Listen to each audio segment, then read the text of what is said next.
JL scrapping and Torshi looking down the barrel of this orb. Oh, that's a lovely flick. Yeah. And Torshi, why stop there? Some Pius is living on borrowed time, and that time's expired. Another 4K from Torshi. Oh, so blind. Very masterful. Shout out. Oh, so blind. Everyone's been blind. Oh, he's blind again. Whoa. Select with a swing. And he's on for the ace. Molly is good. Smoke coming down. He jumps up.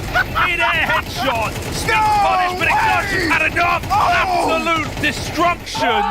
4 kills in the blink of an eye.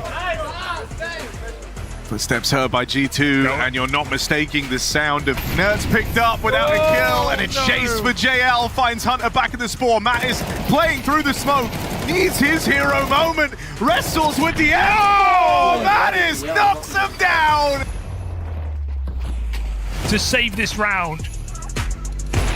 But they're coming through that smoke behind him. Can he pick Dom? Yes, he can. To near 1v1, and 9-10 prioritizes the bomb. 2 kills to the good. Is he going to stop now? Out towards the window. Hunting for Tanir. The time is a big problem. 10 seconds left. 1 kill in the right place. That's it. And you could win this. Blitz dead. That's the bomb spotted. And Spirit looking to get here flawlessly in OT. The Cobra needs a lot to go right when so much could go wrong. Swing on out, nails Shiro, and we'll get this bomb plant. It's safe from the cave side. The spam gives away to Niz, but then Cobra's got him! So it'll have to be Yuri to try to clutch out 1v2. xCloud's hands busy. Yuri opts not to jump out through the window immediately. But this is 52 health for Nilo, and he is sitting back by bench now. Yuri's got to figure out where he's at. He's tied up. Yuri! No!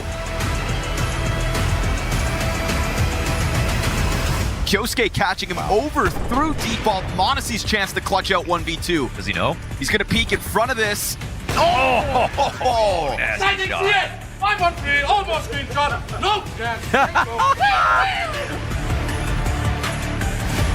And now you've got Luchov 30 health versus 3. First frag's good. Now Monte's off to try to tiptoe its way in. Oh, that was sweet. Oh, Luchov!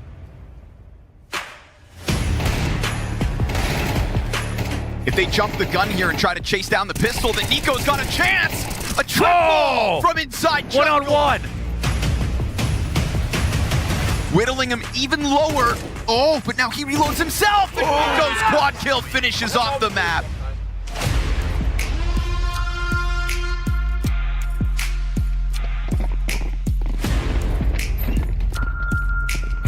Dives down the vent for the first, resourceful for a triple spray down. It's tough here. The contact in towards B. Numbers-wise doesn't look too bad. Sasol chimes in. The impossible round here in the 2 versus 4 directly. Davig though gets in good time. Surely Martinez gives his position away. He's not necessarily got himself into a good spot. And Fame will drop him. Pressure, unless Cedo, rotates to it, I suppose. Not going to be the case. He keeps it out towards long. He's ready for the fight here, though. Wow. Does find 2. Double spray down, knows about the 3rd here.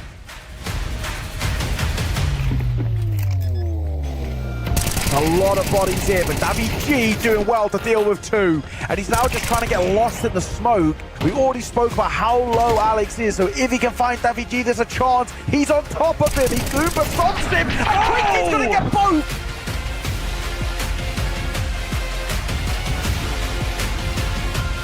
Squall's pushed up into the tunnels. Wow.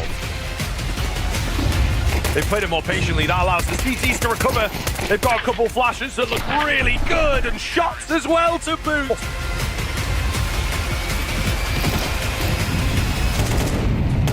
Someone on the CT side exposed Bartak. I don't know that it's going to make too much of a difference. Everybody else has fallen down around him. Wacardio.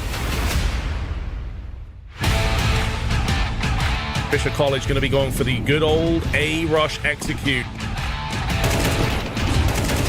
Oh, a lot of pressure though. Flash going over. Oh, it's a counter flash as well. You're right. It is a problem. He's got 12 seconds on the clock. Don't fight him now. Let him be forced to plant the bomb. He goes in for it with the dualies, takes the head off Neela. Now he's hunting for Kapowen. The bomb has been planted though, so they've got damage going on for them, but they're bleeding players very rapidly. Nice headshots from James. Maybe he was flashed as well. This is chaotic and maybe a little bit ugly for Magic at the moment. Gizmi hiding in the smoke. Oh, they are getting bamboozled on the T side. Gizmi. Good morning and welcome to Astana, a beautiful city here in Kazakhstan that has completely been overtaken by Counter-Strike. All of the best players in the world are here. All the fans have packed out. They're already outside the stadium that we're at. It's insane how much this city loves CS. My name is Sam. I'm going to be keeping you company for the first 2 games of the day, joined by Prof and Blair. You've both experienced the fans so far. Pretty crazy, right? I think my favorite thing is whenever the shuttle bus, which takes us and the players from the hotel to the venue shows up, you see all the plans around the shuttle, and it's the disappointed fridge guy gif when it's a talent where they're like, oh yeah, let's see, this donk is at Monte, and it does. And they're like, oh, you guys. get out of here. Just like walk away. And a couple of kids like, photo. And we're like, oh, we got a couple of fans. They have no idea who we are. I mean, it's there was great. one guy recognized you. Yeah, but he thought it was a commentator. Did you take it? Yeah, I took it. Yeah. Which commentator did he think you were? I think he thought it was Launders. So many jokes. Won't go down that road. I'll leave it at that. In the day. Okay, what do we think about the CS we've seen so far, though? I mean, if we take a look at some of the results, I suppose we have to start by talking about 9Z, because this has been a surprise. They are 1 game away from making the playoffs. Yeah, I mean, they've been insane. We just watching some of these Luchov highlights. He's the truth. He is the truth. What the hell is that about? I mean, they've been obviously grinding in South America. We haven't seen him too much in Europe playing against the top opposition. When they were here, they were in Rotterdam. They eliminated MOUZ. We thought, oh, maybe that's the sign that MOUZ is really bad, but maybe it's also a sign that 9Z is pretty good. They lost there to Spirit and Vitality. And that's kind of what stopped their run. And now here, without Vitality here, didn't face Spirit yet. They look really, really strong. So the only 2 international teams they've lost to are top 3 teams in the world, right? Yeah. And also the one thing that impresses me a lot, even if you look at the local results, because every event we do, there are at least a couple, 2 or 3 Brazilian teams who aren't called Furia. And if you look at the results, it's always such a messy affair because everyone's beating everyone. But with them in particular, they're very, very dominant in the region. Sure, I think against Legacy, the lost 1 best-of-5 series, if memory serves me right. But overall, this is a 9Z I can really get behind.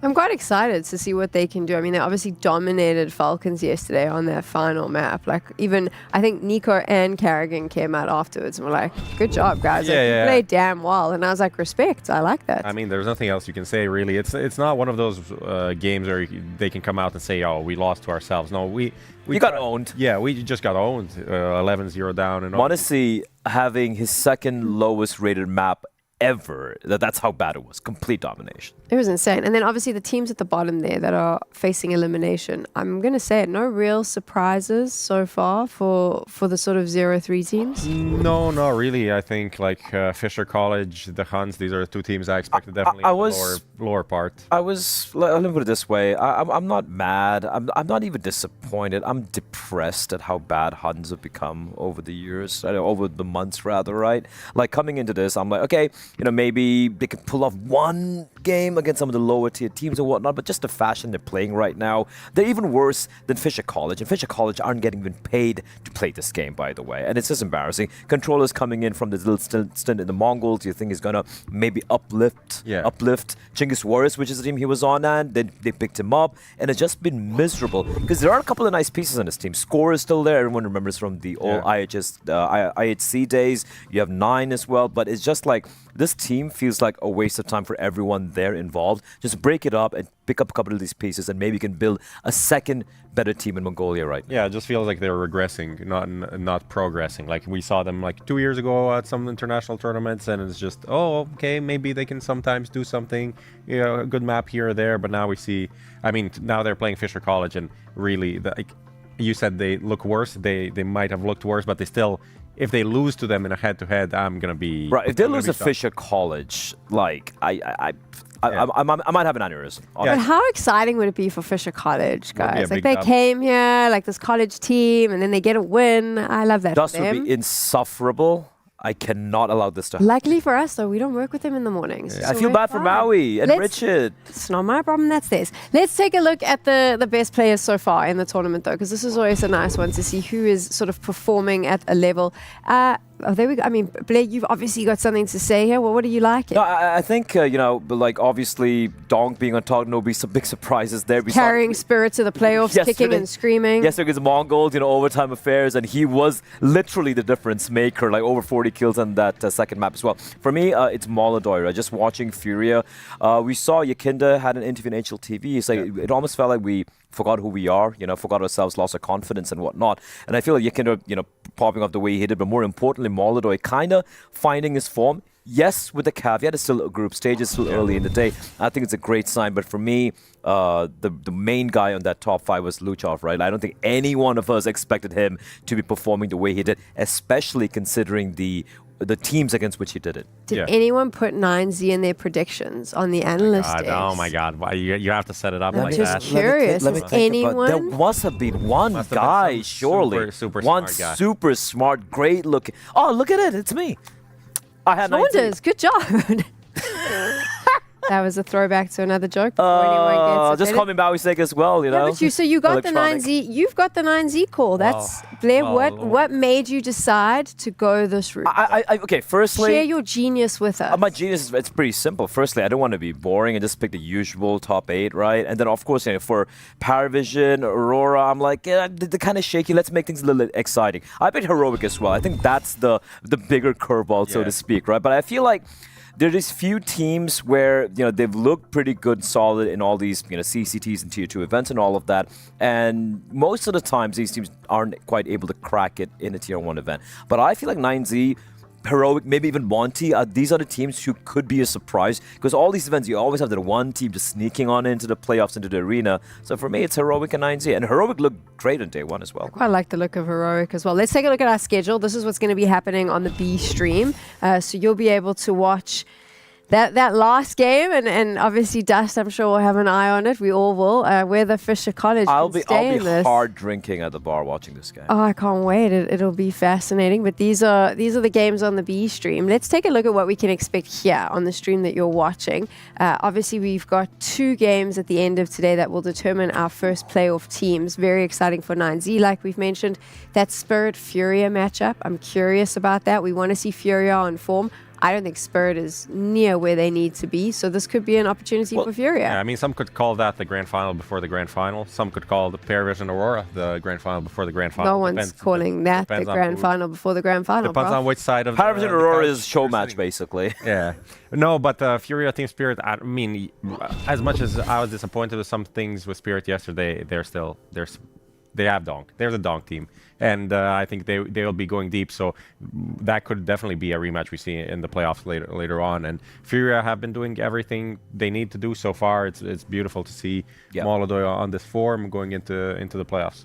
So Prof is calling it the grand final before the grand final. Yeah. I'm calling it a major disappointment. Paravision and Aurora. That is how I feel about both of these teams right now.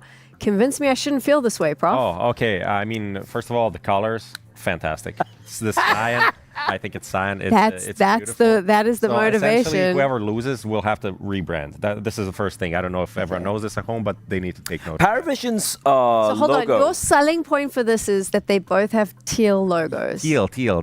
the color. Yeah. Yes. And also, Beautiful. Paravision's logo looks like an angry South Park character. Yeah, and that's kind of what Dastan is most of the time, watching his team play. Pretty much. Because it's been. He's like pretty rough. Cartman, just pissed off all the Well, time. I'll say this. I think both these teams have great fan bases. This is one thing. This is the other thing. You is- are doing such a great job. The This other is like thing is- top level analysis at convincing someone to get excited You're about not these two allowing me teams. to speak. Well, okay, we can work with that. I mean, the thing is, PARIVISION blew up on the scene this year, and the real talk is they kind of skipped a few steps, and they're way ahead of where they should be in any way. These players have barely played any top-tier tournaments, and we know, even when we were watching them win Blast Bounty at the start of the year, it's like, maybe these guys, like, none of these guys are really, like, individually that good. There's a lot of different things, but at certain points, they performed the way they needed to, with James putting them in the right positions. But unfortunately, over time, maybe it's a bit of the pressure, a bit of the burnout, a bit of other people being ready for them. We can go also in that a bit deeper later. They have not been performing the way they should be. Even when the stack is right, when James calls it into the right people into the right place, they just, you know, the shots are not connecting. And that's something that's really difficult to fix in any other way than the way Dastan alluded, you know, a month ago in Bucharest, when he was like, well, I'd love to replace some players maybe, but the major is coming, so let's just see how it goes. I also enjoy the fact that if you watch this team when they're playing on LAN and you watch the team cameras, you can pretty much tell straight after maps who Dastan wants out, because he very obviously starts shouting at them when the game ends. So it's not even hard Well, to they can't cut half the team, Sam. He's yelling at everyone. Oh, wait, I mean, there's two players that it's pretty damn obvious their heads are on the chopping block, and they must know that, which is terrifying for them coming into this. I mean, that can't be easy. That can't be easy, but it's also like, you know, at the end of the day, you have to deliver, and like the system is good. We like what James does, right? It's not the old, you know, James time of old. There's a lot of variation. They'd be willing to speed things up as well. They're looking to do a contact play. It's not just about textbook correct Counter-Strike all the time. But when you're individuals, when they don't have the game maturity, or when they make too many mistakes right there, your plan can't work when your tools are failing multiple times, right? And then the pressure's mounting on you, and you're like, you can't F up anymore. And then you start making even more mistakes. And maybe it seems like a cascading effect, so to speak. And at least looking at the past, day one, it was just miserable, bro. Just the way they capitulated against 9Z. Ugly to see. Yesterday, sure, they destroyed, who was it, Fisher College, I believe it was? Yeah. Aurora played against the Huns. Yeah, they both that matchup does not count at all. This is a real test for me for Paravision. Do you think we put too much pressure on this team too early on? Like, I know that they won that blast at the beginning of the year, but to be fair, none of the other... If you speak to the top teams, they all say they treat that as a sort of warm-up. So maybe they weren't firing on all cylinders. Falcons had a stand-in. And then we suddenly went, okay, cool, now you need to be the best in the world. But even Dastan said, like, it's quite a young team. I mean, he's constantly trying to lower the expectations, and I think we gave them, like, we raised the expectations a bit too high, but at the same time, this is a team that's been beating Falcons all the time. You know, every time they meet Falcons, they beat them. And Falcons are, like, the only team that can beat Vitality. So, like, in our heads, it's impossible to not have higher expectations from them, because you watch them in these playoffs games, in the important matches against the best teams in the world, and they look really good. They're calling, they're like battling in these tactical masterminds on the map, but then they just play someone like 9Z on the first game, and it's just like they look completely disconnected. And we're talking about expectations. So let's look at the actual numbers here from the beginning of the year thus far. Apart from ESL Pro League, where they got knocked out in the group stage, which is basically online. They've reached the playoffs of every other event apart from Krakow. Krakow was a failure, the second event right there. And then if you look at Cluj, second place with the loss of Vitality, right? PGL Bucharest, which is also LAN, which is a big disappointment, but it was still a playoffs run. It was still in the quarterfinals, and it lost Rotterdam third and fourth. They are delivering. It's just that when they lose, it just looks so bad sometimes. And for a team of this caliber, losing the way they did on day one is just not allowed. Considering Dastan 100% would have been training them, drilling them in the Kazakh mountains for a past month, saying, you better not lose here because it's my hometown game. On the other side, we have Aurora, who I like to describe now, which is the first time I'm going to do it, but I've been thinking about it for a while, is remember when you were a little kid and you got a balloon for your birthday? And then you accidentally let the balloon go and it got stuck in the trees or the power lines. And then the next day you would go look and the balloon was still there. So it was still high up, but it was kind of deflated and saggy, and you knew that eventually it was just going to drop to the floor. Aurora for me is that second day saggy, deflated balloon at this point. Ooh, this is maybe... Why are you talking about Richard like that? Look, Aurora are the second most frustrating team for me to watch. We're going to be punished for that later. It's fine. He's not awake yet. He's not watching this. Who is the first one? Oh, the first one, 3D Max. Okay. For me personally, right? Okay, yeah. The thing with Aurora Gaming is, they are frustrating because you know how much talent there is in this team, right? You know how good they can be when things are clicking. You have, also, by the way, once upon a time, you know, after Zantares, who's there, Wakadia stepped up. He's looking good. We finally felt like this team has come together. They're hitting playoffs regularly. You're like, okay, where are they going to peak, right? They never peaked. They plateaued. I'm like, you know, plateauing at a high level is still a very solid thing. Not every team can be a champion team. Yeah. That's great. For me, the problem is just how up and down they are. A plateau is supposed to be reasonably flat. They're not flat, right? And also this year, we alluded to this in the pre-show of the day one. They've only lost to Na'Vi and Vitality. Losing to Vitality, everyone's losing to Vitality. That's fine. They also lost to Heroic. Sure. Things are getting worse. Worse, exactly. But initially, at the big events, you're losing to Na'Vi, a top 3 team in the world in my books right now, the way they're playing, right? And then you come into this one, and then you just completely capitulate in day one itself. Like, this should not be happening. And again, yesterday, they beat the Huns. Everyone's beating the Huns. The Huns are beating the Huns as well, so it doesn't really count. Coming in here, I wonder... Also, just looking at their faces, looking So at their... miserable. They're like deflated balloons, guys. Yeah, no. It's a sad face, you know, all the time. I wanted to go, I was going against you on the first day, like, you know, maybe some players are still playing for their position on this lineup. We know there's been rumors about what's going to happen, maybe international coach. I did call it, I think it's a dead team walking. Yeah, I but think the they know first that. day gave, you know, also that team can sometimes be scary. They can be like fearless. They can kind of Heroic. let the yeah, kinda. But I mean, for now, they're definitely Heroic are definitely going into the major with their lineup, and they are too, right? Aurora is not going to change their lineup before the major. They still have somewhere to go with these 5 players, and they have 5 pretty strong players and Turkish team, Turkish pride on the line. I don't know. The first day really left me kind of baffled that Major and Fabra can't just rally the team, just get something going. No, but that's the, so flat. That's a problem with this team as well, is the fact that it's not like, you know, in certain teams you have like the IGL and the coach who are like, come on guys, let's do something, but there's a disconnect with the rest of the team, right? Yeah. No, it's everyone tilts. The coach tilts, Major starts tilting, and everyone just it's a tilt show, and it gets. I'm like, well, who's going to bail you out from this, right? And ironically, it seems like the player they cut, I think Jota, when they cut him last time, he was the guy who was like, come on guys, we can do this, like, let's go. He gets cut, of course. Yeah. So I don't know what to do with this team. I think there's a lot of promise in them. I still feel like they can, you know, win a couple of events. They actually won Bucharest last year, and we felt like why is their sponsor CS Fail? I can't deal with this. Sort of sums up everything we've said about Aurora, to be fair. I mean, that's where we're at. Let's look at some maps. Let's look at some maps. Yeah, guys. yeah. I mean, one thing about this matchup is the map pool for PARIVISION is they play 3.5 maps. 3.5 maps because they play them well, right? Dust 2, Mirage, Ancient, and Inferno, but Mirage is very bad. They play it all the time, but they lose it all the time. They beat Wildcard in overtime. They beat Fisher College or whatever, and then they beat obviously Falcons. Who else? They need to beat Falcons every time. But other than that, they have 3 maps they barely played the last 3 months, and they have 3 maps, you know, that are pretty expected from them to come out. Dust to Inferno mainly, and big problem. One of these 3.5 maps is Ancient. That is Aurora's Permaben. So now they have 2.5 maps. So not a really good. It sounds like a sitcom, just like a really bad sitcom. Yeah. It's just a good way to sort of summarize it, what we can expect here. My question here, Prof, is like, Aurora going to go with Anubis, which is going to be the first time we've seen Anubis so far in a tournament, which is a comfort pick, or are they going for the punish one? No, they're going to play it safe.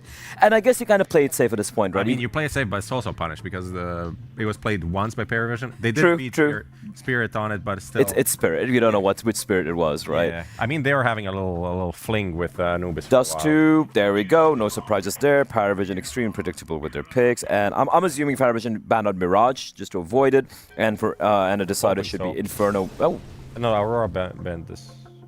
PARIVISION. PARIVISION banned Inferno. So Mirage comes through then. Well, I don't know. Well, this is either like Giga Brain movement or like you need to be hospitalized. What do you say about that one? What? Is this Veto correct? What is happening? Going to overpass, but this is also so now out of these 3 maps. So confused. Out of these 3 maps, PARIVISION have played a total of 3. So no, 2 overpasses and 1 Anubis in the last 3 months. I'm having to open him. But why is Aurora? You know, it gets serious when Blair, you can't see this on camera because obviously we're looking at the players, but Mirage. Blair has a little notebook which almost never gets opened, and I see the notebook. This is true. This is true. He never has to check his facts. He knows his stuff. He's opening his book being like, I am confused. Why? And now he's like flicking through his notes being like, none of this makes sense. Is this correct? It doesn't. None of this is correlating. I know Aurora rarely ever picks Mirage, but it's usually other teams picking it. But they have a reasonably good, they've won 9 out of like, 18 maps they've played so far in this particular Mirage. And listen, PARIVISION's Mirage is miserable to watch. It's painful. Like it should be used in a torture chamber. It's terrible. Why aren't you allowed? Why are you taking it out? Aurora was supposed to ban it. Well, it's why are you going to overpass, bro? Like it's a tricky one because now Aurora are going into this with very limited like tape on PARIVISION on 2 of these maps. Like there's literally 3 maps in total that they can look at and be like, okay, how are they playing? So it is just going to be about individuals showing up, and I think Anubis is Aurora must win this. This is like their bread and butter. They love this map to death. They loved it before. Walksy was super happy when it came back out. It went out. It kind of nerfed them for 2 seasons there, and now it's back in the pool. I think they're super happy. The biggest problem is a lot of teams don't play it, so they don't get to really flex it that much. They've been playing it only against the best teams in the world, so their win rate is not that great. But I think this feels like a really good situation for them, especially like Dust 2 is also a good map for Aurora. So like all of these maps are just great for them. So are we leaning on the fact that this Veto does feed in the favor of Aurora? Or is it scary to say because we don't actually know what PARIVISION's going to do on 2 of these? No, it does favor Aurora. It favors, but it's also just like if they lose this, then what the hell? If it goes to map number 3, it's the toss of the coin. It's gonna be fun. I like whatever attitude we had here. I can't even figure out where it goes. It's called there schizophrenia. you are, the schizophrenic desk. That's how we'll go. Harry and Hugo are ready to take over from us. Yes, that we are. And what a nice little series we have in front of us, Hugo. Aurora versus PARIVISION on Anubis. You and I very rarely get to look at this map. Yeah, I don't think we've done a Anubis since the last time these 2 teams played each other on it. It's been a while, so let's get crazy, Harry, as we have a quick rush towards this B bomb site. Who's faster, Aurora out B main or PARIVISION? They're going to storm the site. Oh my god, and they are really swarming, man. This is brutal. Santares, hold your horses. Oh no! Cardia's answered back as well. The dual Beretta's getting the job done. This was a 5v2 for PARIVISION. Don't give this away. Cardia, think down range on a Jame. This puts a lot of pressure on Nota to be the guy to secure this pistol round for PARIVISION. I'm scared. As you should be. They count down, swing them together. Cardia closing in. Swing on the left, low HP on Jame. 2v5 about to come through for Aurora. There it is. Wakadia seals the deal. Him and Santares, all 5 between them on the dual Berettas. Oh, that's just despicable. Coming through Con, trying to clear that player before they put the bomb down. And you think 2's enough? Apparently not. Santares cuts heads off. That 3rd player hesitates. And that's really, you can't blame him. He wants a teammate to trade, but then Wakadia picks off Zelo. And Aurora win a 2v5. To be fair, the dualies, they're the only overpowered gun that I never want nerfed. I like them just the way they are. 5-7, busted. Dualies, they're fine. That's a crazy round to win, though. No business. And yeah, I would go over my notes too. Jame looking so stoic he's frozen.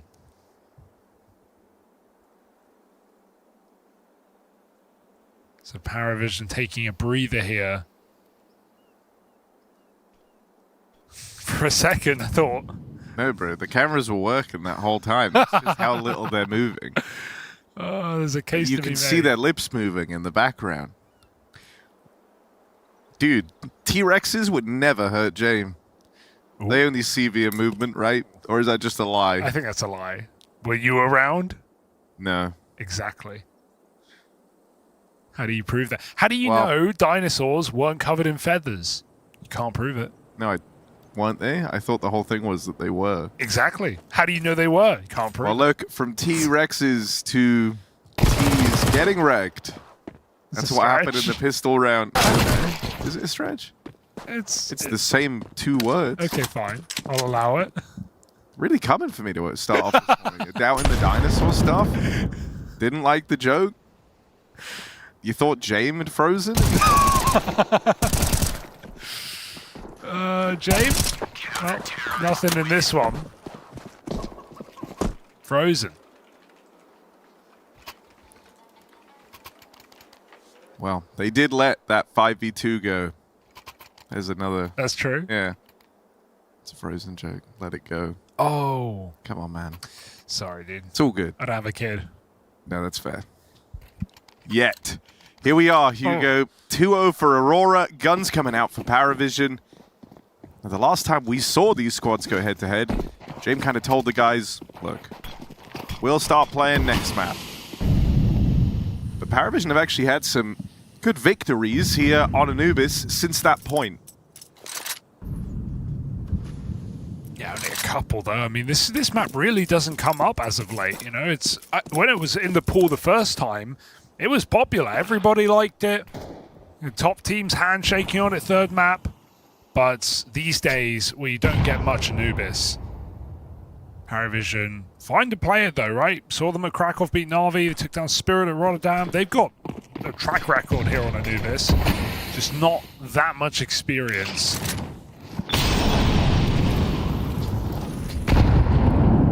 Aurora, this was always a classic for them. At one point, the best team of the world on this very map. But that was some time ago.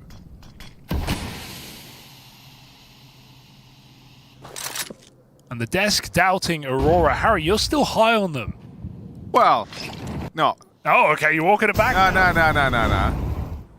In my opinion, you know, they're actually, like, in terms of where they sit in the ranking, they're at a little peak right now, man. A good place, yeah. And on top of that, I think they get some wins under their belt in playoffs. That's a good thing for this team. I like the optimism. Right now, they're going to need it. 3-on-5. Pressure on this B side. Bomb was rotating. You can't leave, Jamie. You got 20 seconds, my friend. Into this stack they go. Aurora are all here. Uh-oh. And they're going into the crossfires. And Perez not going to get away with the multi-kill, but the bomb was dropped there on that spam out of Wakadia. Just planted with seconds to spare.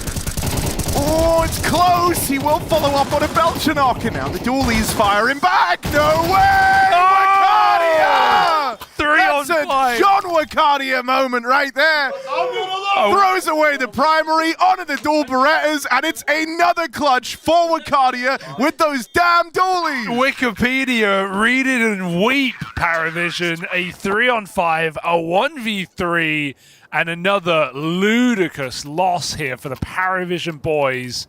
That's actually a 1v4 pre-plant. My God, Wikipedia again. I got his name wrong. How does he keep doing it? These dualies, I don't know, maybe they are busted, who knows? Full gun, just wrecking James.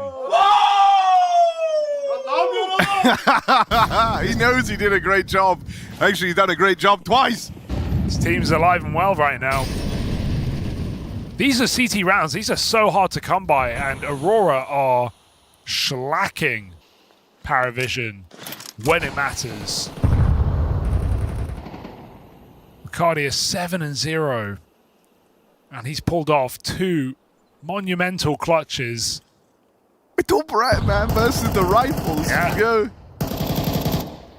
5-7 who? Paravision, some desperate situations that you could see get problematic before they even happen. Give them a few more rounds, let them warm up, because a little bit sharper and none of these go down. Paravision gonna have to hit hard here, going all in on an A plane. Cardi, you're up in heaven. Woxic, AWP, pulls up to the party, hits a hell of a sequence. All right, James trying to have a moment of his own. That's clean stuff on the Galil, but he's still got 2 more to deal with.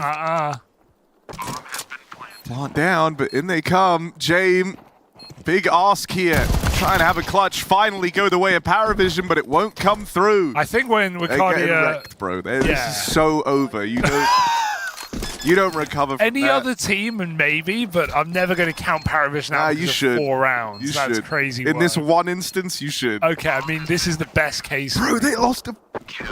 I nearly said bad words there. Yeah. They lost a, what, like 1v3 1v4, in the pistol, and it was a 1v2. 5v2. Yeah. And then a 1v4 post-blood. I think the pistol was 1v2, but yeah, the next one was 1v4. Look, yeah, it's Paravision. They've got steel mental, but at the same time, I think what's exciting is Aurora, who we often see emo, we often see tilt. You we can't often be see, emo right now. Exactly. We just see everyone feeling good. They're laughing their way to these rounds. Woxic just runs through that camera molly and finds a triple AWP kill. I think everyone's now got a lot of faith coming into this game. So it's a mental battle now, as well as Counter-Strike. It's not just Paravision trying to fight the demons in their head. It's Aurora who are on a high. And that's nice. You don't get that every day.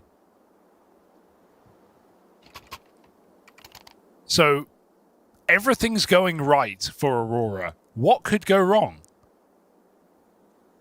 And I say that tempting fate, but can I? I don't think so. Banger beginning to this first map of the series.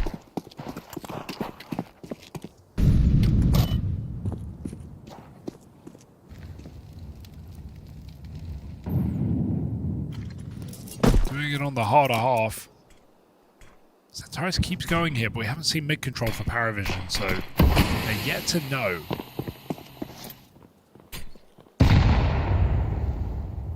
They're about to find out. Who's getting the highlight next? That's what they're asking themselves right now. Ooh. Oh, timing not great for Xantares. Allows them to creep on up, and they're actually down towards dark now on a way quicker timing than you'd be ready for. Players still outside of A here, and well, Wicardia ain't scared of anyone right now, so he's playing around this smoke in main. The contact's going to come the way of Madja down here in the dark position. He might let them past. Oh my. His teammate re-smoked this. They're going to go right past him. But as long as you've told Soulfly that this could happen, should be no problem. Ultranok, one to the dome, nearly dies in their own molly. They know he's here. Main split coming in for the rest of Paravision. 2 players from this side, and Soulfly can't finish the job. All right, looking at Xantares now. Be the guy to put a bow on this round. He's got support every step of the way. Wicardia, top of the charts, crazy clutches. Xantares' nade will seal the deal. Jame, another clutch attempt. First shot is convincing, but time is his enemy. In addition to all these damn enemies. Was a 1-on-3, now 1v2, but bomb dropped out in the open, 10 seconds left. No reason here for Wicardia to give him a fight from behind the site, and there's no winning this for Jame anymore.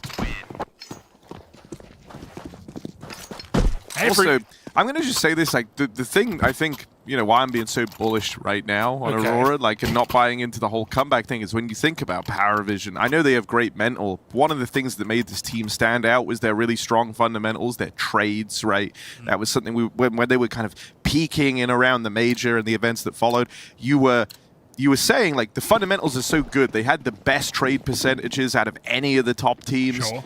Losing the rounds they have are not the rounds this team is supposed to lose. It's very fair. Paravision, will they get frustrated? Will they if this was Falcons, you wouldn't be surprised. Okay, sure. But yeah, it's a fair point. It's a fair point. We'll see. Paravision just looking for that one breakthrough round, going for a pop here into a 4-man hold. They've come quick through the water, hiding out behind the smoke. Soulfly, and he's getting his time wasted here, but his team are patient as every time Paravision push into that connector, they get their heads lobbed off. A 1v4 for Jame again as he's left in another impossible clutch. And even though he has timing, element of surprise that only lasts so long. Aurora are everywhere on this site, and Wicardia is always in the right place.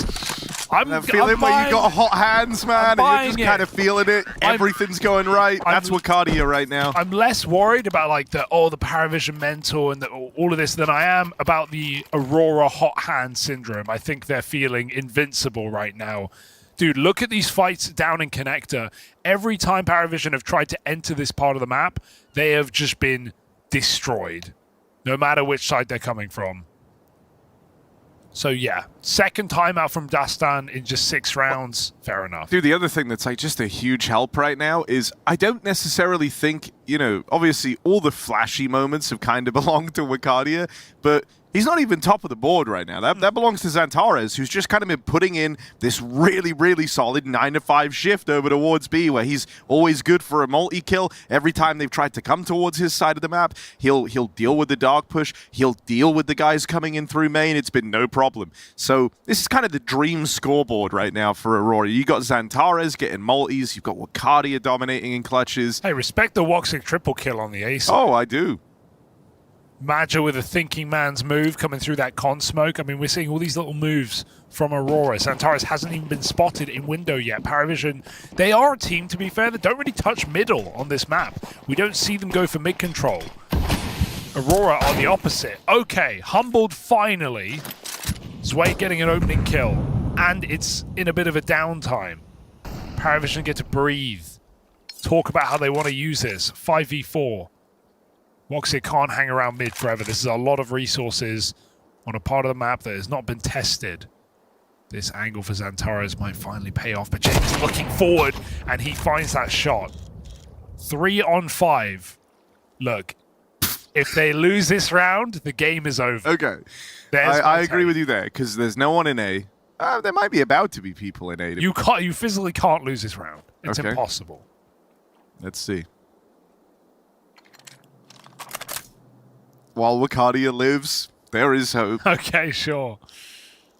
Also, like, they're just kind of standing around right now. Yeah, but Zwei's searching B. He's looking for an entry. He's trying to draw a player over. What, so you're going to rotate past the triple stack in mid with the bomb to go back B? Well, look. Where Aurora are also going? They're going B, they're going B. All right, Magi's got a great timing, and so does Woxic, and so does Wakadia. But they've lost the B site. They hear them now. Stop selling this. I'm not buying.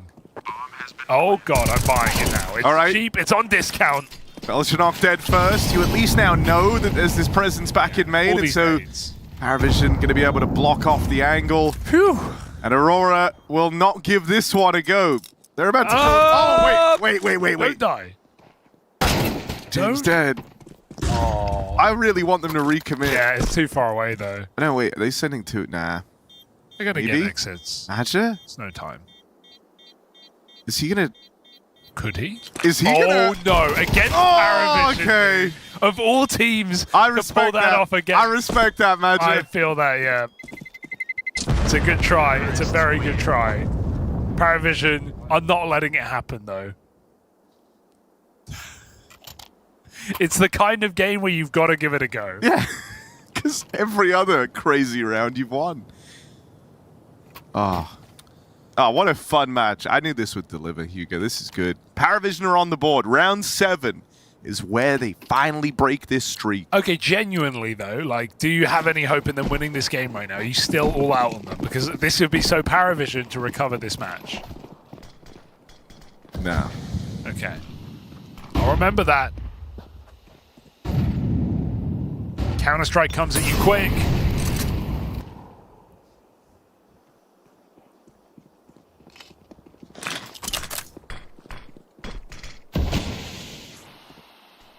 A lot of control here.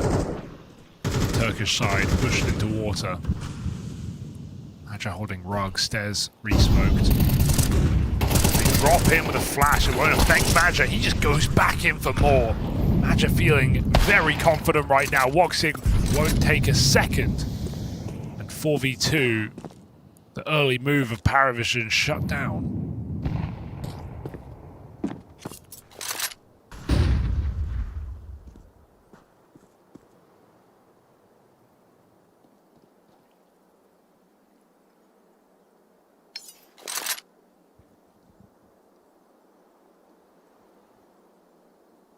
Gap is A, but Woxic's holding pixel angle here in towards the camera, so he'll at least spot them on the cross. There's the info. Wakadia now knows they're coming his way. Gets eyes on the camera. With Jane gone, Zwei tries to go back and fight that AWP. He's quick today. You're not getting past him. I like that as well. Pixel Gap lets him. He's holding for a close peek, but he lets the first player go because it's a very quick shot, and then he gets to take a wider angle to kill the second guy. Paravision feels safe. They are not. And Badger, I mean, his up to conform this year has been excellent. Feeling that in this game, holding his own, not afraid to make moves, playing inside a utility. Seeing some very confident play out of Aurora right now. Oh, James, good cover. Badger is punished once, but Xantares returns the favor from the window. Got a B kill on Madja. Hello. See Xantares out towards mid, so you're going to try and pick up the pace, right? Get past Soulfly, who hasn't really contributed a lot to this game yet, right? B feels like the way in for Paravision. That was the bomb solo running in on Nota. He had to win that fight. 4v3 post plant and rotates a long way away for Aurora. Just going to be a save. Yeah. You need these guns though, not now, right? But like, if you're going to give it up, make sure you don't lose to lurkers. You know, Paravision always have lurkers. You know, it would be very easy to sit here and say, but they've won all these crazy clutch rounds, and it's like, yeah. Oh. You know, if you kind of. I imagine. Oh my god.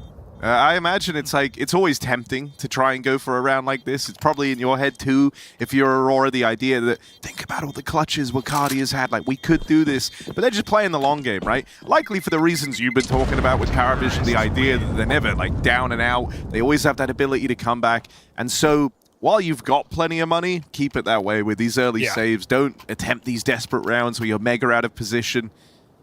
Aurora, still fine in terms of the cash. They'll get all the guns out. They save on 3. And you can probably compete for the rest of the half here. There's probably no more saves, right? Unless you're in a really unwinnable position, like, you know, 3v4. You can give it a go now. No, exactly, yeah. You've kind of bought yourself the ability to go for those clutch attempts in these final couple of rounds. So Paravision never going to have to be able to let their foot off the gas here. Oh, James got legged on that peak. Box 6 orb. Spikes Jane.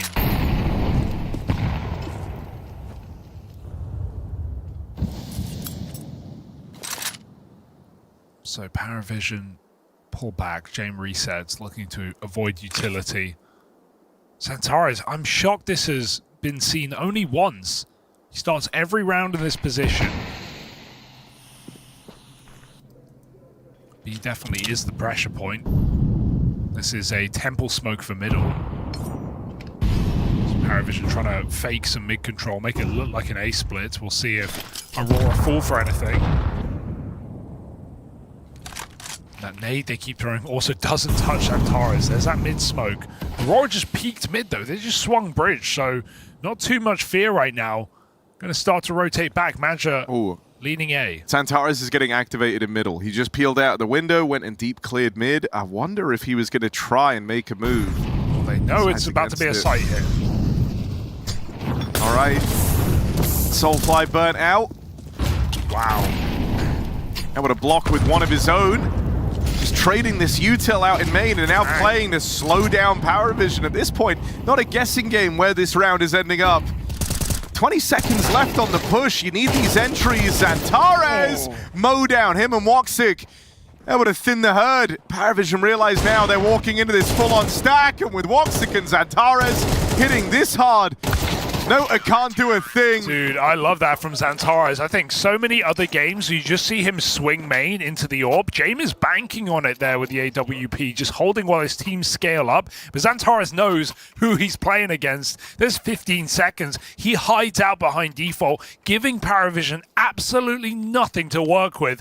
And what excellent utility from Soulfly. Yeah, he's not been a star player in this game, but you know, he's found his one every now and then. And for the most part, just been buying so much time with utility. That's a great example. Dude, also, like, I don't know, the three horsemen of the apocalypse are here for Aurora, man. You've got Xantares 14-7. Wakadi has died once in addition to all those clutches. He's 11-1. And Woxic, big beaming smile because he's having one of these games where he just can't miss. It's true, haven't seen him miss.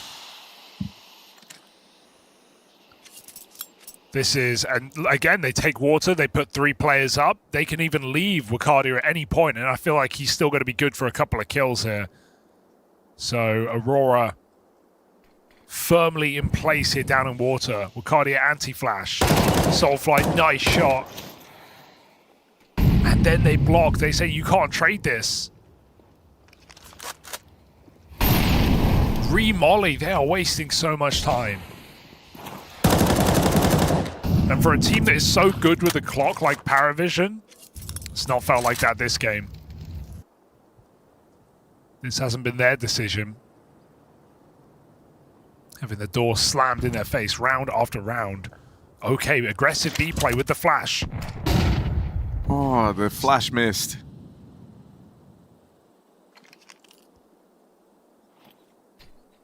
Nice nade. Surprisingly little damage, but they've still got 20 seconds to make this site hit work. Aurora know exactly what they're up against. They've been holding on to all this util till so late in the round. 1 kill for Madja down in lower. Soulfly this time able to do something in defensive B. Now Xantares arrives as well. There's no time left in this one for Paravision. It's a mix of Aurora playing very aggressive at the start and also still pulling back to hold util for the bomb sites, right? Just the fact they're throwing flashes, mollies, there's smokes fading at 18 seconds down in con. It's every factor put together to delay Paravision, making these rounds extremely uncomfortable. Because you're going to, you know, if Paravision have 40 seconds on a site here, you're going to get itchy, you're going to reswing, they're going to be standing still. But the pressure's not there on Aurora. There's 15 seconds on these site hits. They don't have to peak. But you keep seeing them, when Paravision are in B, you keep seeing Aurora just re-tuck because they know they don't have to take the fight. This is really good understanding today of what Aurora are playing against. Just a perfect game plan. And when you add in those 2 massive early clutches at the start of this game, it makes it just feel unstoppable. Finally, Xantares a bit of value from this position, but it's 9-2, boys. Everything's working.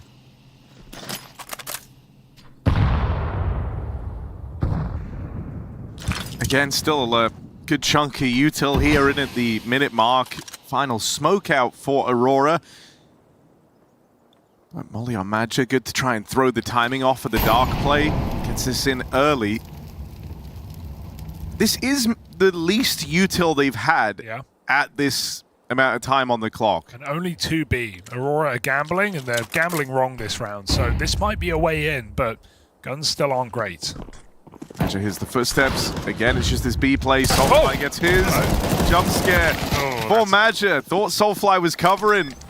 Bit of a lapse in communication there over towards the B site. So a post plant, but 2 low players. Yeah, Soulfly kind of let him down in that one. Now they just go for it because they have to. They haven't spotted this player out on the platform. Thought Jane was going to maybe swing on the back of these flashes. Will eventually get it coming through. Dink on a Wakadia brings him down low.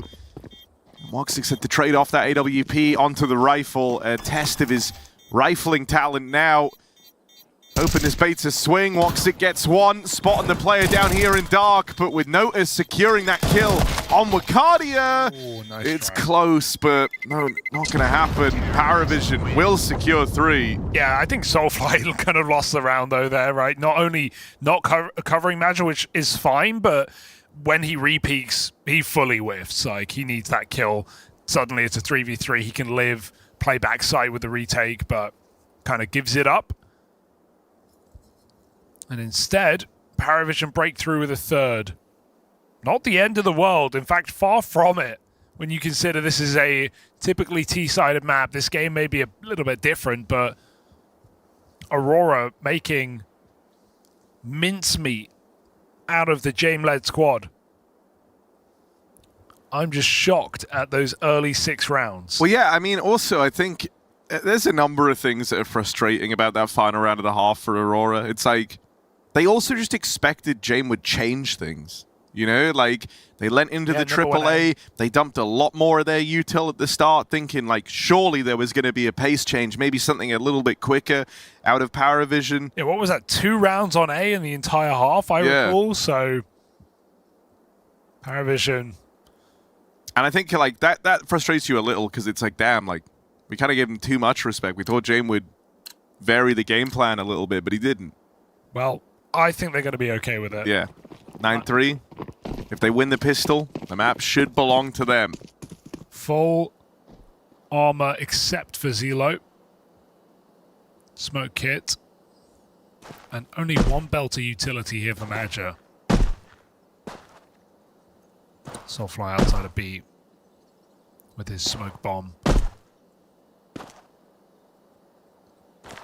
And a painfully patient pistol.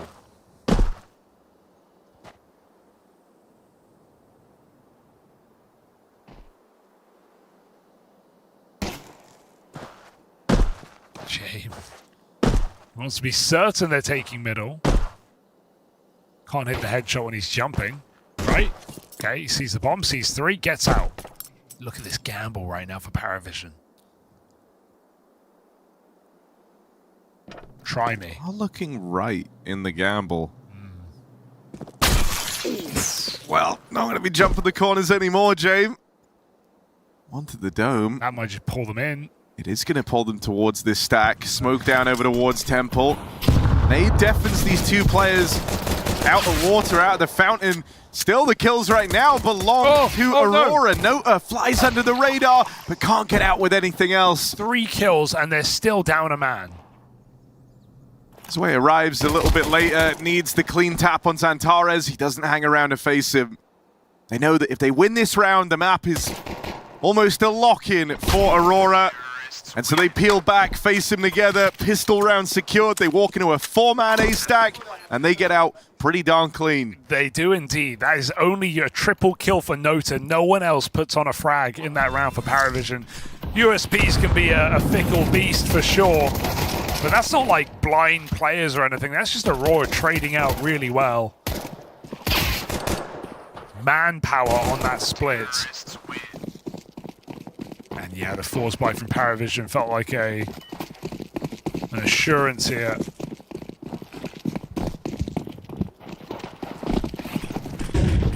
Fast in main.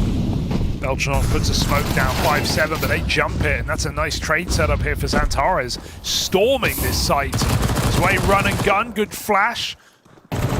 Will Aurora slow it down? It's gotten a little awkward here, kind of stalling out, but Woxic has provided the escape route. Okay.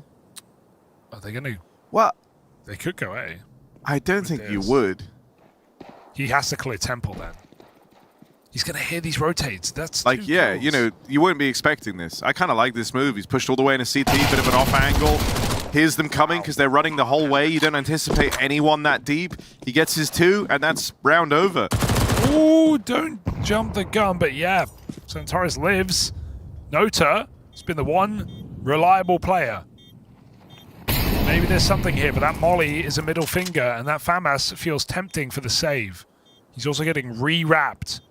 Nota reads it, but he can't wait forever, so now Woxic with it. Oh, you're kidding. He can't catch a break. Surprise, surprise, but you're not getting out of here alive.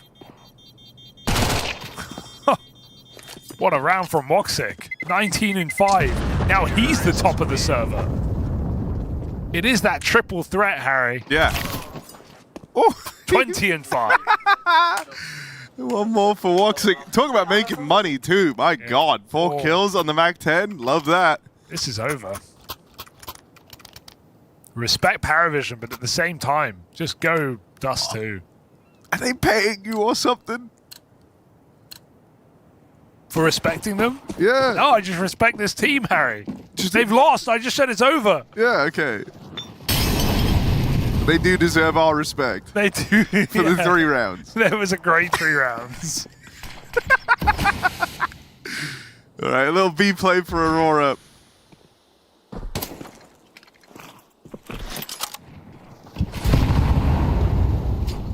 Cancel. Just cancel. It's okay. You're allowed to.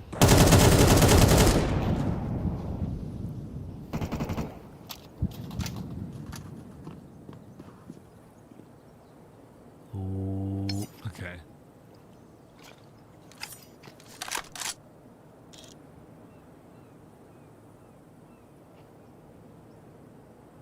They're walking in. Molly. Out of the cubby goes away. He is stuck behind the site. Oh, just go from making it look like you're trying to go all slow and contact and draw the fights out to suddenly 5 players rushing through on a flash. Toxic did use all that big money he made to bring out the AWP, and they've not been able to deal with this throughout the entirety of Anubis. Well, they dealt with it there, didn't they? But getting past Soulfly here is still easier said than done. James doesn't look entirely aware, but Soulfly walks in. And this might just be the temptation of saving that AWP right now, because Belgianox on A, fighting Madja for some reason. That's a fight that's going on, and this round is done. James waiting for that AWP to get blown his way. Will it go out the map? J-Raz on cam. And it's right there for the taking. Psych! You thought. Good knowledge there, right? Knowing what James like, knowing how his brain works, that he's going to try and extract maximum value with Cardia on the good idea. Big spawn wrap. It is a good idea. Gotta extract maximum value. All the time. What are you doing if not? Evet evet sağda adam solda değil lan. Yeah, I agree. Ses. Öbürkü A koşuyor karpet. 12-3, Harry. Another buy. Another try. Is this where you remind us of Paravision's steely mental? Paravision are a strong team. Yeah, they are. Just not right this second.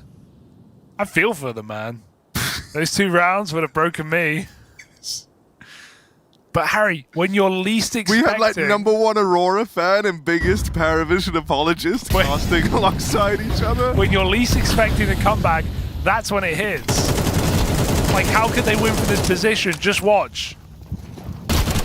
I'm watching. It feels impossible. I was watching, Hugo. Now take responsibility. And leave. It's Aurora looking to run away with Anubis.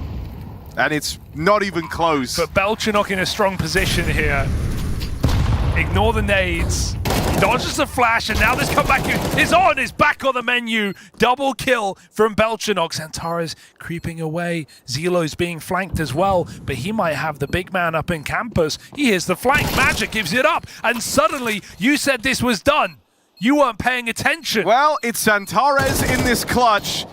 And he has not missed a beat. Clutches have all belonged to Aurora. Finally, one doesn't come through for him. And right when you're ready to write off Paravision, that's when they give you the first round of their half.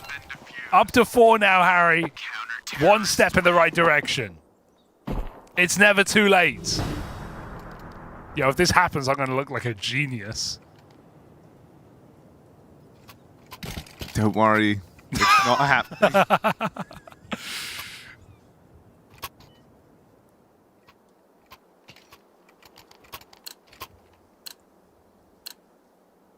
Let's see, Paravision, they've got an AWP, they got 4 rifles. Aurora don't have a lot of money, but they still bring out guns.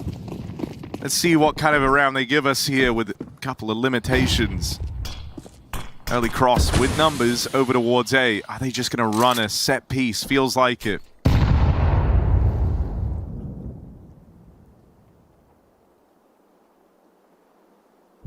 James waiting on the line. Flash will not connect onto him, so easy opener. Oh, what a shot from Soulfly. Falls after 1. Belgianox just trying to survive in this corner here. He's getting dunked on right now by nades. There's a lurk in middle.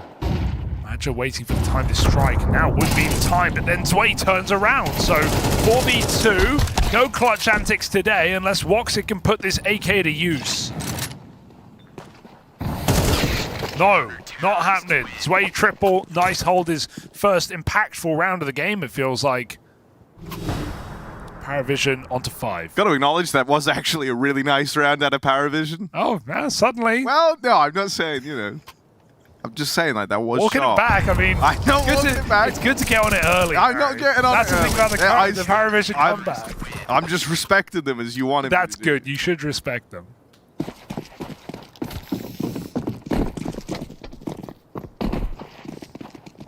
$2K a player.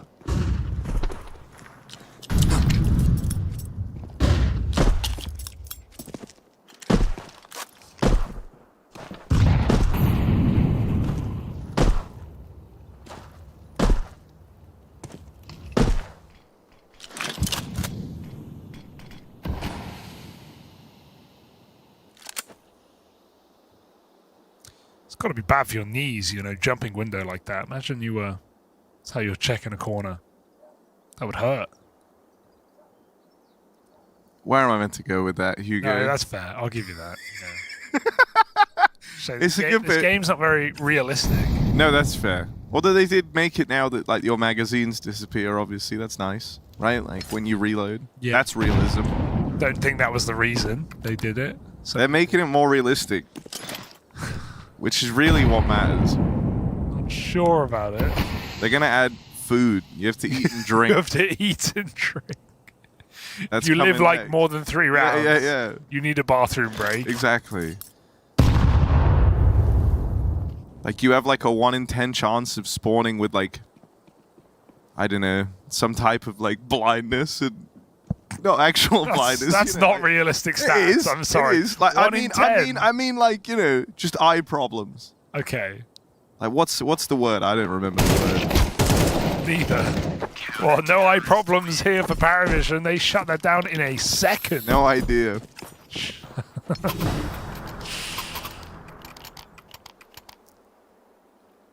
Harry. Mm-hmm. It's a 6-round game. How very interesting, Hugo. Yeah. It's 6 rounds in the version of the game you're watching. My version, it's 12. Who built it? We'll never know. Maybe they built it so aliens can come. We'll hang out. Yeah. Sick parties in the pyramids, I bet. All right, Aurora gonna go a bit faster here. This is a straight contact under the window. Magic eats that grenade. They're gonna boost Antares up. I like it. Let's get weird. Zelo walks in. Oh, lucky to be alive. You're really taking that spam fight. These Antares dangerous. Ooh, Nota punished. They not worth it, and now Aurora attempted to go for a sight hit. Good flash here could be a problem for Belchanok. But they walk away.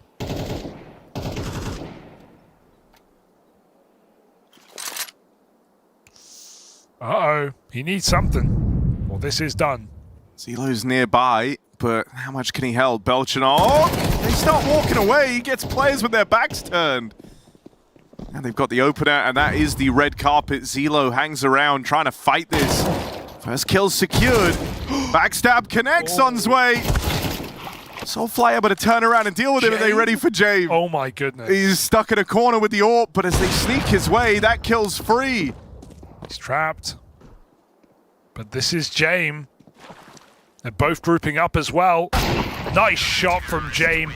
Damn, they bail themselves out. 3v4 down, and they break Aurora's money again, putting them back to just loss bonus here, Harry.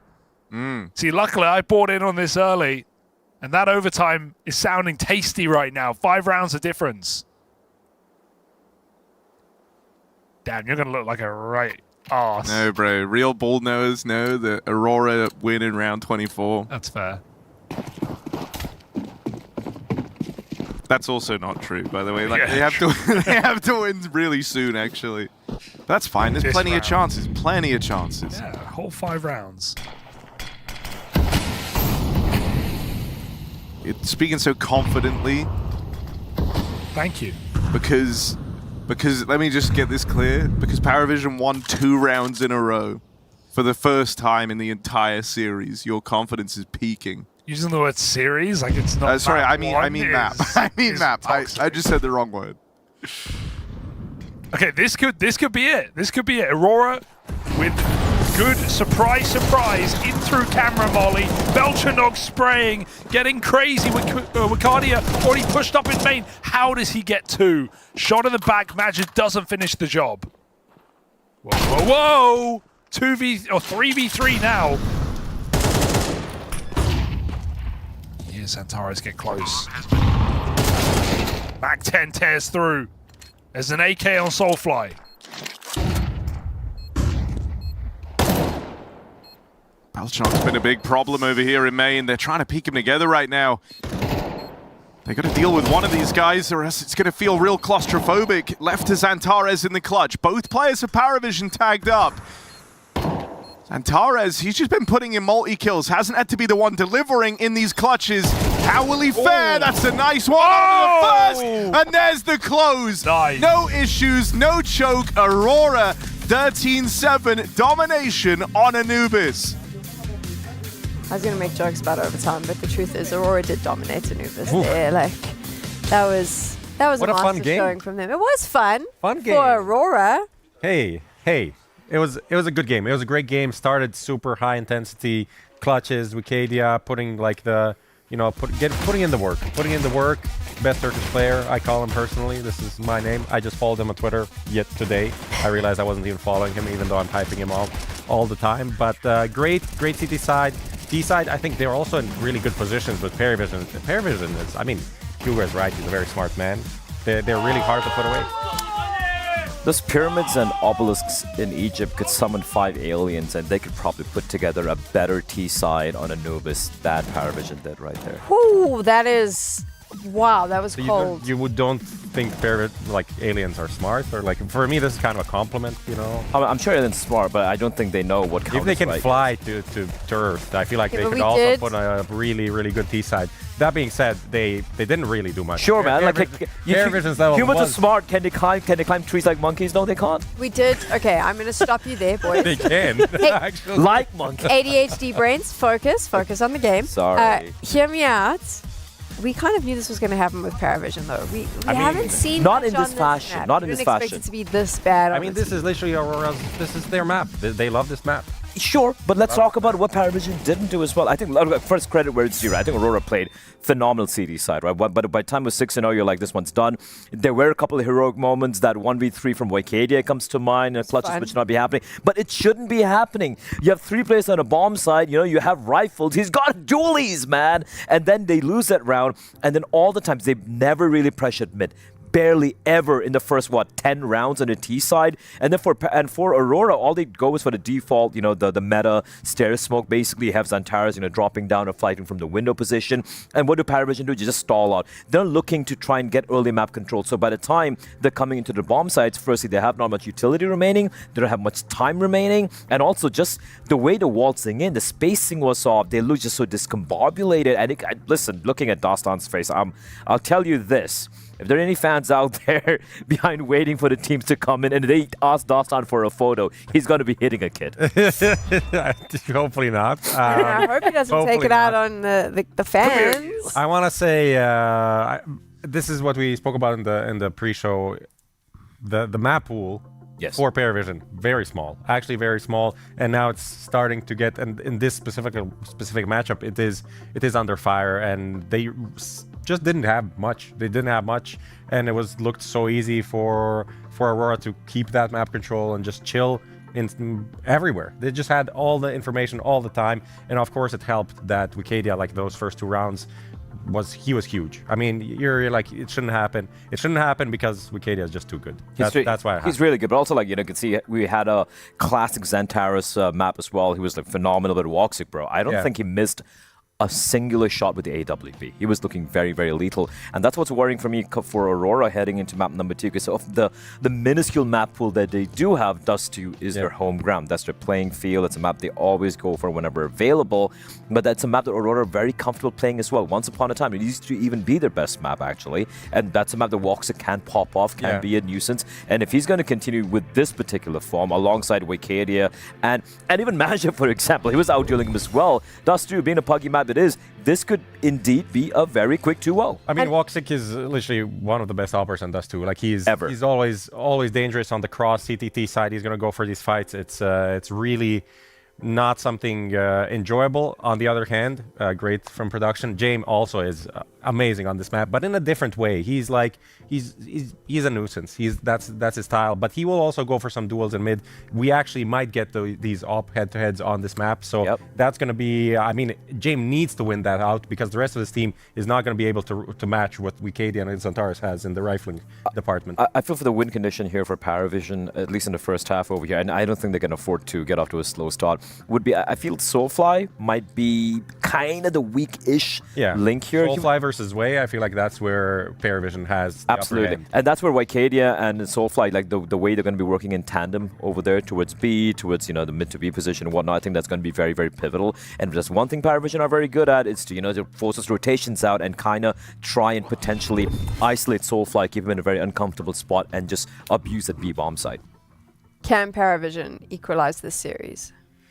I mean, they can. I'm not writing it off fully. Obviously, this is the Aurora that we wanted to see from day one, right? As you mentioned, the big three of Wicadia, Woxic, and Xantares actually firing. This is when we think of like a good Aurora, this is what we have on the CT side. Also having some nice setups. They have some like little tricks, but mostly just having the fundamentals down and some individual pop-up moments. That's kind of what they play around, not overcomplicating anything. So if we got that on the map 1, I'm confident that they can bring it to map 2 and just close it out 2-0. But Paravision, you can't write them off. I think on Dust 2, they also showed a lot this year that they can be faster than older James teams. They can just hit a bomb site, just walk into B at 140 or whatever, and catch someone off guard. When these things get rolling, we saw even in the second half here how many rounds were Aurora was in an advantage, and then just like an overpeak or a bit of a whiff spray, and suddenly you're losing the round, and this little comeback is kind of starting to build back up, and you can't really allow that. And I think Aurora would be super disappointed if after like this kind of a start they would just start stalling out on Dust 2. Yeah, I mean, I haven't really crunched numbers, but how many times have you seen Paravision win or lose a series 2-0 or 0-2, right? So I could very well see this going to map number 3. In fact, I kind of do want to see it go to map number 3, because we did say, right, should have been Mirage, should have been Punish Big Overpass. You just want to see Overpass? I don't want to see Overpass in a way, but also I kind of do, because maybe I'm a masochist, who knows? Yeah, it was a Punish Big for you. Perfect, there we go. Okay, so when we're taking a look at Dust 2 now, if Aurora wants to close this one out, what do they need to do? Okay, so I mean, disrupt is what I would say. Yeah, and not overcomplicate. Usually the side hits are pretty good for them, and just isolate. The riflers, avoid Zwei as much as possible. I think he is like for his position on the CT side, for example. A standout player playing A long, but finding so much impact there, and being a guy that can just hold long on his own sometimes, which is even when they send out, the opponent's going to send out 2 or 3 players, he can get a positive trade there, which he shouldn't be able to do. I think that's the area to avoid, or try to manipulate in rotations.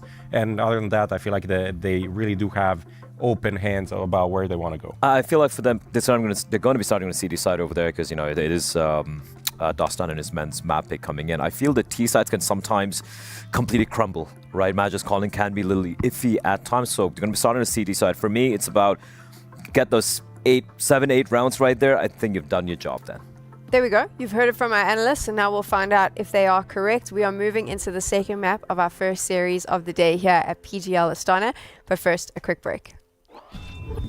She said she loves you, but she can't love me. But I love you.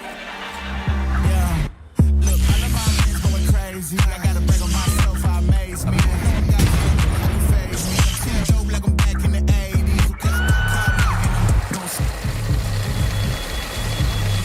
play window anymore. What's going on? Play your role. 1xBet. On to the next one.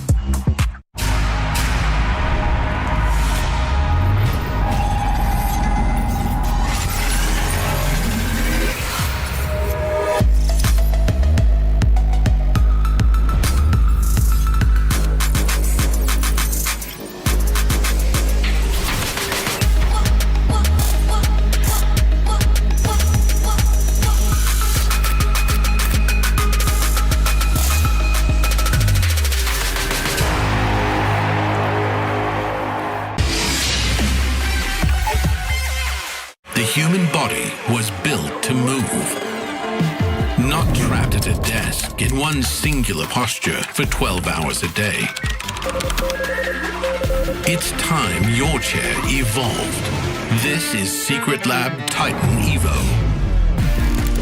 Ergonomically engineered for you, gamers, hybrid workers, artists, backing your every move.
We are here in Astana, in Kazakhstan.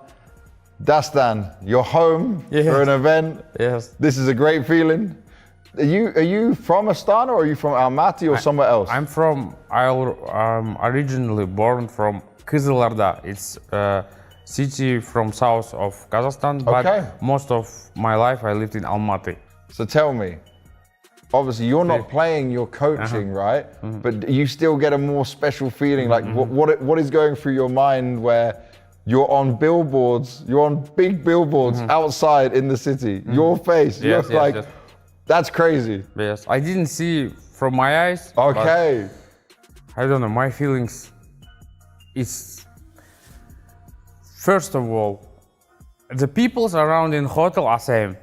Like Nico walking, everyone same, but when I go outside, when I see the young school boys to walking and asking Dastan come sign, it makes the feeling different. 10 years ago, when Gambit won major, it was fun meeting. It was in Astana. Oh wow! It was crazy, and security can't hold the people, and it was, it wasn't. Okay, we're gonna need to get extra security if Hobbits come in, but I also need to talk a bit about Paravision and where you guys are at, because beginning of the year, champions, last Monte finals, right? Krakow, an early exit, but we understand you guys were tired, it had been the grind going on. Cluj-Napoca, second place. Rotterdam, top 4, we can take that as a positive, right? But then Bucharest, where I think many people expected you guys to do better, probably win that tournament. You were favorites. It didn't come together. What is happening in your eyes with the difference between the team of this up and down, like the inconsistencies you have? I think when distance is increasing, you find your original level. It's like, as I said in Bucharest, I hope KCL, Nota, Belchonok, they should play better because they have more experience, but their level is increasing right now. That's what I'm worrying. Even before this tournament, I don't know what to expect. For me, it will be nice if I go to playoff and win at least one game. Semi-final, okay. maybe it's not the worst which coach can say. I can say, oh, we will win. It's important. No, but you're always honest. I'm honest. Semi-final will be nice. Of course, it will be if the opponent will be not like, I don't know, Spirit or Furia. I think we should win. But there is like 4 or 5 teams here are good, and I want to be in arena. I want to win, but I don't want to have like extra pressure. First of all, let's go to playoffs. It will be already nice because if I don't qualify, I will be sad. But even if I lose, I don't want to show like bad emotions. Yes. So I understand you want to make playoffs. You'd love to win the tournament. You have a deep run. You've been there in practice. You've been seeing what the team's been doing. How confident are you that the team's form is better than what we saw in Bucharest right now? I think we are better than in Bucharest, but right now I don't feel like, in practice it was not good. We lost a lot of practice. When we play practice, for example, we don't play against a lot with tier 1 teams. It's always, I don't know, because maybe for us it's better because they can learn us maybe. You're trying to hide, and when we play against tier 2 teams, it's good because we're playing like official one. And sometimes we're training, but we didn't play for win. We play for practice rounds more than, maybe if I win here, it will be unbelievable. The feelings will be like major. That for you, this could be a major, that's for sure. Well, good luck. Thank you for all of your explanations, all of your deep diving. I always appreciate talking to you. Lastly, I'll just let you, is there anything you want to say in Kazakh, if you can, to all the Kazakhstani fans that are watching and supporting? Салам алейкум, Kazakhstan. Бүгін ертең PGL Astana басталады. Сендер келгеніңе өте қуаныштымын. PARIVISIONға болейте. Забыл я қазақша сөздерді. Рахмет.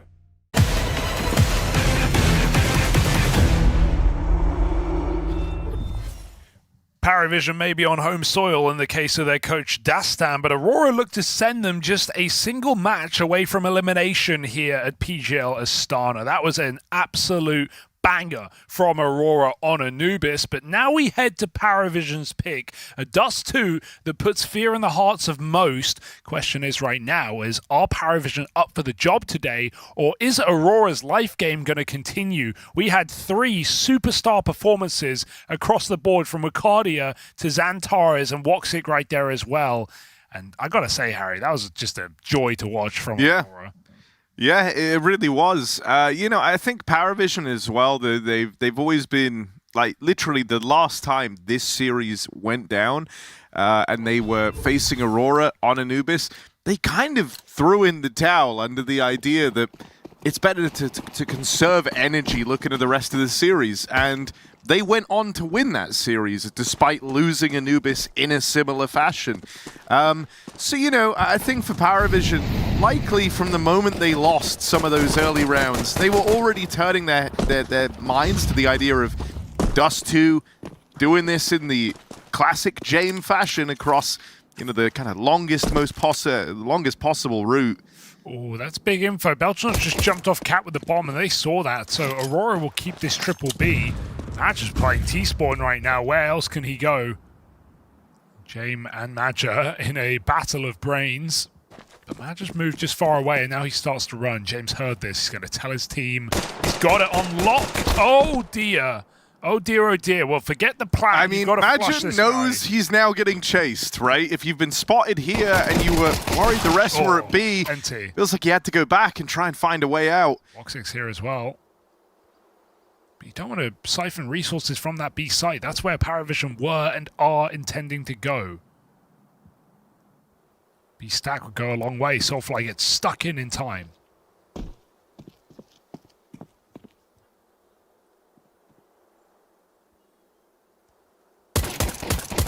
Spot for Soulfly. Xantares tucked into the car, but something had to connect there. USP back plat.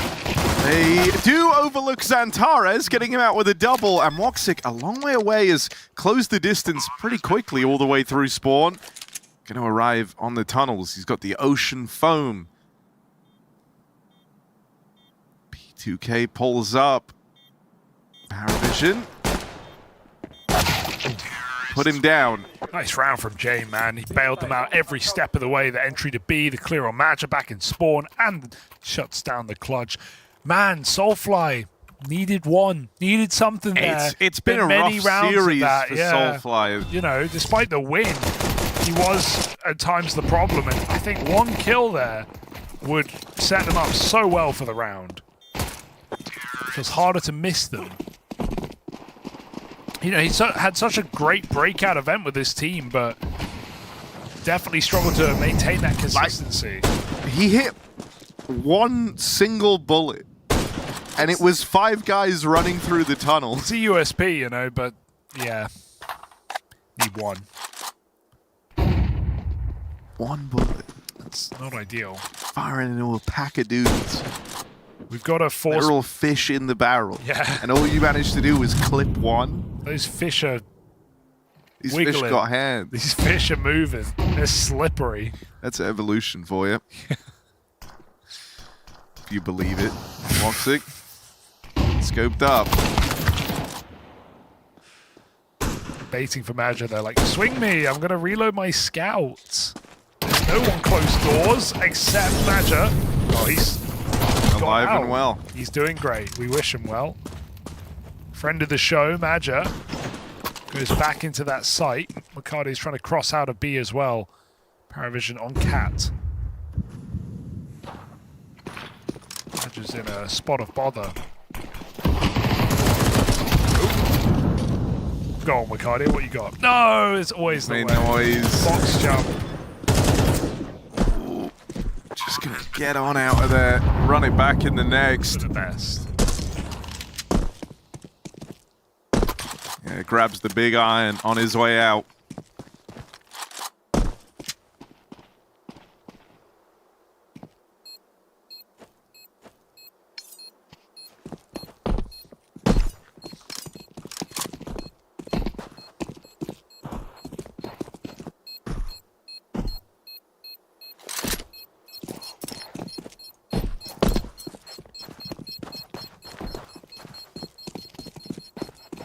Paravision are back here on map 2. Never in doubt on Dust, of course, home map for this squad. It's one Aurora have definitely elected to play this season, though. Constantly picking at themselves, pretty much handshaking on this one. And given, you know, decent results as well.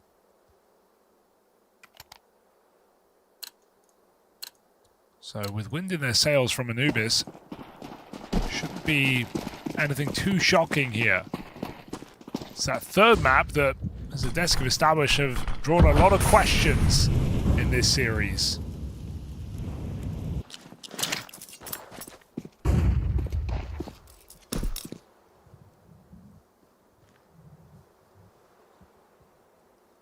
Will we get there?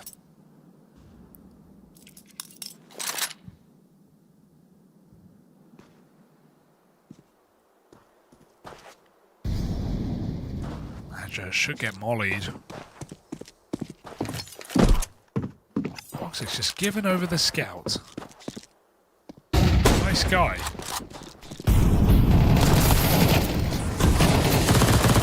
Oh, Antares. Oh my. Boxic's looking for something in the smoke. Oh no.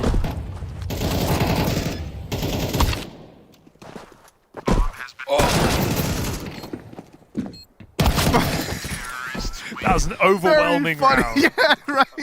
I want to just see the Woxic There was POV. too much stimulation there. No X-ray, no HUD, just Woxic jumping around in smokes. Oh, dude. That was a brain rot round. Yeah.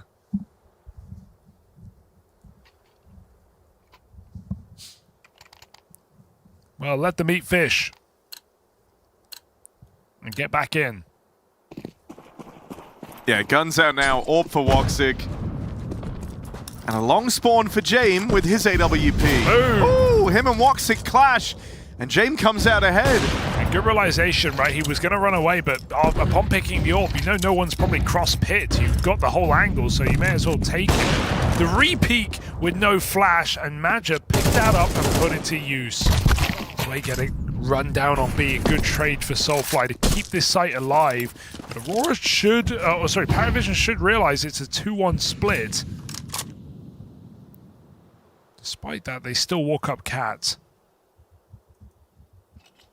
Centaurus is a question mark. It's Maja back on the line. Oh, he just ate the flash. Dangerous call. There's a swing out long. Perfect peek for Nota. Might be the round winner. Bombs in.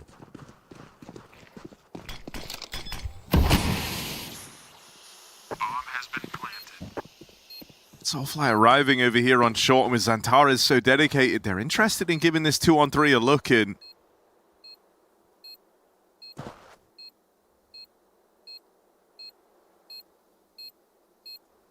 Paravision. Gonna say not overplaying their hand, but that spot there on Belchanok has actually given Aurora a way back in. Zelo's swing cuts down Soulfly, and Xantares, ooh, keen shot. 6 bullets left in the M4 when he takes that fight. Still, the round is lost. Save called, and Paravision continue to accrue this early lead 4-0. Important swing there for Zelo. They have a nice setup, but the danger is they don't have any info on Cat. So Zelo's waiting corner. Belchanok's going to swing off him, but it's when that damage comes onto Belchanok, Zelo realizes, I need to just take this fight or they're going to clear me together from Spawn and Cat. So that was the most important kill of that post plant. Just going out wide, forcing a 1v1. And of course, if he loses it, puts Nota in quite the predicament, but it was a risk he had to take. Puts Paravision back on the board with a gun round. 4-0 lead. Back to business, I'd say. Aurora have cooled off from Anubis. Still waiting for a heroic moment. We had so many back in the first map. Maybe Xantares on that saved M4 might be the answer here. Otherwise, MP9s.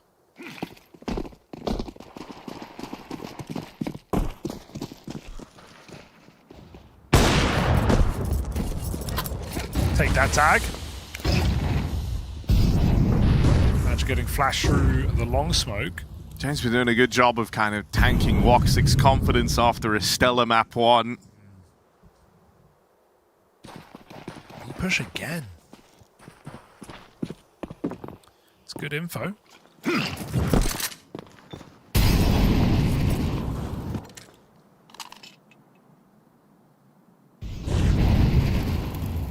Flash pushes Woxic back further. He's not had a chance to fire a shot. Xantares coming in, but if he jumps up here, James waiting. Woxic, what a peek! And there's the 1-2 punch. Cathartic there for Woxic, right? Revenge on Jay makes it happen with real style and flair. Tag down range now as well. Nota's softened up. So this little partial buy, very, very threatening indeed. Aurora in an unlikely round might be about to get on the board. Paravision is split up. They're tagged on Nota. Nota's actually been left with the AWP and bomb alone on short. Soulfly's fighting the inner demons, telling him to peek middle, but it's 5v3 with 30 seconds. The pressure really is on Paravision right now. Good timing on that, though. It works out well. Maja is picked in the meantime out long, but getting that bomb up Cat is a big problem. I can't believe Woxic just lived there. Yeah. And got the tag, right? Softened him up, somehow leapt away to car, round cooked. And so Aurora, low econ round, no problem. It's one way to get in. It comes off of the back of Xantares and Woxic with 2 early kills, and then all of Paravision are split up in their default. No one has a teammate to trade. Oh, did they get him after time as well? So Paravision plucked apart one by one.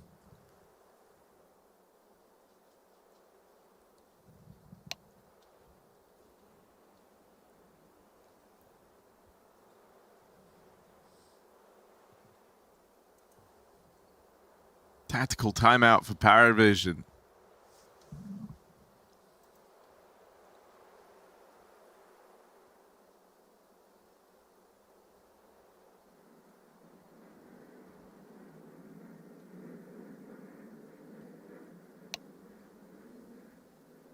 Uh-oh. What?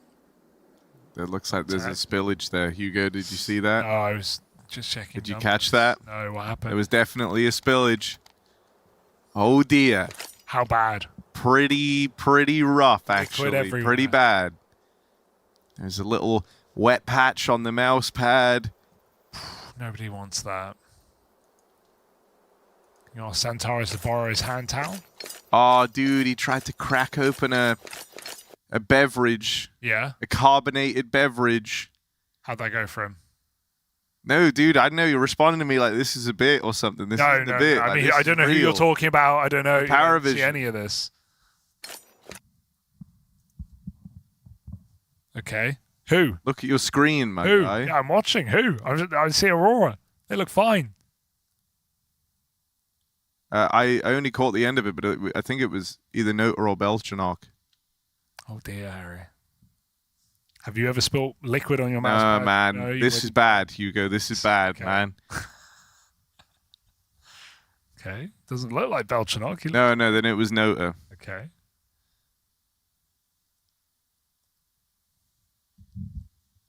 I only caught the end of it. Like, you see him smiling down the line? It went everywhere, dude. Oh man, that's rough. You're okay, bro. That's rough. That's really sent me off. It was on the mouse pad. It was on the keyboard. Yeah. On the keyboard. Yeah. Okay. Whoa. I Yeah. thought this was a mouse pad deal. No, it was. We're talking electrical. Dude, like electrical interference. imagine you've shaken up carbonated beverage. Yeah. And then you like that's how much it that was coming out. You it was saw everywhere. this with yes. your eyes? Clip? What is wrong with you, bro? Are you sure it was Nota right now? It looks like Zelo. Oh no, he's cracked a new one. It's fine. It was. You don't like how I'm. Why are they all drinking the same? Everyone's sitting around drinking carbonated beverages. No pressure. No pressure. We're back. We're back. So, suddenly the spillage isn't that bad, huh? Keyboard's fine. Mouse pad's fine. I feel like you've overplayed your hand, buddy. It's that or Nota is gliding through straight liquid on his pad right now. James taught him how it's done.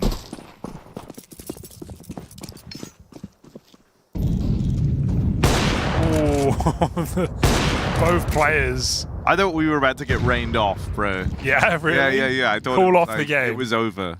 But no, we're back. Okay. I feel like you've exaggerated.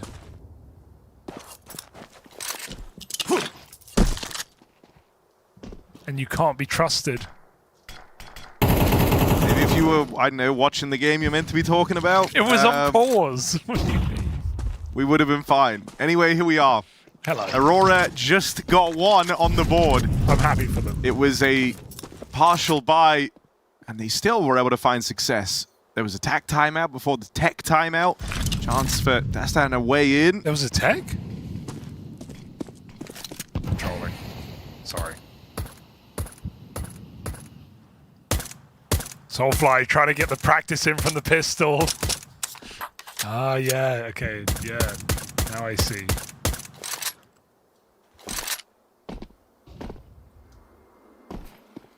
Be block here. Paravision just want to hit this site. Nota's out mid right now. Nota was out mid. Triple B, good luck.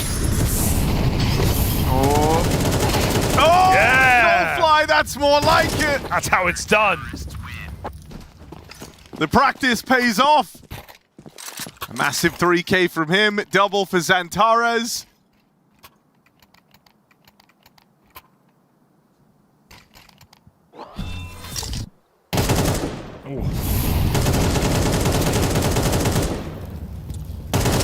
Good read from Aurora, having 3 players just there. The whole map's quiet. I think that's just off the fact that we've not really seen these B plays. It's about time. And not much staging util on Catwalk there to make it seem like anything else. Paravision now on pistols. Careful, that AWP. Ooh. Zelo's coming out low with the deagle.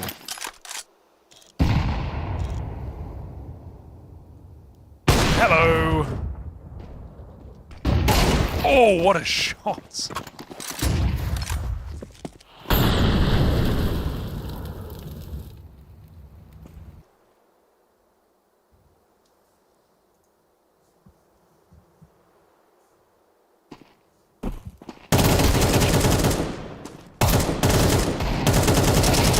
All right, Wakadia. Nice little sequence there with the spam connecting. And a clean round follows. 0 rounds since the spillage. Noticing. I mean, not wrong. But the guns are back out. James Orb. And yeah, Woxic has been willing to tango in middle in this game. Oh, from Coke on the keyboard to tango in middle. All the soft drinks are coming out today. Doors smoke in. And Woxic again goes looking for that mid fight you just spoke about.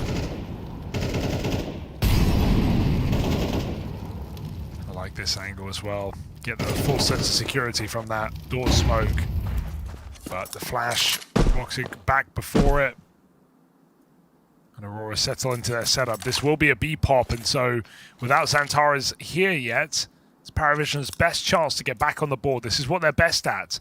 Just these out of spawn B attacks, but not a lot of utility, not a lot of flashbangs here. Might make this a little harder. That smoke's so annoying.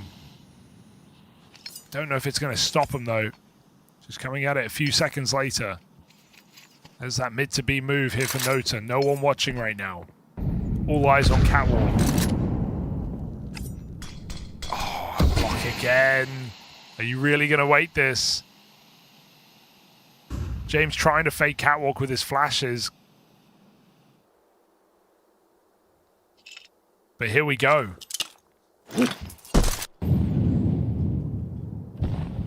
I mean, eyes right now are on middle and away from this B site for Aurora.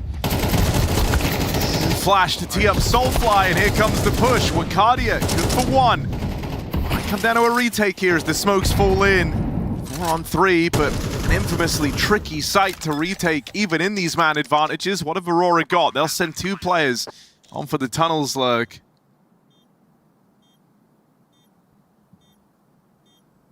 James holding for it, and a convincing shot to start things off.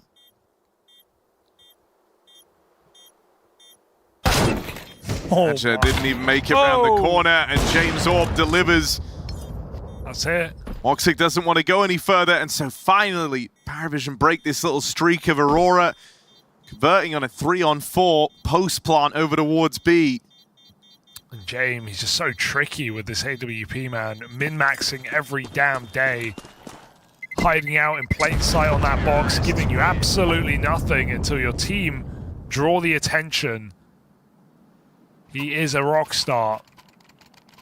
Paravision, I'm shocked they get away with that as clean as they do. Sure, it's a man down post plant, but as you said, almost favored once that bomb's planted.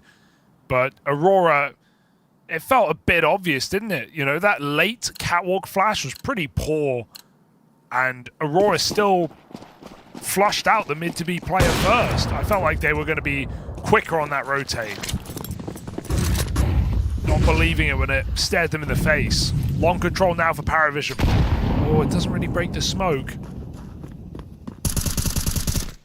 Nice move.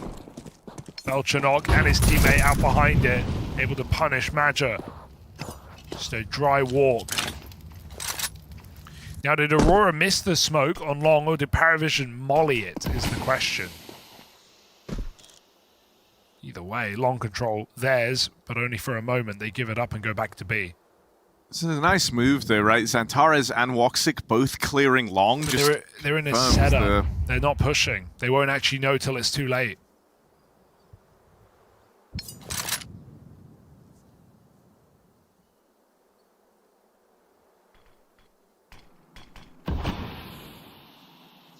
They get impatient.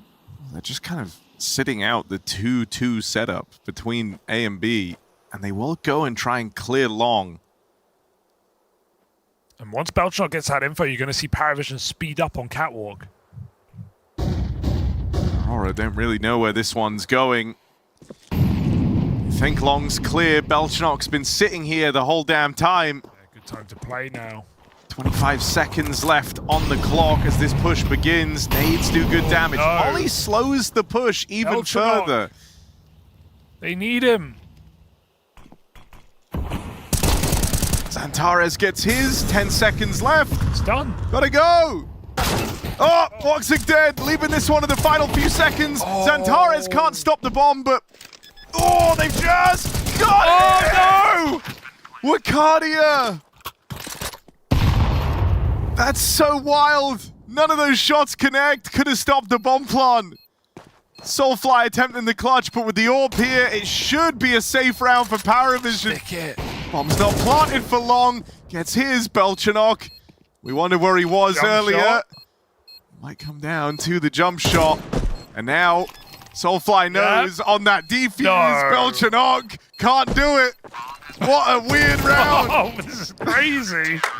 I replayed the whole round, top to bottom. Dude, how does Wikadi's shots not kill him? He's right there. I know he's jumping. I have no idea. He gets anything 3 that bursts just happened. in. Belchnok is so late. Video games? Yeah, Belchnok is so late up long, right? I don't know what read they have. They must have a reason for that. Took him 7 business days. They're scared of the AWP or something, but dude, if Xantares doesn't wide peek, I think he got team flashed. If he hides default, he wins the round as well. There were so many ways Aurora could have won, and they still pick it up by sticking the defuse. Belchnok, that's just unbelievable. I can't, that was the weirdest round. That was so strange.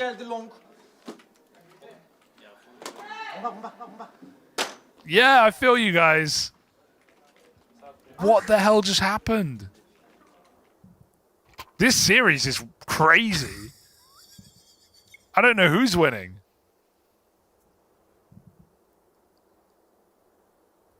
And somehow, Aurora won that round as it felt like they were always meant to, just in the one way that didn't feel like they were meant to. Since what is now being referred to as the spillage incident as well, things have definitely gotten weirder. No, stop. It's a coincidence. They've missed this a couple of times now, Paravision. All right, Manager, you're going to start pushing long doors now.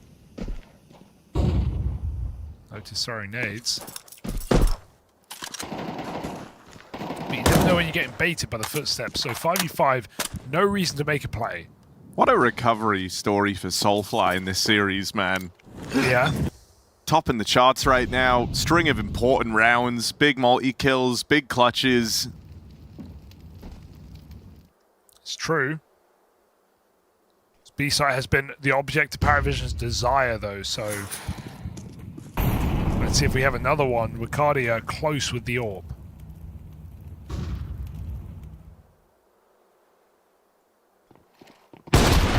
Oh, that's a really rough miss, and the dual Berettas aren't his friend this time. Soulfly, hell of a fight to go and take, and you're locked out. The pistols have done it.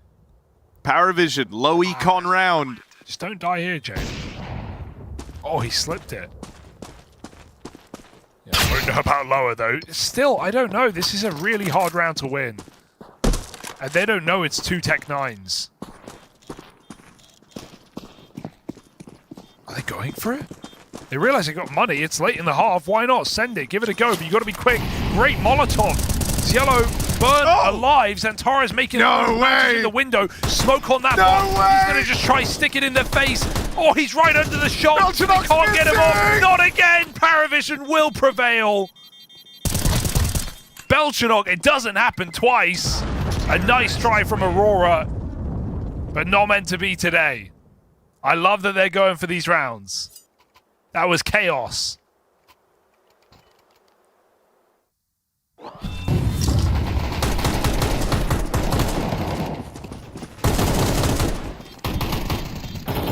Yeah, Penny maybe dropped a little too late there on the money. What a few seconds could have done.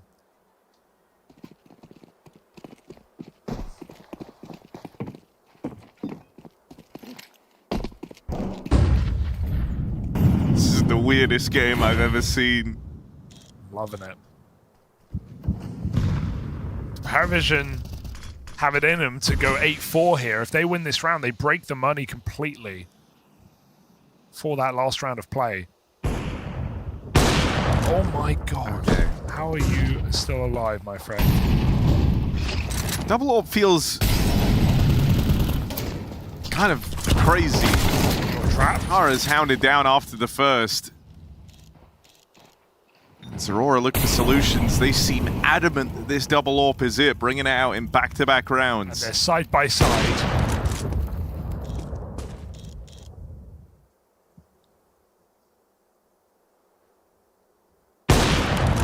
What's going on? Ah! Could have fired there, but he just switched off. Notice is standing in middle. There are 2 AWPs here, boys. Watch out. This could be one. Oh, there it is. Okay, finally. Notice low. James is dead, so he's got the AWP. Woxic. They won't be ready for a second one right here, though. Quick reposition. That's Yellow better. Dead. All right. That This round. is why they wanted to do it. There was some weirdness in there in the beginning. Zwei has made it out deep through the short side. Down CT. Oh! What? Where? The no scope. He was elevator.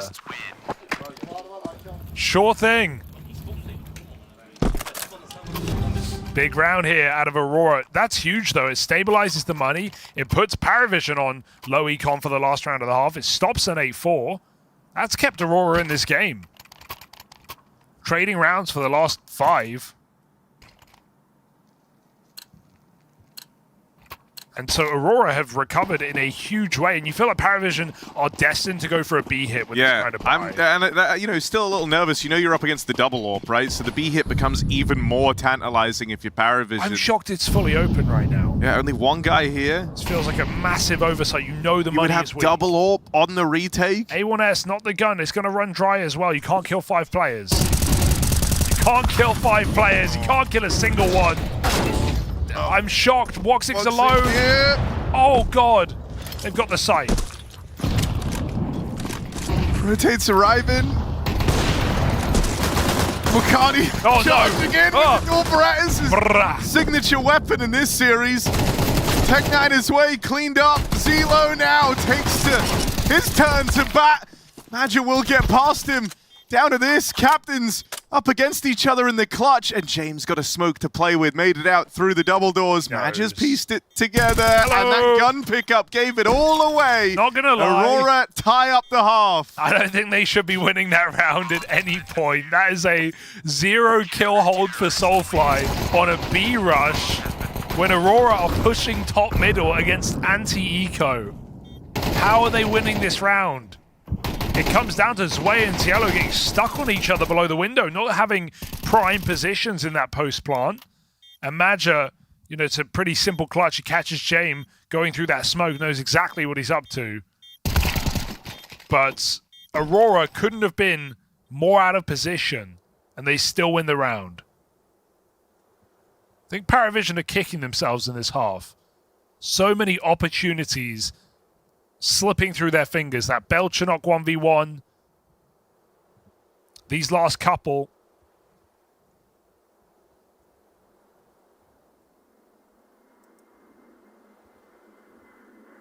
That Stan will not be happy. Because this could be 2-0 now. Aurora make a case for it. I think we need to install a carbon monoxide detector because things are all going loopy and crazy in this series, bro.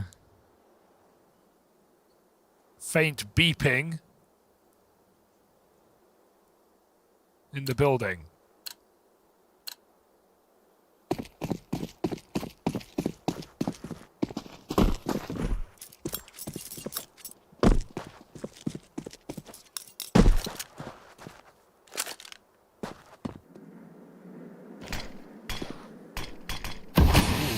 That's not ideal.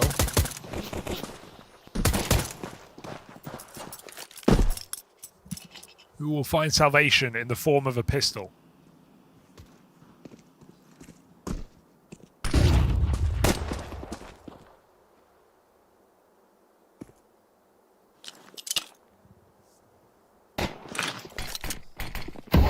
Bounce is weird, but it is fine for James. It's going to keep Aurora honest. Grenade could go hard right now. They walk through. Boost? Not today. Good opening. The rest of Aurora try and come through, and it's just clean shots for Paravision across the board. It's James with 3. Toxic 1v5. Not going to happen. They're back. They never left. And that was a pretty clean round as far as they go. 5 alive when all this said and done. You love that. Checks out.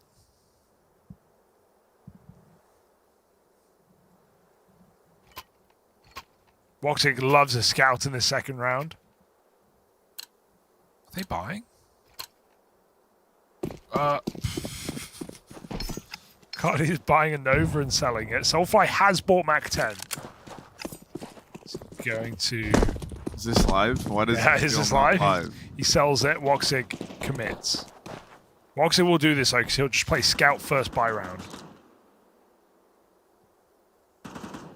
So nothing wrong with this.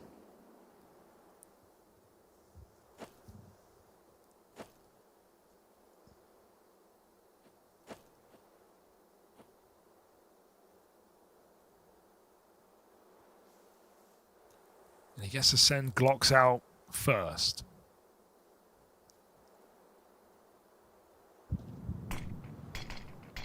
Go on. Oh my goodness. The Glocks are closing in. It's fine. Gonna get cleaned up here by Paravision. Only Woxic remains. Second attempt at the 1v5. They're giving him a lot of chances for his highlight moment. Oh, he hears the backstab.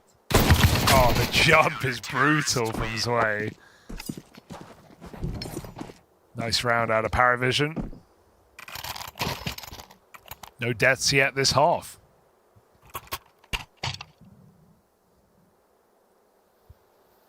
Woxic going for the Mac 10.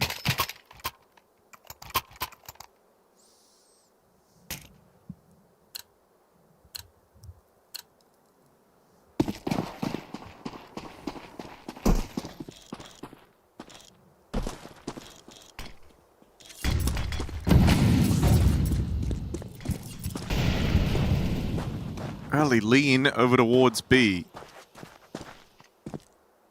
Ooh, Belchanok. Watch out.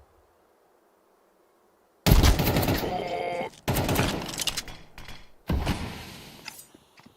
James threw him a smoke in middle, so he's going to go pick it up. But he's got to watch out on this B side, not only alone, but on low health. James saw that cross, missed shot, missed chance. And suddenly big problems on this B site.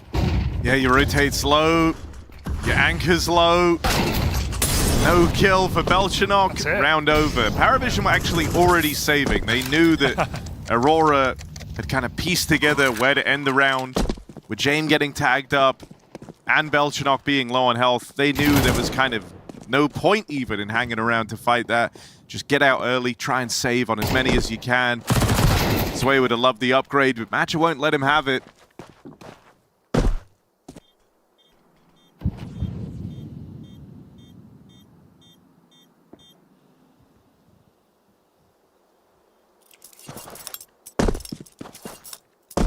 So Aurora, their guns come out, they get on the board straight away with a flawless round. Terrorists win.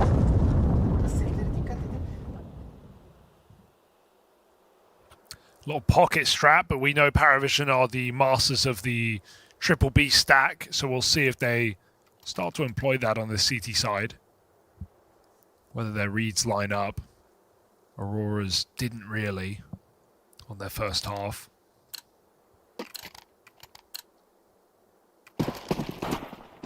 Only 2 kills for him since the spill. No way you're keeping track. Of course I am.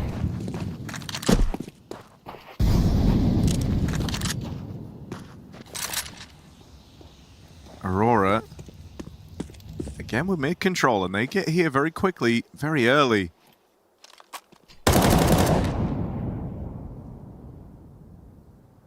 Now, you wouldn't try peek this, would you? You shouldn't. But it looks like they might. Woxic holding flash. It's a bad molly, leaves a gap. Storming it.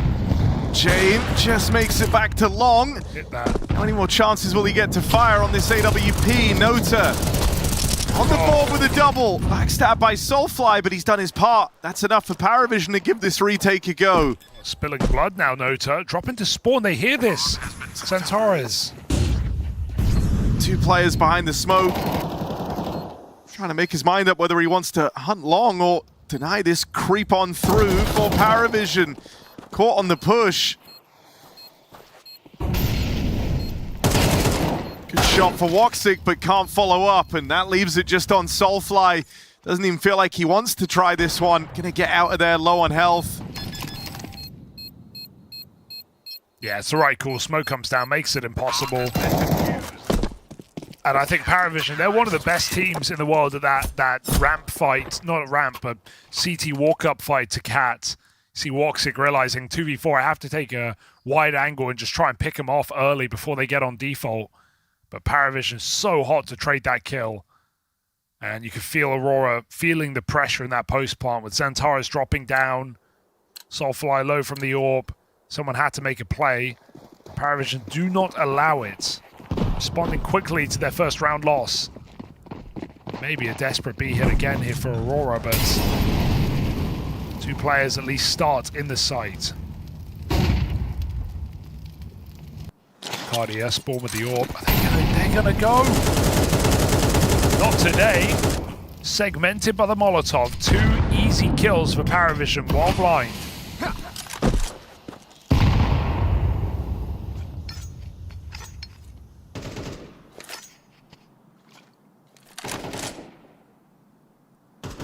Round gets killed on spawn. I almost wonder if you just save. Yeah.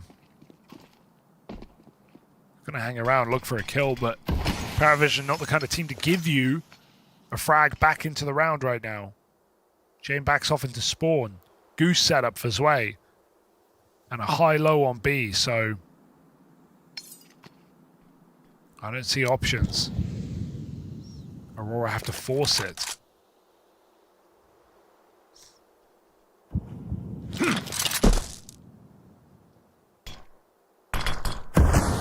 Sick.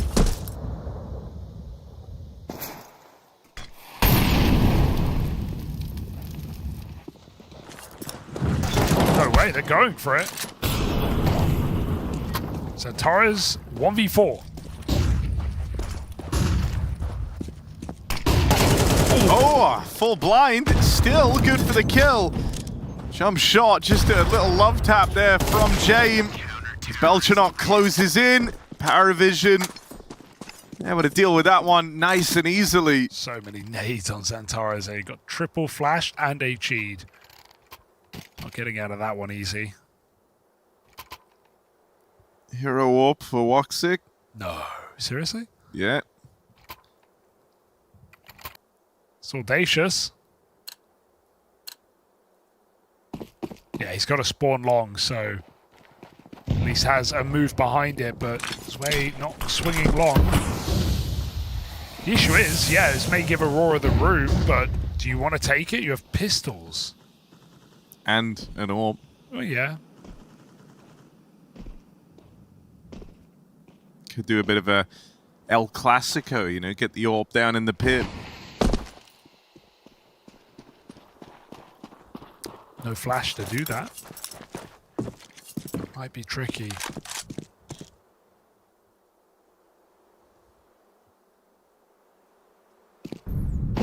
Just going to try and manually peek this corner. That's why he's jiggling though. Yeah, it's like a little bait, right? Soulfly gonna try and get the info, maybe get them to fire off a shot, and then Woxic couldn't take a target, and then hits the flick on a Jane, but just the leg.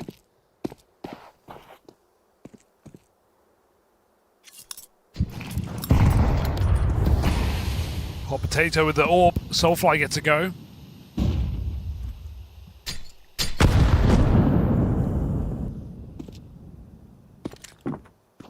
Still quite constricted here.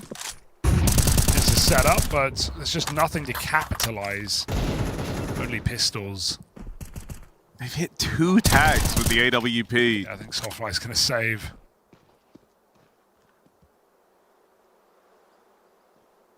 So let's match a 1v5 then. Not going to happen.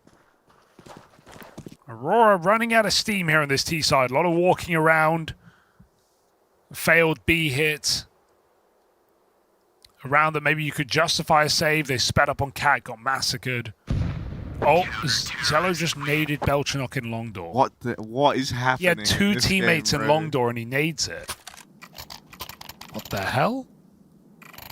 I watched that happen. What? He had 2 teammates there. They were running into long door and he just throws an aid. What's going... Beep, beep. And why?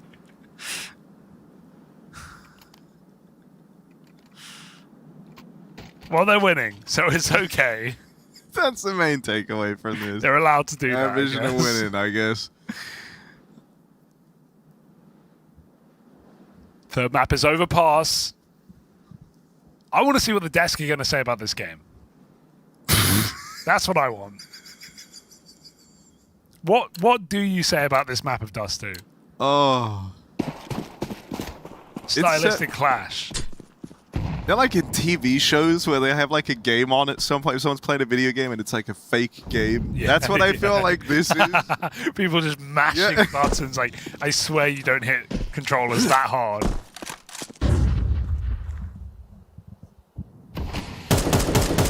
Gaming isn't just maximum outputs at all times. Right now it is.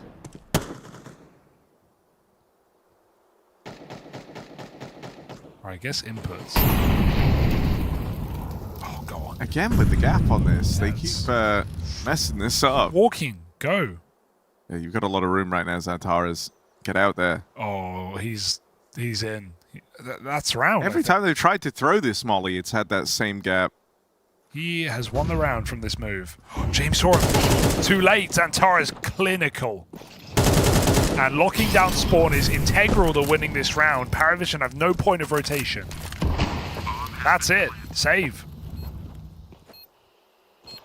Bacardi is in T-spawn. You're not getting up Cat. What a great little gap found by Zantaras. Oh, Bacardi is left. Should still be fine.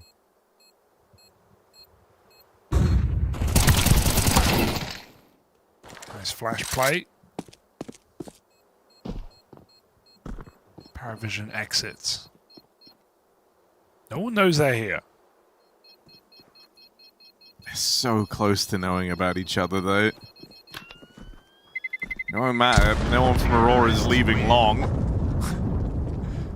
So close to seeing each other there. No info. This short molly missing is a big problem. A couple of times now. It's caused issues for Paravision. And that one, the most glaring, right? It gave Zantaras the timing. And he's been playing a very, very long time, has Zantaras. He knows when he's got the gap. I mean, it's 2 gaps, right? It's a gap on the Molotov. It's also just a gap on the timing. If he doesn't throw the molly, Zantaras... Yeah, that's what I meant. Okay, yeah. Sorry. You don't have to be playing long to know the molly isn't burning you. Someone who's been playing like 10 seconds would know that. No, I also meant the timing gap was open. If they don't throw the molly on short, Ataris never just walks into the site. Yeah. He knows he has the gap, as in the timing. Okay, wait, you're doing a play on words? No, there's no play on words. Okay, I'm agreeing with you, Harry. Yeah, no, we are agreeing. Okay. You just basically said, oh, don't worry. Okay. Anyway, here's a round. Let's see what happens. It's a little B-pop. Belchanok dead straight away. Zelo only good for one. It's just going to be a save for ParaVision. Yeah, fair enough. This B hit hits harder. Soulfly still having a great game here. Started pretty poorly. Got tested on B a lot in his CT side. Put up some nice rounds. No, Jay, you can't do this again. That ain't perfecto right there. But double entry, this B hit looking a lot better. And ParaVision just gonna keep their money standing.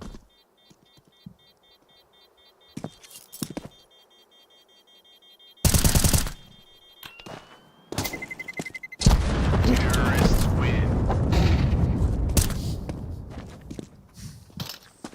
Not everything is funny, is it? Or is everything funny? This map has broken me, man. Yeah. Just the way things are happening. I think you've been hilarious as well. Me? Yeah. I think I peaked last map, honestly. Oh, okay. It's been downhill since. Yeah. Dude, I'm getting so nervous every time they're opening these carbonated beverages. I love how you're calling them that. I mean,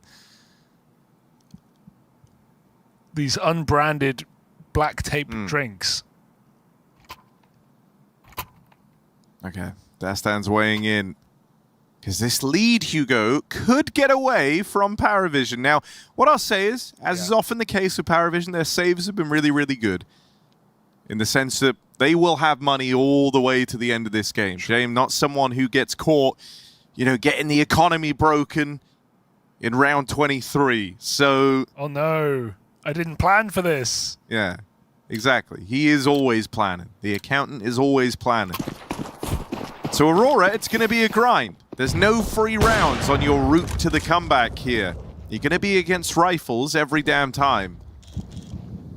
2 rounds in a row for Aurora. But yeah, this is when ParaVision say, all right, lock that B-bomb side, don't let them in. Belchanok plays close. We've got a third player hanging around. James is classic, trusting himself in the most important position to allow this triple B setup. And it's nice. In Jane we trust. But it does mean he has to hit his shots if they go for the cat play. So Torres mollying off. And Aurora will get that short control, but James is waiting. He is asking them to come his way. Aurora look to do exactly that. No long lurk and no control there. ParaVision know what's happening. Oh, James dead though, out on the crossroads, and Woxix even found another. It's a clean sweep from Aurora.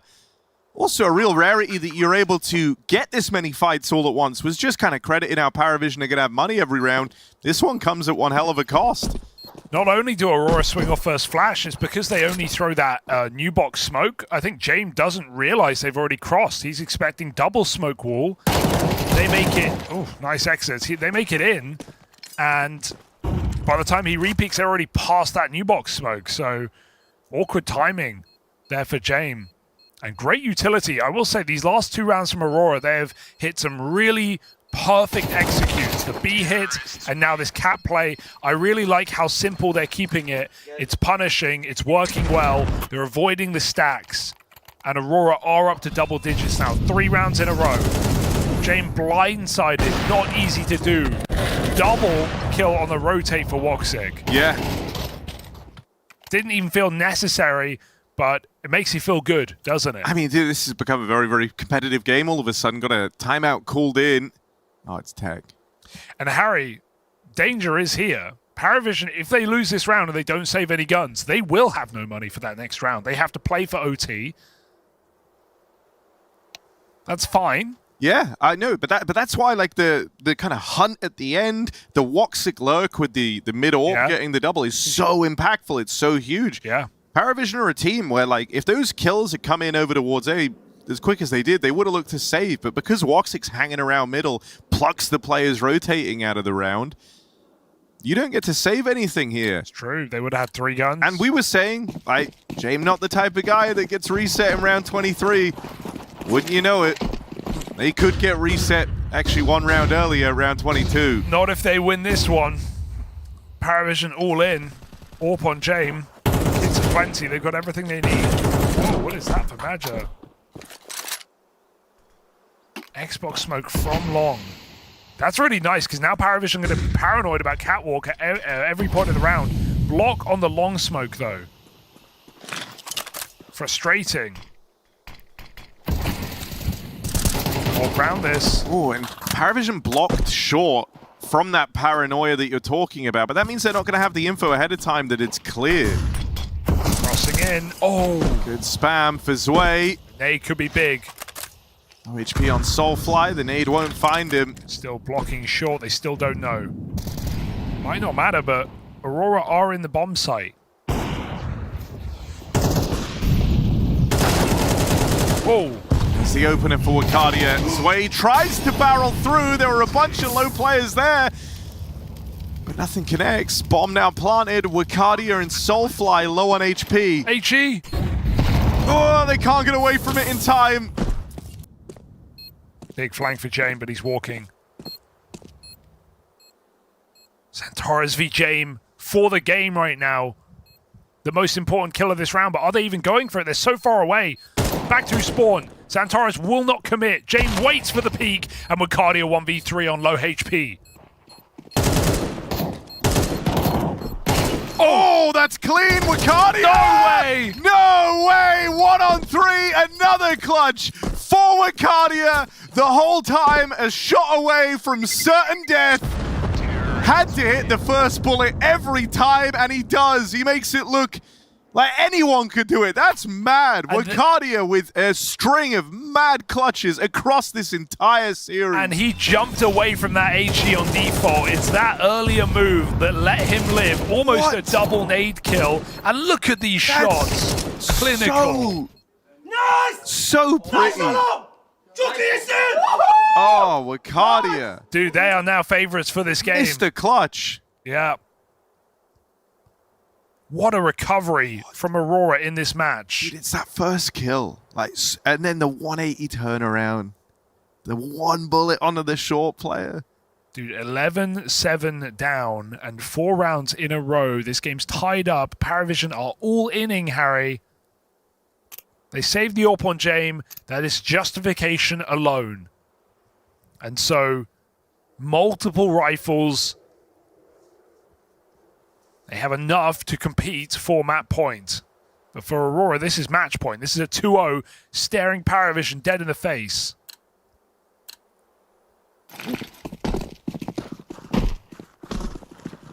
Woxic. Oh! I was just about to say, Woxic's not had a great game here. He's had a couple of impactful rounds on this T side, but that is the kicker. Finding a 5v4. James burnt down to 40 from Woxic as well. Oh, it's all going wrong here. Again, a good block, but they re-smoke straight away. They know it's coming. Whoa! Oh, the nade finds Soulfly, break on this smoke. Wakadia in it. They're all there. Mad dash across for Zantares. They saw 4. Boost up. Boost denied as the dink comes in. Oh no. Zwei's run into the Molotov. Save. You don't want to. Stubborn. Jump shot. Zelo blocking long. This could work. Yeah, Woxic won't be able to help. Madja had to do it alone. Low HP on both players, but it's Woxic with an AWP. Maybe not the gun for the job. Right on the edge of the smoke, it connects, and now hides himself away. Time is working against James. Shots connected, defuse in. Paravision on to map point. Only James can win that clutch out right there. Woxic hiding out in the smoke. James has no kit. He grabs that kill, picks it up, and gets the defuse. Unreal. I think Aurora didn't get that information though. Wicadia saw 4 players when that smoke got broken and either didn't realize or didn't communicate it. Because suddenly Aurora are hesitant. They're scared of Catwalk. They're not certain about the call. A nice try in the clutch, but can you believe the Paravision do break in that 4v5 and find map point? Overpasses our decider. And Aurora going for something classic, something that has done them well in this game. Paravision full blind from the T-spawn flash. That might be overtime. Nota! Nearly the lineup, arrives at the window. Trying to close the door on Aurora. Only good for one. Ooh, a couple of weird smokes, and James just blows them right open. One in at the door. I'll allow you to move across with the bomb, but you saw, for the longest time, Aurora were very paranoid, even after they got those 2 openings. Soulfly. Oh, that's so risky. That's a really nice shot, as Soulfly looks for overtime.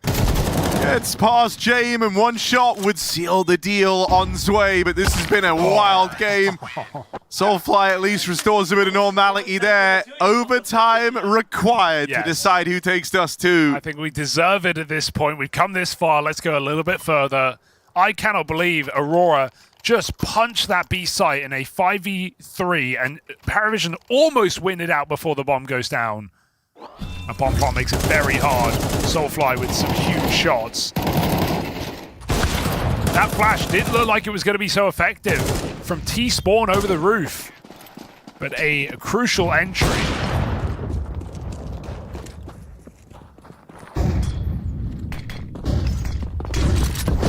How long? Second timing. Xantares has the cover. Dinked low. 5v4. Zway ready to block that smoke, as he's been doing every single time. James is clearing B with an AWP. That smoke is blocked. Yellow plays ahead of his. That's one way to do it. Team Flash catches him though. And there's James' patience paying off. No get out of jail free card. No escape from this long position. Aurora are committed.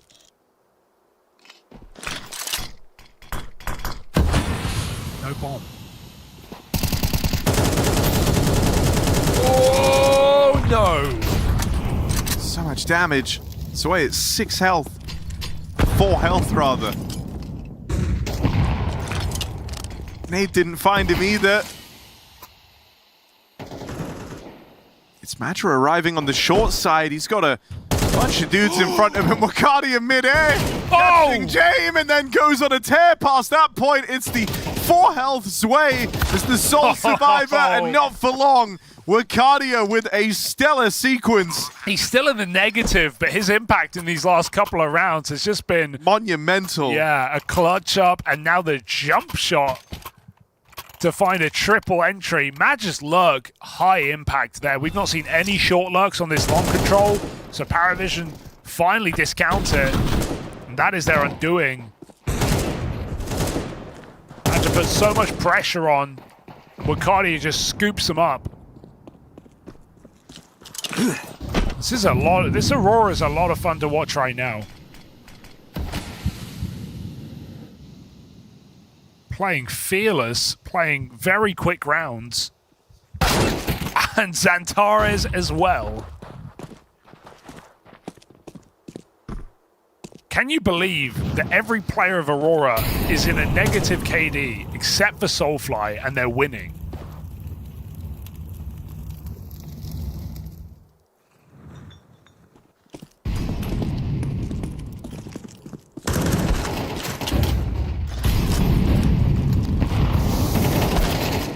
Oh my god. Torres, it's his turn for the triple entry out here on A. And Zelo will claw back a kill each, and with Xantares low, that nade could be big. He just gets away from it. Still, this round's by no means over. In spite of that bomb going down, another kill. This is a 2v5 looking to come through. Oh no! Xantares needs the ace clutch, and he can't do it. How 2 much? versus 5 for Paravision. What more does he need to do? How much is enough for Xantares in that round? 4 frags. All the entries, reroute CT, and it's a great position, but he needs a teammate alive. They get picked off one by one. That is ugly for Aurora.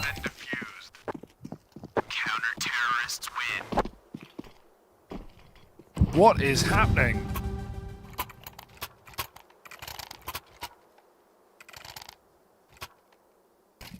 That would have been a bit of a money breaker as well, taking 2 rounds straight on T-side Dust 2 in overtime.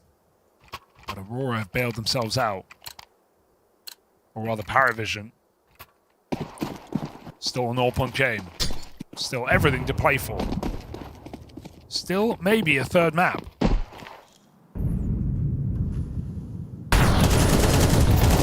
Soulfly entries alone out and long. Supportive flashes from Madja. Oh, go on, lad. No way. Look at him go! No way! Oh! Soulfly, the wrecking ball! The one-man army out of the long doors. They're hitting B. Yes. They just B-rushed. Kills everyone. B empty. Aurora walk in. Jobs are good and that's crazy. Well, Cielo, nothing to lose in trying, I guess. Soulfly finding a 4th. He is having one hell of a match right now. Or rather, one hell of a map. This is not the Soulfly we got on Anubis. No, he was like the only problematic piece on Anubis for Aurora. He looked out of it. Hell, even in the first round in Dust 2, we were saying how rough it was, because if you remember, he's back flat with the USP, had 5 guys running at him through tunnels, and hit 1 body shot in a 12-round spam of the mag. But past that point, he is being an absolute beast, and the confidence he is exuding in these rounds, dude, the solo self-flash through the long smoke for the triple kill is a crazy move. He looks so hesitant. I think someone just told him, bro, you got to run and die. We're going B. You got to just run and either get a kill or die. Just cause chaos in the communication right now so we can go for this B hit. And he goes, okay, all right, I'll run at them. Triple kill, on long alone, 4 in the round, and that is Aurora. Man, they really should have won that half 3-0, but hey, 2-1 will have to do. Off to the CT side. They call the timeout here because they know the importance of finding this next round, guaranteeing 15 and another overtime, but more importantly, ending this series 2-0. Versus a team like Paravision, yeah, you're really quite... Like, I think you'd be pretty pissed that you didn't get that 3-0 considering the round that they gave up, right? The 3K Xantares won. No, he ended up getting 4 in the end, but the 3K entry, 5v2. Yeah. Let's hope that that doesn't end up being too much of a cause for concern for Aurora.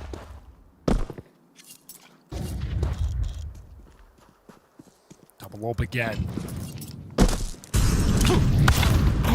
Good catch. Box 6 hits his out towards mid. Now goes and takes up defense over towards B. As Aurora play passive back within the bomb sites.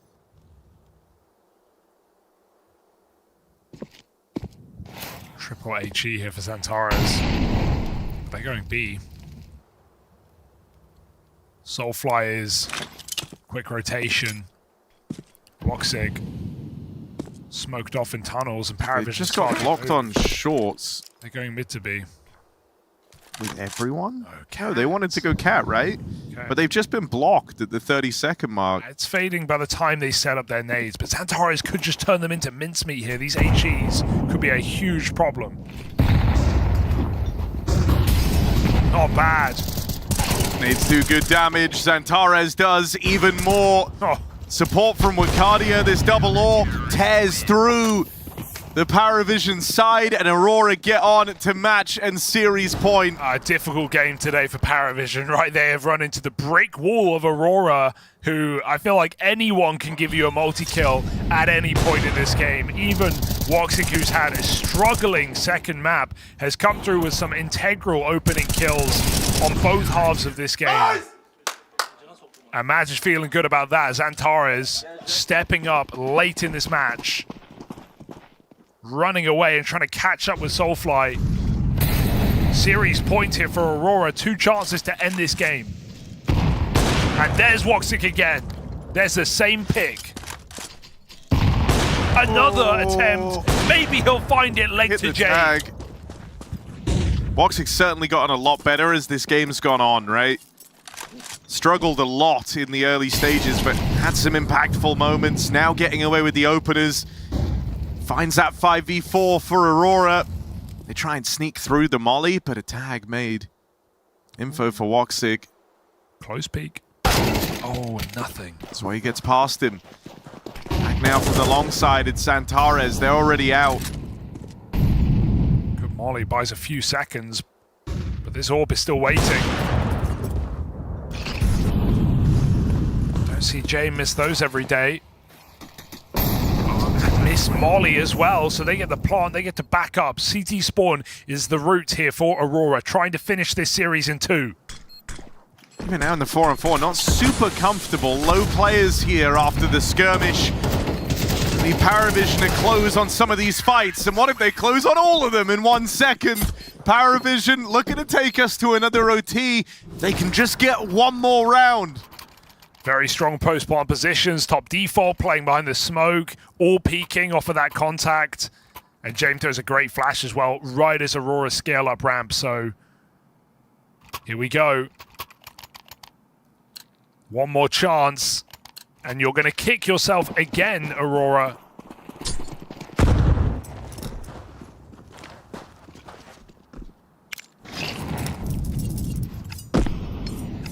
Be very hard to close on CT. I swear that 5v2, man, like, still thinking about it. This would have been all said and done.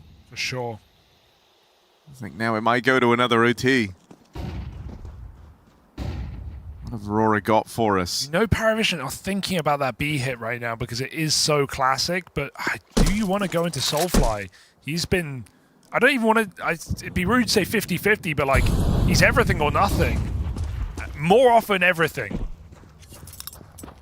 So what's he going to do now as Paravision are grouping in tunnels here in round 30? He's got support of Wakadia, but no nades for Soulfly. Eye on the crosshair. Madge are ready to flank, but all of this depends on the hold of this B site. Meant to be smoke lobbed in, but with 4 players coming in through the tunnels, Aurora have to keep their wits about them. Here they go. Can't over-worry about mid. He needs to get eyes on the position. Soulfly with the lineup. And it's a shutdown. Aurora get it done. An extra overtime denied. A 2-0 finish in what was a wild series. They're now a series away from the playoffs. And for Paravision, it's a series away from elimination. That was fun. Did we enjoy Dust too? I mean, it was a wild game. It had some ups and downs, had some exciting moments. It had more downs than ups. Had some lulls. Definitely that second half was a bit of a They were like enjoyable lows if you were watching. Let's say like a sleeper pick for the match of the tournament, I would say. Highlighting the sleeper part. You just go to the extreme every time. Now it's like, this is match of the tournament. This is the grand final. We were looking for. What was this Soulfly game? This is so weird. Like, I think Hugo highlighted it as well. It's like, I feel like half the rounds, like, he was playing like shit, and then he just gets... Sometimes maybe good, sometimes maybe shit. That's a classic right there. Listen, I want to award the PGL Astana 2025 1,000-yard stare award to Dastan. He didn't change his facial expression. He's like, that's controlled rage in his face right there. He's like, if I open my mouth, I'm in big trouble. Or rather, a lot of these people are in big trouble. Because, okay, let's break it down a little bit here, Dusty. He's left. He's gone. Where is he? He's just gone. He just left. He's like, I think this I'm done. This is scarier for me than when he publicly... Maybe he's at the end over there. He did say in the Banks interview that he doesn't want to show too much emotion. He wants to keep it together. Oh, he's gone. Bro, he's walked away. No, there he is. There he is. Look at him. Look at the look that he is giving him. That is terrifying. Do you know how much trouble? I would not get on the shuttle. I would not. Bro, no one's making eye contact. No one's making Look how he walked up and down and just gave them the death. Oh. Look at that. I would sit down in that chair and refuse to move. I would look at the admin and be like, I cannot. This is the way my dad used to look at me, just pure disappointment and rage. Oh, some people are in trouble today. I could just keep watching. That's cinema right there. That is cinema. But what a crazy game. I mean, he can think back to at least 3 clutch rounds. This is one of them, Belchanok. I'm not sure. I mean, that's not Belchanok, but he is later in the 3v1. A lot of things happened. Honestly, I enjoyed this game. It was exciting. This was egregious. That was egregious. Soulfly, what he was doing on the B bomb site in some of these rounds, horrible. In other rounds, he just killed 3, just like in the last one that we saw. So props to him. Like, obviously struggled on Anubis. Woxic, who he highlighted, practically didn't do anything except, like, then towards the end of the game, he had 1 kill down mid through door. No, I think he's due 1 every Dust 2. He has to have 1. I think he's had some moments. He wasn't very, like, popping off. The thing is, from Aurora, it was tepid. It wasn't too crazy, right? It wasn't like, super impressive or whatnot. But what was shocking for me, and I think all the viewers would notice as well, the CT side from Paravision, the way they allowed Aurora back into the game when they're like, 10 or 11 rounds up, it was just unforgivable. There was no aggression whatsoever. Everyone's playing the same static setup for like 4 or 5 rounds in a row. They're not even looking to fight long. They're not looking to fight short. And every time Aurora just went for the same thing. Like, all right, guys, 5-man push towards up cat, 5-man push up cat, 5-man push towards long. And every single time, it's the same setup from Paravision, right? And they're just hoping to get lucky or something. And it's just ugly to watch. This is your best map, guys. No, it reminds me of that quote from James from Bucharest when he said, I don't know what to call because whatever I call, people will mess up. Because they go for like 3 long take on the CT side. Yeah. Aurora is coming long, and they just leave long. It's like, okay, if you're... Well, why are you sending 3 people long? What's the point if, off of like a few flashes you just pull out? And then we saw later on when Soulfly was there, solo coming out long, killing 3 guys. By himself. Yeah, he had some supportive flashes and all of that, but like that's and by the way, right? that wasn't even like, the rest of his team following behind him. That's a bit of a bait his setup, team was right? On B. His team, exactly. There was nothing but a bait. He was a fake, and he gets all 3 players as well. How many rounds can we count where in the second half did Paravision ever contest for short or cat control? I think 0, if I'm completely honest. And this is somewhere where it looked like they were winning with that because they stopped a few executes when they came to the bomb site. I was like, well, this is weird. Like, I feel like Aurora know what's happening. And then after that, they were like, okay, we don't need to use any utility to actually take mid because there's no one mid. James has never contested mid because probably expecting Woxic really likes these fights. The Xantares likes these fights. So we're just going to play back.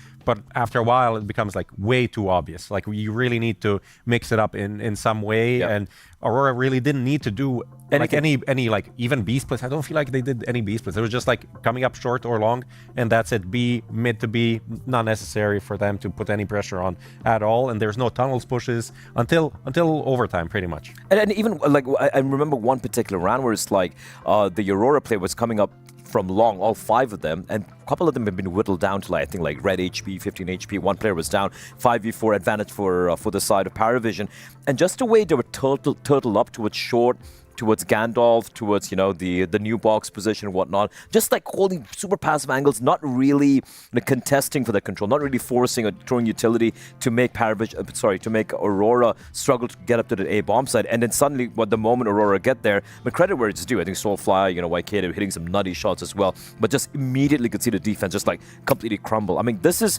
not even about, I'm not asking you to play super limited counters or like Vitality or whatever. This is like textbook CS, which you have done in the past. Yeah. What's happening here? Is there no strat book remaining? There's the question. What is happening? Where does the fault lie? Is it the coach? Is it the IGL? Is it the young players? All of those questions still unanswered. We'll have to see what happens with Paravision, who are now fighting for their lives. Obviously, super important for Dustin because this is his home country. He wants to be in the playoffs. We'll see how Paravision progresses. But now we're moving on. We have our next game coming up. It is Monty up against Falcons. It's on the way after this. She said she loves you, but she can't love me. But I love you.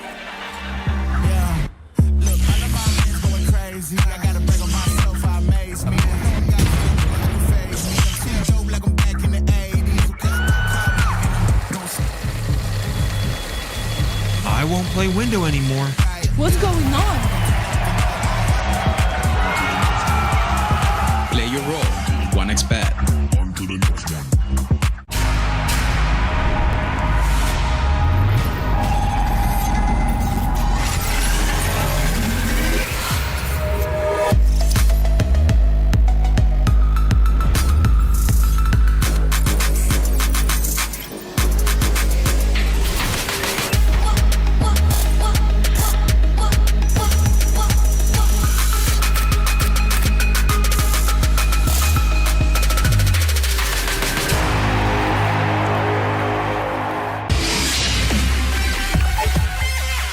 The human body was built to move.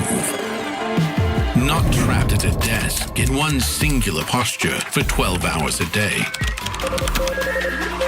It's time your chair evolved. This is Secret Lab Titan Evo.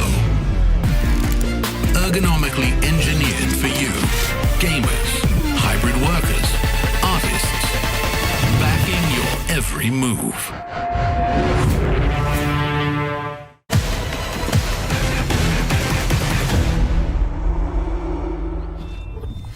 You're watching PGL Astana. We're moving into our second game of the day. It is Falcons up against Monty. And I have a bone to pick with the viewers at home.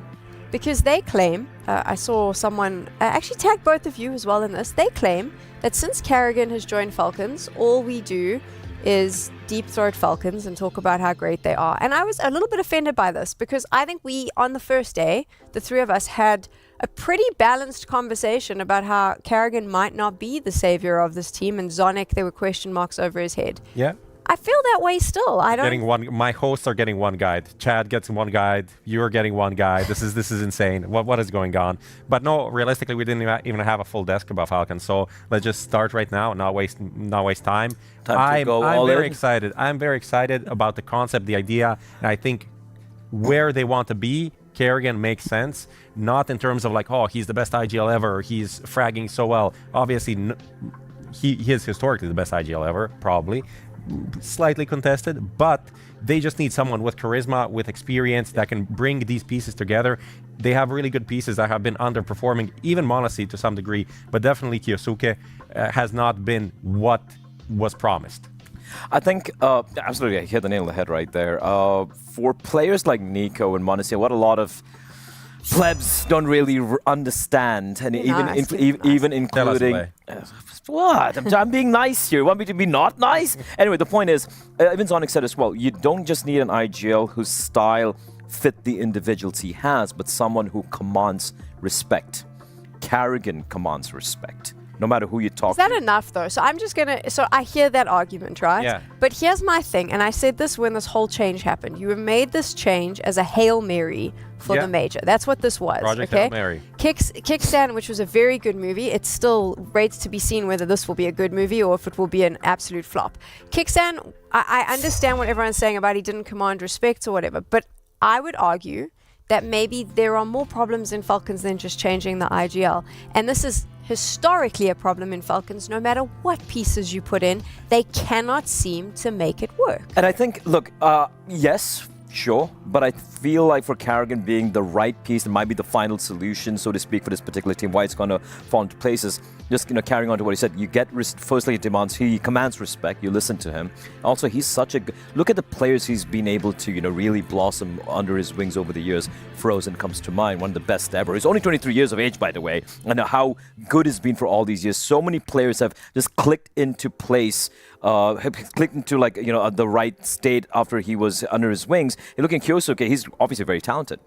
but he is very raw. He makes so many mistakes and Did whatnot. we all just forget what happened like 3 weeks ago Let's with forget FaZe? we did, Have we and all we're just moving on. forgotten that he didn't qualify? He could not take that lineup and qualify for the major. There's one There's so much a man can do as well, all right? Like, there's also one more thing. It's not just the respect, but taking responsibility. And I think that's what Falcons have missed. And if you watch the vlog from Rio, like I was kind of baffled to see how these team talks end, because like Sonic is like, oh, we didn't play together, we need to do this better, and then yeah, we need to do. Like, who is making mistakes? Who is responsible? Even Nico didn't even take kind of onus. like looking around, and that's what Kerrigan's there for. He's gonna be like, okay, guys, you shouldn't have done this. We need to play like this. You come here with me, and mostly he also spoke about this in the interview. He said, kind of the main job is to activate Kyosuke. He's a guy you said makes a lot of mistakes, and also a guy that is not as aggressive as maybe, you know, people compared him to Donk. He's not that guy. He wants to go a bit on a slower pace, and Kerrigan wants to be that guy to go in front for him. That's going to probably end up not great for Kerrigan's stats, but that doesn't really matter because the T-side from Falcons were ass. And a lot of it was just because of the roles don't really fit. They never really fit. And that's why, like, when people thought, is there more problems in Falcons? Yes, they bought a piece that is like very similar to the other star rifling piece that they have. Like, Nico and Kyosuke are not that different in their style, and putting them together means that both of them are kind of uncomfortable in what they're doing, and one of them is super experienced. Nico is a fantastic player, and most of the times he's gonna make the right move. Yeah, maybe in a playoff, in a super tense game, he's gonna F up. But Kyosuke, even in group stages, sometimes he does some plays that you probably shouldn't and gets away with it just based off aim. And I think that's, as the tournament progresses, gets more and more a liability for Falcons. Yeah, for sure. And look, coming up against Monty here, obviously Monty will be the underdogs, even though they're a team that, you know, quite a few of us like, yo, they can maybe make it. They're a good tier 2 team, but we don't know how they play here. Yeah, and also the problem here, if you just took a look at the map spider graph, right, there's a lot of overlap as well. Of course, this is obviously, you know, including the pre-Kerrigan era, so to speak, the past 3 months and whatnot. So it's going to be an interesting test for Falcons. Again, you know, you can never count out all these. Like yesterday comes to mind against 9Z, where they got absolutely demolished. What happened? Like, what happened there? Shit happens sometimes. I just feel when it comes to Falcons, everything is hyperbole. Everything is just like, oh, the worst thing ever or the greatest thing ever. Why can't we just be a little bit more rational? Why does everyone get so super emotional and so like, oh, that's it, it's over. Falcons, you know, Kerrigan should be kicked. This is what you've done. You've ruined the team. I just think that if you are going to make such a scene 2 years ago about how much the pieces you're going to get, you sign Zonic, you do interviews about how you're changing the game, you're flying players business class, blah, blah, blah. You're going to make that much noise. You're going to spend that much money. You are going to be held to a standard that no other team will be held to. That's how this goes. Sure, absolutely. But Kerrigan, this is like, it was a second game with the team. And also, 19 played great. I think they said 8-9 days of practice due to the team coming back from Rio. That's just something to mention right there. Yeah. No, just want to point out, if you harken back to the map spider graph right there, even though there was a lot of overlap, the one difference was Dust 2 was a map where, you know, Monty are very, very decent on, very solid on. Yesterday we saw how miserable it looked for Falcons. So it's not necessarily punish pick, so to speak, but it is a map that could potentially maybe go the way of Monte if we see anything similar to the old Falcons. Overpass getting banned by Falcons, no surprises there. They're not going to be taking any chances because Monte kind of have a 7-ish map pool. Ancient, the pick from Falcons, I'm okay with that. They look pretty good on it recently. And of course, Nuke Decider, where they played it against. Who did they play it against? Falcons played 9Z. 9Z on it. They had 0 T rounds. 0 T rounds yeah, again. That's the effect of Kerrigan. Maybe second time's a charm. Yeah, maybe second time's a charm. No. I have one question for both of you. At what point does this the narrative around Falcons stop? Because since their inception, every time we start getting unhappy with them and we call them out, they change a player and then we all go, okay, we have to give them time. Then they start faltering, they change a player, we'll give them, they need time. Now Kerrigan's coming, oh, well, they need a bit of time, they haven't practiced together. At what point does this behavior stop? At what point do we say, hey guys, no more time? I mean, I think there's always time if you make changes. It's a new team. You know? I'll give one event. You know, it always changes. No. Like the thing is, I think right now Zonic is the person on this team with the expiry date coming close. I mean, he's giving the reins to Kerrigan, literal quote. Yes. So what are you? For me, that's where the next change is. Because if you change 3 players and it's the same name, like, of course you're going to give people time. That's not the same team it was before. I think that what Kerrigan is doing, and he highlighted it a lot, it's not going to be the same style that Falcons had before. So, you know, you compare it to MOUZ, where they changed the IGL, but they didn't really change much. They're still going to be the same team. Here, it's a team that wants to approach the game differently. And I think you need to give them time. But, you know, if they're not playing real CS by the major, then that's super concerning. Here's what we have. We have Falcons on one side, massive superstars, massive salaries, an incredible backroom of people to help them. On the other side, we have Monty, one coach, and an IGL who is still studying and still does all the anti-strats. It is literally the David-Goliath battle. We're about to find out how this is going to play out. Yeah, Falcons versus Monty about to go down. And obviously for Falcons yesterday, surprising result in that 9Z game, Hugo. Yeah, they're out for a bit of redemption today. Absolutely demolished, Harry. Absolutely demolished. But this is another big underdog. I love the way the desk frame it. David v Goliath, quite literally. But, you know, David's got another stone in his slingshot because Kakafu is back in the server, or back behind the team here for Monty. Obviously, coach wasn't here for the first couple of days, has now showed up in time for the big match.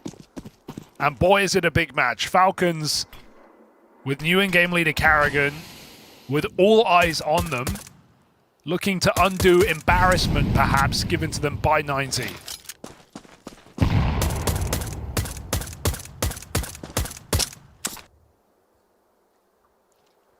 Monty walking right out middle. That gets Monte involved on these dual Berettas. Oh, he's onto something. Doolies chew through Monty. If that's a sign of things to come, we'll be keeping an eye on Monte throughout this series. Beautiful 90-degree flick into the tunnels, then back into the doors. A 3K in the pistol round. Afro 1v5 ace clutch required. He's got a minute to play with. Let's see if Falcons give him a reason to believe. 2 players ready to backstab. Afro is a dead man. Monte has been obviously the standout player here for Falcons recently. He's looked really, really good. Obviously getting a lot of praise from Kerrigan, even saying, you know, this is the best AWP I've ever played with. I mean, it tracks, it follows, but it's great to still see Monte in fighting form right now, game to game, even in these losses. 2 teams that sit 1-1. For Monte, it was, well, they got demolished by Furia on that day 1, but found a clean enough win against Magic. This is another true test against one of the top 4 teams at this event, one of the favorites. But there's still obviously, you know, with Falcons, akin to a team like MOUZ, questions on performance in the big games, in the playoffs. I didn't think the questions would come in the group stage so much. Well, I know you say that, but even in like Kerrigan's interview he did with HLTV, he touches upon this. He's like, obviously Falcons never have issues in the group stages.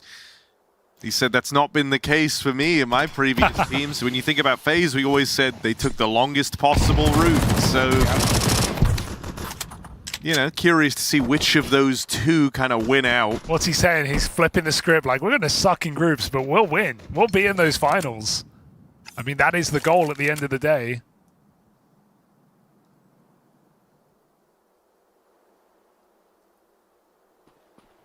For now, it's just Glocks for Monty storming this B-bomb site, hoping for something to go their way. I don't think it will.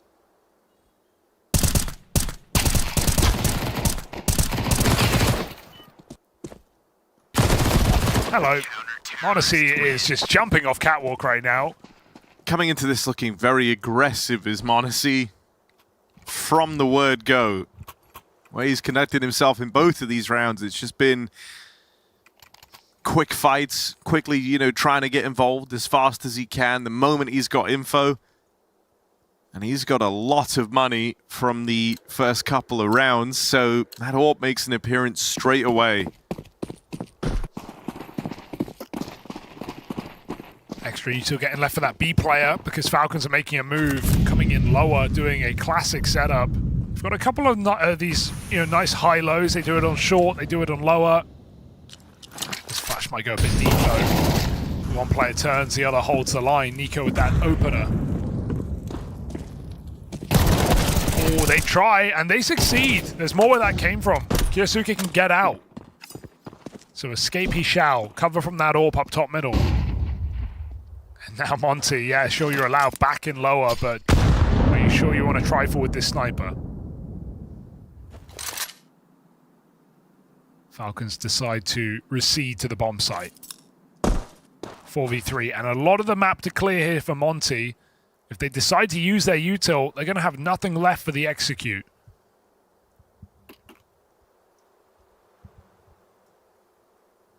Decisions to make for Gizmi. B split.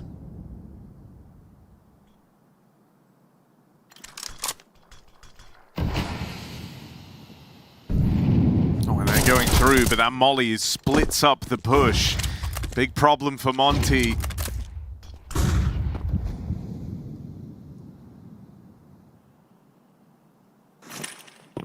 Afro coming in a little bit later, dead as soon as he rounds the corner. It's another very clean round for the Falcons. Just really sharp kills there for Falcons, so a good sign of things to come. Especially on this B bomb site where you can't blink without giving away a round. So Monty, uphill battle here on pistols now.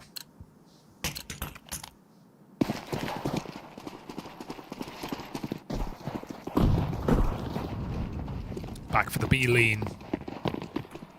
As we trying to fake something on A. And late mid smoke. They're just going for this straight up B pop. Only Tessa's in position. It doesn't look like a door smoke is being primed, so there'll be no problem for Kyosuke to get involved, jump through the window, or assist on that cross.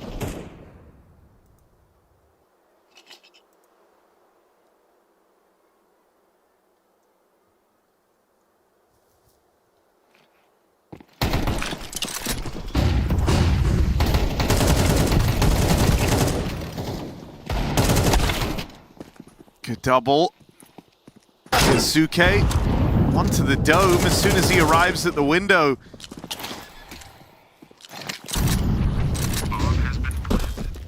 Kyosuke gonna lead the charge, low on health. Oh my! It's shut down, it's convincing. Monty and Carrigan now left in this 2-on-3. Weighing up if they even want to give this a go, and Afro just continues this tear. The window has been a slaughter for the Falcons. Unable to break through into this B retake. And so Monty looking to get on the board here and now. Carrigan don't have the clutch in him, and that AWP save will get denied. What a double from Gizmi. Picks up Tessa's AK there on the cross. Tessa's getting 0 kills. It was all Kyosuke, but jumping out the window, and Gizmi gets a double on that cross. Falcons have no one coming through doors. At B site, hard as ever to get back in once it's lost, even in a 5 versus 3 like this. It's shocking to see it look so easy here for Monty. Double AWP even comes out here for Falcons, not looking to let that happen again. Keeping one of them near that B site. Good flash. Feels weird to think about, doesn't it? But BMAS has been a former teammate of both Nico and Carrigan on different rosters. Insane. Nico in FaZe, Carrigan in MOUZ. Wow.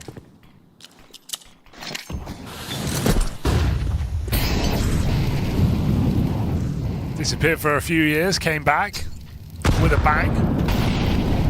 And this Monty team has definitely been one of the more exciting upcoming squads to watch this year. Coming up quick enough to make it to the major. Finding some significant upsets across this year, on and offline. Beating Na'Vi at their first event. The Rainwaker redemption arc. There's been a lot of reasons to keep your eyes on this Monty team. So it's not a squad that Falcons can just forget about.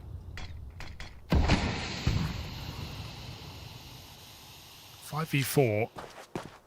Monty going for a cat hit. Well, we noticed from the word go how keen to fight MongolZ's been. He's playing here in tandem with Karrigan. He's just kept his captain alive for that much longer. Catching one on the cross. Mass will eventually come a knock-in. Gets one over Karrigan in that head-to-head. Up and over for Nico.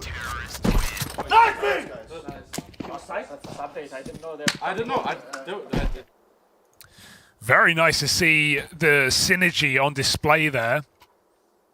Calling for flashes, playing off each other very well. Nico just throwing himself in. A fearless CT side so far for Falcons. Even with that lost round. 4-1 lead, good start. And seeing the anchors look solid here for Falcons so far. We've got a mixed buy here for Monty. Deagle Scouts and some AKs.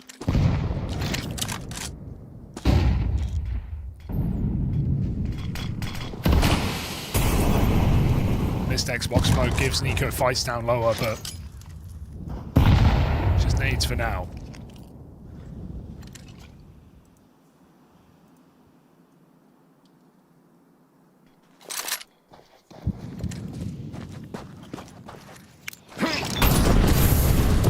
Scary, that molly has to work, because that was the bomb out on Cat there. Back of Gizmy. Unfortunately, Nico pushed off by that Molotov. Allows Monty to execute if they want. This would be a great time to go. There's only MongolZ in position to stop them. He's got no one in the bomb site. Nico with a spam kill just to turn the tide early. At least removes some of the pressure from MongolZ having to stick around and fight for this. Could look to leave it to a retake now. So yeah, doubles up over on the long side. Karrigan and MongolZ start closing in, and Nico just ripping heads off. It's another commanding retake from the Falcons. BMAS gonna take a couple with him, or at least try to, but Tessez puts him down. What a slaughter right now, these retakes. They are coming in very quick. Monty not even able to get back into post-plant positions. Individuals on the ITAS just looking really, really crisp. Some of the shots that are connecting right now for the Falcons, super impressive. You can imagine the loss to 9Z yesterday probably ignited a bit of a fire under them. They went that much harder in the warm-up even leading into this game. Marks from Nico saying how sharp 9Z felt. Hard to He wants some of that for himself. Yeah, I don't even want to call it chaos for Falcons. I just like the pace they're setting here on these post-bans. They're not sitting around. They're not playing too safe, right? They're calling quick retakes. And so Monty are not able to get comfortable, call any protocols in that post-ban. Who's peeking first? Monty aren't really able to initiate anything. They get that bomb down. Falcons are chewing at them straight away. Double up again. More pistols for Monty.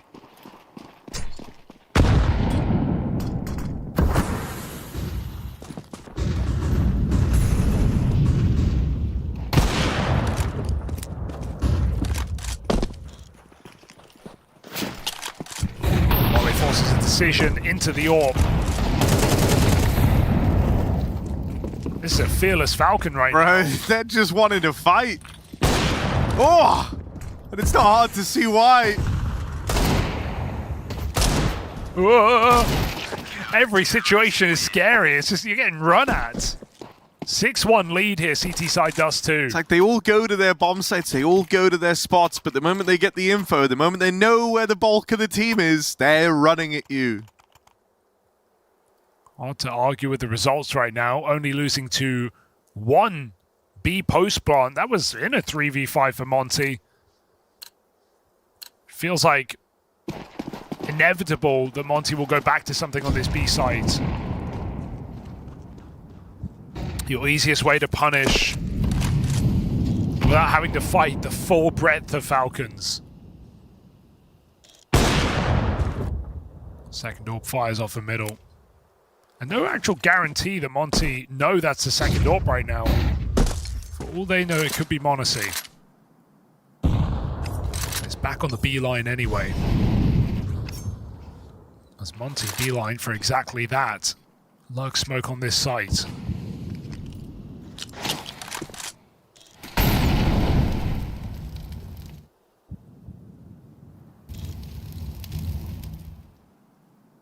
On the fade. Easier shot for Kyosuke than Afro here. Holding for a triple boost, but they're walking right through.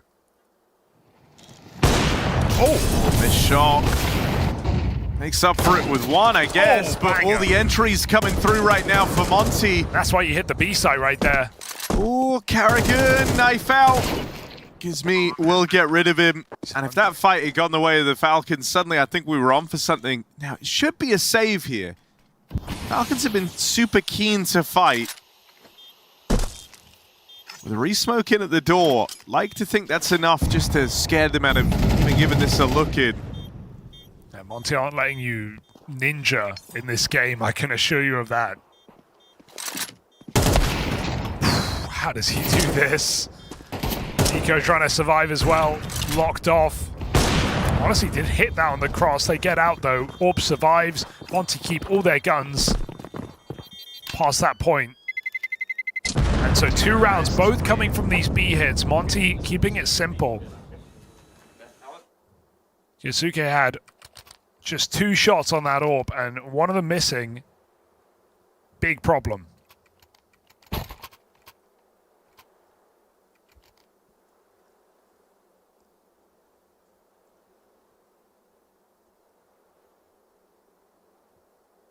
Falcons getting ahead of it.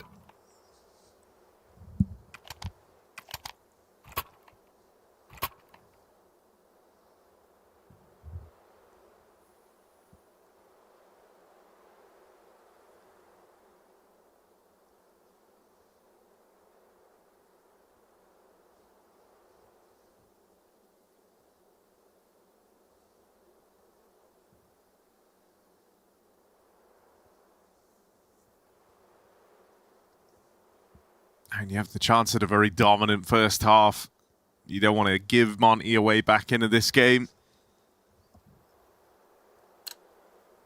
Money's still good for Falcons moving forward, even with the double orbs they've been purchasing up. That's how clean this initial slate of rounds were. Big tag for Afro. Nice. Brings MongolZ down lower, and I mean, with how kind of involved he's been, how keen he's been to throw himself into fights, that feels like a very worthwhile tag. A shot of redemption now for Kyosuke.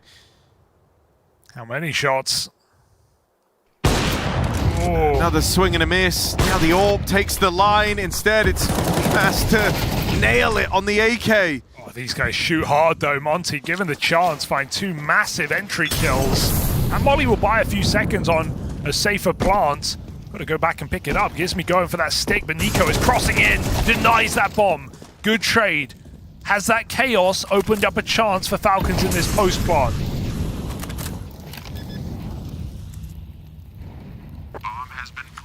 Honestly, low and Carrigan, no nades. They're not feeling it.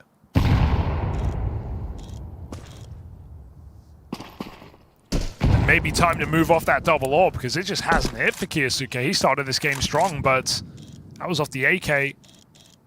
That's 2 shots, neither connecting this time. Regression on this B hold, and Monty are very quick to tap him out at back plat.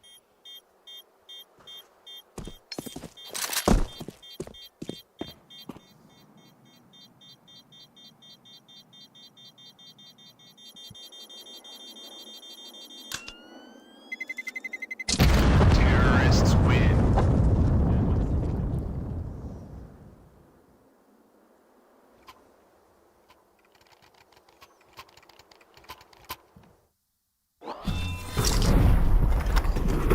Oh, first bullet. Rainwaker and BMAS have looked very sharp. Azuu's starting slow, 0 and 9.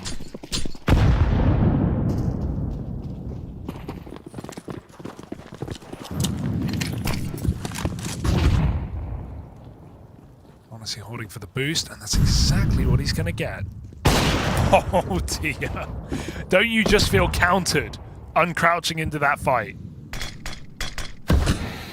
So we're realizing the gap, though. Straight out middle. Well, putting down the AWP, Kiyosuke arrives with the M4. Gotta go. Still another one of these Rainwaker entries out into the B site.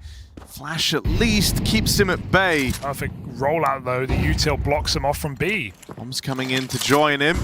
The site will once more belong to Monty. 3v4, who's the favorite now? Monacy's asking for this boost, and this guy's been lightning fast. Creeping under the crosshair. Making it across into the site. Gizmi with a bomb plant.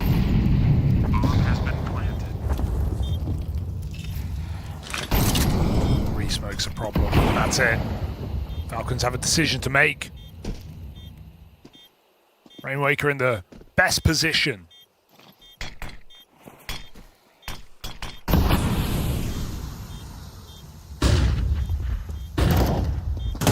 Carrigan comes through. Ooh. Knocks down 2, and it's all left on a Bemis. 1v3. Back at the tunnels. Bomb being held and double swung on. Carrigan and Nico take that fight together. I'm shocked he goes forward into the smoke. I thought he'd pull back to have more of a view of a player doing exactly that, right? He gets kind of stuck in. He doesn't get to push through the smoke. Carrigan gets behind him in the best position. He can't assist window. He really had to stop the door swing. And look at this for Carrigan. Pixel perfect right behind his opponent. Great move. And around Monty will kick themselves that they lost. Felt like that key B entry on the Testes was enough. Late long pop coming in. Monty go fast. Carrigan sees it coming. He gets out. So a stalemate on this position. And Monacy looks for kills elsewhere.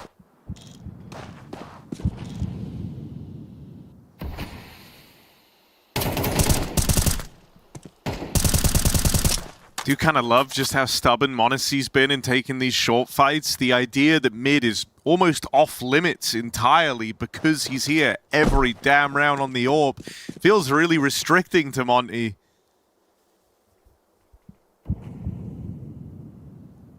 And I think it speaks to just how hard he's been hitting the idea that you know where Monacy's going to be, and still the best way to deal with that apparently is just don't fight him. And now Falcons have actually pushed B in this round, so they've cleared out half the map. They know Monty must go for this long hit. It's the only position they've seen them in. And yeah, there's a lurker top mid. Afro's waiting. Maybe he can find some kills, but it relies on these entries coming in up cat. Monty moving on the long cross right now. Nico trying to desperately get back in position. That molly on ramp buys more time for Falcons to set up, and a missed shot in middle is disastrous from Afro. Carrigan barreling. Oh, okay. Don't get better than that. Dude, Monacy's been setting him up for success on this CT side. He's hit some great flashes for Carrigan. And poor Azuu back in the pack, holding the flank late to it. 0 and 12? 0 and 11. No, there's one more round. Yeah. It can get worse. Carrigan just shooting players in the back right now.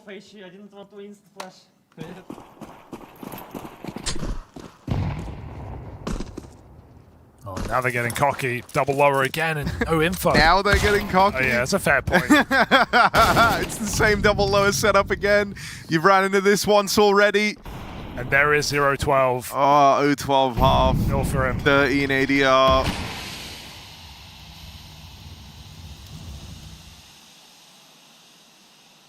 And Falcons who like aren't playing some mega brain tactical Counter-Strike. It's brawly. They're doing it in these kind of little two-man pairs, getting super aggressive at any opportunity.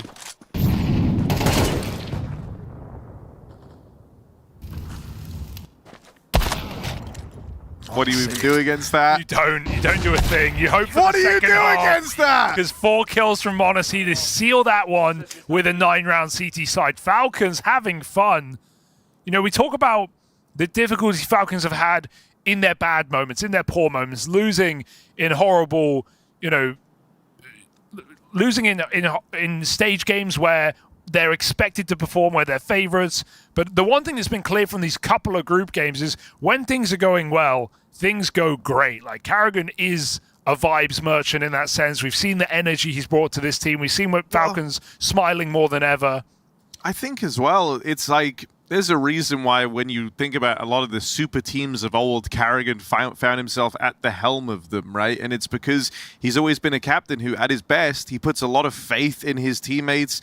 Oftentimes they were, you know, super skilled players, super sick individuals, and kind of had the knowledge to do that, right? Things just flow. There wasn't necessarily that time where you have to think.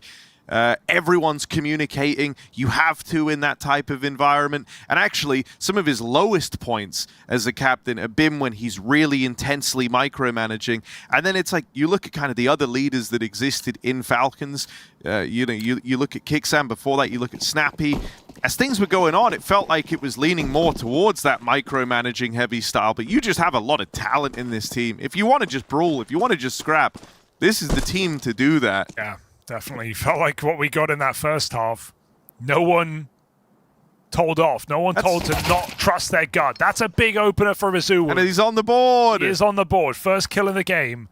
And at a very important time here. 5v4 for Monty in this integral pistol. It's never too late.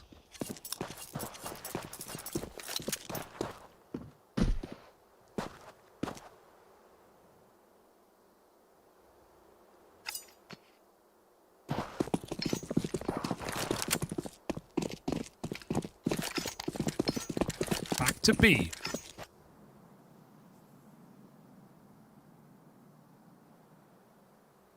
Guess we might have to help out here. He's moved over towards that B site. The whole map is quiet. And we still have info up top middle from BMAS, so feels like a B hit, smells like a B hit. Wonder what it is. Rainmaker was really, really good at getting entries on this side of the map. Let's see how he does in defense of it.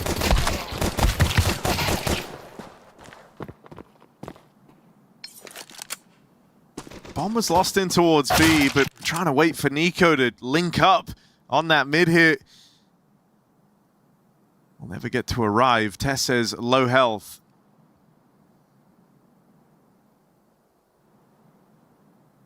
Swing off me. Suwu one shot, but then there should be trades. Tess is trying to bait the peak, and he gets exactly what he bargained for. BMAS with a close and a huge pistol here for Monty. On this CT side, splitting the difference.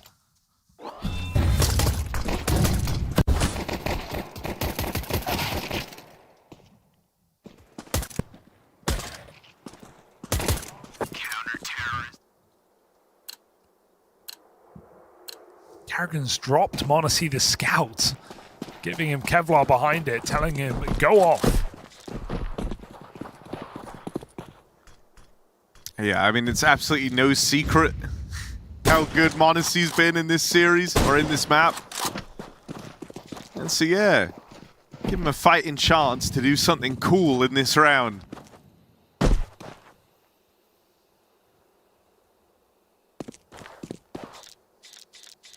Well, they heard the scout rally off. There wasn't a chance on that cross, but I feel like Monty don't want to take that fight. Not even just because they're scared, but more so because it's the only thing Falcons have to make this round possible. So why let it be possible? Up Cat instead. Afro in the bomb site.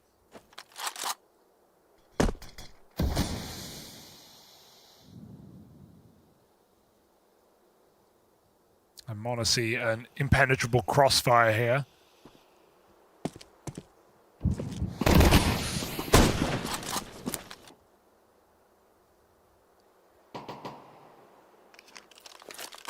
Ooh, I'm getting scared. Good molly, but they're already out.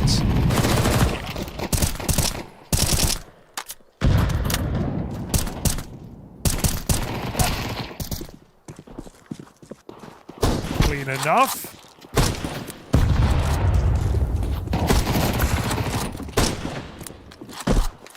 Oh no, out of ammo. So Azulu cleans up, and there we go. Monty deal with the first step in this very long journey.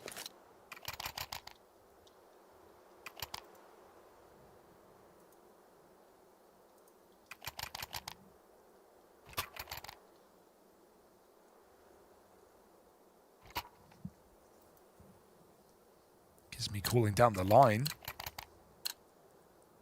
So with 2 SMGs, might be a more active round here for Monty.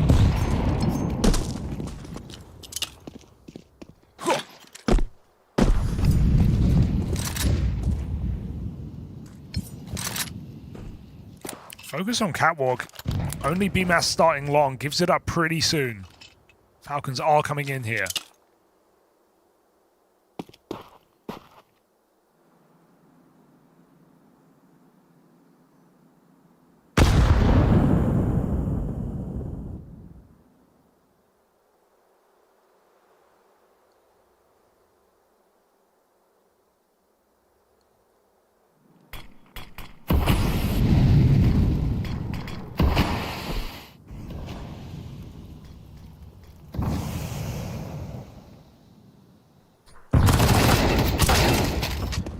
Okay, Kiyasuke double.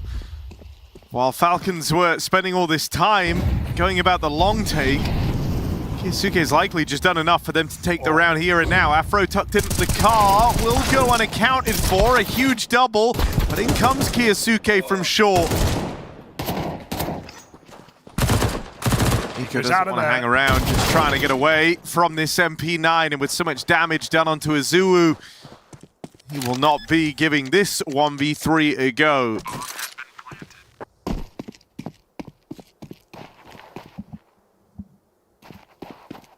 Great escape there from Nico. And he might have more when all is said and done. Wow, pulls that gun out, puts it to use in the nick of time. Monty shut down in the first gun round. Falcons clinical. And you're going to get one more buy on this CT side without it. Falcons are running over Monty's map pick of Dust 2. Ancient up next, not just a reliable map for Karrigan historically, but one that the core Falcons were already apt at playing.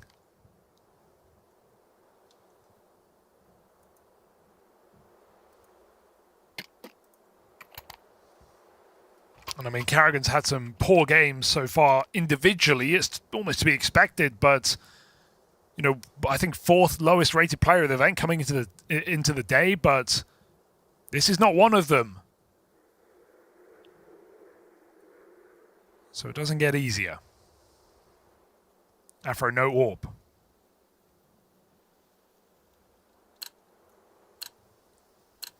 And I think, you know, saying Falcons were apt at Ancient is was underselling it. No, this year things have been a little shakier for them on it, but thinking back to 2025, it was insane. Yeah, they had a double-digit win streak. Every team that wasn't called bait, basically. No match for Falcons on that map. Forgot about that. 17-3 throughout 2025 on Ancient.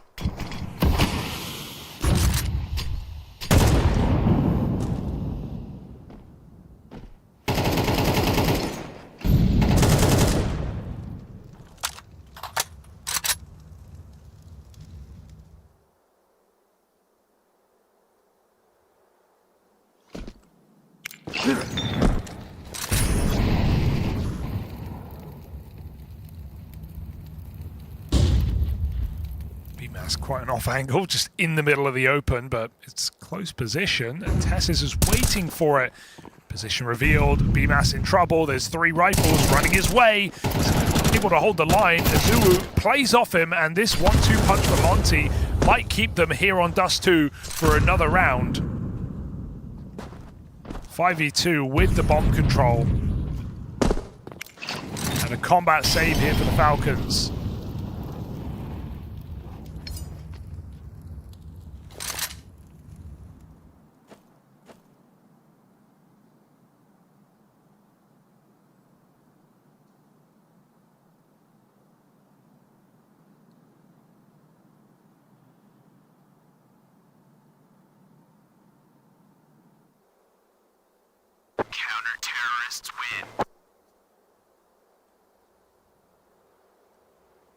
Huge to not just win that round, but win it with 5 alive. Going to give you a lot of staying power.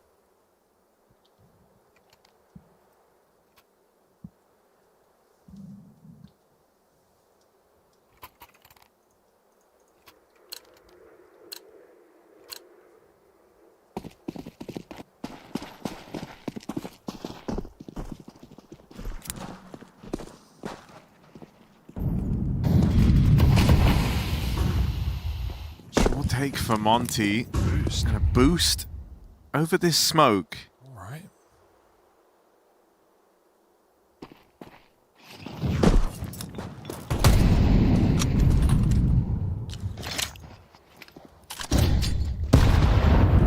Double nade is good info there. Aware of the 2 players catwalk on this start. So that's going to send Carrigan out early into this mid to be. Rest of Falcons start to come through the tunnels. Carrigan first to fall, and now it's just eyes forward. Azuwu, cut down there as he tried to ride the hot hands of the double. Team Flash is a problem now. Monty are locked out. Tap on that bomb, see if they give you the fight. Nothing comes through, but you baited out the util at least. And this delay is buying time for the flank.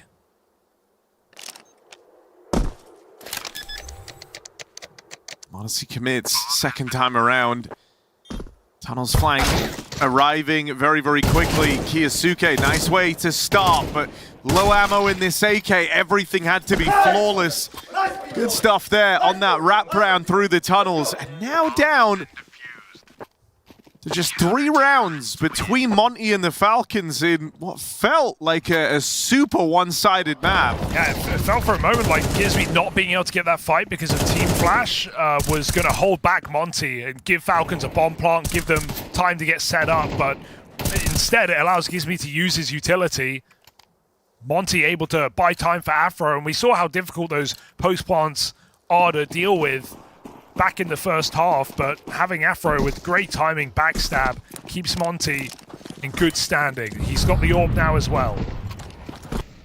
3-round game should close up here, as it's just the Monacy Scout and peppered pistols here for Falcons. Hard to expect much, although Monacy Scout is still in the round.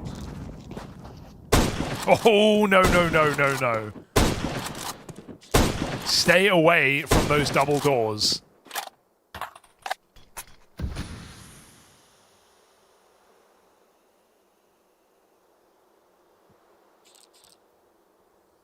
And you just know that one entry on Gizmy could set Falcons up for an unlikely round victory. Likes his nades in this position though. Running at him. He has no idea. He's throwing nades and they glock him down. BMAS with cover, but Gizmy still fiddling. BMAS has saved his captain's life. Bomb loose, and a 3rd headshot comes in.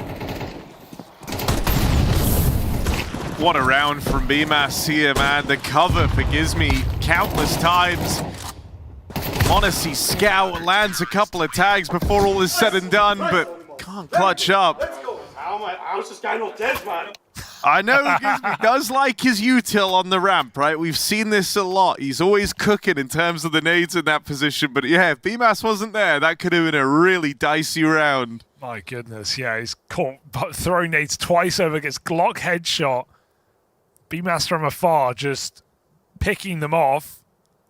And maybe some stress here for the Falcons as this game absolutely is closing up. Yeah, it wasn't stressful in the beginning, was it? They were fighting everyone all the time. At every opportunity.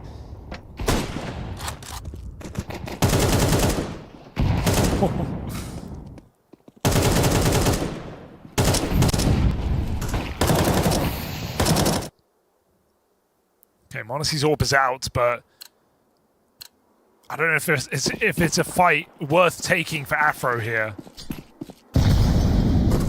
Gonna do a lot more for Monacy than it is for Monty.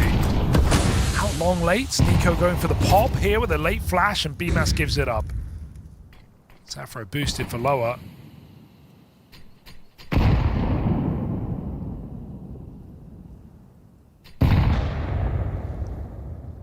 Falcons expecting a play here. Very patient in tunnel. Not much going on for Monty. We've got Azuwu in a committed position to try and catch a player off guard. He's going to get support, perhaps to get out here from Afro. Falcons now start to clear lower slowly. Trying to be methodical. Flash for Cat. Kiyosuke's out and about. And Azuwu's still stuck in this corner. Falcons trying to find that first player.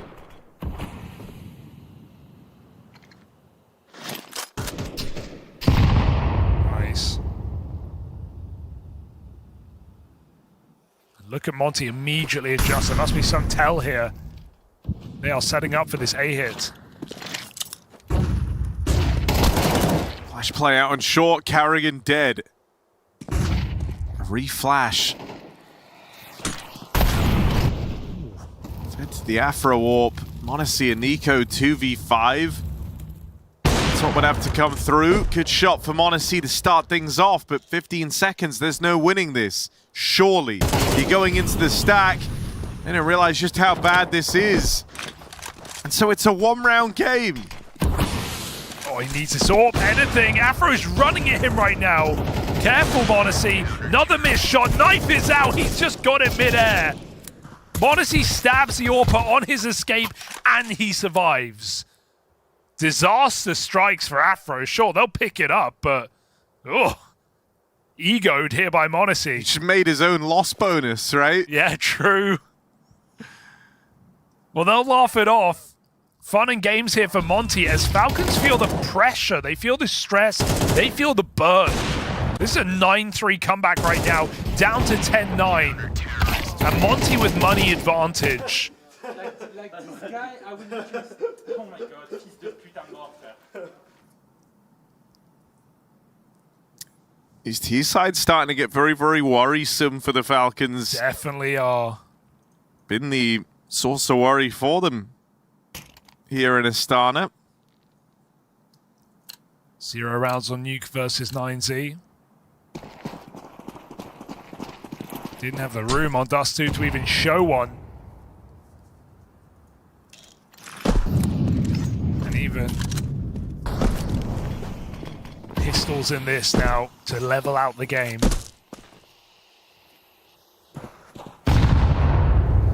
While Monte 20-8, Kiyosuke 19-10. But these were a long while ago. Monty have remained very active. They're always moving on the map here. They're always setting something new up. Double setup in middle. Had the cat flash last round.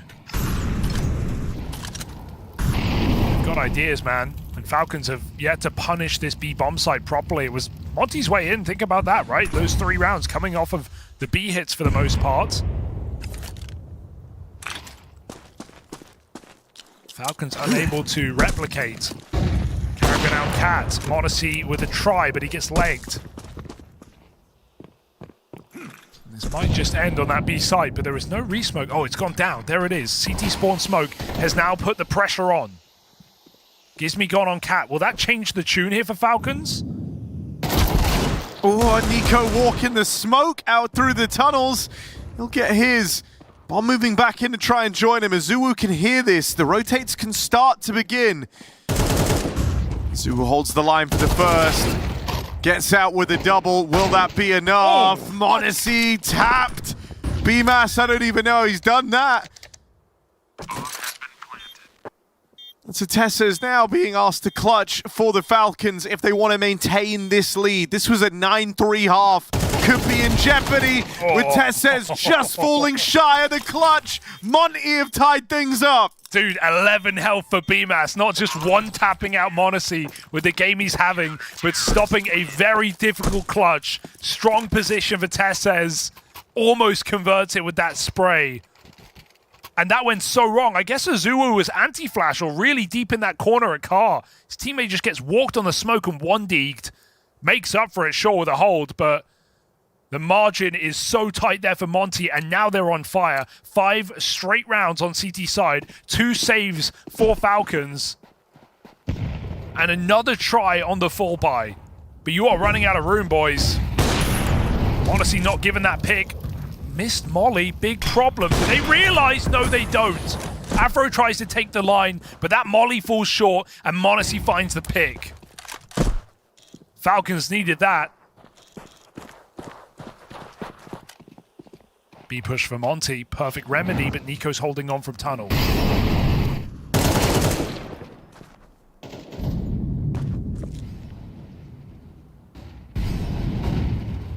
That's going to tempt you into a B hit, surely. They had Cat, but they go back. Rainwake is still here. Okay, it's a 5v3. Surely you can't lose this. This is how they look to maintain the lead. Rainwaker firing off, only gets out with one. Very aware. I think seeing one player push up, you saw Nico just back up straight away, realizing like this could be a double play. So Falcons are able to trade that out, put the bomb down, and force a save. Look, money's not perfect here for Monty either, so these guns need to be held on. Falcons shouldn't hunt. They don't have their own reserves built up either. So, stalemate here on the save. Falcons break the streak. Suffocate that fire.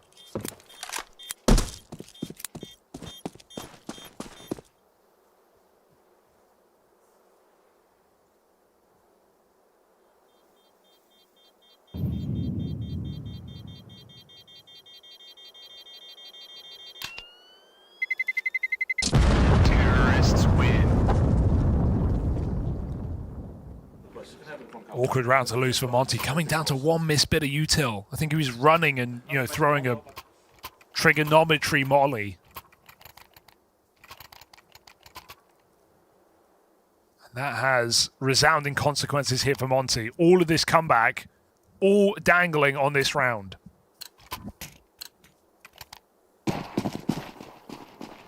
If they lose this, they're broke.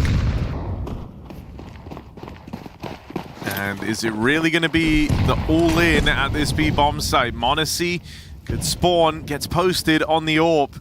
Only one player in the site for Monty.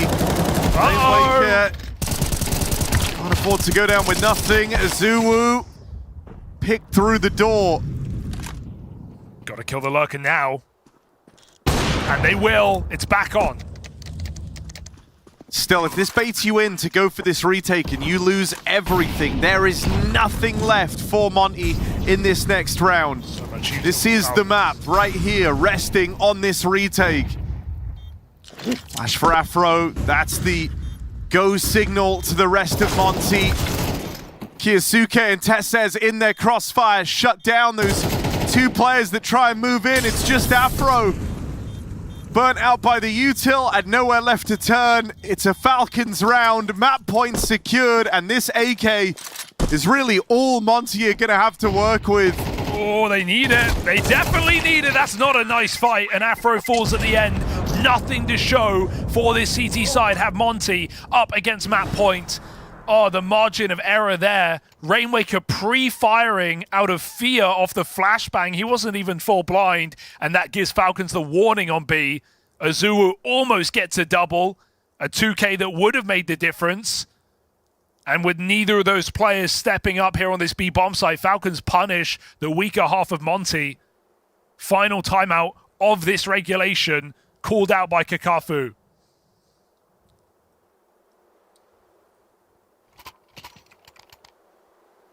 And what do we have here for Monty? A rifle on BMAS, FAMAS for Gizmi, and MP9s to survive. Falcons may have dodged death.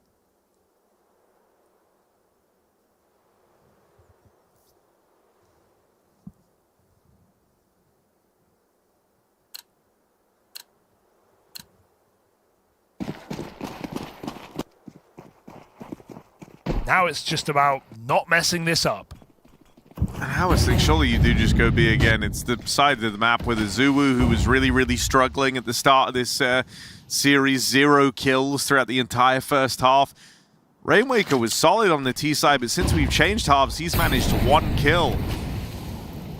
Really, the bulk of this game has been held together for Monty by Afro and his AWP. And BMAS out towards A, putting on a clinic.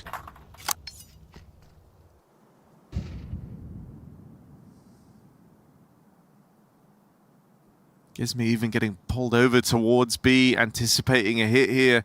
3 strong on the B side of the map for Monty. It's a good move. You wonder if Karrigan's position will pay off later. We got Monty very close long. If they choose to flank, they're going to get punished, and that could let Falcons bail if the bomb is out mid to B. Good re-smoke, though, for Monty. As Falcons set their sights on this B side, Karrigan has left position. I mean, Monty, this entire game comes down to a triple B hold, and at least 3 kills needed. Even then, they're not favored. Zuu close middle. Kyosuke with the AK. As Monte holds window, he can scale. You need even more than 3 out of this site hold. Rotates are so far away. You got to hope the stack can prevail. Where are they?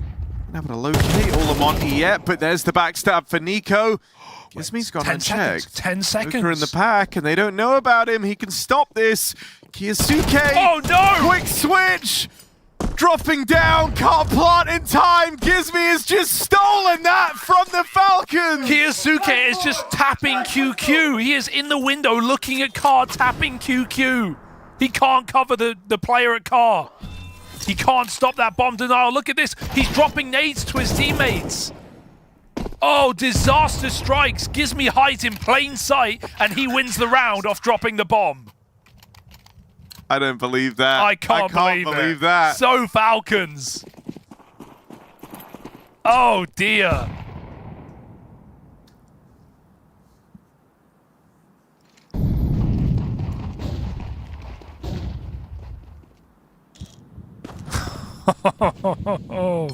You can't say it's not entertaining.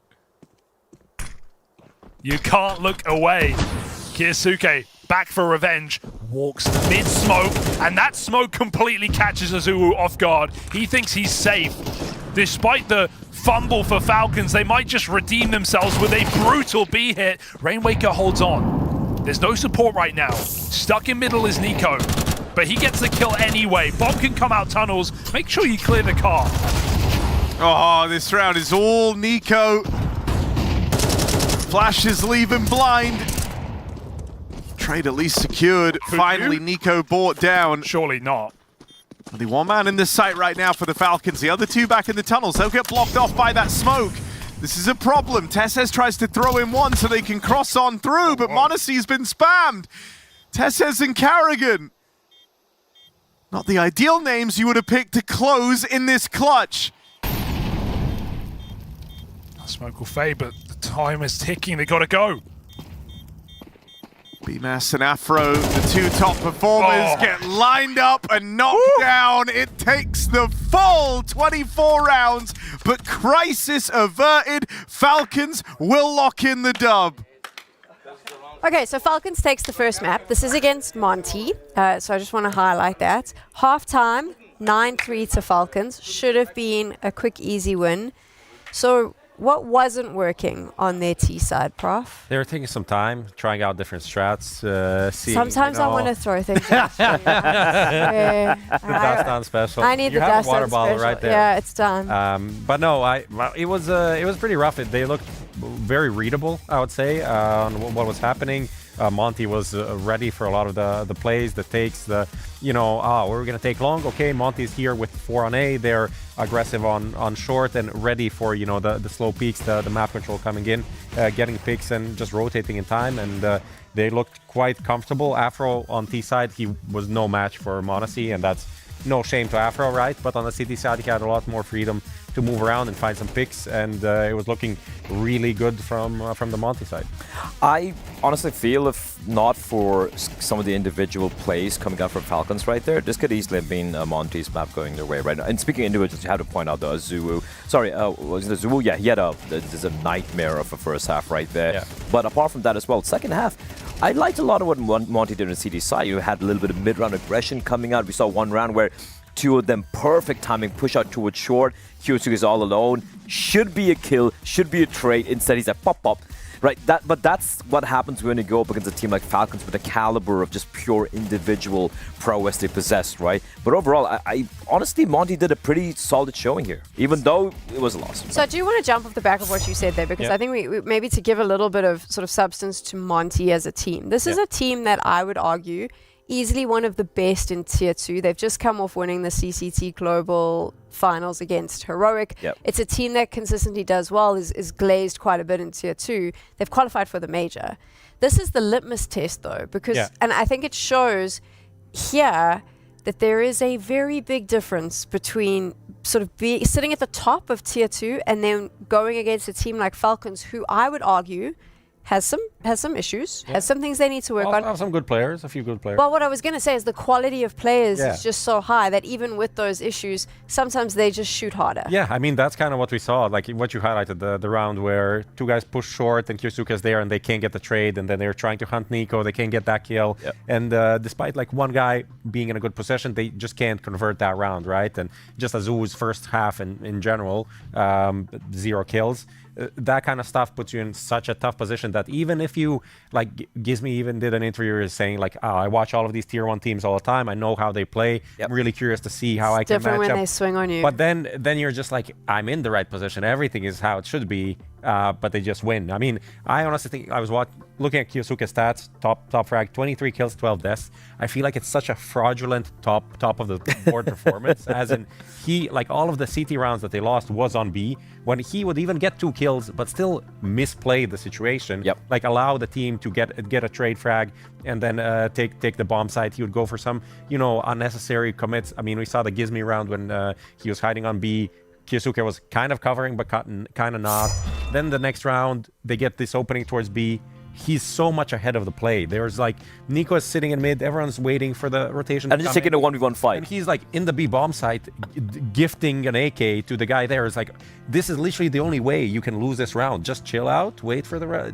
It's not on you, you're not that guy. You are, but take it a bit slower sometimes. I agree. I feel like we could see how sometimes the scoreline belies how you really did in the server, right? I think that was definitely the case over here. For Falcons, it did feel like when they were a little bit more, direct with their approach in some of the rounds. Like, all right, guys, we're just going to be ending B right now. We're just going to pop on through, group up together and get the kills.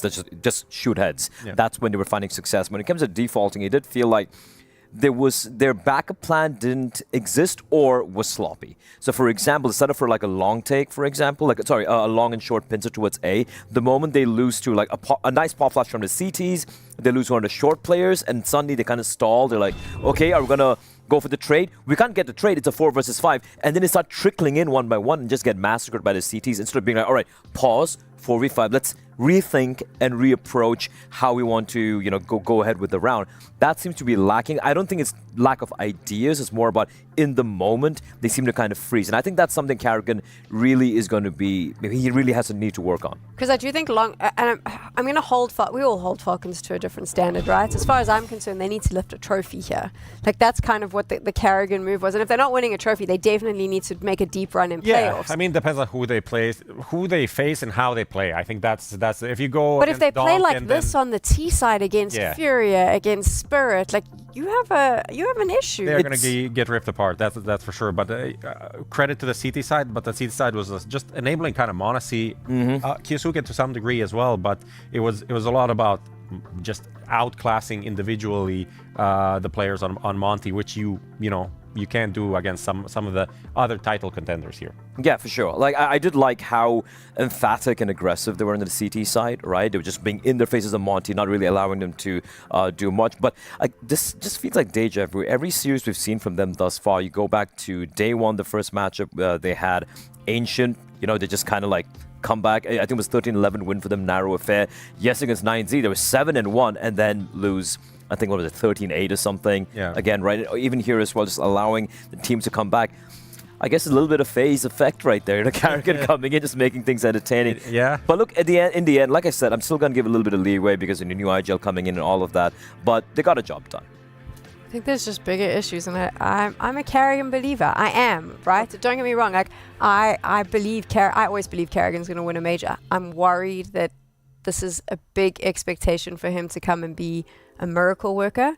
And if he does it, he is my Counter-Strike god forever. He loves being in that position. Yeah, let's talk about Ancient though, because that's where we're going now. By rights, Falcons should wrap this up pretty quickly. This should be a 2-0. I mean, yeah, they like this map a lot. They pick it a lot. I mean, on the other side, Monty also played to a decent standard, decent amount. So I'm not thinking of them as being some like pushovers on Ancient specifically. I think it's the same kind of story of this match in general, where they are underdogs and they will have to find some tricks and try to exploit some sloppy plays from Falcons that will come in. It's just like the nature of a roster change and the nature of Falcons in general. So I don't know. I think one bonus for Monty is that they didn't have their coach for the first two games. I think Kakafu coming in, he's definitely a big part of putting this whole team together and having all of these young and experienced, not inexperienced, kind of players that have been around but haven't really broken through.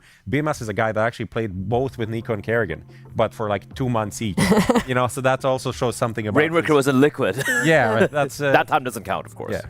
No, that time definitely doesn't count for him. Anyway, we are going to take some time now because we need to take a break, get everyone refreshed. That includes you, because when we return, it's Ancient. She said she loves you, but she can't love me. But I love you. Yeah. Look, all of my friends going crazy. I gotta break on myself, I amaze me. Like I'm back in the 80s. I won't play window anymore. What's going on? Play your role. 1xBet. On to the next one.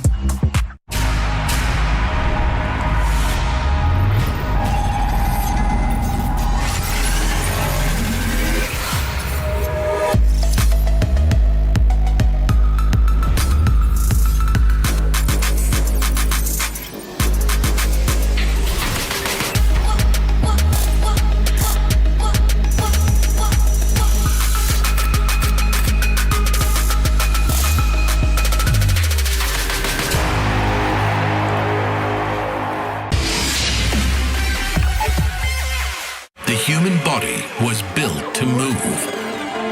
Not trapped at a desk in one singular posture for 12 hours a day.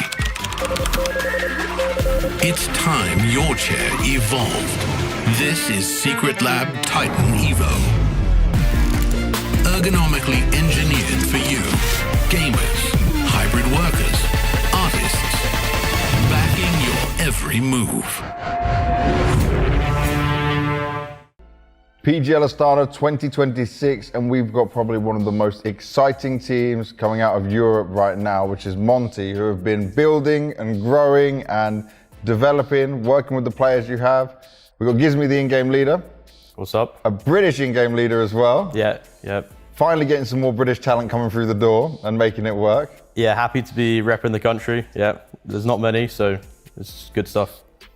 Looking at just you guys and your consistency, this is what impresses me the most, because lots of teams are fighting in these tier 2, tier 3 level events and they can get a win or they can get a deep run, but they then fall off a little bit. What is making things so different when it comes to Monty? Like, we were just talking about it, right? It's like you had some earlier exits, but I mean, you didn't have bad performances like losing to some of the random teams, for example. Yeah. You've been able to stay steady and keep growing. Yeah, we've been doing pretty well. Think that it's a mix of good preparation, like in the sense that we've also learned a lot from past events in the past seasons, and the conclusions we made from them, we actually took to heart, and we worked forward to fix certain things that needed to be fixed, and that it's like because of that we've improved a lot, I would say. And then, so it's a mix of that, and that also combines with the preparation, because sometimes for these lands, we weren't properly prepared, not just in like countering the enemy, it's just of how we want to play. Okay. Like coming into the game kicking, basically, and sometimes we'd come into the game without a game plan, for example, and people would be quiet or whatever it is. What makes this Monty so special? Why is it working? Everyone's doing something basically for a team to work, as we all know. So, of course, I would say I'm having a good impact, but to speak more about my teammates, like we've got Afro and Rain, both like doing extremely well at the moment, and everyone coming together has made the team work. Who is the other voice in the team to help you out? Right? Who is the one being able to give you the extra information or give you some support when you need it as well? Because you're still young for outgoing in all of this, and you do have a couple of players with this experience. Like even BMAS, he may be young, but he's been through some big events in his career. He's been through the experience part of it. Yeah, he's legend, FaZe BMAS, man. Yeah. They always crack jokes about that. But I'm glad you do that. Yeah. Well, outside of the server, or generally more be the in coach. server, yeah. Yeah, but in the server it will be Afro. He's the second voice for sure. Yeah, he obviously he's the AWP, so he finds himself in a lot of active positions, and he will have a lot to say. And it's also good as well because of my role on CT side. Some maps I'm in the map control areas, and some I'm on like the small bomb sites. Just varies between the maps, but it's good because I always know that Afro will step up on the CT sides as well. If maybe people go quiet or something like this, he's one not to, and he will continue, having a voice and making ideas on the spot and stuff like this. So I already asked you, would you consider this event for Astana to be like the biggest test for you guys now as a team before you move up into the major? For sure, yeah. I think the competition here is pretty good as well, at least with the top 8 teams. So we're really looking to challenge some names this tournament. It'll be a great test to see how we're doing. Also before the major, if anything, hopefully not, but if anything does go wrong, we'll have a bit of breathing room right before the major, which obviously is also an extremely prestigious tournament. What would you see as a leader when you go, okay, we just had a little bit better of this, maybe something team play or something on the communication, or this would be the thing that could unlock us to the next level? Yeah, okay. Well, to go then into like the details, it would probably be regarding like pre-planning things in the game and essentially like ping-ponging off teammates. This is currently what we're putting the most attention to, and like we think by doing this it should make us a lot better. But I think it's really important to have a good flow of communication in the rounds with your teammates, and when there are those like buffer periods of 20 seconds whilst the smoke's still up or something like this, we need to be communicating about how the setup will look. If the enemies do this, we do this, etc., etc. And when we do that, especially in officials, our games flow so well, and that shows to us like what our essentially peak can be, and we need to continue to replicate this, and that's what we're trying to do as often as possible. Awesome. Well, I'm looking forward to seeing it, man, and I'm excited to see what damage you can do at Astana. Like I said, very exciting team for the rise you've had and being able to challenge some of the bigger names. So let's see what happens in Astana, and good luck throughout the journey. Thank you.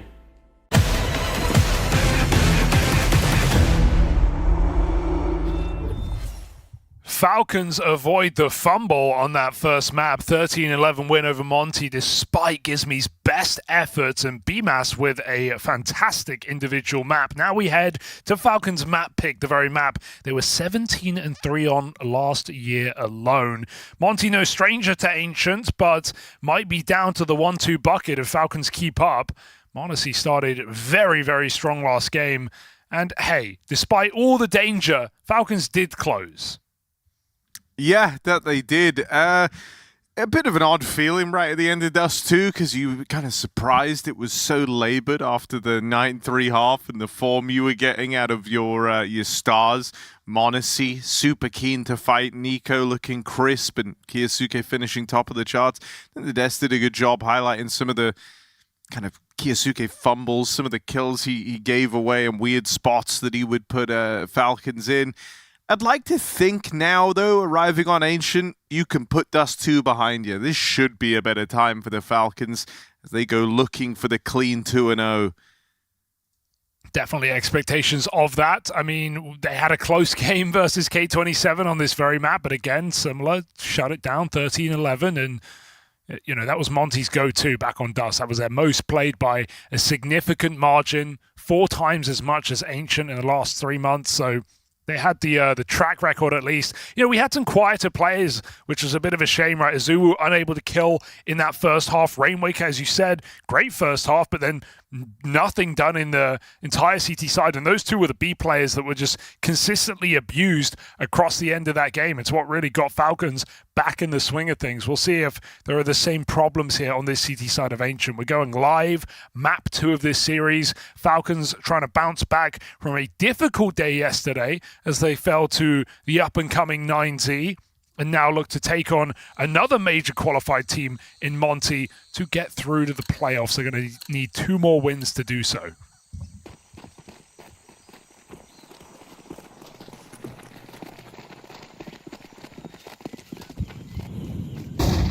Fast out mid here from Monty. Flash and up heaven. They're fighting for this, but Falcons will meet them there. Out elbow, Monty draws them in. Afro and Azu hold strong for a second, but then they get stuck in the mud. Nice rolling around for Afro. Gets dirty. Double kill from him. 3 in the round, and gives me his every step of Karrigan. So this A play is denied. I like that. Karrigan falling for it.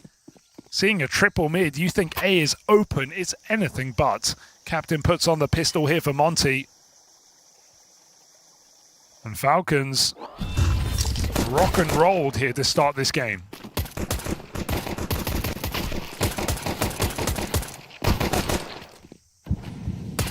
Counter-terrorists win. Yeah, convincing shutdown. And now a full eco. Oops. That's fine.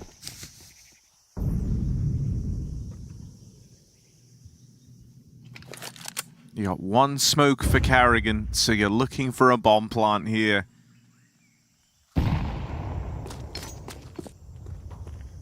Don't think you're going to get it. Although, I think they might. now with that smoke, oh, just about denied. Can they try prioritize it? Monty jumps out into BMAS. And so all is fine here for Monty. Only 1 casualty.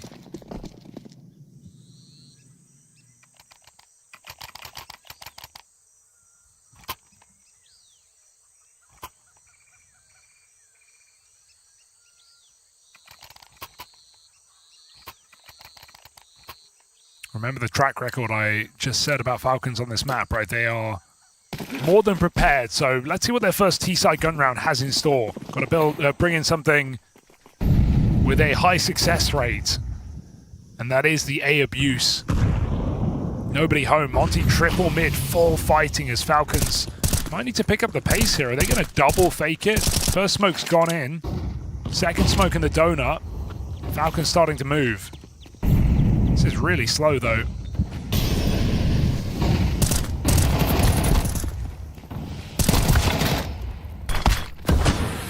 Tesla's good to open, but the rotates have already arrived. You've got all the Monty here on the other side of these smokes, and a bunch of low players for the Falcons. Zulu made a step.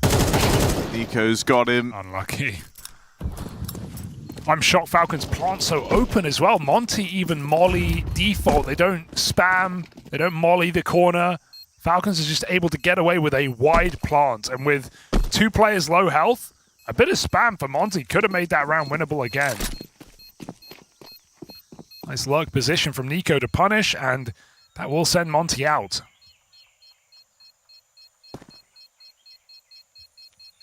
Sometimes kind of like Dust 2. Felt like towards the end, games of Ancient will just regress to finding different ways of punishing this A-bomb site. So a Falcon's going to make use of that here on this T side. We'll have to see.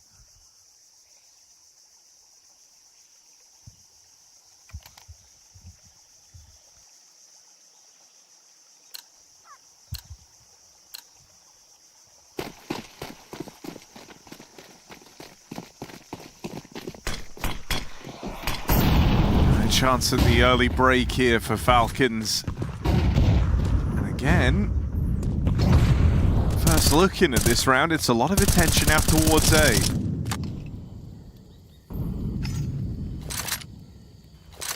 I think you just want to keep up that constant threat, right? CT smoke, steps in main for the donut player, get that util out of Monty early. It's going to even make retakes of B really, really difficult.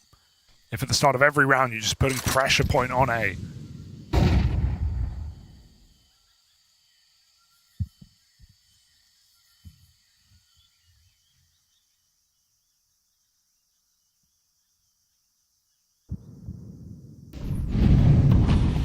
React, but Monty still have 2 players at B. Gives me just moves position. They can walk right in.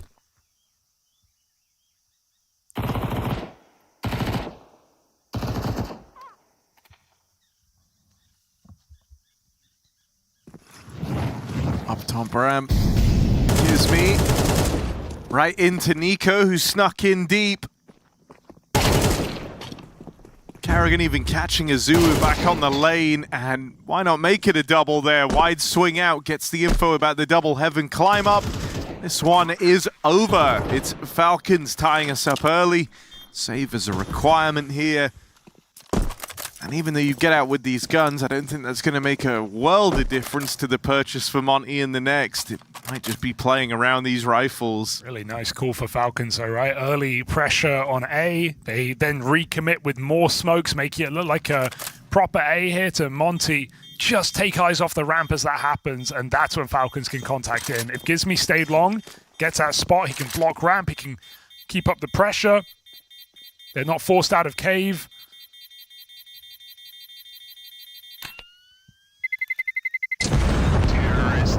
Maybe they can compete for the round, but Falcons just punish on the lane. And so, a couple of saves, as you say, but staring down a bit of a Falcons streak now.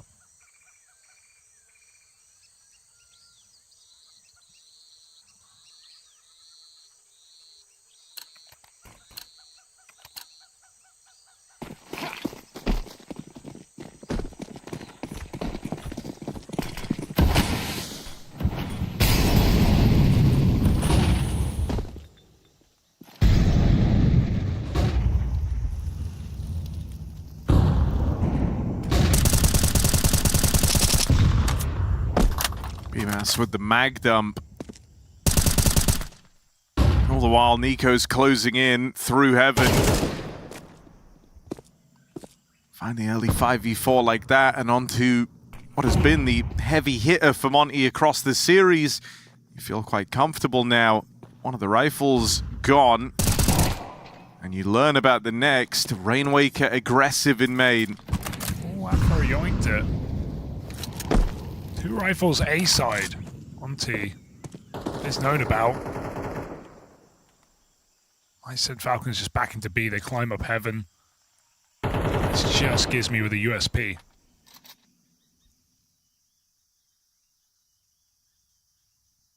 Which shouldn't be all too threatening. I'd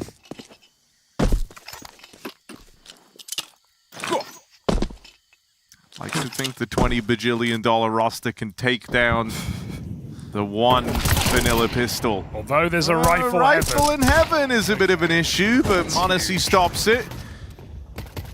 Makes it a double, and now it is just these USPs. Whoa. Whoa. Smoke push. But it's okay, it's under wraps. Modesty hit the only shot required, which was to get that bomb back off the lane. And then we go 3-2 with Monty coming in with guns again. Afro's going to have that orb. And he's got a lot to do, all right? Modesty started strong yet again.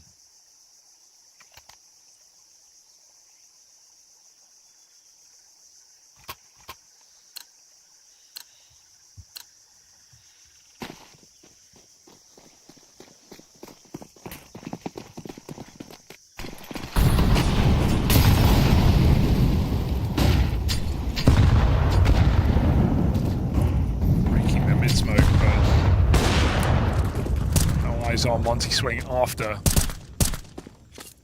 So lots of pressure on just one man. BMAS coming in alone, but clearing middle. Falcons look like they just want to contact out. Smoke adds a bit of threat to Heaven, but Monty just locks it down. And Kiyasuke can start to move as well.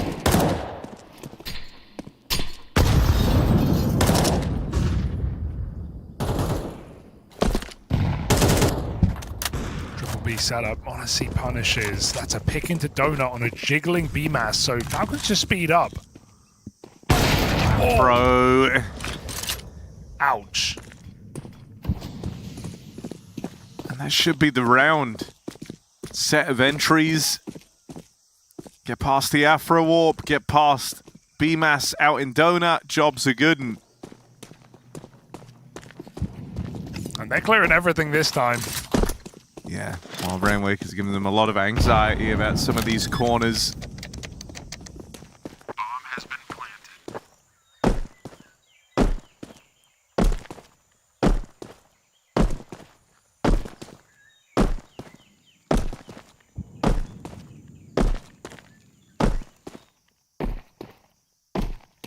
Hypnotizing. Like a metronome.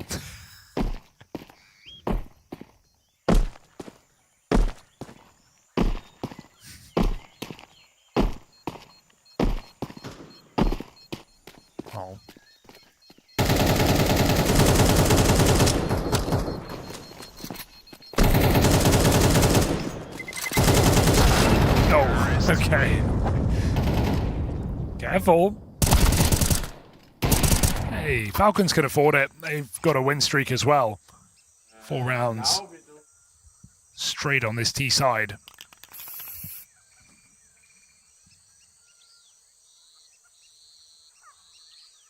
It's been very slow as well. Probably difficult for Monty to deal with. It's not like, you know, you can win the round in mid at the start of the round. Falcons aren't charging anywhere.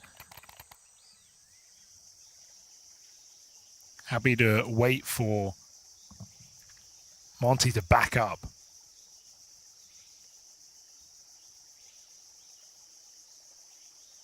Thought I saw an elf on the subway. Yeah? It was actually a metronome. Metronome? Anyway. That's what you've been thinking about for the past minute. Yeah, no, sorry. I was just looking at you smiling. Metronome. Kind of his. I get it. Falcons 4-2 up.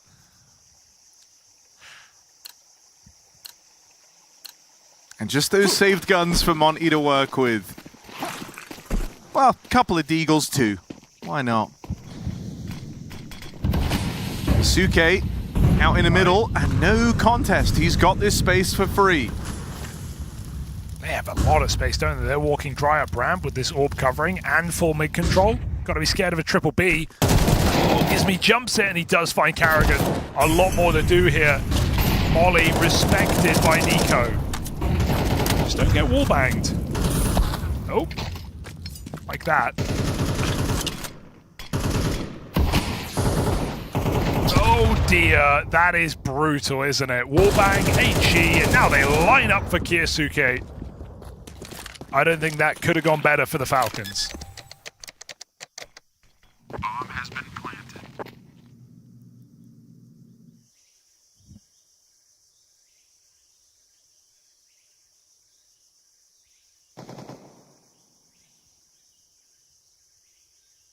For a triple B setup, that crumbles in seconds.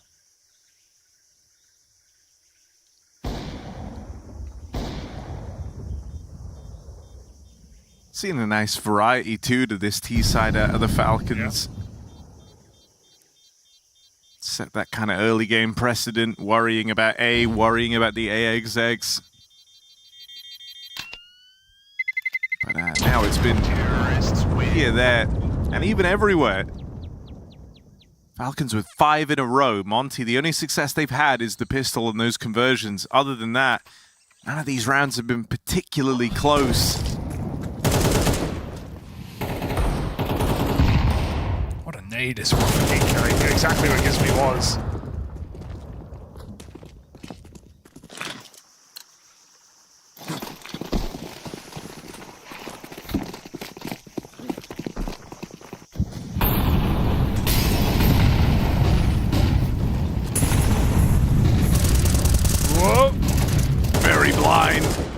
very dead now. Rainwaker picked up first.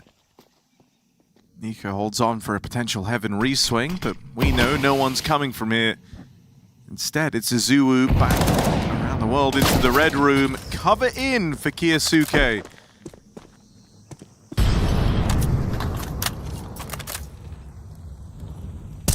Need this kill to keep the round alive right now. Mob is walking through that donut smoke. Pressure on BMAS as Carrigan mollies him out. With donut still smoked, Falcons are going to hesitate. They're going to let Nico whirl. Because if he gets this entry, it opens up B. Gizmi's missed that timing. Nico gets closer and closer. An unfortunate set of circumstances for Gizmi. As he might walk into the ever-waiting Nico. Great kill. And so Falcons must go forward. Gizmi's realizing that as well. Oh, Carrigan bangs out BMAS. And so crisis averted.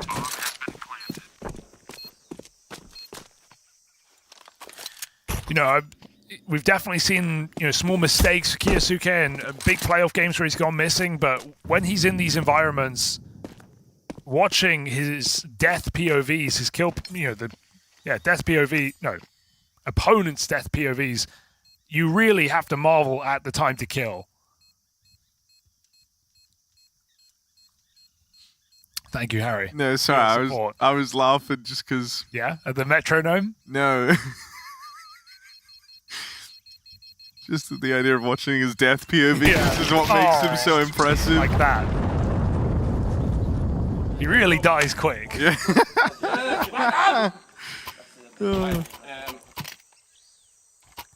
All right. Like that swing Falcons in red. In full swing right now. In red? In red. Afro Hero Orb on the eco. Thoughts? It's you know, desperate times call for desperate measures. Nice grenade. I like. Can you teach me that one? They've smoked spawn. They've naded spawn. What's next? All right, getting crazy in middle. BMAS will win that fight out. Add that to the death POV collection. Yeah, it's one of his better ones for sure. And Afro hits with his cover on the heaven. That's why BMAS goes swinging an elbow. He's got that cover, and they've got a 5v3. BMAS tucks in. If Monacy mollies, big problem. Do they clear this? Oh yeah, Tessez. Oh, what a bait from Tessez. Oh no! What? Monacy wins that? That's sick. Tessez just fired a random shot. It made BMAS peak. And fed to the Wolves here, a 3v3 back from a two-man advantage. The gamble, roll of the dice. Falcons walk through red though. They could go either way.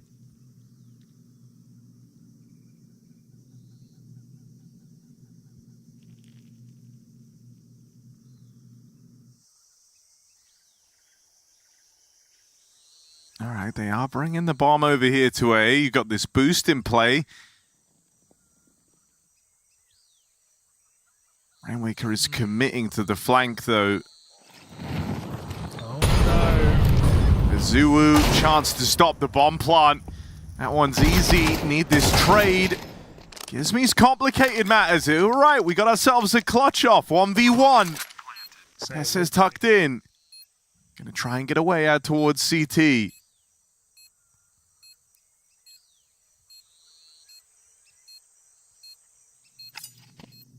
What a reroute as well. Gizmi, can he put it together? Tessez has walked around the world.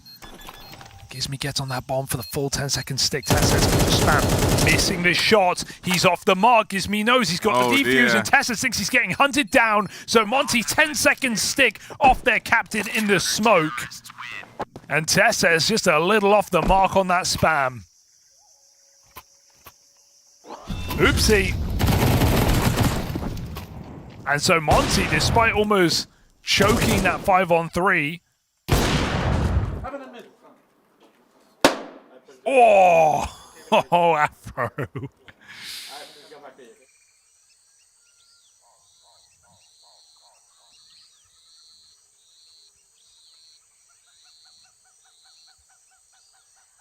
Not surprised to see a timeout after that round because it is a victory, but it's a almost hollow victory. Could have been a lot easier. And maybe time to rein it in a little bit in some of these advantage moments, because we've seen Falcons win from man down multiple times now.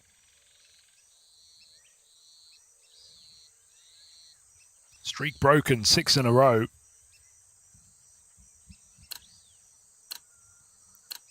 Does Monty try and recover their CT side?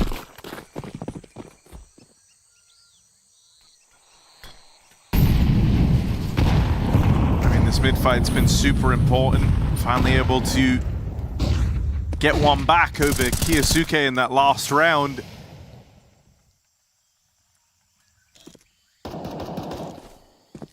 And so this time he doesn't attempt the early mid-take.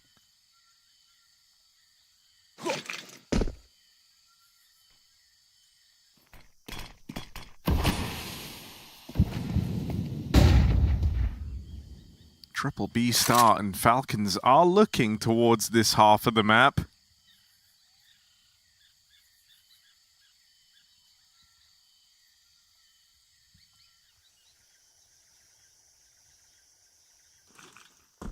Two Brits on B. Zuru playing to delay with the smoke. Gizmies is forced out early.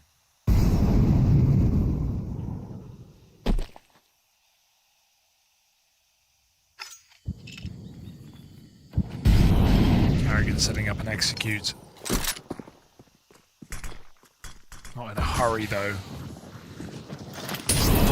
Here they go.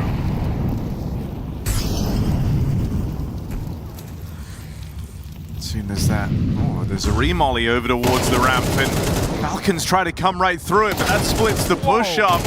Whoa! Nico, 2 quick kills back, but he's so low on health, low on time. There's no winning this one for Nico. Monty trying to have a bit of a resurgence here as they chain together back-to-back rounds. Excellent remolly on ramp. Monty quick to rotate. The time was very low. It felt like there was no way Falcons were pulling any kind of fake in that round. Lurk out mid denied on Tesses. And nice kills from tucked in the cubby there. Monty, an important B hit to remind Falcons, or B defense to remind Falcons that they can. 2 more full buys stare them dead in the face. So pressure never alleviates here for Monty. Nades on B do high damage. Oh my god, do they do. Honestly, burning alive. Nico runs through that molly and does find the cave player.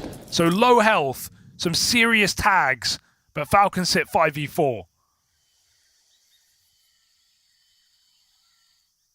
Oh boy. This is an interesting routing, isn't it, for Gizmy? But if Nico finds the gap B, it's a problem.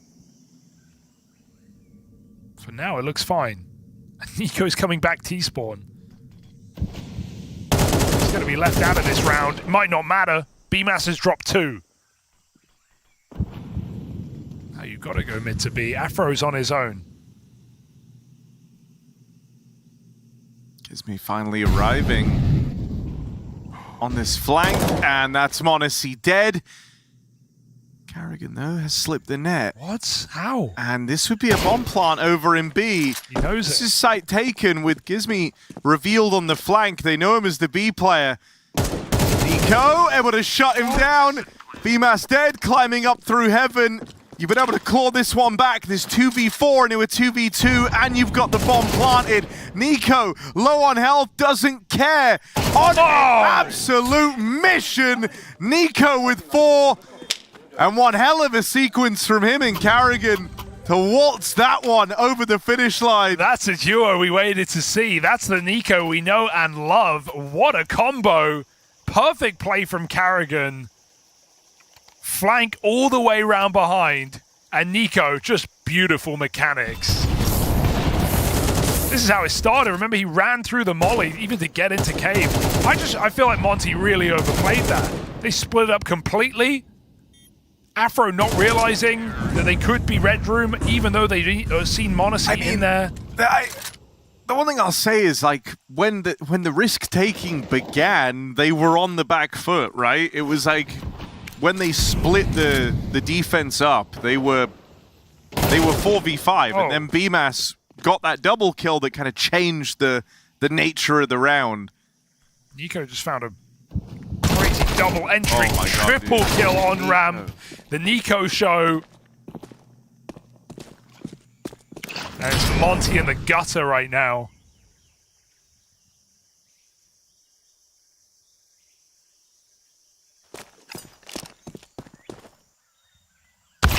And there we go, 8-round half here for Falcons on that T side. Those last two really just put a bow on it, don't they? It's just always such a treat whenever you get NiKo in this form. Even on Dust 2, like, I know it was kind of the trifecta of him, Kyosuke, and Monte all hitting hard, but when NiKo is playing good, there's just something about the way it looks, you know, that's so nice to watch.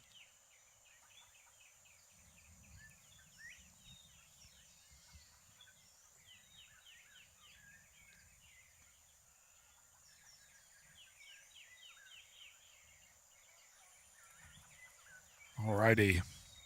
I mean, you know, NiKo has always, since the addition of Kyosuke, always kind of taken the stance of trying to be more of a team player, create the space for the young, you know, Falcons kind of young prodigy player. But then you bring karrigan into this lineup. Not only do they have the history, but I think he still has a lot of respect and admiration for NiKo as an individual. Well, it's hard not to. Yeah. Get these games out of NiKo. It reminds you that, like, yeah, this is still a top I can imagine player. he's tried to put a bit more of a spotlight on him while giving him the freedom to do the madness that we're getting in these games. Seeing him find a lot of value on extremities in this match. What is this? Flash down the ramp. Falcons don't wait for you to play, but Kyosuke falls, and they spot a lot of Monty players. Does that change the plan here? Cave smoke coming in. Looks like they just want to go. Oof.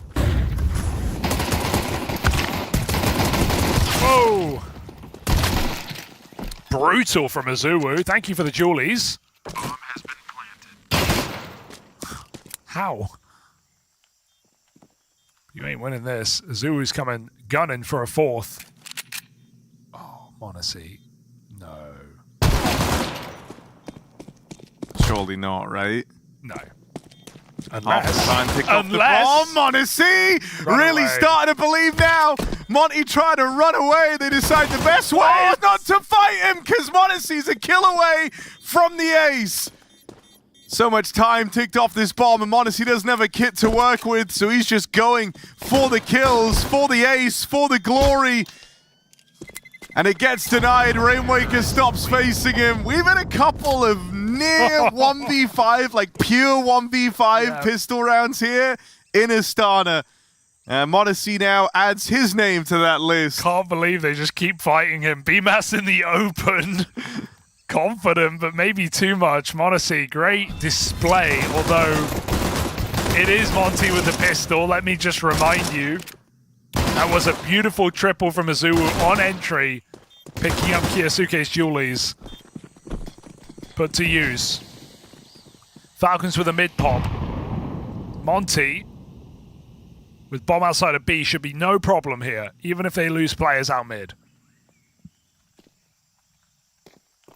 So flash called, in it goes, and BMAS, sorry, you're a sacrificial lamb, but you're still going to get that bomb in the B bomb site. You'd like to think it's taking its time.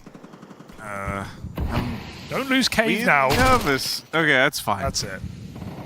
Wait. Okay. Oh! He's alive. No, NiKo gets out. They can win this. Azuwu plays the fade. My flash is good. Azuwu recovers. Thank goodness for Monty to not lose to Eco. Azuwu back-to-back triple kills. Bails them out of a very scary situation. No, it's only a USP round, so it feels silly to even like overanalyze it. But I almost wish that Kyosuke didn't go so soon out through heaven all on his lonesome. His teammates went towards elbow to go retrieve the guns. There were 2 rifles dropped. It's like... Sure. No, I like it. I guess at that point they didn't have the bomb. Planter killed, so it was, what, 4v3? Yeah. It's I'm with you. I know, it's something that we even saw at the end of Dust. It's like, you finished at the top performer, but in a couple of critical moments, he sometimes just gets a little too trigger happy, you know? Like, he wants to... Yeah, if his teammates came to trade him there, could have just swung together cave, maybe winnable. Yeah, it also like affected the pathing they take, right? Suddenly they feel like they can't go heaven because they don't have anyone there anymore, and you have to jump up, which is like a whole scuffed battle in the first place, especially with no armor. What could have been? It could have been the USP upset. So now a 2-round game. We've been here before, but this would require a very strong T-site from Monty. Going to start on the A site here. Eco in main, not the guy you want to mess with right now. And Monte not far away, AWPing in the donut. BMAS, good luck here. Gonna need it. Simple shot for Monte. Eco blocks, and Monty, game plan kind of ruined in this round. They're just going to come through the smoke. Nice shot. Azuu's back. Yeah, what's changed? Azuu's just a second half merchant. 7 kills in 3 rounds. This one's not done. Ooh. That should stop this retake. As long as no one gives it away. Huge molly forces Karrigan forward. He can't convert it, but then he does. Gizmy swings back into the spray. 3 on 3. They're moving speed. Monte ready for that swing, but an uncharacteristic miss. And Tess has iced out. That save call comes through for Falcons. Dude, if Monte hits that shot, they've won the round. Straight up. That is the peak of uncharacteristic. He has been on fire in this series. But the one shot that would have made all the difference in that 3v3 with his teammates on site. And Monty persevere. A scary post plant nonetheless.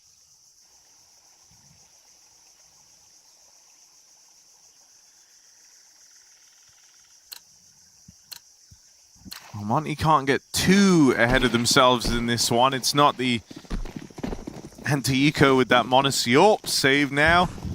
You're always going to be paranoid as to where he'll crop up. Like that? Don't worry, he's going to show you. Plays it fast down through the ramp, burns low in the molly, but gets out with the advantage for the Falcons. I would have liked that smoke a bit quicker on the molly by his teammates. He got out before they smoked it. Lost 80 health. But hey, 5v4, and he's moved quickly. And I like that Monty just immediately recommit to B because they don't think he's just going to be sitting here at the back of the site. They think it's a gap, and they're right. Karrigan, 5-7, needed something there. And Monty might have just avoided danger again. Smokes aren't walls, though.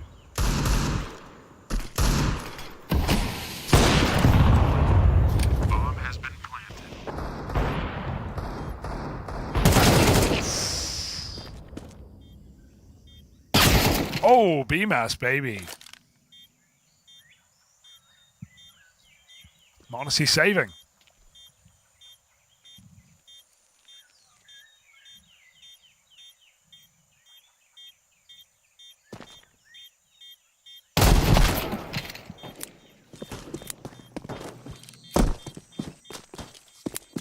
Monty are giving quite a go at it here. Falcons yet to win a round in this half.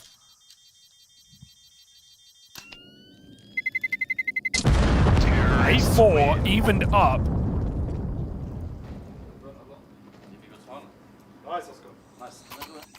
Oh, yeah.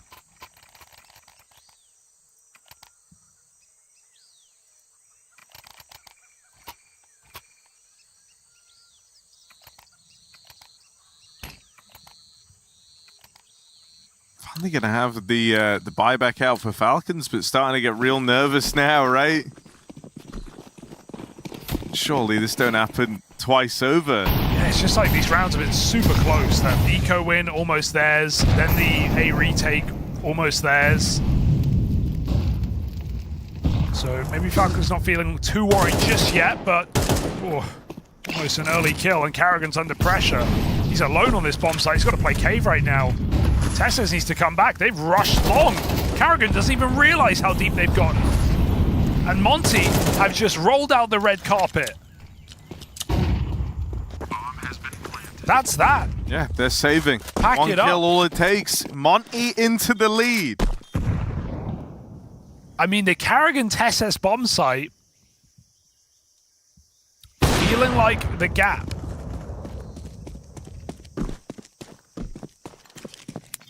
Honestly, very vocal. Already trying to offer his suggestion for that next round, perhaps. 31 kills on Nico and Monte, but they're largely left out of these rounds.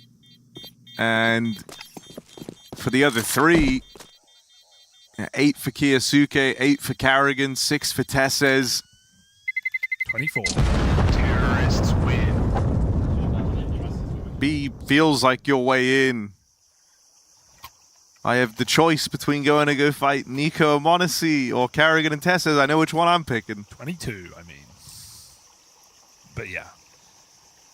Well, that's why we're seeing Monte start there sometimes with the AWP. I wonder if he will here. Or if Monty are going to make an adaptation. Abuse of this B-bomb site. Very clear in these last couple of rounds. Surprised to see Karrigan caught off that much. I think the cave smoke, he sees it coming. He thinks they're going to wait for this to bloom, but pretty fearless play out of Monty right now. Willing to take heads-up fights versus the Falcons, and they're coming out on top every round of this second half so far.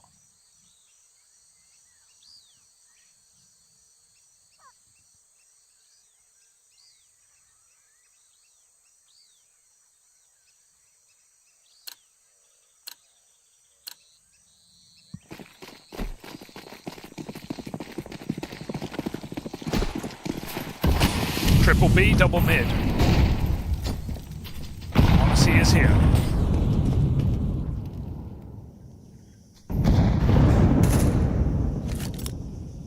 Yeah, Monty go for something a little bit slower here. Chance to test their default. Monty getting aggressive down the ramp side. Su knows to watch out for this, though. Question is, if he wants to leave, can he? Turrets here at the back of B. While Monty make moves in middle, Monty stays still, and Azulu looks like he's going to walk into this AWP. He will. So 5v4 for Falcons, and Monty AWP put to the right place. And now you go into Kiyosuke and Nico. Karrigan covers red. He's going to have shadow advantage here if Afro comes around the corner. Shifting with the AWP, it's unlikely. He's going to cut rotates. Yeah, exactly, right? And if he can just serve that function, it's actually a powerful position on this AWP. Nico, though. No reason to go any further.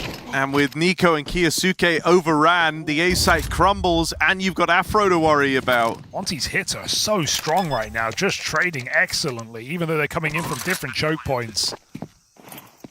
No one rushing, no one overplaying. Oh, that was close. Monty on scopes. And maybe they feel like they have to go for this right now because Falcons just can't get a grip on this second half. Monty moving in. One player committed in this fight. Monty's going to grab it. This retake is on. Both have kits. Monty has a flick, and Afro's going to hold this down. Nice shot. Tesses tap. Afro doesn't fall for it. Flash gets him off. Tesses finds the blind shot, and they will win that retake. Can't believe they've won that. Can't believe Tesses gets the full blind headshot there on Afro. And of course, Monty just nails 2 massive kills. Back out from Temple. The flick master. That was going so well for Monty. Too well for Monty. And look at that. Nice, let's fucking go, boys. How don't I get a kill, man? Falcons first of the half. Gotta tell yourself it's the first of many. Yusuke and Tesses alongside Nico claps down upon middle. Oh dear. Zulu has been able to sneak into the cave. He's hoping that Tesses comes back. Oh, someone comes back, but yeah, Tesses is resetting.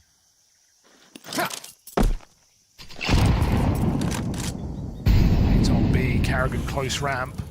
Inside of the smoke. Afro ready, flash down, Afro turns, what a shot! Flick 180, gets dinked and still survives. Azuu's hit the timing. Oh dear. Will this make or will it break? They don't know Tesses is here, they shouldn't. And so they get caught off guard. Yusuke backstab connects onto Azuu. And Gizmi's getting sandwiched on this AWP. Oh, hangs out in the open there, and that gives up a 1v1. Gizmi's got a route to go A. Honestly, left instantly. He has great timing. Gizmi ain't usually the AWPer, and he's got to face off against lightning-fast Monte in this clutch. Got the spot, but Monte calm and collected.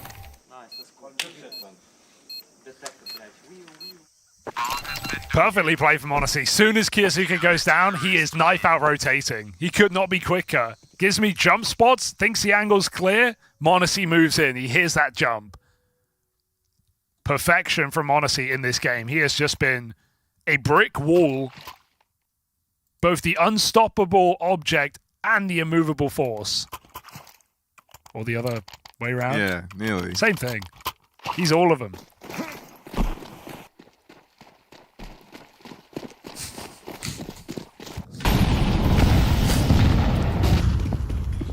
He is an unstoppable object, I'll give you that. He's an immovable force, man. Nico. Chance to farm the pistols. Oh, dude, are you telling me Monty brought this excellent 5-round streak only for 2 brutal post plants, and now Falcons wake up? Make no mistake about it, Monte is the reason Falcons are even in this position. And even now, his work is not done. One through the smoke. Nico here alongside him.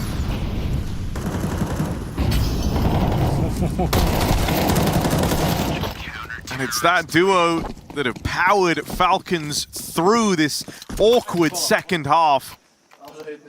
I mean, both of these games felt like they were chokes for the Falcons, and so far, they've stepped up right at the end in order to save themselves. Job not done here on Ancient. But they rallied through Dust 2 despite a 9-3 comeback from Monty. And the same thing looks to happen again. 2 commendable maps for Monty. Is there anything left in the tank for this young team?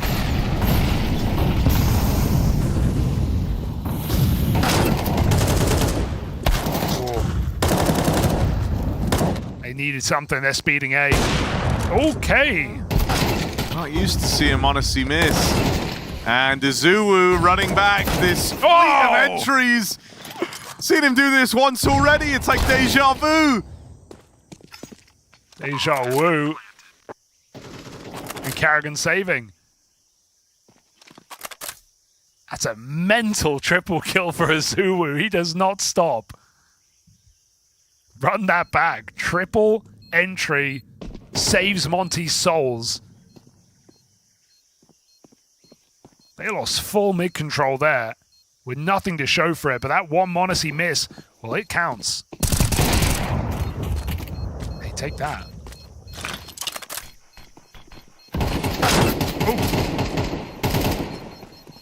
Oh, okay, yeah, Afro doesn't need help. Comes right through, gets that all back.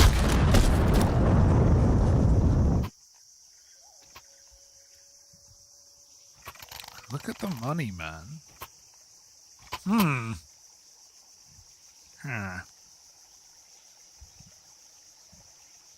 You can buy a Monte or yeah, exactly. And that's really what the entire CT side has been.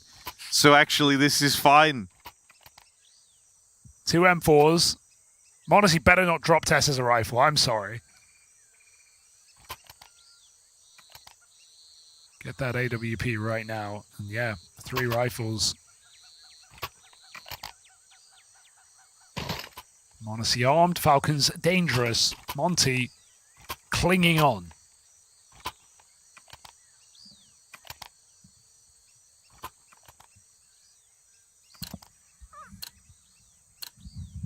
Zuru has just given them a lifeline on this T side. He really is a second half player, Harry. 3 kills first half. It's up to 14 now.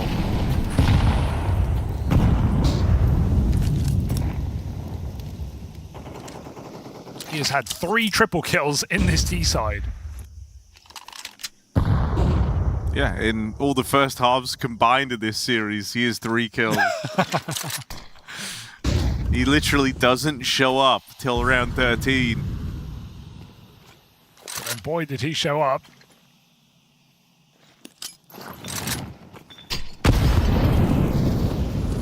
Cave control taken. Triple B for Falcons. It's fair. Some of the hits we've seen from Monty be extremely decisive. This bomb position scares me, but Rainwaker is out of there. Nico's deep A main control yet to activate. And Falcons conceding middle, and they are on the money with that call in this round. There's still going to be this feeling of paranoia. Kiyosuke's watching red, Monty donut. But once the hit comes in, Falcons are all here, 3 players to focus on that ramp. Can Afro ease the tension? There is this stack here for the Falcons, but it's their 3 kind of most struggling players. So this is where you got to brush that off.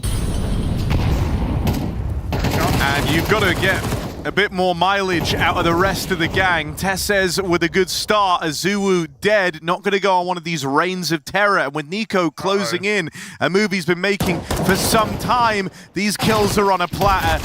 MP9's feast on the top ramp hit. And Rainwaker might think the site's clear. It's not. Carrigan and Nico back here in the cave. A 3rd for Rainwaker. Surely this, though, is the end of the line as Nico hounds him down. Falcons will make it on to match and series point. Yeah, nice hold there for Tessa. Nice to see him show up in a big round here. It's been a quiet game, like you said, from those 3, especially the bottom 2. But I love that he drops that smoke at 35. He's jiggling. Afro was about to peek that with the AWP. It could have been a free, clean entry. Tesses realizes, with this much time on the clock, my smoke is more valuable. Puts it down. Monty break it. They can't find a kill. And then they just force through the smoke. Maybe the best move was then to line up in it and go together. But either way, it's just mincemeat from Tesses. Danish beef. As he mauls them with the MP9. It's a nice close here for Falcons. 1 more round will do it. 3 A-gates to stop it.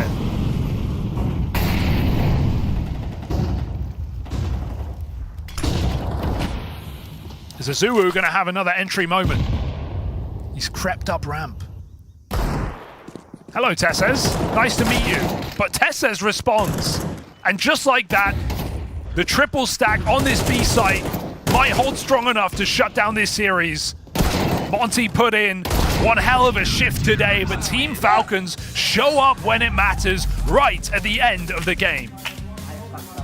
So Team Falcons, they close this out 2-0. It was expected, it was necessary, it needed to be done. Before we talk about their victory though, I do, Blair, Prof, want to focus a little bit in on Monty, because even though this was 2-0, we saw 2 impressive comebacks, hard fights. I don't think it was a walkover for Falcons by any means.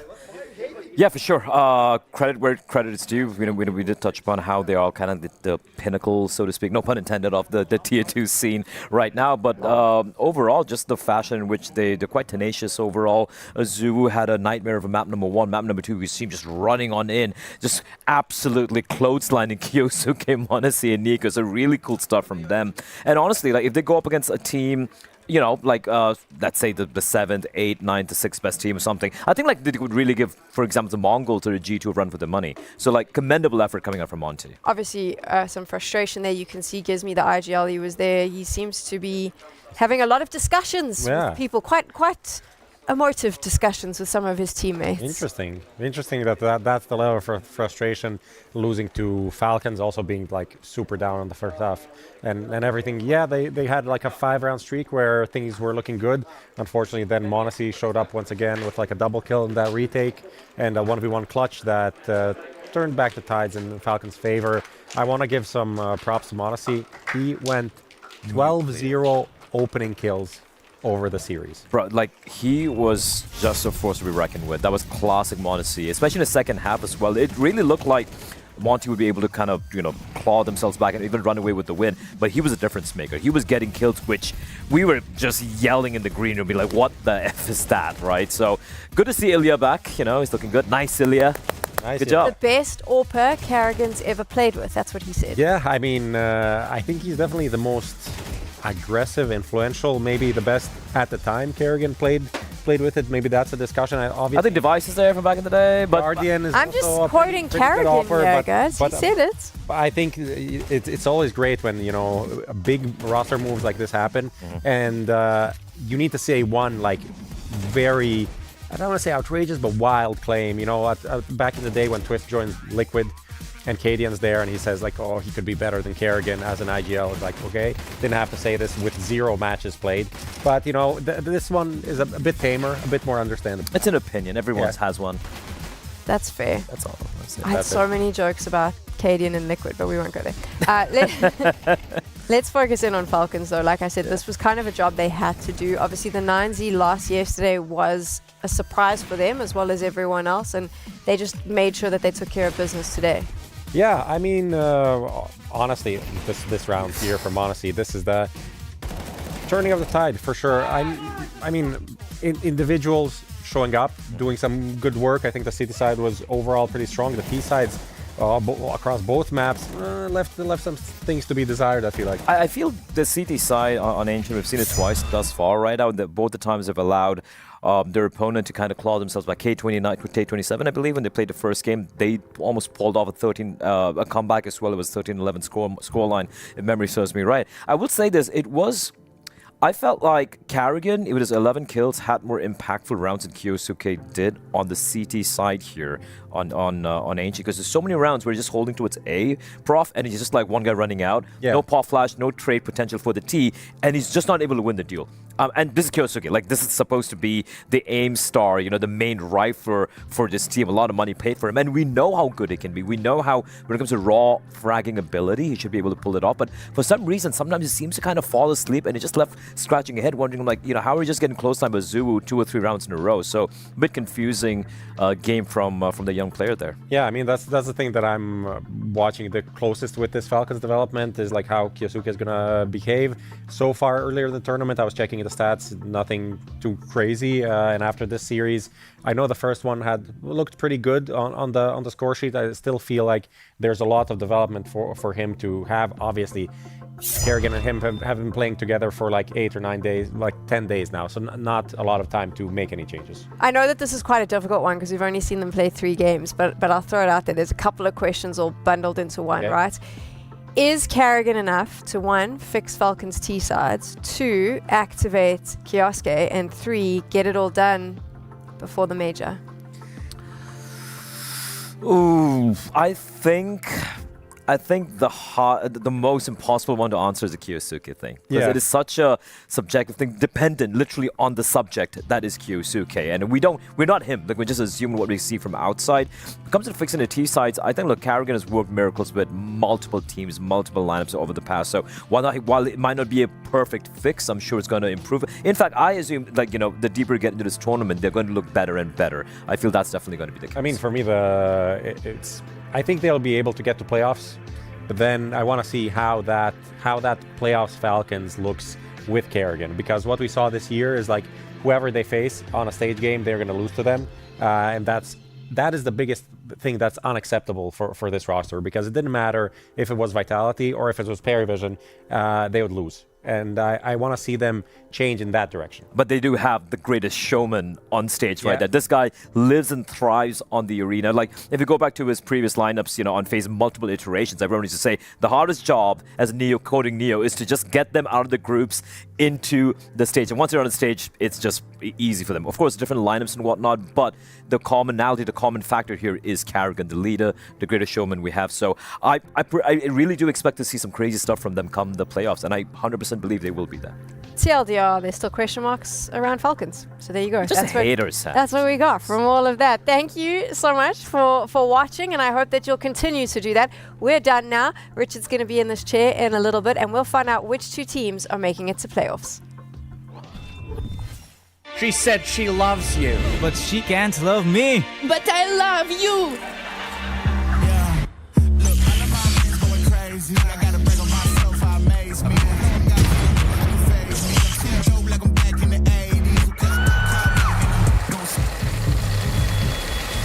I won't play window anymore. What's going on? Play your role. 1xBet. On to the next one.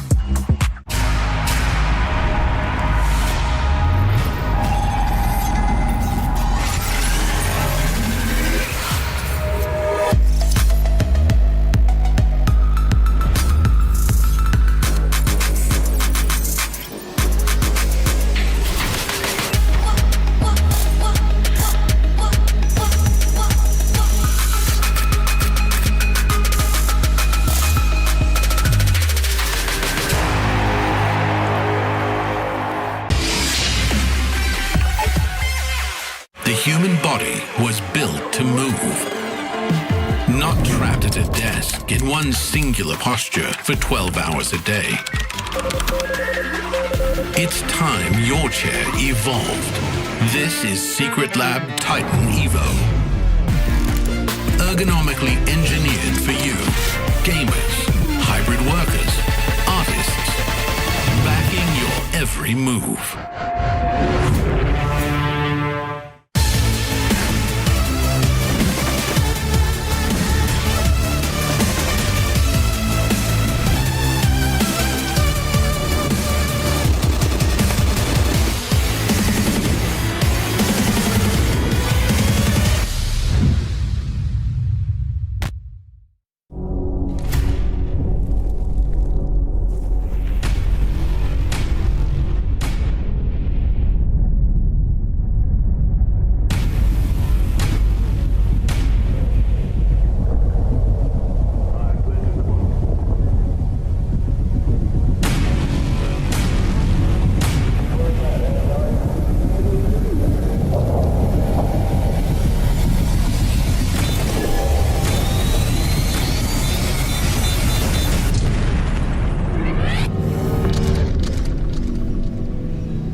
In Astana, we get a very fresh, completely new, changed MOUZ, and I'm excited about this move because they have stuck with the same players for a long time, but this is kind of monumental. Zershan, you're now sitting here in front of me as an IGL, but of a very different looking MOUZ. How did this discussion come together for you to be in that position? Was it you saying at some point you were interested? Did they come to you? Talk me through it. Well, I have to be honest, it was a long time talk behind the scene. I think that my coach Dennis always wanted me in this role. He always envisioned me at some point going into the IGL role. Of course, also when Bronan became IGL, he really wanted me to take it. Also, MOUZ as an organization for the last year and a half have been pushing me a bit in a way of like, we would like to see you in that role because they think that I can benefit the team a lot. So it has not been something new, but after our loss in Rio, me and Dennis sat down and basically told me that he would like to see some changes in the team, and I told him straight up that I'm down to take the IGL role for now. At that moment, we agreed that it will be a trial period of 2 months or these 3 tournaments now. But I'll be honest, after the first week and a half of practice now, I don't think I'm going back to be a player. So. It's also something that's interesting for me is looking at you now stepping into the IGL role. how you want to handle like what can often happen to IGLs where the performance drops off. Is this something you've discussed or just thought about on your own of trying to minimize that? There's probably no perfect way to do it, but it's definitely a transition all IGLs go through. Well, of course, officials will be different, but at least in practice at the moment, not necessarily about my individual performance, but I've always been a player that talks a lot while he plays, so being not focused on my crosshair or something, I think it's a bit, people are overestimating how much it hurts if you're used to it. I think most IGLs now, it's not the reason they're dying, in my opinion. I think that I hope I can bring a new era of IGLs in a way where it's not about being in the bottom of the scoreboard or not having the impact or always supporting, but also being able to clutch well and also being able to set up your teammates. Also, sometimes I will need to go in and make that good play for the team if we need something under the stress. But I think it's definitely has a lot of responsibilities. But I don't think that I'm going to be that IGL that is a burden, let's call it. So I'm not that worried about my performance, but at the moment my goal, of course, is to help build a good T-side because we have been really struggling with our last lineup on this. And at least for me, the next two tournaments, for me and Dennis especially, as the kind of C-level of the team, the coach and the IGL, is to make sure that our T-sides is improving with the new team as well. You mentioned the T-sides. Obviously, it had been a struggle point, but when it comes to doing these T-sides, obviously there might be a plan that, say, Psycho and Zipnix make together, but are you now more involved than what was happening in the past? Well, I think definitely always our coach Dennis has tried to have a lot of his footprint on how we play. But I will be honest, I think the last 6 months in the last roster, we definitely lost our identity completely on T-side. I think 2026 has been really rough for our last iteration of the roster. But to be honest, I think that we have just spent time at home now, me and Dennis, building up our system on T-side, making sure the guys understand what we expect from them. So Dennis and I made sure that everyone is on the same page about everything, that we are doing things very slowly, even though we didn't have a lot of practice. I think that for me, an IGL needs to be able to call tough mid-rounds more than just set strats, because everyone can take the script and read the strategies and what to do that you practiced and you theorized about. But once something happens in the moment, someone has to come up with a plan. And that's what I want to bring to the team, which we lacked in the past as well. So I think that we are super prepared how much we can be. We only had a week and a half of prac. We've been working our ass off, but I think that we're at a surprisingly good level for two player changes, a lot of role changes, and me as a new IGL, basically never done that before. So I think our base level at the moment is very high compared to what people might expect, which is a good thing.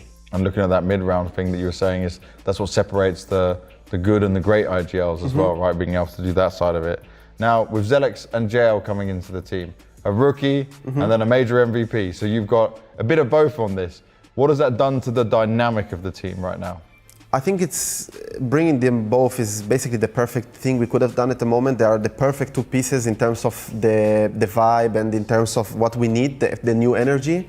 In one side you have Xelex, who is a very young talent who basically never played in this level, but he's super promising. I'm very surprised by the level of intelligence he has about the game.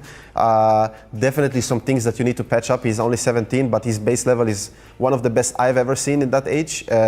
Aim everyone has on that age, but he has a lot of good fundamental understanding of the game, and I think that he's a very open-minded person, so I'm really enjoying his presence. And he's also a little bit more quiet, but when he needs to talk, he's also there because he's going to play very important roles for us.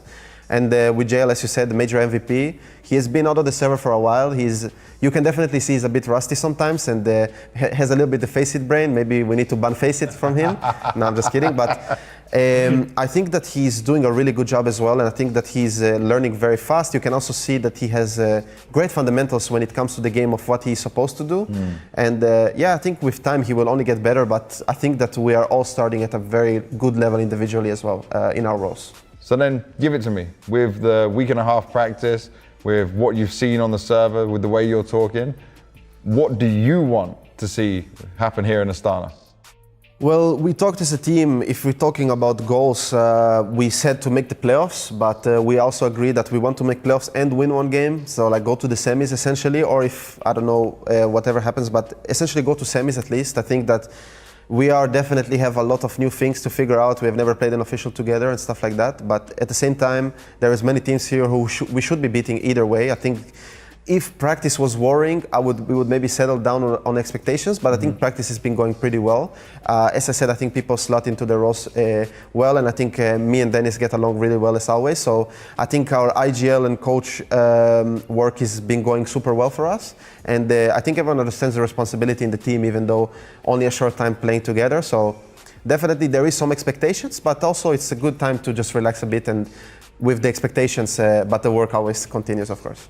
It really does. It never stops, man. And I'm just sat here kind of looking at you smiling throughout all of this because I get a different sense of you, even despite having done so many interviews with you. And it feels like a positive change. I definitely feel the positive vibe. So good luck throughout the whole tournament, mate. And let's see what happens. Thank you.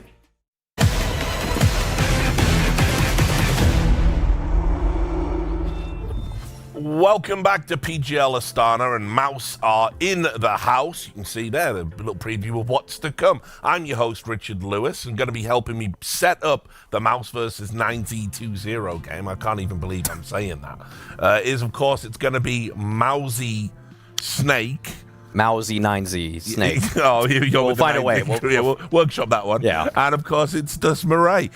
So look, a great interview there from Xerxan. I think that's a really good place to start because it's our first time as a panel looking at this MOUZ and seeing what the new IGL style is going to look like. So I'll get the early report card from you guys. He said in that interview, after 1 week of practice, we said, I'm not going back. I'm an IGL now. Do you think he's got the chops?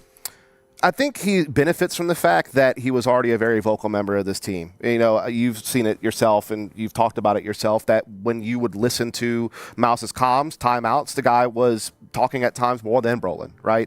And we all know that there are many players out there who serve as that second voice and are a key factor in how their team operates. Now, that pivot from being the secondary voice to the primary voice is a tough one because now all the weight's on your shoulders. You do have the final call. It's no longer you making suggestions or trying to, come up with something. It is, no, you are the guy. You need to make the call. And so we'll have to see how it goes. But so far, so good considering the circumstances. And he's also performing at a high level. So can't really complain yet. I think it's a bit surprising that he's been able to keep up the individual level on top of it. I mean, the 1.39 rating for the event, team highest, is extremely impressive. It sounds like right now he doesn't think that it's going to impede his individual ability. You could hear in the interview with James Banks, fantastic work by James, by the way, as always. Great interview. That one, he talked about just that he wants to usher in a new era of IGLs that are going to frag. I feel like I've heard that story before from other in-game leaders, naive ones in the past, but so far he's proven it, which is extremely impressive. Also, I feel like the day-to-day changes in strategy have already been exhibited. I feel like the way that they played Mirage day 1 to day 2 was a little bit pacier. They weren't trying to go through these slow, drawn-out rounds, and I think that he's recognizing his limitations as a caller. I really liked what he said as well about Zelex. We're bringing in a rookie and we're bringing in JL. And obviously at very opposite ends of the spectrum. JL's won that major, been a major MVP. Zelex is the start of his career, and this is his first big opportunity to shine. So let's start with the Zelex comparison. And you can see, by the way, look, very similar numbers that they're putting up right now just into the team. Xerxan said we've got to remove some of the face-it brain. I understand exactly what he's talking about. These young players come through, they think pro play is going to be like their pugs and pickup games. It isn't. It's a completely different universe. What have you made of Zelex so far? Yeah, I mean, Zelex, look, the blueprint's already there. All these guys, or most of them, have come through the MOUZ's Academy system onto the main team. That was what was such an incredible story about this squad when that transition took place, and they wound up becoming a top 5 team in the world after being an Academy team. That's what Foot's trying to do now, right? If you're kind of making comparisons. But I think with Zelex, obviously very young, very inexperienced, but very good mechanically. I think they've done a pretty decent job of trying to give him the spots that lets him thrive, like the spots he's used to playing, but also they've had to pivot him in a couple of more anchor roles on the CT side that maybe he's not used to playing. So I'm sure that's going to be some growing pains, but I think it helps that he can kind of just pack up with Xerxan in a lot of situations and just kind of trade off of him or entry with him, which is something he was already doing quite a lot on MOUZ NXT. Again, I think it's just him having to probably get used to playing some of the new anchor roles he has to play on the CT side. I think the other big thing is he has to get used to playing Inferno because his team didn't play that map. So there are certainly some things that he has to adjust to, but I think that we've already seen some pretty nice high marks, and now you have to see how it evens out. Yeah, there were definitely a couple of rounds in the game versus G2 yesterday when they played Mirage. I mean, he was sick. I mean, they set him up with a lot of just poppy plays, like you said, running in with the pack.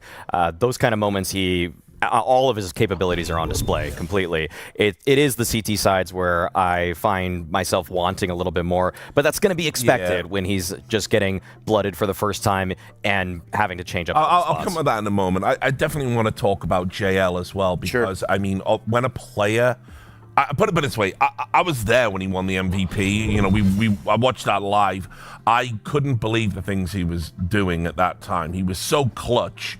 It was almost as if pressure didn't affect him. It just didn't go into his brain. He just wasn't aware that actually every round mattered to the level it did. Right. And I hadn't seen anything like that since 2015. That was like when we were in Cluj, funnily enough. That was like when you had that Makalele and Jacob team, you know, that they clutched out every single round. JL was the most clutch player I'd probably seen since that. And obviously you then take a break, you go away, he's like drifting cars, he's trying to be an analyst, like he's been on a little side quest, and now he's come back to the game. What have you made of him since he's got back? Can he get back to the heights? I feel like it's actually helped out in terms of just kind of bringing new ideas to the team. Right. So I feel like that's something where he has his own experience. He's already kind of talked about the fact that he can read some of the mid rounds in a way that might actually help out MOUZ. I think that the exact line was more or less along the lines of him saying that in the mid rounds they might be missing opportunities, and so he can find these moments to strike for them, and that could. And also, I'd say yesterday we saw him taking some initiative on his own in some of those anchor spots that he's now filling in on. Right. So I think that he's actually doing what needs to be done, just kind of being a little shot in the arm for a team that just needed a little bit more, dare I say, Riz. Yeah, I mean, definitely he brings the aura, as you would like to say over there, Maui. You know, a guy who can be an extremity playmaker. He's being relegated to kind of more anchor positions than he's probably used to playing when he was on Na'Vi. But it's actually kind of neat because on a couple of maps, he kind of gets to do exactly what he had done before. Like on Ancient Inferno, he's playing very similar roles to what he played on Na'Vi back in the day. And so I think that's been kind of nice that he gets a mix of familiarity. But then also, yeah, there has been some situations where Spinks has wanted to move a little bit because of Jimmy's, absence. And so JL's had to kind of, find a way to wiggle in and fit. But, while we haven't necessarily seen him pop off by any means, I think he's had a decent average level. And I think, this time around it's for real. When he stood in for Liquid, that was kind of just a meaningless, hurrah that maybe get some reps in the server, but really just kind of help Liquid out. This is actually a true test. This is a trial. This is a situation where, after the major's over and next season rolls around, if things go well, this could be a guy they look to be a facet of this team going forward. So far, so good. Speaking of so far, so good, Torsey here on the screen, really having a huge recovery. And I want to point this out because this year, he had two of his career worst tournaments at Rio and at Rotterdam. Like since 2024. I mean, it was really, really poor. He's really recovered this event. Well, I mean, look, yeah, he's like imagining happier times. He's like, why did I say all that crazy shit in Budapest? Like, why did I do that? Yeah, I don't think he wanted those foods anymore. Something tells me he's trying to figure it out. This is just classic Torsey. If you don't know, we've seen him in this pose many times waiting for games to start, especially during tech pauses. It locks him in, okay? I don't know if people know this, but if you stare at walls, apparently it improves your attention span. So similar thing. Now, good for him. I like that he's doing a little bit of meditation. But anyway, let's talk about their opponents. Sure. I mean, he's going to need to be in the zone today because what I've seen from this 9Z, for the first time ever when players were telling me, watch out for these guys because they're amazing in scrims, it turned out to be true. 20 years in the making, guys, and you've finally done it for me at a tournament. These guys have been the surprise of the tournament. They've already got two legit, I mean, beyond legit, let's be real. Yeah. They mauled Falcons yesterday. Luchov is here. He's arrived on the big stage. No matter what happens for the rest of the tournament, that will be true. And I think they're going to give MOUZ a hell of a game today. Absolutely. I mean, they're playing against a vulnerable MOUZ that's going through a transitionary period. Meanwhile, this is a core that's played together for a long time. You know, again, this team kind of came onto the scene when DGT was originally on the squad back in 2024 with a top 4 finish at Dallas. They kind of faded off, and now they brought DGT back. And as you can see, this is such a complementary rifling duo for this squad, and they've used it to good effect. We saw them upset MOUZ in Rotterdam. We've seen them beat Paravision and Falcons at this tournament. We've seen them dominate South America, and it's because you have a guy like Dulchov, who is an incredible aggressive rifler, you know, and you have DGT, who's like kind of your more lurky T player, but plays a lot of star CT positions to a high level, and they have really bounced off each other nicely to turn this squad into someone to be interested in, someone to keep an eye on. My opinion is that this is really almost the best 5-man Hispanic Latino lineup you could put together. Sure. It's very difficult to even find somebody from Latin America that could improve this team. The only name that Dustin and I kind of floated when theory crafting would probably be Try, funnily enough, given his history with them. So, but other than that, yeah, you have an elite South American team now that is actually making a wave on the big stage. Sorry, JL doing sign language. It's not a tech pause. Is the game starting? I don't know. See, it looks like he hears us. No, it looks like he's reacting to us. Yeah, this is what happens when you've been out of the game. The problem with JL is that I think he's too good of a reactor. I think his streaming career is actually way too successful. If there's any hiccups with this MOUZ team, expect him to get back on Twitch. Yeah. But anyway, as I said, I mean, in terms of rifling duos right now, I mean, like, I remember how explosive Yuri and K27 used to be back at the start of the Furia days. These guys here on 9Z, they really remind me of that in terms of how they complement each other, and they're both capable of big performances. If one dips, the other steps up. Like, what a rifling pair they've been. And ultimately, I gotta say, it's not just that. It is their CT sides, they're hyper-aggressive, push you in, squeeze the map, close it off. You're never safe on the T side. You think you're going to get a flash lineup, 2 CTs going to run around the corner and pop your head off. The best 2 examples I can give, and these are maps we might even see in the series, honestly, is, you know, we talked about their Dust 2 yesterday, where they're so disruptive in middle, you know, defensively, being able to, you know, pop the door smoke very often, flash, poke and prod in the lower tunnels, poke off of Cat, never really let you feel comfortable taking mid control. And then, you know, we've seen them, you know, at times on Ancient be very, very good at just how they use their utility, how they scale, the spacing that they have to take map control, to execute on the bomb site. So their, you know, utility is so precise and really, really calculated. So I really like watching this team, you know, play a pacey style, but one that's very much organized. There does seem to be a bit of a telepathy between the players as they're scaling towards sites, the way they're able to play off of each other in terms of the angles. Vetoes are coming in. We're getting 9Z banning out Mirage to kick things off. And that's a luxury for them because they know that MOUZ has to ban Anubis. 9Z is normally an Anubis banning team. So that's the freebie that they got there. Just to point that out. That's a nice advantage in the Veto that they actually kind of won the game of chicken there by not banning what they frequently go to. They go to Nuke, the map that they beat MOUZ on in Rotterdam. So already some bad blood. I mean, I didn't even get around to mentioning that we saw MOUZ's record in this tournament, but obviously 9Z have the psychological edge here because their first big win where people were like, ooh, okay, this team's real, was obviously over MOUZ. Yeah, of course. I mean, yeah, the fact that they beat them there I'd say kind of ended that last 5-man roster. They kind of killed the last iteration of MOUZ with that victory. And so second pick here, or the first pick for MOUZ, that is Inferno. I imagine Ancients would be the third map. Surely. I feel like that's a good call here. I think that you're on the money, Dust. I think you're on the money. I think that's a smart ban too, because, you know, that coming out, that was a map at one time that MOUZ were very, very strong on. You know, even with the old lineup when they were having all their struggles, Overpass was still kind of a go-to just because their CT sides were usually good enough to get the job done no matter what happened elsewhere. So I actually like the way this shaked out for 9Z. I think they're going to be pretty happy with how things. Agree. I think they kind of chest moved them by not having to ban Anubis and then being able to get rid of their, you know, pick that they've been using all tournament long. You know, they've picked Mirage both series they've played. You get rid of that, and then Ancient, you know, 9Z are totally happy to play that map.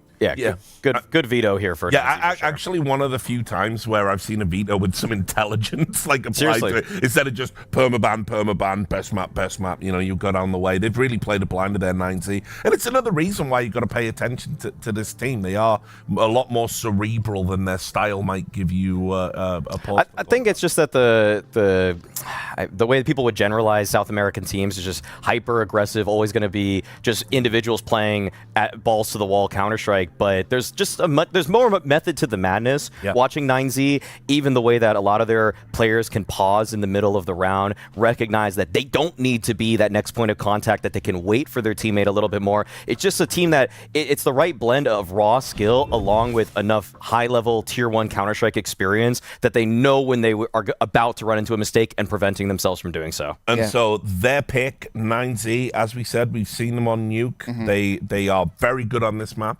What's the key to victory here for them, and what can MOUZ do to shut it down? Yeah, I think the key for me with 9Z is just how precise they are when they attack. You know, when they go for these, upper executes, the utility is just so well placed, and they're so well timed in how they space and actually take the site. It's just that level of precision and explosiveness that they have at their level. Meanwhile, on the other end, you have a situation where Zelix is getting used to a new CT role. He used to be the yard player on this team. He has to play the A site as Xerxen, keeps his yard position. JL, formerly an A site player, now playing ramp for this squad to fill in for Jimmy. So there's definitely some, different adjustments that's having to be made, and I think that, all in all, they didn't look too shabby when I watched them play Nuke earlier this tournament, but you can tell that there's still some things that they have to fix on, whereas 9Z are already totally prepared to know exactly what to do. I'm very glad you brought up the JL thing, because I think it's such a huge responsibility to put a returning player on ramp. We all know it is the key to Nuke. If you lose ramp, generally speaking, as a CT, you're going to lose the round. It just opens the map up. You've got upper, lower, heaven, and you can outside again. You can go anywhere.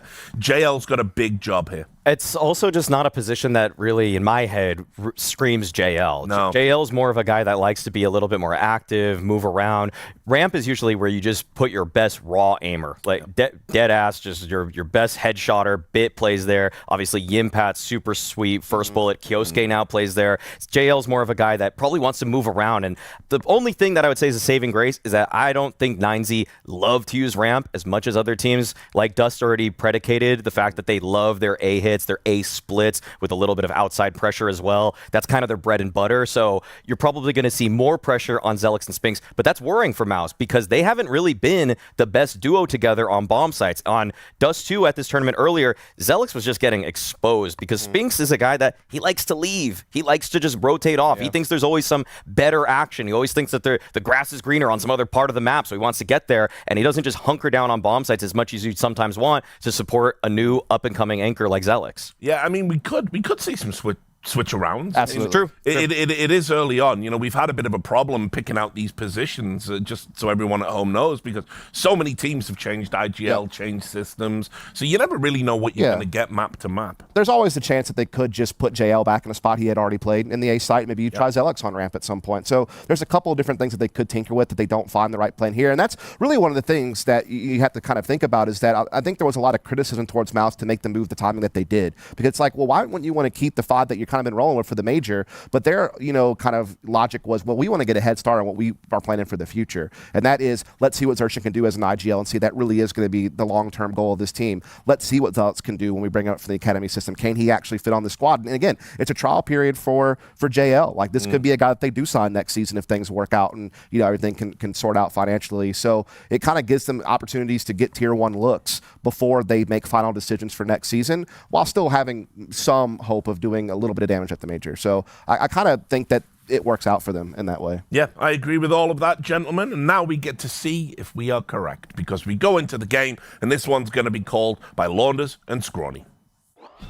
That's right. Keep a close eye on it, panel, because you guys have had a bit of a wishy-washy record this week, Mo. It feels like some of the underdogs that our gentlemen so smoothly hyped up have just kind of underdelivered. But now, I think this one's different. I think this is a real, call it an upset if 9Z win this, but I think that even is kind of like the jury's out on who's actually the favorites for this matchup. Yeah, I also do sympathize with them because a couple of the stories coming into the event are some of the better teams were not likely to play as well as they have. Yes. Or unclear whether it's, Falcons or it's Furia or whoever. And so what we've seen is a very strong sort of top level from the competition, donk in total, complete dominant form and everything like that.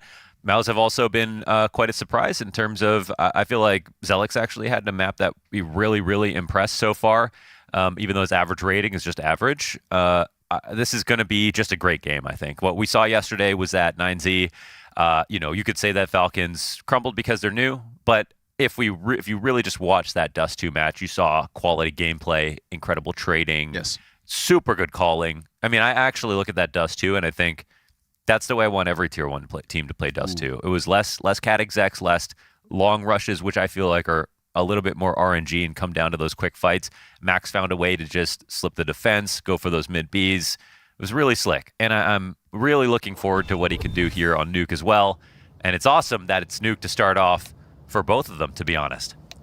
I think, at the moment, when you look at the stats for this event, you see that 9Z have 2 players in the top 5 performers in DGT and Luchov. It's just kind of a testament that they didn't just win their games, they've actually kind of owned in certain elements. So we'll see top to bottom whether things come to the table. Not to throw them under the bus early, but Mayern's op is still a question. That is one of the kind of it's just not a win condition at the moment for 9Z, not in what we've seen this week. So we'll keep a close eye on that one and see if he can step it up as well. But this is MOUZ, new in-game leader, 2 new pieces, stand-in situation, call it that. And it's Zelex. Oh, easy does it, buddy. 2 kills to the back of the site. Mayern's going to find himself in a 1v5, and this is MOUZ very ready to have just swarmed into that attack. So no surprises by 9Z to try to get that upper pop going. We saw them kind of flail around versus Falcons in the 9Z T side, right? Of the game yesterday, the T side of 9Z on Nuke was their flattest of all the halves. It was. And they broke through a couple of times, a sudden A pop, a late few rounds sprinkled in, and their CT side was literally flawless. So we can't criticize too hard. But nice to see MOUZ's defense is going to survive the test of a rapid pistol play. Yeah, and when we talk about what 9Z's game yesterday, a lot of it was like perfection on Dust 2 and an overall good series, but Mayern's op was a straight-up liability on Nuke. It wasn't even just okay. It missed way too often. It wasn't effective, and I'm pretty confident that if he had a rifle in all of those rounds, they would have actually just done better. So that's definitely a problem, considering the map and how welcoming it is to an opper. And also, T-side calling on Dust 2 was great. T-side calling on Nuke was maybe one too many opper pops and too many of those sort of RNG-based plays that can be like momentum heavy, and if they work, it's great, but if not, you get a flat T half. So it's definitely possible a comeback could take place, but you'd really like for 9Z to start off better on T side than they did yesterday. It'll be a tough go of it this time with only Glocks outside of main and not looking like any kills. Murder for MOUZ and a total shutdown outside. So make your money. A couple SMG kills in the middle of that, a couple rifles in the get-go for round 2. And it's very cool that Xershin's playing so well as the IGL for the team now, because that's also another thing that I think it's like one of those, we could call it a classic example of, a player that talks a lot, let's make them the IGL, but they weren't the IGL originally. They weren't the IGL when they switched the IGLs. And so you wonder, is that just something where they didn't think there was anywhere else to go, so they tried him? But the fact that it's not affecting his performance is a really great sign.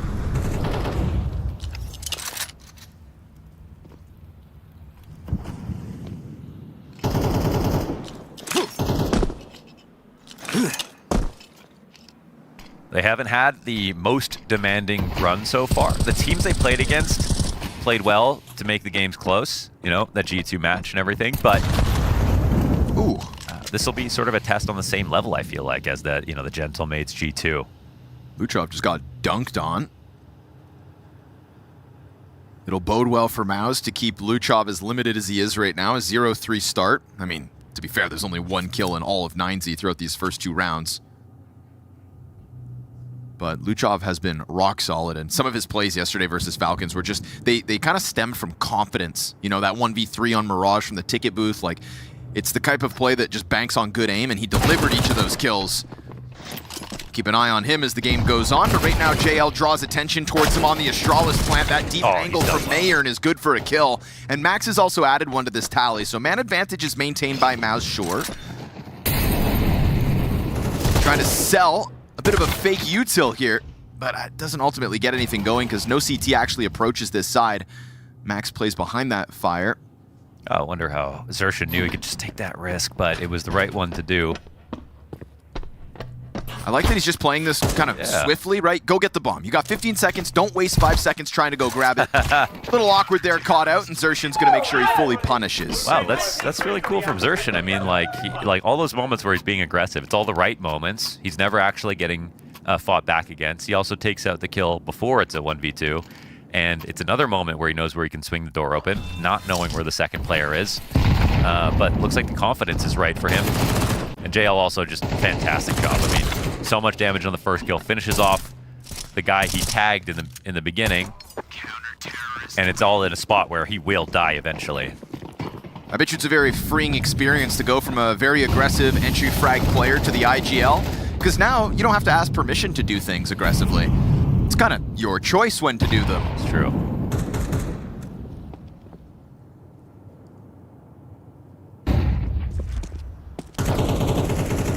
Walk out through Squeaky's gonna catch you off. Tech9 headshot for Wasso Peak. Here's that dangerous explosiveness that MongolZ bring to the table. Even with limited guns here, they catch you off guard, they take over the real estate, and they'll make a bit of money with the bomb plant.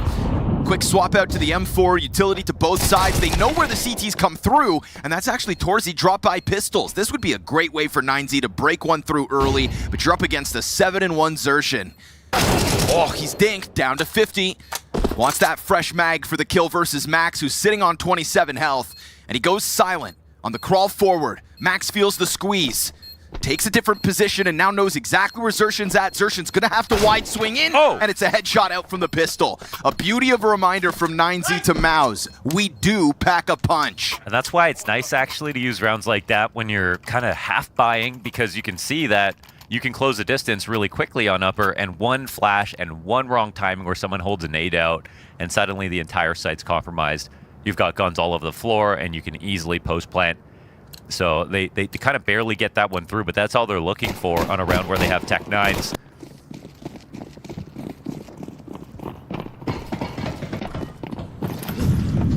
And speaking of IGLs who can frag, Max put together a lot of good rounds mechanically. Ooh, DGT though clipped off by Xerxin from main to Squeaky.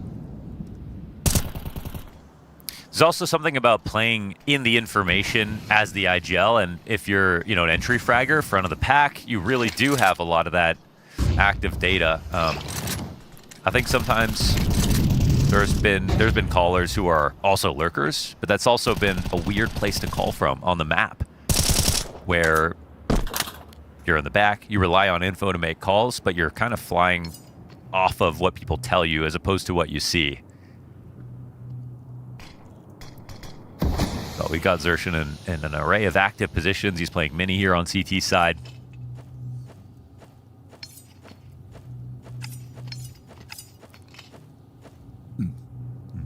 Careful.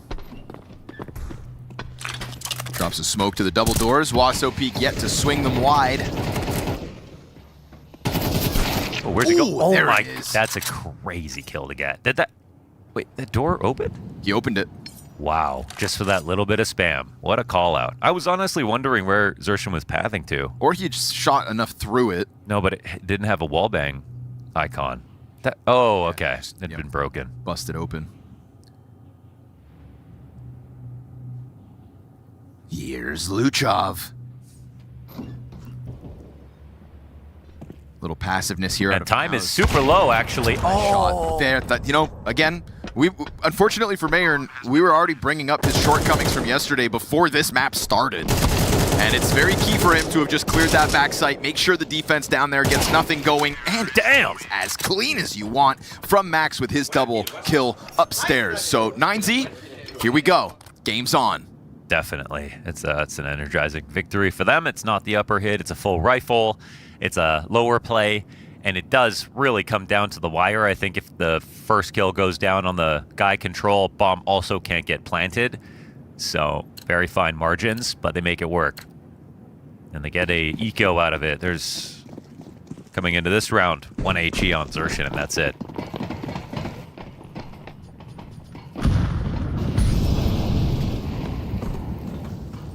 And you can see MongolZ are tempted to, not bring this outside.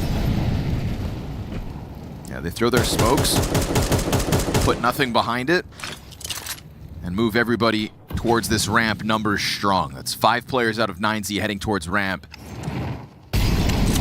Still making sure to go through protocols, minimize any chances that maybe MOUZ have run a risk, have something to catch you off guard with, but that will not be the case. Fully open for the take. Downstairs thou shalt go. Or not.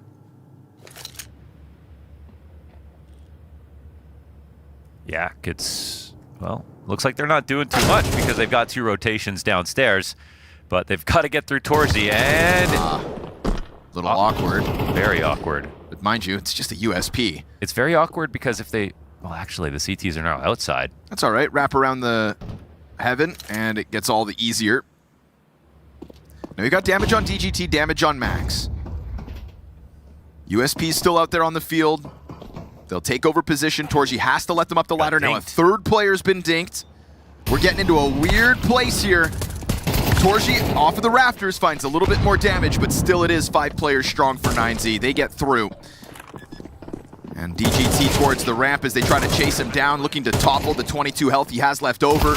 We've got a full bar of HP to come and help him, but not even called on. All 5 up for 9Z. Take some USP shots to the face, but Mohan, that's why we wear helmets. That's right. Safety first. And ultimately, Torzy could be up there scaring them about coming up the ladder, but he really doesn't have the guns to completely stop them. Yeah, it's like even if they decided 3 guys fly up the ladder, like 1 USP cannot stop that. It is an impossibility.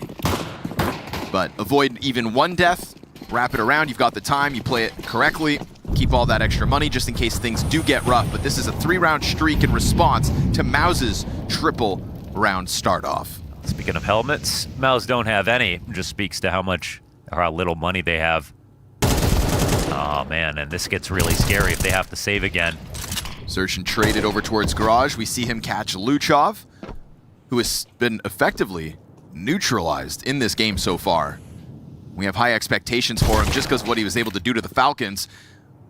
And as time goes on in this one, MOUZ aggressing into the lobby to find that solo player of 9Z. This is going to force their hand to head downstairs, and Torzy with this op could damn well stop this in its tracks. First shot connects, and now you've got MOUZ rebounding into this round, holding on to man advantage. Torzy gives himself a pocket to play within. They're going to try to pressure that via Molotov, via AK spam. Now Wasso peeks right on the other side. That's going to draw Torzy down through the smoke by the looks of it, but Zelex has actually got the duel instead, and that is not to his advantage. Spinx's trade is clean with the headshot. But look who's upstairs. Max has used this chance to leave. And he can actually plant backside safely. He can't get that molly out in time. Scrambled. Needs the duel. Spinx 45, Max 41. Wants to tap this once just to fake. Spinx doesn't bite. Now you can go for it, but he decides to fake a second time, and it's worth it. That'll be Spinx down. And Torzy, no frag grenade, no Molotov to force Max off this bomb site. I mean, they know he's opping. Trying to spot it with the jump over the middle of the site. Double flashes, doesn't blind anything. Torzy takes his time here, but he can't take too long because he doesn't have a kit. Bombs at the 20-second mark. Torzy is shot! And by missing that shot, you open the door for the clutch. 9Z at one point had the advantage. Hard-fought battle back into the round, and a 1v2 to close it. Ooh, that's a critical miss because now it's a save again for MOUZ. I mean, they have enough money because of this loss bonus maybe to invest a bit. No, yeah, that's pretty rough. I mean, the difference between a buy and a save was that shot right there. That's well done from Max, and he preyed on the little bit of antsiness that Spinx had to take a peek early. 2 fake plants, but they weren't ready to double peek. And I think there probably was a part of Spinx that thought, if I don't peek at all, it's actually kind of not safe for Torzy to come up the vents. So it makes sense. It's, again, well played from the captain of 9Z. That's Max's 3rd multi-kill round. That's Max's 2nd 1vx1. Both clutches in this game so far belong to Max. And that's the difference between 9Z and MOUZ having the lead at the moment. So we'll get MP9 sprinkled here into round 8 for the MOUZ defense, but it's a rapid move out of 9Z immediately down through the vents. So nice to get this out of the way, especially on an anti-eco. Keeps your options open. They're moving quickly into a double ramp setup.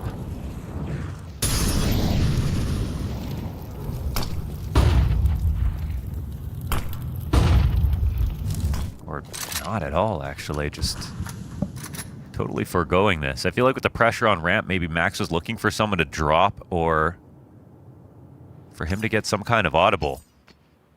9Z have to be careful because they've really played with the clock in a couple of these situations. And we got a bomb going back to spawn to set up utility. All right, guys, let's just reset everything.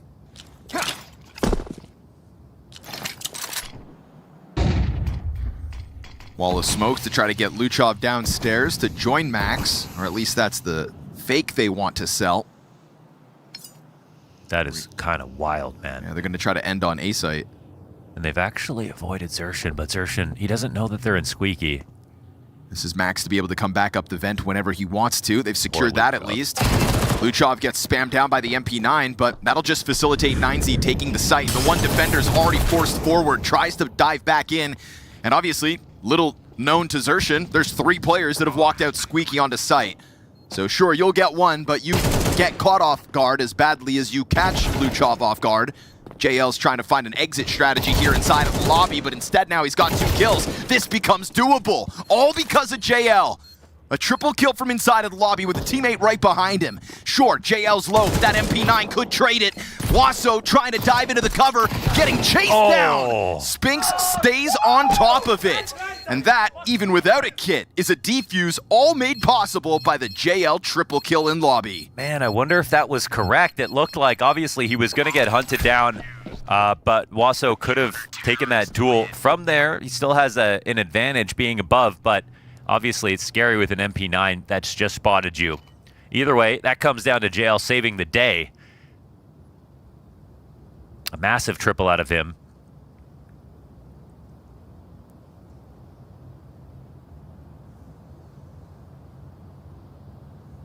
This was a round that was a little complicated out of 9Z, but in the end, they still kind of got what they were looking for, a free entrance into upper site, even though they had to fake outside, fake the ramp. It looked like they were actually going to go outside, and then they walked back into Squeaky. They are a hard team to read.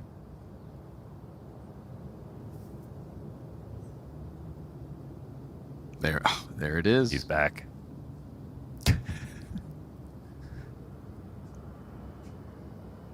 Honestly, where he belongs. I'm glad he had a little break. Glad he got to go do some drifting. Yeah. You know, hobbies are very important. Hobbies are so important. Great for the mental health. Go burn some gas, you petrol head. I think he's... And then come back to where you damn well belong, and that is inside a Counter-Strike server with rounds like that. I think the video was he wanted to learn some martial arts. He wanted to drift. You know, just do some real adult stuff. Pretty early midlife crisis, but hey, man. You know, JL's really been speedrunning, right? Remember when he said being a millionaire is not enough anymore? He said he had to, you know, remember once upon a time before he won, was it Opener of the Year? Yeah. And he said, you know, I set this goal for myself. I wanted to win a major. I wanted to get Opener of the Year. I wanted the best in my role in the world. Never did he think he would achieve that as quickly as he did with Copenhagen. But, hey, life comes at you fast. It does, and Counter-Strike's always around, so it's a waste of your God-given skill to go drifting when you're this good at entrying.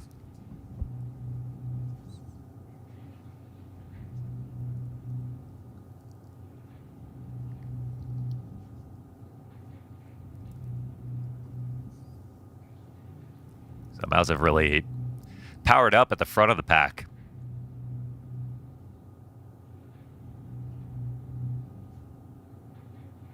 I think that alone even makes them more exciting. Now, it's never been the problem for MOUZ that they haven't been exciting. They've always played great CS, but now they get a bit of the, you know, a bit more of the personality, the person that everyone loves, which is JL, but then they also kind of become even more aggressive, and that might be fun for Xerxin to call with because he's now the caller, but he's also an entry fragger by personality. So the fact that they can be extra explosive and there's more guys behind that, I feel like is kind of a cool look. It's really strength in numbers in that regard, you know? He sees himself in JL's play style. They both do the same thing well. Why can't we be hyper-aggressive all the time then?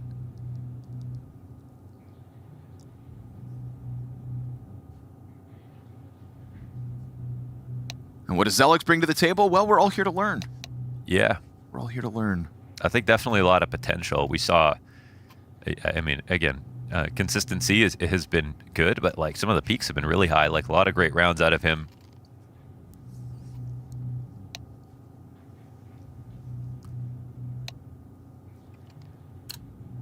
Tech issue resolved, and we jump back into this game at a 4-4 score with buys on both sides.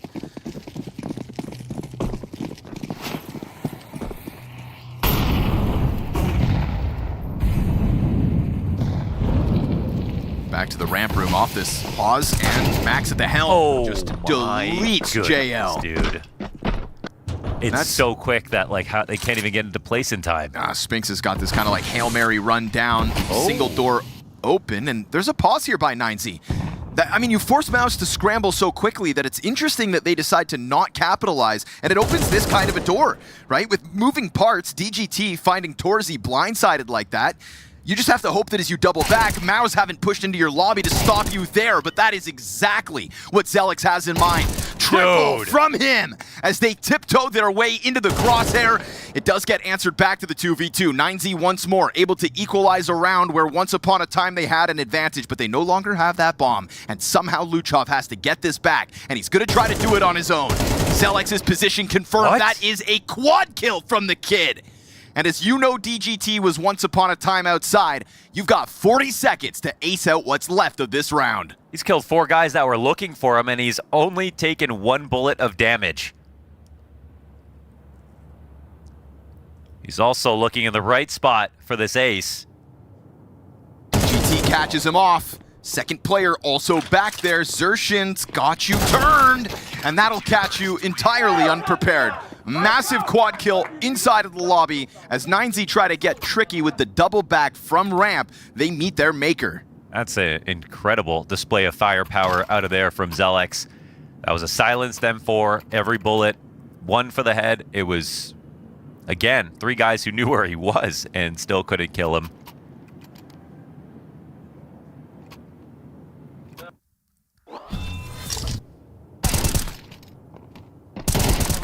Man, no double swing right here, but if you don't, you gotta make sure you get that kill.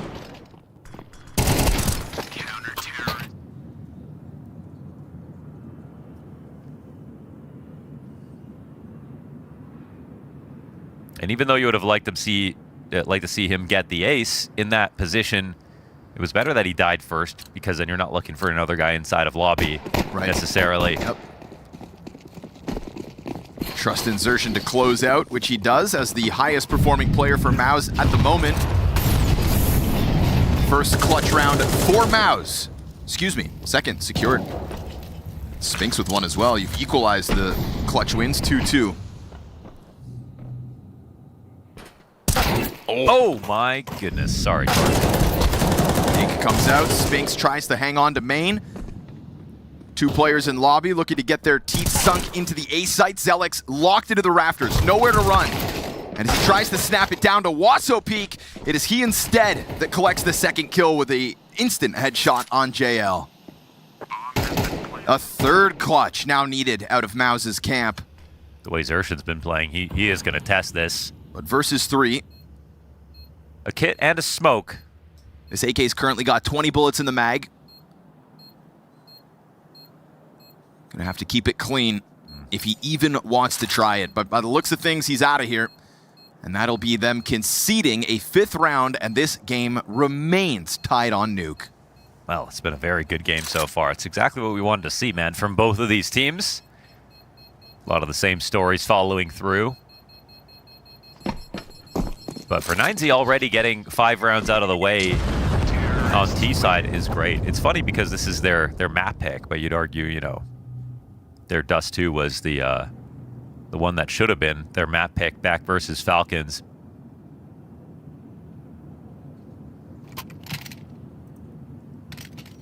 Mind you, who could have expected Falcons to have kind of flopped that badly, no?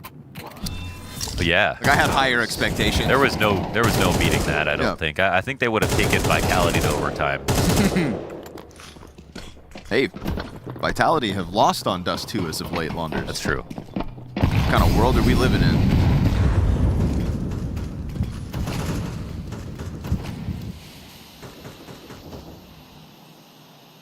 Hero AK for Xershin. Why are we even talking about those guys? They're not even here. I don't know, They're yeah. too scared to play against 9Z. Didn't want to lose Dust 2 again. What else could you be doing other than participating in PGL Astana? Beats me. Nowhere else I'd rather be.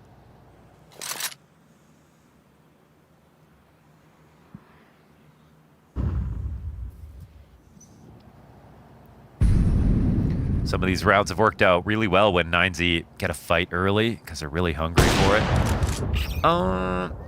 Mayern's off, man. I'm gonna let him have that one. Yeah. I'm gonna pretend I didn't see that one. That guy died. I'm not having that conversation about Mayern just yet today. It's just a USP. Let it go. There we go. Rifles all around him. It's all about whether Xerxin can get this AK in place fast enough as they chase down his teammates inside of Hell. They're already going up and over as well, so tough spot for JL to be in. You can see him calming, trying to figure this out, but Huaso peek. Locking it in through the windows. Here comes that AK. It's in the middle of the pack. Definitely damage to be done here. Back turn to the player towards main. Oh. Second kill for Xerxin. You'd think him doing this alone is too much of an ask. Okay. Mayern's gonna figure that frag out outside, and that'll be 9Z pulling into the lead. Man, a lead on T side, especially considering MOUZ have 2 clutches. They have Xerxin playing this well. They have the JL's 3K. They have Zelix's 4K. Pretty impressive.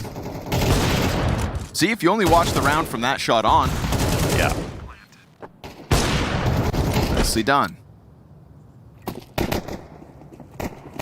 You know, it is okay to miss shots as long as you keep giving yourself generating more chances for those shots then. Yep. Can't get inside your own head. Ooh, Luchov, good cover. Felt like Huaso Peak could have died to that. JL's lineup. Got them both. Yes, sir. Huaso kind of takes the right side of Unbreakable. Steps into that stream of bullets.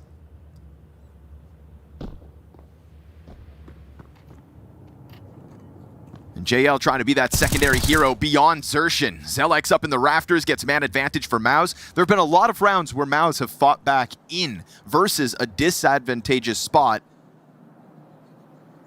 And this is yet another example of it. However, despite overcoming disadvantages, sometimes 9Z still win the rounds.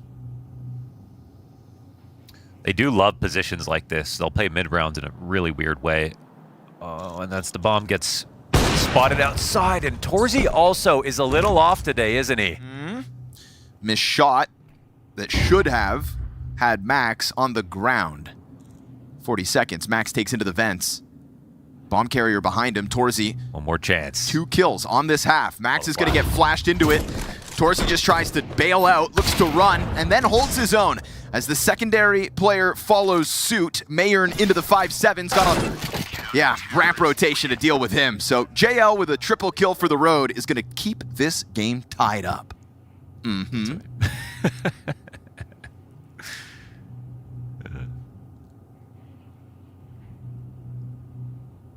JL kind of sassy like that, huh? Yeah.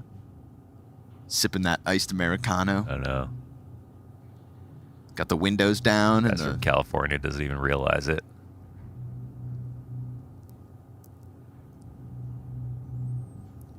You know how I know a Maui snake is American? How do you know? I came into the green room today. I turned the corner. And that guy had found Popeyes in Astana. Yo. Shout out to globalization one time, man. It's like you used to be comfortable everywhere. There's no Popeyes in Montreal. How have you found it in Astana? I was blown away. And of course, he gave me a raving review, broke it all down. Yeah. As Maui does. Tier list on his order and whatnot. What was the order? Chicken. Chicken, yeah. Yeah. As it would be. Couple sauces. Yeah. This one's my favorite. He's passionate about those bites. Can't believe you found it. Damn, where there's a will, there's a way.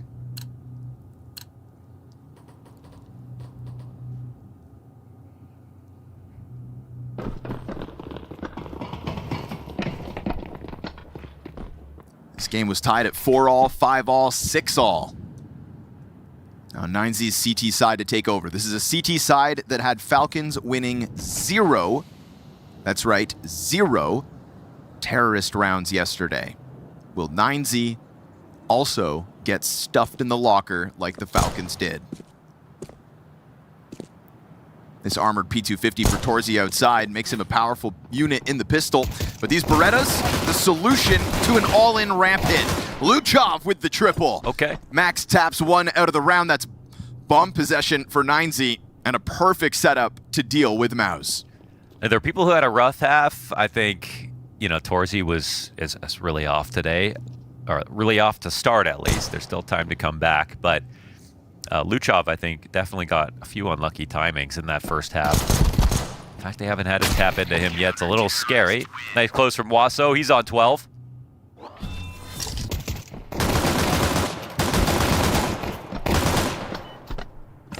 You know, Mo, we talk about 5-7 nerfs every once in a while just because of the one-shot kill potential and whatnot. Yeah. When do you think Berettas should get dropped to 20 bullets instead of 30? Or just back to 500. Yeah. But because beyond the 5-7, I think for me it's the Berettas on the chopping block next. Yeah, but let's do the 5-7 because we never have. Yeah, that's fair. It's really just the one-shot kill. Yeah, that's the only thing. It would still be worth it, I feel, for sure. Why can a 5-7 do what an M4 can't? It's a valid question. Yeah.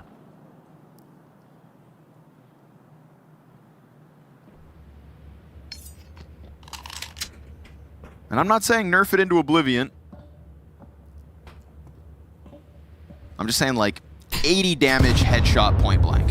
Yeah. That would be fair. Yeah. I mean, the Deagle has to work so hard to get its headshot. Why could a 5-7 just spam and get it from close range that easily?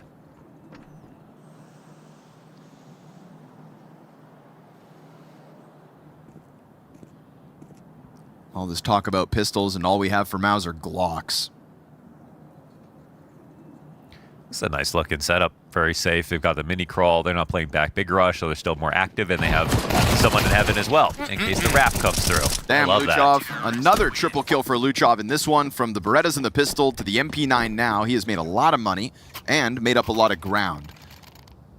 He was previously 3-10, now 9-10. That's the kind of turnaround that by the end of this game, we're going to forget that he wasn't a part of that first half. Yeah, he's a tank, man. I'm really trying to figure out exactly where he stands, but we've seen so many great rounds from him.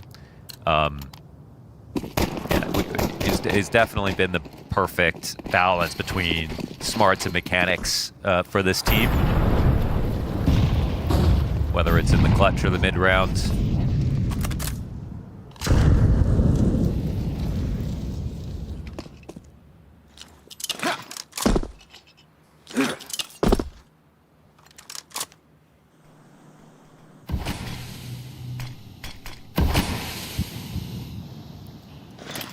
And then because, I mean, Xertion's obviously been a big voice on this team, so it's not like their T side is starting from scratch. He knows how everything works, but he's got 2 new pieces to work with. Sure. There will be a little bit of pressure on him to put something together for us here on Nuke.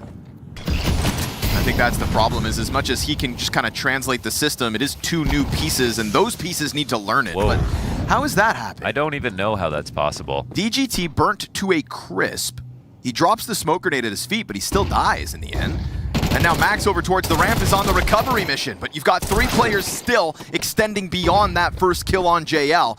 And a fast flank from an MP9 out of Luchov to try to keep this ramp hold going. He's got a double and an upgrade with it.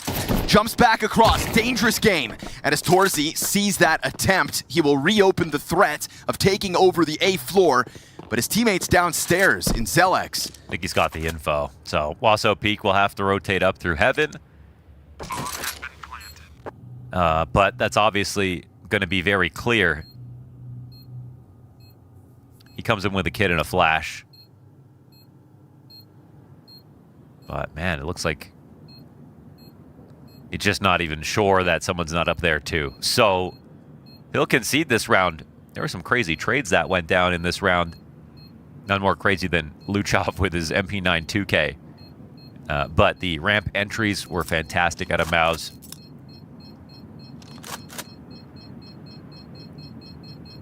doubling up on Turnpike wasn't as scary as they thought it'd be.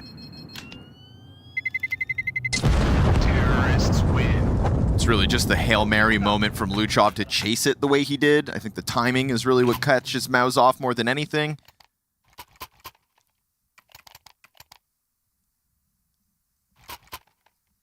And we saw him in a form yesterday, good enough to get 3Ks, but in that third attempt, Torzi was just ready for him to try to kind of like overstep it.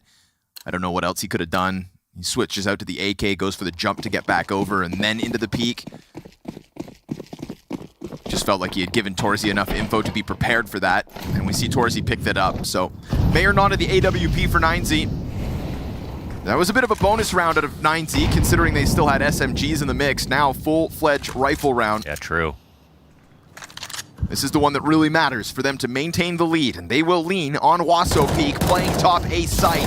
Eats the flashbang. We didn't fall. He stays up here, and so a lamb to the slaughter. Luchov, a one-off. Double Heaven Peak to come through, and JL far too ready. DGT catching you through smoke, though, reopens the threat of this. It's still a 2v3. He could take some kind of weird risk here. The bomb hasn't been planted just yet. It's going down now. Drops a nade in front of him. Mayor known to be up in heaven. And a tantalizing save with that op at Mayern's feet still, but they just wait this smoke out. There's still a world where they could threaten the retake. They want out. Mayern into the op save. 9Z concede the lead, and we are tied again. Yeah, it was risky business right there for MOUZ. Could have died as they started to approach Hut just to get a little edge on the exec with the speed, but it's really the flashes that are the star of the show. Even if he had dropped back onto the site, he still would have been full blind and would have died anyway, so didn't affect too much. Just a real solid exec and a nice momentum call here for Xerxin.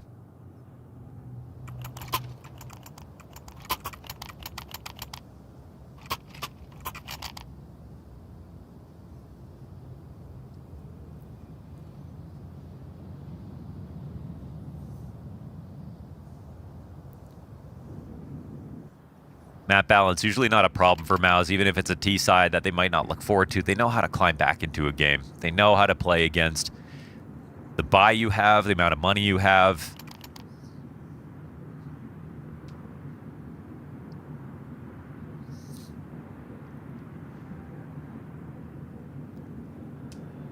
And DGT, we didn't really talk about him too much, but the volume of kills was insane. He was the best performer yesterday versus Falcons.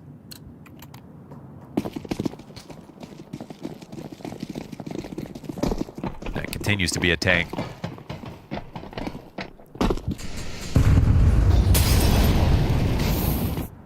He's burning. Luchov, one of the 3 weakened players in this one for 9Z. It's really eyes on DGT and Mayern thanks to their saves. That's an op deep on ramp, and this M4 here off blue box, trying to get something done. You've got to make a move if you're DGT, so he wants eyes on outer, and he sees this utility. He knows damn well where Excelix is. So that was nice. He took the flash, didn't call to believe the bluff. And now that off on the other end, but that's a shot. The flash was bad too. Yeah, that's the one. That's the one you can't miss. This would be one player less, would have set up a scramble downstairs, and then maybe the M4 is still able to get into the engagement. That's now an M4 and an AK, thanks to the kill on Zelix outside, but that one, Mo, I definitely saw. Yeah, and it's, if you hit everything else but don't hit the jumping shot, obviously it's not that big of a deal, but there was unfortunately a pattern for Mayern on his first shots where he's really struggling to just lock it down. Also kind of gets caught out of position there, right? For what was once hiding behind the box deep on the ramp. And he had gone, as you can see, closer towards hell. Exposed against the wall when that sudden pop comes through. And MOUZ will tiptoe their way back into the lead. Absolutely impossible to figure out who's going to win this game, huh? Agreed. I couldn't tell you. Terrorists win. They're really good at, MOUZ are really good at building into a half, though. They know how to, they don't just fly blind into execs and hope they work. I think some of the 9Z plays that we saw on T side, it's they love the mid round. That's where they thrive, where they can get really creative. But I think opening up rounds, like they really hunt for information and you know, start to build their game plan off of what they see right away. Whereas MOUZ, I think they're always thinking a couple rounds ahead. They're really good at planning out to make sure they don't lose enough, like the wrong amount of players on a round that doesn't have high odds.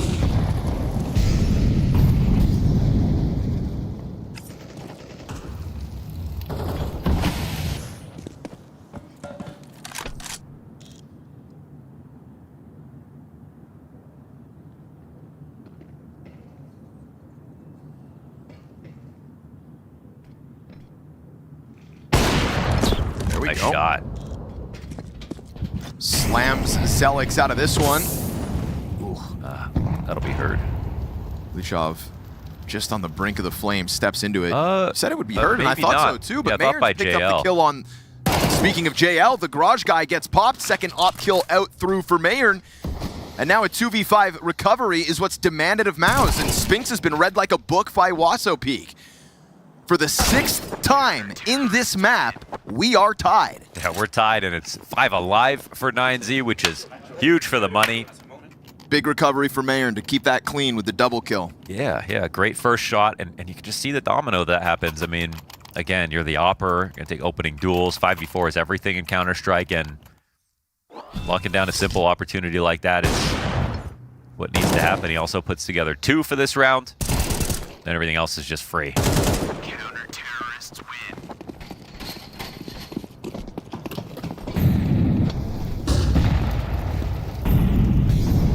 Also, Torzy again, he's one that's really been having a tough time getting online. Axes through. Blindsides JL and catches the second player with a grenade in hand, so no trade potential there for MOUZ. And as quickly as he attacks, Max is out of there. Torzy. Nice shot. We just put him kind of under the mic. But he tries to cross over, and the smokes were already fading. I guess that's why Mayern jumped off. He's like, it would be kind of crazy for him to be outside right now, so. At least there's the trade back for 9Z. I think that's the silver lining. They're going to try to pop through here. MOUZ staring at the flash was Max.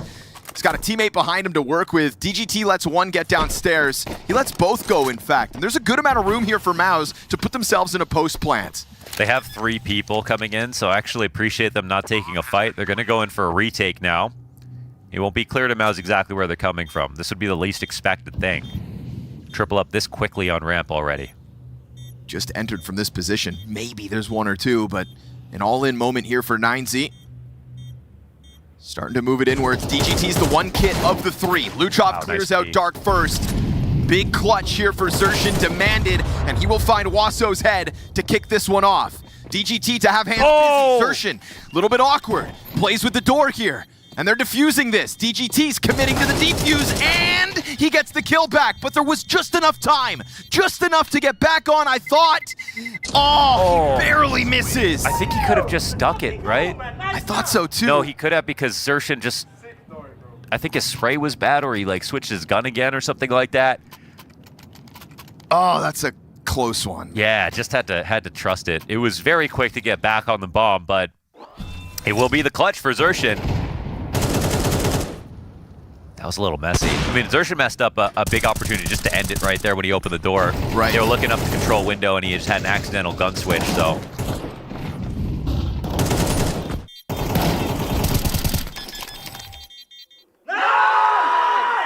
I feel like he would have survived that, but it's possible he didn't.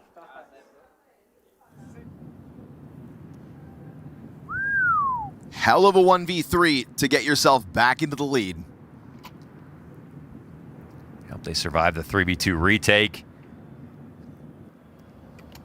Yeah, this game at this point is a total coin flip. We've seen enough from both teams to see that they could easily win this game.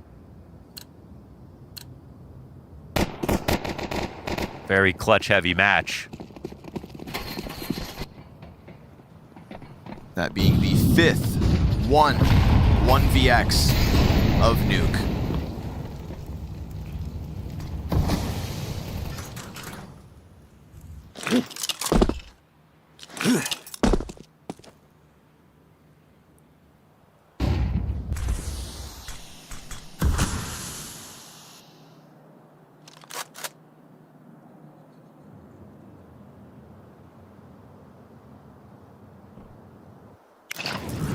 Setting that A site ablaze. We've got 3 defenders here. 4th one by main, and denial in a matter of seconds. Max will be the only casualty. Until Xerxin finds Wasso with just that continuation on the smoke. Luchov knows what you're up to, reads the push like a book. And by God, we are tied again. Yeah, it looks like. I'm kind of surprised at the amount of upper plays here. Unless we go back-to-back 1v3. That'd be great for the confidence for Torzy. But a player up above him. And then that Luchov position he knows about gets some damage on DGT. This time 9Z survive it. Yeah, he was locked in. I mean, even if he was he's pinned in that corner. If he swung again, he was dead anyway. So no chance from that point on. And 9Z will be very happy to see that round coming their way.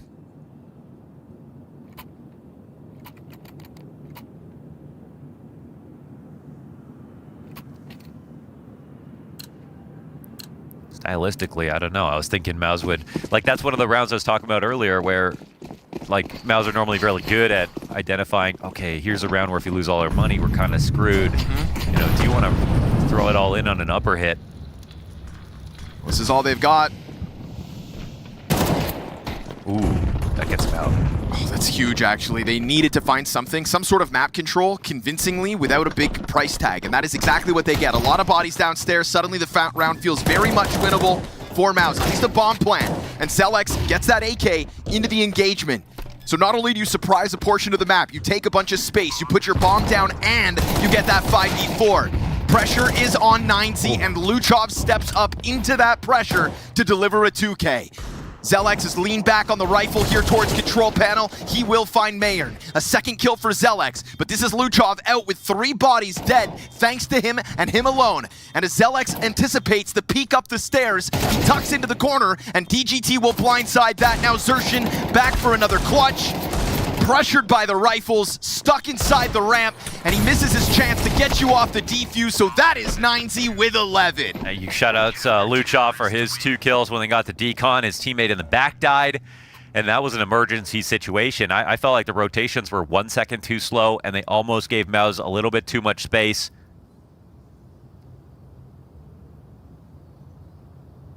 That would have been an exciting moment for MOUZ. They got ramp for free. Had all 5, so they were ready to go downstairs as well, but this is now 9Z comfortable. 11-10, a save here for MOUZ.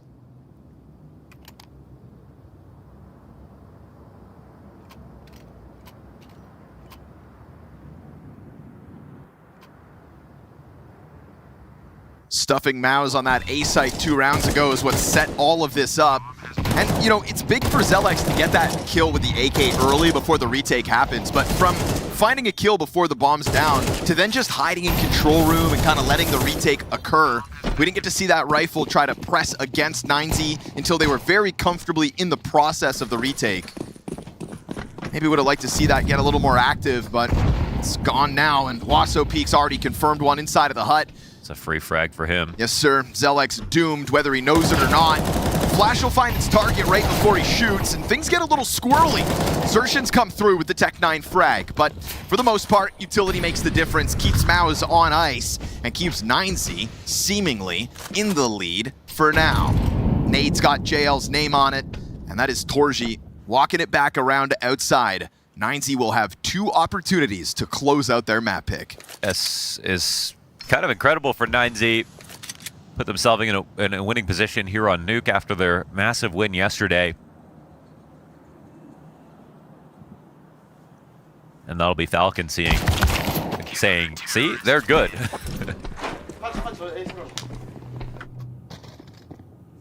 Is it possible that this is the best version of 9Z that we've seen? Because they've had some of their, amazing wins, and those were like America's RMRs. But it wasn't like they had to take down all the tier 1 teams that were already going to be at the major on the way to do it. There have been glorious moments for 9Z as an organization in the past, but it's kind of them separating themselves from other underdogs. To walk into PGL Astana with the prize pool that we have and to clear this group's 3-0 with a win over Falcons. Yes. And then a victory over a resurging MOUZ. I don't want to get too ahead of myself, but this has been 9Z now. They dominated Paravision. Dominated. Yeah. Yeah, they made Paravision look like they were totally lost, really. I mean, they had one of those maps versus Falcons in the Dust 2 game. That was a 13-1 versus Falcons. I'm not saying you just squeezed the victory out versus Kerrigan's Falcons. No, you owned them. 3 top 10 teams on a run, that's, you know. And now today, a little more of a grueling affair. A game that has been tied at 8 separate score lines here on Nuke. And 9Z pull ahead when it matters, currently on a 3-round win streak and 2 map points. That's always been our sort of favorite part about the team, that they're not the ones who get nervous, they're the ones who get more clutch. Wow, Zelex is so low already.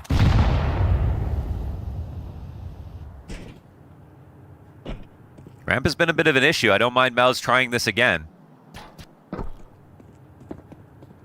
They have a new setup for it. Offers the perfect distraction. So and good. Mayern peeks back in to close this. MOUZ had their moments. They had their clutch opportunities. They will finish this game with one more clutch one than what 9Z posted. But this T-side, which had legs once upon a time, meets its maker once 9Z find their groove. We're looking at 4 rounds consecutive to shut this down unless a 2v5 comes together with a low-health Zelex. I don't think so. 9Z cementing themselves at the tip of the spear here in Astana. Their map pick secured. MOUZ fought valiantly, but 9Z emerged victorious. Yes, MOUZ, historically a German organization. They just got told, 9, you are not going to win this game. Not bad. Not bad. 9Z, actually. Yeah, there it is. There right? it is. There it is. Full circle. Look, we promised everyone at home that this was going to be an amazing game. Close. Connor with a fantastic stat there. The game was tied up 8 times. That's how back and forth it was. But remember, we are talking about the upstarts of 9Z. This is the team that people were looking at going, maybe they're pretty good for a South American team, but what does that really mean in this era? Well, it turns out they're good enough to take on the big boys. No doubt about it now. First thought, amazing game. Really enjoyed watching this one. This is one of those ones. One of the best maps. Yeah, one of the best games we've gotten to watch for sure. And then 2, 9Z just keep impressing me, bro. Like every time I watch them play, I just get more and more confident this is a team that we got to pay attention to because, this is, obviously a situation where they're coming in on their pick, a strength, a map they've already beaten MOUZ on before, obviously a different version of MOUZ, and yeah, we can say that MOUZ aren't at 100% yet, but still, they have some very well-known players that have done some big things in the scene, and to see 9Z be able to go toe-to-toe with them like this and just look so impressive and crisp when they do it, it's awesome to watch this team kind of thrive right now. There were moments where I was really worried about 9Z in this game where a single player that just doesn't get the kill that they're supposed to. Sure. There were moments from, I would say, a lot of them, like Mayer and Huaso Peak, they kind of had these moments where they kind of let the floodgates open, and MOUZ, all the players kind of rush in, they take so much space away, but then other guys were able to pick up the pieces. It was really actually a pleasant sight to see Max as in-game leader have a couple of moments himself, very clutch in the first half, multi-kills from a lurking position, him, and obviously the usual suspects again showing up. Luchov and GGT, I don't think we can sing their praises enough. They're just so damn good, dude. Like, Luchov is just such a great initiator, such just a great, player in moments where he's able to just focus on aim and just locking down an area. DGT, again, more of a passive force on the T side, but playing that CT guard position. Look at the CT multi-kills. Yeah. It's unbelievable, bro. Like, this is just such a fantastic... And look at how proactive he's being, getting into these tight spaces. So it's just really awesome to watch this team grow, man. Like, I've really watched him play. And, you were talking about Max. That was kind of one of the cool things. Like, back a couple of years ago when this team had that top 4 finish at Dallas in 2024 and kind of put the 9Z organization on the map, Max was actually a pretty solid fragger as an IGL, at that time period as well. And I'm not going to say that he's like, fragging IGL, in the sense of, some of the other guys we have out there who are at a very high level fragging while IGLing, but he ain't too shabby, bro. Like, he ain't bad. Totally commendable. It's kind of like a Kixon vibe almost, where it's like he actually can have games where he has impact fragging as well. Totally. I mean, he doesn't embarrass himself. That's what I always said about Kixan. I would say the same about Max here today. So look, about MOUZ, I still don't think it's all doom and gloom. No. Obviously it was 9Z's pick. It was still very close, and Zershan has said, we are still moving pieces around. We are still trying out things. And I thought Zelex, the rookie, thought he had a pretty good game. Looked to have some bright moments. So, that's life. life in the series? Absolutely. You know, I think that you definitely saw some positive signs at times. Like, you could definitely tell that they're very confident playing like these punchier plays and stuff like that. And some of them actually worked out quite well, where you're like, okay, like I kind of see the thought here. They're just kind of brawling, but they're doing so with good spacing, and they have a clear intent on what they're trying to do. But there were certainly a couple of times, you know, throughout that second half where it's like, okay, the timing was a little bit off there. Like, it felt like maybe they weren't quite on the same page like they should have been, and someone maybe got caught out a little bit, you know, in an awkward space.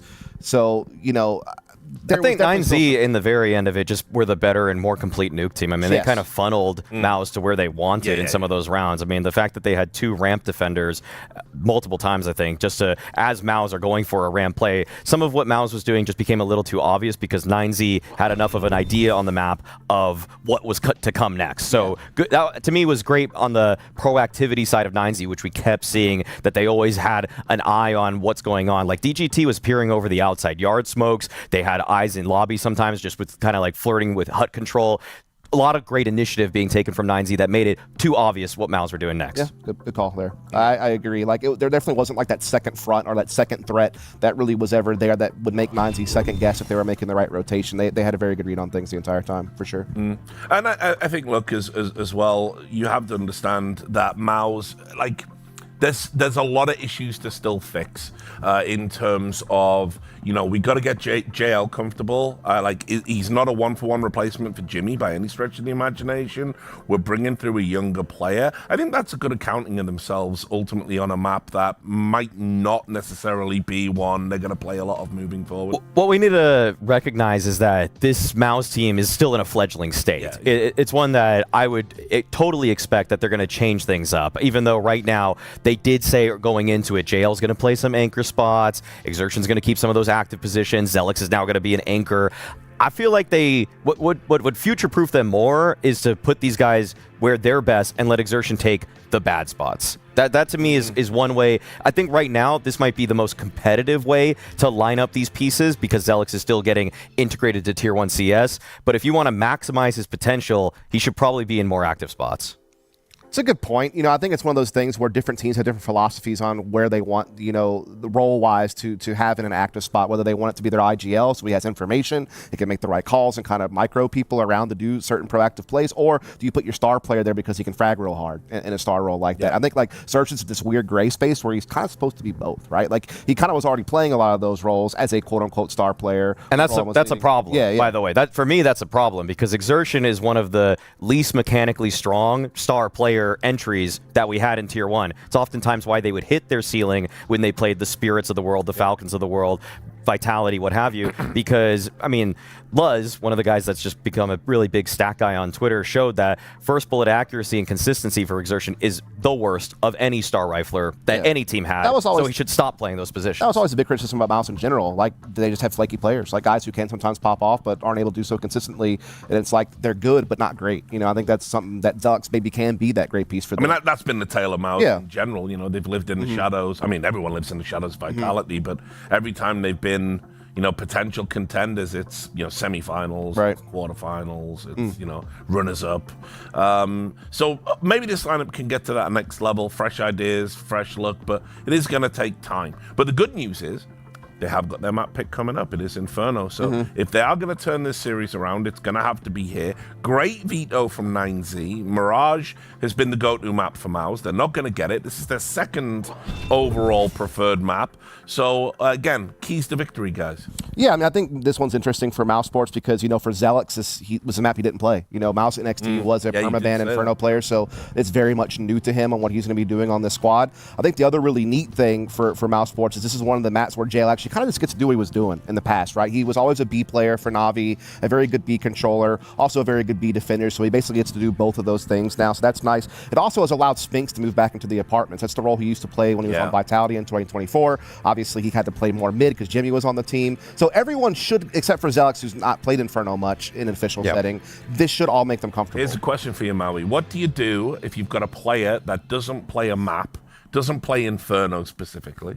Where do you put them? How do you make them comfortable? Well, You can either just make them the trade fragger, which Zelix more or less is. He's kind of becoming the floater, like the secondary Halls guy in this sort of way, which I'd say is one of the positions that has the least responsibility, where if you're just coming through boiler a lot of the time, you're oftentimes throwing supporting utility just from that boiler position. You're not really supposed to be the point of emphasis on attacks, and then you can also just slot in late round. You're throwing some of the nades on a B exec, for example, get to be that late round player, watch the flank maybe at Banana. So I think they've put Zelix into the right spot for a guy that doesn't play the map as frequently or didn't play the map officially at all before coming to this team. It's just going to be tough, man, because 9Z are so ferocious on this map. Like, they've done so well in South America. We saw them beat Paravision in this tournament. They have a very good, clean record on this map, and they're just so dangerous because of how they can spread the map so well. It's like you have Lutrov, who's just such a beast at Banana on both sides of the map. He can have so much impact. We saw that game that he had against Paravision where the dude dropped like a nuclear 3.7 rating on the CT side. He's just so good there as an attacker as well. Then you got the other guy of that duo on the opposite side of the map doing big things for you in the apartments and A rotating. So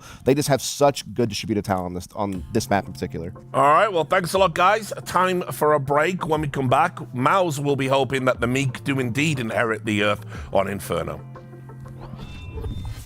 She said she loves you, but she can't love me. But I love you. Yeah. Look, all of my friends going crazy. I gotta break on myself, I amaze me.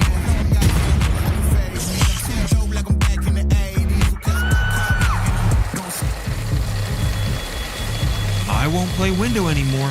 What's going on? Play your role. 1xBet. On to the next one.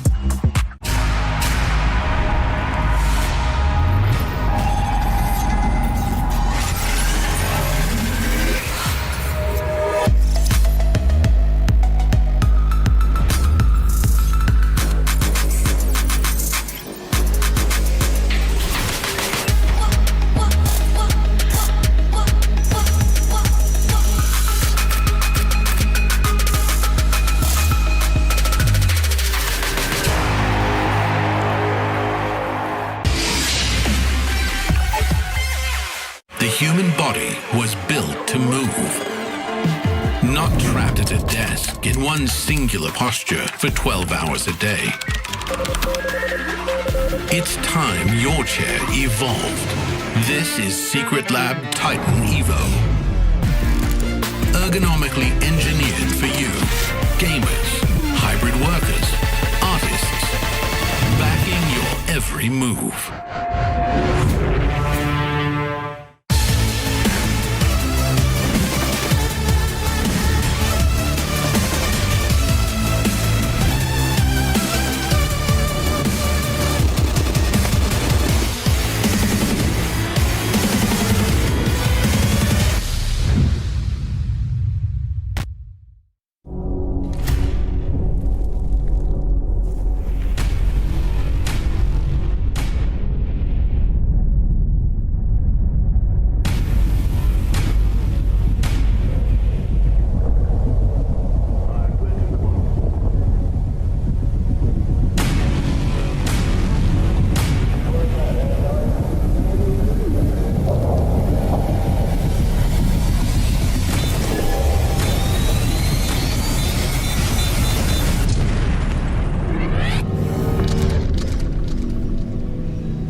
Starting to become the talk of the town is the 9Z caliber of Counter-Strike this week, Mohan, because again, dispatching a Paravision in a blowout, beating Falcons and putting them down a notch, and now handling MOUZ on a game that was a nail-biter for the majority of that game. But once they really slotted into that convincing CT side, they closed it out. And so 9Z step forward now with 2 chances to make it into playoffs, and not just limp into the playoffs in Astana, but to be the talk of the town. Yeah, and the desk, as Dust pointed out, super amped about them playing on Inferno too, which makes this a difficult veto overall for MOUZ. Yeah, I mean, it's just so many great things, and I'd love to go back and compare this run to some of their previous, but it's feeling like this is the one. This is the best roster that 9Z have got. This is the best run they've had in an event to soar into playoffs in this fashion if they can actually pick up the win. And that's definitely not guaranteed. It's still MOUZ, and it's Inferno and Ancient next if we need it. It's totally possible that this doesn't end the fairy tale ending that it feels like it's going to. Is it possible that 9Z will win the Buenos Aires Major? Dude, I mean... Wait to see my pick'ems. FaZe Silver. FaZe Silver. My God, I'm gonna be speaking new languages in that one. Yeah, dude. Like, oh, sorry, that slipped out. Got all excited. Big execute into the B site. DGT is gonna be blind as a bat. Everybody pretty blind from that one. Flashes both directions. 4v5 for 9Z to have to fight back from, and there's a lot of bodies here for Luchov to have to handle, so a bit unfortunate for 9Z. Both their defenders go down with nothing. Huaso Peak timing this to perfection. And as that smoke is about to fade, he's going to have vision on the site. They try to scramble it in as MOUZ are still standing out in the open. 2 players to push around the back of Church, and that push is what's really going to secure this. So MOUZ will start their map pick with a successful pistol win. A very, very clean, simple, and well committed to B attack here. Everybody dead within the site or just rotating in from CT spawn. Also, Pete can take this Glock and leave. First time someone's downgraded on a save. Yeah, what's up with that? Terrorists win. I wonder if there's a Huaso Peak Steam group. There should be. I started that, you know, the Honda Peak Steam group. You started that? Yeah, when after he got the 2 aces in his debut. Mm-hmm. And Steam group actually got pretty big. Bigger than Honda. Maybe bigger than Honda. Where is he today? I'm going to look right now because I think he is still playing. Sure. I mean, he wouldn't be the first player to kind of have like a bigger than expected breakout moment, kind of falter, and then have to disappear for a little while. I mean, Fuzi had to go Zelsis. play. What about, oh, Zelsis, yeah. The Valorant Pro? Aced his first round at a major. Mm-hmm. That's true.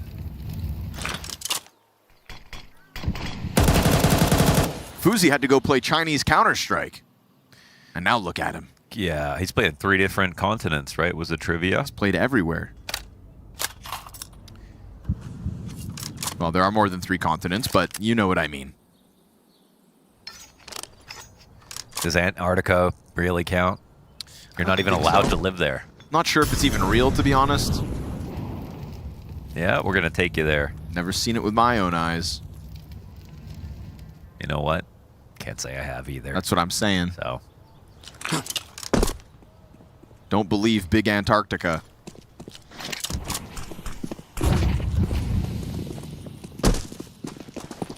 You know, Argentina is incredibly close to Antarctica, for the record. Yeah, that's true. That's how this one goes full circle, and we get back on track. I wonder if Max has seen Antarctica.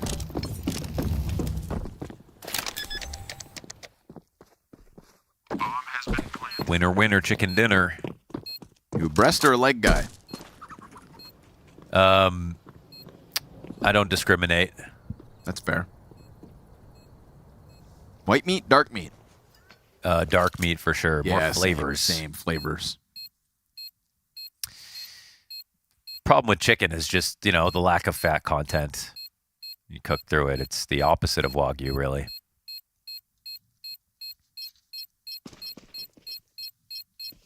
The good thing about chickens, you don't have to feel bad about it. You do still. Nope. I mean, you can't just feel bad for cows because they're bigger. To hell with chickens. Wow. Honestly, though. That's going to be your take that ages poorly one day. They're going to come after you for that one. You know how many chickens we kill every day? You know how bad I feel every day. How virtue signaling right now. Oh, how can you feel bad? 9Z, you're about to go 3-0 in Astana. That gets me out of bed in the morning. Yeah, I mean, it's... Because this team they're the exact kind of team that doesn't disappoint because they're always an underdog, so anything they get is, you know, something to be excited about, and then they overperform a lot of times when they go international, so it's just like, it's just hard not to love them, to be honest. I think the trend that they're obviously trying to buck is just what feels like this inevitable, like they're going to have a big moment, we're all going to celebrate them again, because you always cheer for the underdog. It's a story that we can all latch onto. Yeah. They punch upwards and they shock us again, and then there's just kind of that wall. There's that ceiling that they seem to hit. And then it's back into the doldrums and a roster change, and we're all surprised again. Yeah. I think they just want to find that chance, that 6 months where they're just taken very seriously. Yeah, definitely. It gets, yeah, I'm sure for someone like Max, I mean, it's, let's see how this round goes, actually. It's a really important round to win for MOUZ. They've blocked this attack on B. Doesn't look like the CTs are in a position to really move. They can't get info on brackets. Ooh, that's a bum smoke. It is. It just caught the smallest little ledge of the sidewalk. It's interesting, though, because it looks so weird. But JL's going to absolutely capitalize on that. Not afraid of it because it gave him that easy vision on the climb up. Yeah. That's a weird one. It kind of caught the paver, the edge of the paver. It's just that, you know, if 9Z stay within their region, I think they'll always be... Because, like, the problem for MOUZ is, like, they're European. They get lots of good practice. Even though they don't buy all the star players, like, they hit their ceiling, but they still have, like, a lot of sort of... I think it comes down to essentially the practice and just, like, the players that they pick up are also in the strongest region overall, so there are higher expectations, but it's hard to come from one of the, I don't want to even say weaker, it's not like they're a weak region per se, but they aren't even getting like the superstars from their region to come onto their team, right? They built up Tri and now Tri's moved on or whatever, but who's like the most potentially expensive player or something that they've ever tried to sign? I don't think they, you know, maybe it was Luchin? The streamer? Yeah, possibly. Just because he was a streamer, maybe they had to pay him a little extra. I can't remember what the NQZ 9Z journey was. That was one of the bigger signings. Like, I can't remember at what point in NQZ's journey. It was before Pain? Okay, so, yeah. Okay. Just couldn't quite, you know. I believe they had NQZ when he had hair. Yeah. Oh! Wow. Oh. What? Suck on that, Sersha. Oh my god. That was 2 bullets. Well, roughly. It's a hell of a way to establish the 5v4. 9Z gonna put a pin in MOUZ's streak here. 8 times on Nuke, Mohan, this game was tied. 8 times. Incredible. That's pretty wild. That's the other cool part about 9Z is like their close games, they seem to just be able to close. They don't they get better and better as the game gets closer. And Mayern is in a great spot here. Sometimes he second guesses, but little off angle. It's interesting. You don't normally see an Opera this far out in case you get flash from the bottom of mid. Oh, but he'll miss his chance and get away, but he hasn't dropped the molly either. And now the molly's too slow, and now you're just giving up a lot of space, Mayern. There you have it. Gonna get a push from DGT that gets caught off. He is not ready for MOUZ to be inside his spawn. Yeah, CT's gonna have to come back now. They were so ready and prepared for that A-take. Luchov still able to find timing through the smoke, but oh man, he oversteps in a completely untradeable moment. Yeah, it's all gone wrong. Max would have loved to be in quad. He can actually stop the bomb if he just tucks properly. This is a 3v5 for MOUZ. Okay, they're gonna...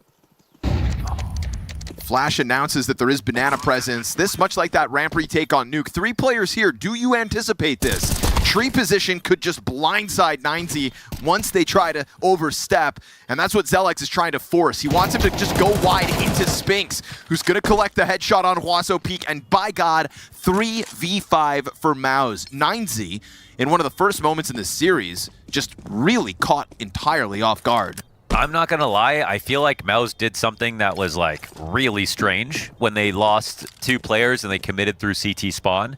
The B players, if they had even the smallest suspicion that that could have been possible, there was 3. 3. One ran into CT, Max could have stayed at quad, and then they could have had, you know, someone playing tree or someone in ruins, and that would have just been way too difficult. But from the perspective of MOUZ, they're down to 3 players. Let's take some kind of risk. And they completely caught TGT off guard. So that works out very well for them. It did take a sort of series of unfortunate events to make it possible. But for MOUZ, I don't think they care how they won that round. They countered a very nice start between Luchov's pickoff on Xertion and that Huaso Peak. Huaso Peak. He's got all kinds of specialty drinks. I love a good beverage, I'm not going to lie. I'd love an interview where it's like the top 5 things that JT... what did I just say? JT? Oh, JL. Yeah, it's like JT. Wait, JT is a person. That JL learned during his time off. That's what he wants you to think. JT is no mere man.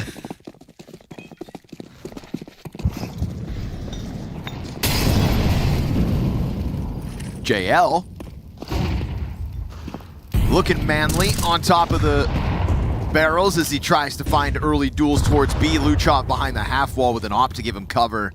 Yeah, full blinded still. Mayern over top, catching JL on the barrels as well. So 9Z, they come into this one with some limitations, right? 5-7, double MP9, and tons of damage on the receiving end of 9Z's B play. But that damage is certainly worth the 5v3 they pulled off. And now there are no more HEs to really take advantage of this. Obviously, they still have to try to find Luchov if they could. He's so low, I think he's just going to risk it. Yeah, oh, what a find, man. Yep. Oh, he sees all 3 of them as well. That's how you use a low guy. But man, look how flimsy it is over at B. It's him and... Yeah, I'm shocked that they haven't put one of the full health bars over there. 22 health over here on this side, but here's MOUZ not even thinking about this at all. Are they not? Torzi's coming. Oh, okay. I'd say thinking about it a little. Yeah, they actually are. I saw them throwing away guns, but then I look over at 9Z and it's like, yeah, they would love to go get those, so... Spinks has got a potential CT smoke. He's got a...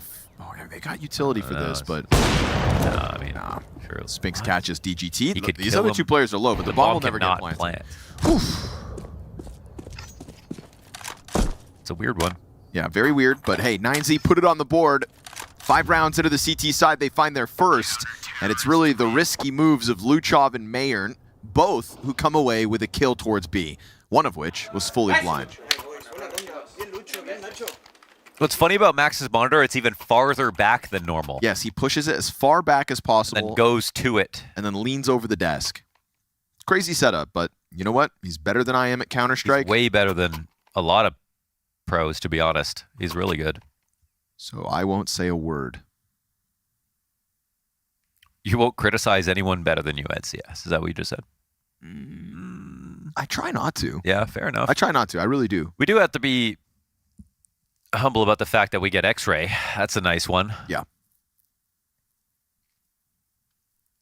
Does that mean that God can't criticize us because he has X-Ray? Whoa.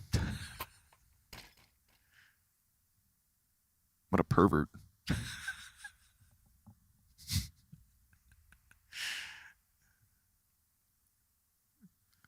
Just checking in. I keep it on as well.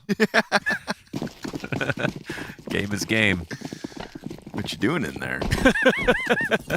In this world I created for you.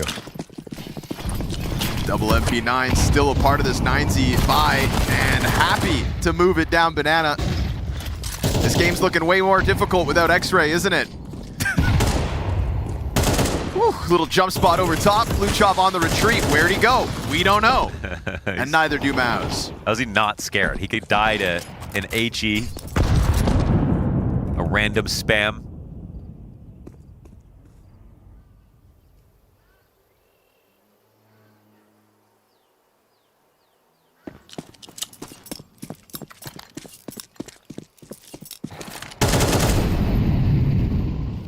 I like this, Chev. Good decision. Sprinkle it in. What's that? Turning the X-ray off. Oh. This whole round. Didn't even notice. Oh, it's J-Raz's decision. Oh, okay, yeah. Ooh, good trade back by Torzi. Luchov low, Mayer in 100 health, but on the other side of the map, so this B-bomb site belongs to MOUZ, and that's going to be nothing but a one-off 9Z. Meow.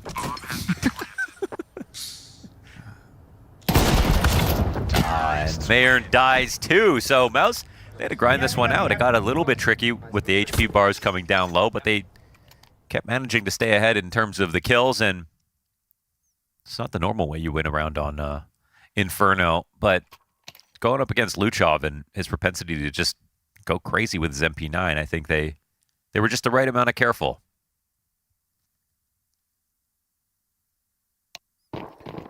I wonder what Max is always typing at the end of rounds, like how he's like distributing his, or delegating it to himself, sort of what he speaks and what he writes in chat. I love to imagine that he's just talking mad shit in all chat. Just smiley faces every round. Max stuck in front of it. Oh, he tries to fight and hang on for dear life, but a single kill. All he's able to get on that one. Luchov freed up to take position back in Banana, but you've lost a teammate in front of you and you remain alone on B. Flash around the wall. Here comes Xerxin on the hunt. Oh. Luchov. Whew, they got to get used to the fact that he doesn't care if he has teammates to help him. They think they've cleared this. Is he patient enough? Executes Xerxin. Oh, can't miss!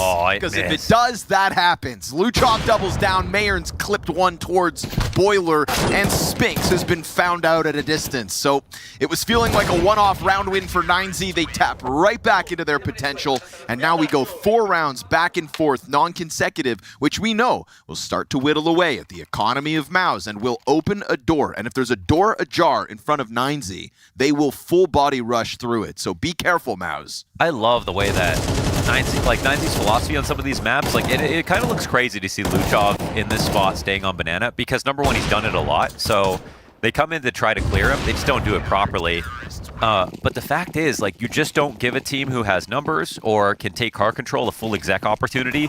Fighting for car is the best way to fight for Banana. It really, ultimately, if you play back in the sites, you're just risking so much, and I think 9Z are really recognizing that, trusting themselves. And sometimes you see a team, they leave a player up there. If he dies, the whole round's over. But it could be true that if they played back in the site with him just playing passive, the same outcome could happen. But at least out there, he has a better chance of finding duels like he just did. And you know Luchov's not scared.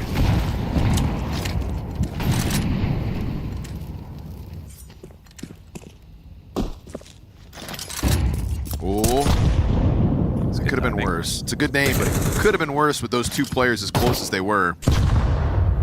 That nade a little too far.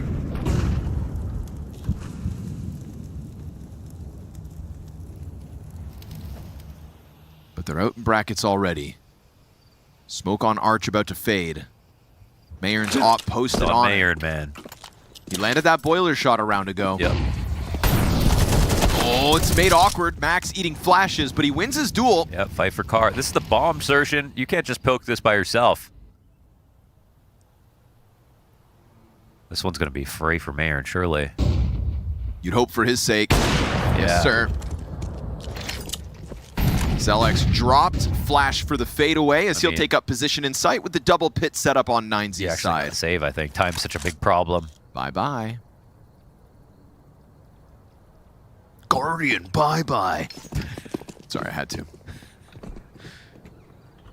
No, I'm a fan of the way that 9Z are just willing to scrap it out from the sandbags every round.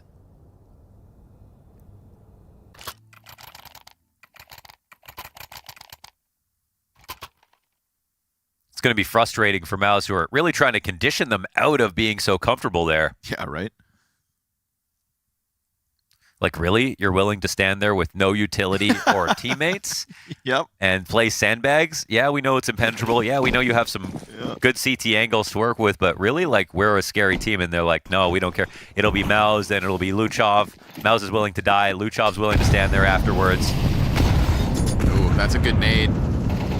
I think Xerxin would have loved to have not been shackled by the bomb last round, because I feel like he peeks around that half wall with it. Yeah, but with like, 3 players up brackets, you know, they don't know that op's about to kill one. They really had to keep the threat of going A alive, so he's not allowed to force the issue. But I think, again, if not for the bomb, he would have loved to. There should be a button to put the bomb down gently instead of throw it to the ground. Give it a little kiss. I don't know if I would try that with a bomb, but... Got to be careful when you're pushing buttons on a bomb. Good flash to get Mayern off the line. He will fall back into the site, which does, again, allow MOUZ to emerge. Into brackets, they'll go once more. Flash over towards the arch side. Mayern is not a part of this hold, and so they are still numbers strong here, MOUZ. But Luchov's come over, and I mean, he's been very confident in these moments. Goes for the mid play, catches Zelex with his back turn. The only player that was still extended beyond this line, and he gets caught trying to retreat back with the rest of his team. So 5v4 established off that one, 35 seconds on the clock. Spinks is going to be the solo apartments player. We'll see what Wasso can get done as he's got teammates all around him. Beautiful shot from Xerxin. JL clips DGT, and Wasso's the only one of the 3. So that is big individual plays coming out of MOUZ. What a shot by Xerxin. I mean, that was long distance. That was no moto smoke. He was so sure that there was going to be someone right there. That was not an easy shot. The odds were not on his side with an AK from that range. But man, did that matter. It didn't even look like he stopped moving. Yeah. I was looking at that position Mayern took, and I'm like, man, he put himself in a really good spot with the weirdness that went on towards Arch after Luchov got his kill. Right. And he did have a great line. There was nothing bad about his spot, but there was no time for him to shoot. That was uncounterable. Had to be a first bullet headshot for Xerxin, and it just was. Buddy just got laser beamed.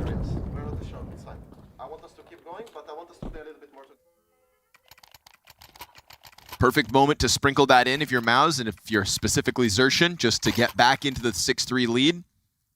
Put 3 rounds in between you and your opposition, and you could still have yourself a runaway map off the back of that one. And a timeout called by Cyclone. They're trying to ice the kicker right here. They're in the lead. That round's pretty strong. They've already had a commendable T side to look back on. They're thinking about how do we make this worse.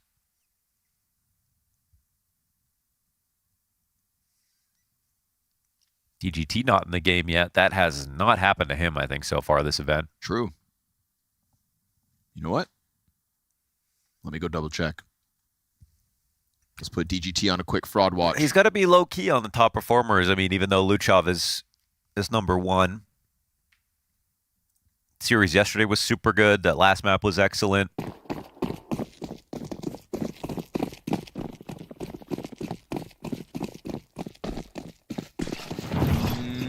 Has not happened at this event. He has been excellent. Lowest rating was a 0.85 in the 15-14 score of Mirage versus Falcons.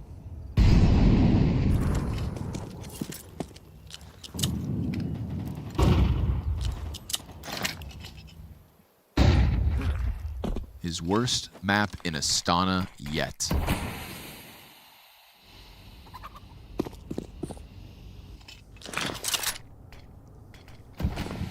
And here just trying to draw out all that utility, I think. 9Z are playing back, but making it feel like they're still forward, and you know, MOUZ got to respect that because they've They've been here so much. They'll flash through it, not see anybody. Oh, and there it is. All hit. It's like the big grenades coming out late. That's a nade on all 4 members of MOUZ. Met by a smoke as well, and the fire had kind of cooled them off. Very awkward for MOUZ. Sort of stuck there, but Spinks has found some free real estate. Ooh, things get interesting from here. Kind of, but there's already 3 at B. I don't think they can wait for him now. Good call on the smoke. That would have given up DGT's spot. Oh, so that goes for the whole mag dump. Okay. Spinks starts to activate. DGT survives that volley of fire, and now Spinks and him are going to lock horns in CT spawn. This is 2v4 towards Banana, but still trying to push their way through smoke. Luchov's got one. Max down in orange, holds on for another, and it's gonna be the 2v1 inside the bomb site. Torzy in the open gets the op back up, and he does get a chance to reposition wider on the site. He's concerned about Banana, but it's a double CT retake here for 9Z. Op on Mayern, deep angle Torzy manages to get the line on the back of Church. Oh, and he's going to punish Mayern for the jump across it. Wasso taking up the same angle, now tiptoes his way into the line that Torzy just held onto. This is with a kit for Wasso, and he's got the information now. Torzy with the reposition all the way back around the Church. It's a ring around the Rosie, and 9Z tapping the bomb to try to fluster. 1v2 clutch out of Torzy. Oh, nice shot. With a shot to close out. Damn, he won that either way, just off of his smarts, but a great flick for him, and yeah, he's looking for some confidence to get back into this. How did he end up knowing that there were 2 in CT?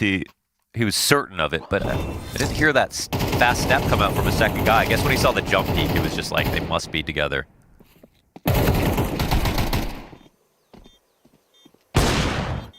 Terrorists win. Great round from Torzy.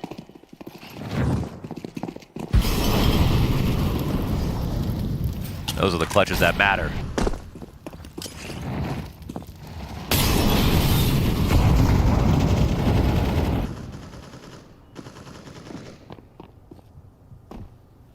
Damn. Spinks taking the runaway, but it was, I don't want to say obvious, but it was so much noise right away. Wonder what that means to the CTs. Yeah, I mean, him and Wasso just kind of a little back and forth on the damage there.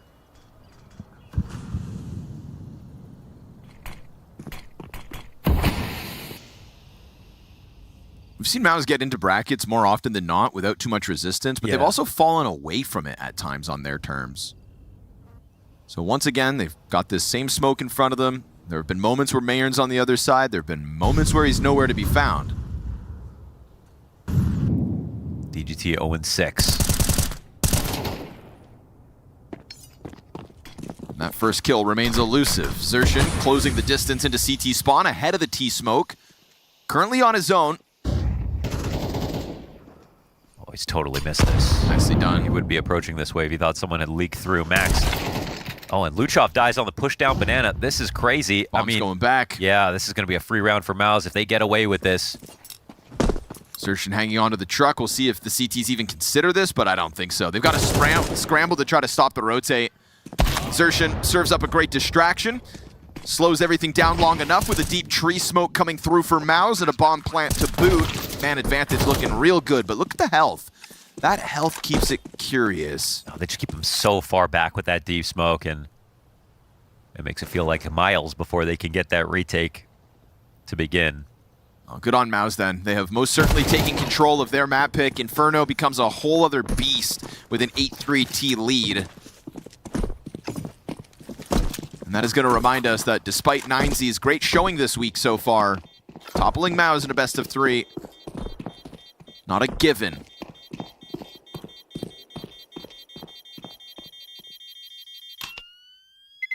Boom. Terrorists win. Well, this is about as good as you could ask for out of MOUZ.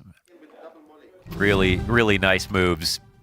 And using CT in a way that you just don't see as often for a lot of teams. Sometimes it feels like that's where everything can go wrong for you when you try to do piece splits through CT on Inferno. With the amount of places that can be, it can be held from as you're trying to approach. Not a lot of good cover on the way. But so far, every time they've lurked, they've actually tricked 9Z, got a flank kill. even won that 3v5 to kick off this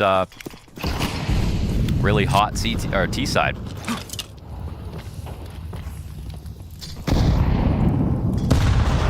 Oh, exposed. What a call out.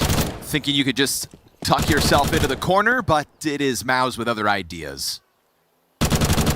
MOUZ have had multiple ideas this map, haven't they? Yeah. Nice different Unique. approaches.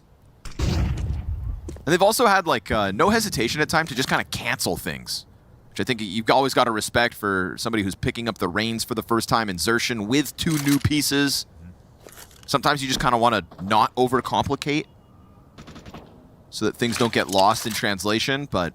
True. Yeah, it's been ambitious in that regard, like a lot of different looking rounds. Making Inferno fun to watch. You know, a lot of the times, let's say a new in-game leader comes in, we just kind of give them time. We're like, yeah, you should keep it simple for the... Yeah, let's see if the fundamentals are good or whatever, yeah. Bank on your aim, etc. Like, ooh, this is a nice lean from 9Z. It will be a B take, and there is utility over here. DGT again. No kill so far, but there's his first. Comes a bit too late. 12th round of the half, and he finally has 1. It's actually insane how much saving they've all done. The most deaths on the team is 7. Yep. I mean, it's Inferno for you. Yeah, true.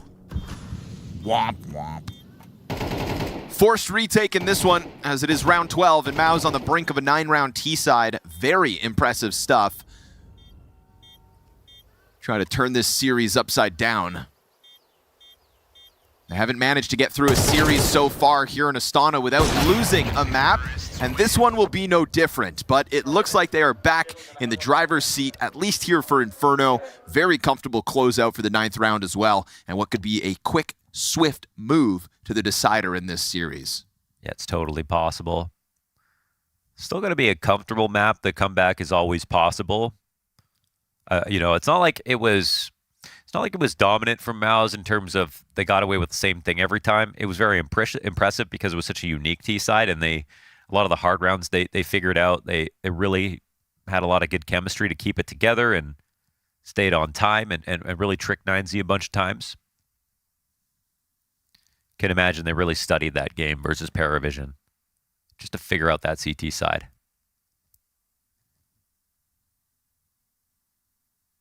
Just felt like an ambitious MOUZ throughout Inferno. Commendable. The Fnatic mousepad, that's not a sponsor problem in any way? Oh, I mean... Or just like your own team is like... You know, we've got 9Z mouse. No. No. No. I love Crims. Yeah, make him in orange. You know that's my color.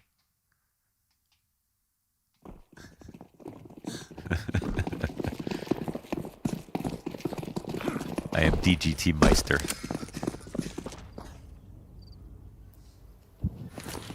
So the best and maybe only chance to make this happen. T-side pistol for 9Z. JL's gonna go looking.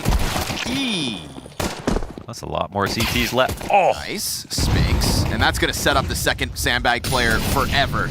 Spinks will see when he finally goes down how much they've believed that this is clear. Zelex in the middle of it all. You might want to take that shot just in case. There we go. Oh, worth it. Ends up picking up all 3 in the sequence, but you know for about 10 seconds there, he is not breathing. I was worried about him because sometimes what happens is someone just jumps over sandbags and then just sees you incidentally. Like steps on you accidentally or you pop up on the radar, but nope. Slick sequence with the 1, 2, 3. And that's the thing, you see like the high ceiling from him, you know, just a, you know, well, obviously he's still brand new, but we saw that one great round on Nuke, and yeah, he's had some great rounds this event. That's one of them. You know, he's just kind of watching in the last half. He was 2 and 6 on that T side. And so cool sequence for him to just kind of feel like he's left his mark on the game. It's going to, obviously you hear with the celebration there for MOUZ, really cements this lead from what is just an impressive first half to what could be a stomp on Inferno. And you're going to know that your pistol victory, keeping your cool and not whiffing when it finally comes time to pull the trigger. Yeah. It's actually a big deal for Zelex, so props to him for winning that one. You see the advantage over top of the Glocks here in round 14. And MOUZ feeling confident enough to obviously extend off of Banana, take a ton of map control, and make 9Z feel all the smaller.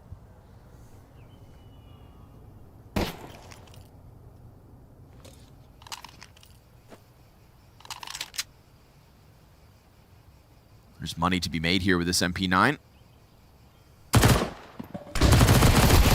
Doesn't get blinded. Collects 2 frags. He's got Torzi and Spinks with M4s all around him. So rock solid A site. Never going to get in there. Not without some kind of an early kill or whatnot. Desert Eagle doesn't even really get a chance to shoot. So we are a mere 2 rounds away from MOUZ victorious on Inferno. They might be left impressed by Nuke and 9Z's performance back there, but now they've got to be a bit proud of themselves for the total bounce back.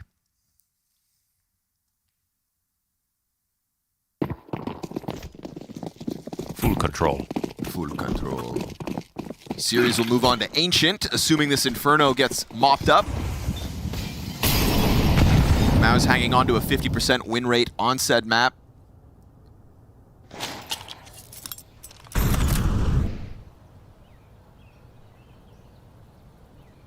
We'll see how things look with this fresh MOUZ roster once we get there.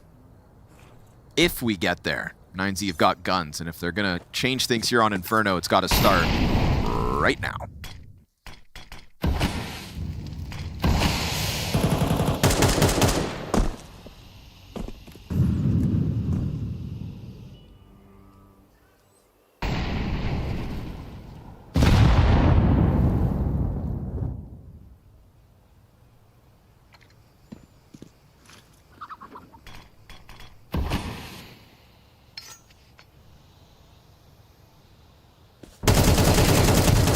That's good info. Find your opening. Luchov's got his too. Ooh. Oh, wow. That was powerful. Why was that so easy? They just got way too close up. I mean, so, man, 9Z, they bring variety. Like, they'll do that on Overpass. They did it on Dust 2. Sometimes they'll just walk.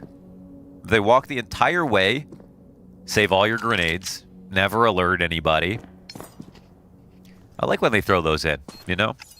It's never out of spawn, but it's always just following. Okay, they see some information, or no one's fighting back. These gaps always exist. It does take sometimes some bravery. Oh, he's collecting chickens. He's got 4 of them. He's the opposite of you. He takes care of chickens. Yeah, well, if he took care of them, they wouldn't all die to this bomb now, would they? Oh, come on, they gotta survive the ball. Terrorists win. Mm-hmm. No, my chickens. Well, at least he tried, man. That's what's really important. Yeah, giving them false hope. They were close. They weren't. Stupid-ass chickens couldn't run any faster. That's what I'm saying. Stupid birds.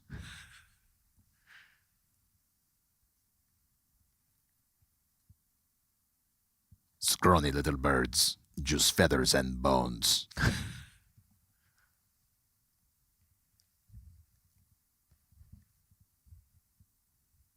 When's the last time you heard that voice line in game? When you said it just now.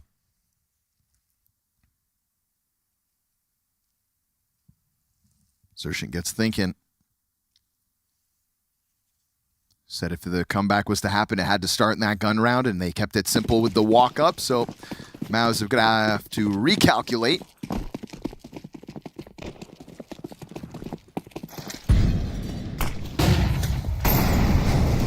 Do not want to give 9Z chances. They're a team that genuinely seem to always have that self-belief. We praise them for it. Oops. It's a bad nade from Xerxin. Not that it would have made a difference. Nobody home. 9Z tucked into the safety of ramp for the time being. You're not just going to walk out here, are you, DGT? Zelex is going to take a peek in a second, but he also has an MP9. DGT's exiting. Yeah, nicely done. Zelex passive and waits it out and gets the 5v4. There's a banana fight to be had, but Max doesn't want anything to do with it. They go for Arch right away. This is a huge call out from Luchov. Does he hear that CT running? Now he does. Oh, yep. Surely. He's there. He's just worried about somebody else. He'll execute. Spink's dead. You've got still 2 players on this A site. One of them in the site. That's Torzi. Catches Luchov off. That was looking like Torzi just wanted to reposition. The fact he finds a fight in the middle of it's great. Zelex's headshot clean as need be. Now it's just a short play, and that gets mopped up. Beautiful sequence here from Zelex and Torzi. 5 kills between the two. I mean, Torzi just dealing with the problem right there. After that kill comes down to library. It's so nice. It is such a good looking crunch on the A site when Luchov finds a rotator kill. Also just the fact that the other rotators, they know they can't just walk over through CT spawn now. The 2 CTs on site were left stranded, but left them alone with their aim. That was good enough.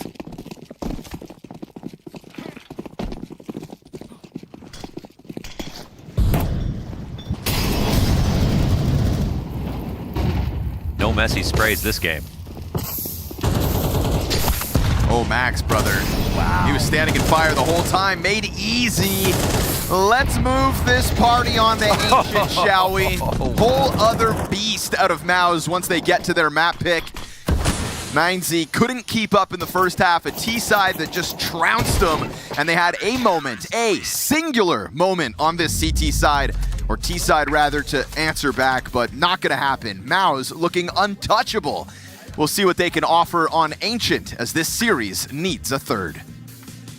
Needs a third and deserves a third, in my opinion. When we were looking at it on our fixture list and doing our prep, we knew this was going to 3 maps deep down in our heart of hearts. As good as the Veto was from 9Z, agree with me, Maui. I thought Luchov could run it back. Nah. I thought Luchov, what he did to PARIVISION, he would do more of that here. It didn't happen, though. I was expecting the 3.8 rating on the CT side this time. Yeah, was he going to one-up himself? You got to hope for it, man. The problem was that only one half of that complementary duo showed up in this game. I mean, Luchov did have a decent game all in all, considering the scoreline, but DGT didn't get his first kill till, like, I think the second to last round of the half, or maybe the last round of the half, actually. So they really struggled in that regard. It feels like MOUZ haven't really skipped a beat on this map. It didn't look like a million miles away. This is amazing, by the way. I'll interrupt myself just for that. That's the rookie doing. Highlight of the day for me. It's one of those things that can go so wrong, but it went so right, actually, and really, really well done. Yeah. But anyway, you know, for me, it looks like this. It's just a continuation of how they used to play Inferno. The parts have actually fitted in quite nicely from what I saw. Well, what was impressive about MOUZ is that they fought up against a pretty stiff competition in terms of the setups. I never really looked at a setup and thought, wow, 9Z look really out of position, or they look like they're reading the situation wrong. It's just that MOUZ, sometimes when they piled into bomb sites, even with fairly basic executes, they would just get the entries that they needed. There were times where Marin just got completely clocked, holding an angle with the AWP. This is one of the times where I would rarely say, I didn't think I was going to say it in this series, but this felt like a skill diff in some of those situations. It's interesting you say that. I mean, like, the fact that DGT didn't have any kills for so long is because MOUZ Sports were so good at messing with him. Because I don't know if you noticed this, but I think Launders even mentioned it on the broadcast. It's like the way that they were, you know, using CT spawn to their advantage, even as a T-side team, I think really made DGT uncomfortable. But even when they had the right rotations, as you were referring to, like that last gunner that they won, they had 3 players in position on the B site. It was literally the perfect setup you could ever hope for, and they still just got absolutely brute forced, just as bulldozed over. And Xerxin continues to put up really, really high level numbers. Well, he said he wants to be the guy to usher in a new era of fragging IGLs. Obviously, we've heard that a million times from a million IGLs that then go on to not frag and play terrible. But so far, so good. I mean, you know, we've said probably wants to maybe take himself out of some of these roles that he's in now and use some of his pieces, but not on this map. No, I mean, I also think I'll refer even back to what Dust was saying with the CT stuff. I mean, yeah, they would sometimes even lose opening picks, and they got creative with how they wanted to play the mid rounds out, which was really impressive because I just thought, okay, they're going to try to take space. If they can't get that space, they're probably going to sputter out and not be able to find an answer. But they did pressure that arch side. Exertion, the rest of the guys, they would actually be willing to take that sort of space. And I'd say most rookie IGLs, I'm even referring to somebody like, say, Twist, for example, when he was with Liquid, they usually are just going to 3v4, try to hit B, try to go up the short side A. So to see Exertion, as early as he is in his calling days, be able and willing to use all aspects of the map is very impressive. Absolutely. Again, I was definitely impressed. Even in that last game that they lost, there were still some good things to point out. And throughout this tournament so far, you've seen, that they've already played 5 different maps. Like, they've already showed pretty much their entire map pool at least once in this tournament. And so that's a lot to ask of a guy who's, had an active voice at a previous time with Brolin on the team, but now he's the main guy. You're embedding 2 new players. You didn't have that much time to get things prepared. And so to see, what you're referring to, the creativeness in these mid-round situations, some of that's going to be intuition, some of that's going to be just kind of on-the-fly thinking, which is nice, but they're also just, doing some well-calculated rounds as well, which I didn't expect them to look as sharp, in those situations as they are. Yeah, I mean, I will say this as well. We didn't get time to mention it in the previous segment, but MOUZ are going the scenic route. They've dropped a map now in every series they've played. Yep. Could still go through 3-0. Sure. I actually think this might work for them in the long term. It's more reps. Yeah, Sure. I think getting these reps and learning who's comfortable where, the more you do that heading into the playoffs, assuming they're going to make it, it would be unthinkable that they wouldn't. And what do we criticize them most for? T-sides. That was usually what really got them wrong. And so to see them have some good looking T-sides in a couple of different games, I mean, that is huge just for a little bit of a morale boost, if anything, that they can actually make things happen on the offense. I just don't feel like they've lost too much. That's my biggest win for watching MOUZ so far is maybe they'll 2-0 a couple more of these teams, but they're still getting it over the line against other teams at this level of opposition, and in doing so, showing the whole, I guess, the wealth, the whole gamut of what they actually can run. And so I've been even more impressed because if they just kind of have gone the Furia route, which is just a lot of clean victories so far, just look like they're stomping everybody, then it doesn't really leave a lot up to imagination of, okay, well, when they are pressured, how are they going to respond? And now we've seen man deficit rounds here on Inferno against the 9Z team that also looks good, and they're still able to find ways to fight back. It's so interesting. They've come such a long way from, I'm trying to think when it was. It might even have been the previous Astana where they did the interview and they were like, Brolan's our guy. Brolan's the future. He's going to be a great IGL. It's like, okay, well, he's gone now and we're just never going to speak about that again. And then it was like, Jimmy, is he the best anchor player in the world? He is. He's a star player and an anchor. Oh, my God, look at the numbers. Drops off, linked to Falcons, didn't take the move, re-signs contract. Gone, and it really shows you kind of how, like, temporary all this can be, because that was meant to be the definitive MOUZ. People looked at this lineup when it was announced and they were like, Rosters and brotherhoods, they're ephemeral in the Counter-Strike space. Especially in the talent pool. Okay, well, Dust is going to be here for a long time. That's the way to do. This time, that's the goal. This time it's for good. My boyfriend apparently couldn't. So not the worst thing I've been called, so we'll take it. I'll take the W on that one, yeah. I do love you. Appreciate it. So we set up Ancient. You didn't even say it back. Why'd you say appreciate? Why didn't you say it back? I know. I do love you. I love both of you. He's trying to do that Han Solo shit on me. He's trying to mug me, dude. Like, it's outrageous. Right, anyway, let's set up Ancient. It's a great decider for both of these teams. I'm very excited. This is where it's going to be settled because, I do like 9Z on this map. I'm excited to see what MOUZ are going to do on this map again as this evolution continues. Yeah. So where do you guys have it going? It's going to be interesting because, this is one of the maps where Zealous gets to play his same role that he played in NXT. This is one of the maps he does not change position. He's mid both sides. And the thing is, though, he's going up against a very calculated 9Z team. We're actually going to show you around here, just showing you how good 9Z actually really are at taking mid control on this map. You're going to see here just how quick these smokes are going to land, stairs, donut, and shelf. But on top of that, it's how they cover the entirety of mid with Molotovs and just the flash chaining that comes out that allows them to really, even when there's a lot of CT presence there and a lot of counter utility available, they're still able to brute force their way through that with their own superior utility and spacing, and they traded 3-for-1 in that round against an elite team. So that's the type of looks that Zealous is going to be looking at. He did very well as a mid player, when he was on MOUZ NXT. This is a different level of competition you're facing now, different level of sharpness, and so I'm curious how he'll respond to that. I just love the style. I mean, the way that it was so thorough. Yes, the fact that everything's smoked. There's a couple gaps in what the flash would actually cover. Those are where the mollies are covering, and the only areas you can stand, you're going to get blind. So your head's really just got to be on a swivel if you're Zealous. And they bring that sharpness to their side executes as well. Like the way they can layer utility is just so nice, and then it allows them to like kind of condition you and make you fearful, and then they can throw in some fakes. So MOUZ, they come in as a team that definitely could, be that 3-0 team, but 9Z, they pack a punch here too. All right then, guys. It sounds pretty good. I'm sure we're in for another treat. Series is delivered so far. So 2 new teams. One of them looking to go through on Ancient. We'll see who it is after the break. She said she loves you, but she can't love me. But I love you. Yeah. Look, I love my man's going crazy. I gotta brag on myself, I amaze me. Like I'm back in the 80s. I won't play window anymore. What's going on? Play your role. 1xBet. On to the next one.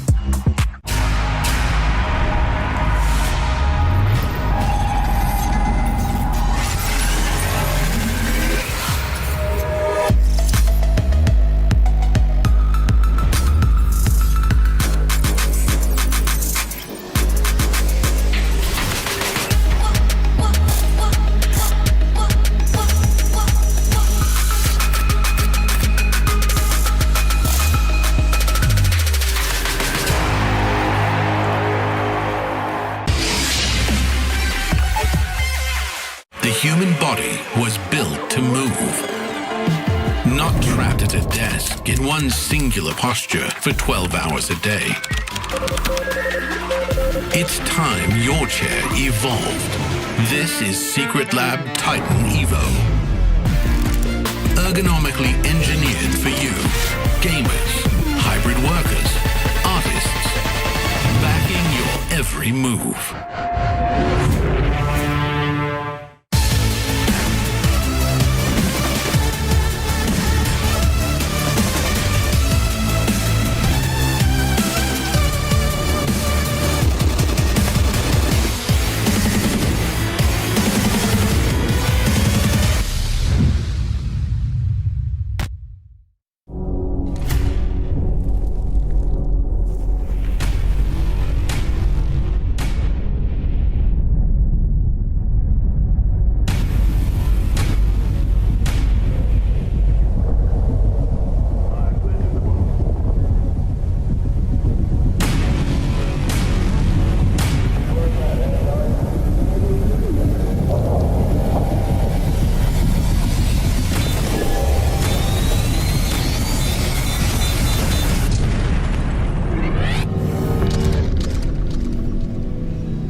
9Z may have been turning heads in the run-up to this 2-0 game, but that map of Inferno reminds us that MOUZ absolutely have the class to take over in a match like this. So Xerxin at the helm, a new in-game leader for MOUZ, and a role that he wants to redefine with the likes of JL and Zelix added to this roster. This series heads to Ancient Mo, the map that decides who gets to playoffs first here in Astana. I mean, it's the other map that 9Z crushed on. You look at this Veto, it's kind of crazy. It's very good Veto for 9Z, huh? Yeah, and that like they're super happy to be playing here on Ancient. They destroyed Paravision on it. They know they can win, actually. And it's a good match for them. It did feel like MOUZ were fighting back at first, but then they really dominated back on Inferno. That's a huge win for the confidence. Torzi got himself back online too, which I think was really important and something that was missing on Nuke. And so now we're in a position where there can be just all the fireworks, to be honest. It can be a really, really strong end to this series, and I think no matter who wins, it's going to be impressive at this point. So let's get into it. 9Z struggle a bit on T side, but they know that. MOUZ have given up a map to each of their opponents so far in Astana, but within those same series, they've also had totally dominant blowouts, even more dominant than the map we just saw in Inferno. So I think this is a great first outing for the likes of MOUZ with a lot of new pieces. Not just a new in-game leader, but 2 new players on top of that. So this isn't the MOUZ you know, but it can be the MOUZ you love. Because a 3-0 run to playoffs is a great way for this roster to re-cement themselves at the top. 5 versus 3 advantage secured with Spinks having the middle 1-tap. And that's just going to take the wind out of the sails for 9Z. They remain adamant about trying to take that duel back on him. And look at the health. MOUZ have 2 players dangerously low.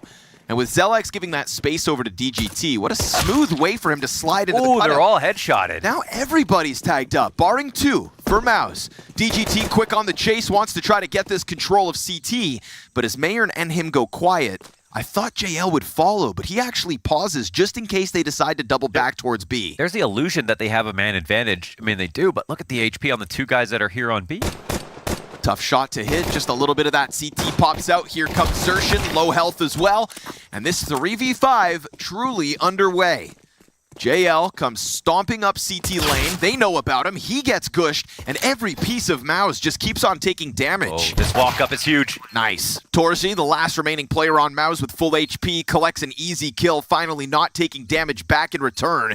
Man advantage momentarily. DGT opts not to play deep donut, and it's a bullet to the back of the brain to put this pistol in MOUZ's back pocket. And yeah, that's why numbers are king. I mean, even with the headshots in, the map control that they retained, having that extra player up was big. They picked the right side to get to. They got the 2 players down who were initially gushed, and a bomb plant is pretty nice for 9Z. But it's just, again, a close round. These 2 teams play close in a lot of situations. This time it leans towards MOUZ, and they'll be very happy to start off their CT side this way.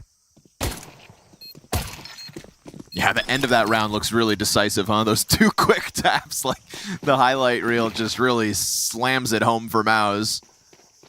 A lot of damage done by 9Z. Love the direction they took through the red room. When at one point that was a 5 versus 3 and they were all stuck on the B lane, they really made a round of that, got the bomb plant, found an additional bit of money, and decided to buy into this round with what they earned. Careful. They find the 5v4, that 1 rifle for Luchop. Spinks with the multi. Wow. Mows down 3 players at the base of middle and leaves poor DGT outnumbered, outgunned, and now back into the save goes 9Z. There's that star player potential we see from Spinks. He was carrying a lot of weight for MOUZ, and he has been in the past couple of years since he's joined the team. To be honest, just equally as consistent as he was on Vitality, I think is how I'll put it. Very, very strong player. Didn't really have an onboarding period, just good right away. It's been good for a long time. Long time, man. Zoom out. He's like the one guy from Men's that's just been good all the way through. Good. Good. Sometimes great. Well, 9Z almost had a bomb site for free. Torzi so rudely interrupts that. And JL, monkey see, monkey do, does the exact same thing. Pops it open a second time, denies any kind of a bomb plant. And as Mayern scrambles for the attempt, he actually collect a kill, but it's Torzy right back to his antics. And a close here from the SMG of Xerxin. Dangerous game with 20 health for 2 of the MOUZ players combined, but at the end of the round, it's 4 up, and another denial with not even a bomb plant for 9Z. Getting a lot of damage by not finishing off those kills.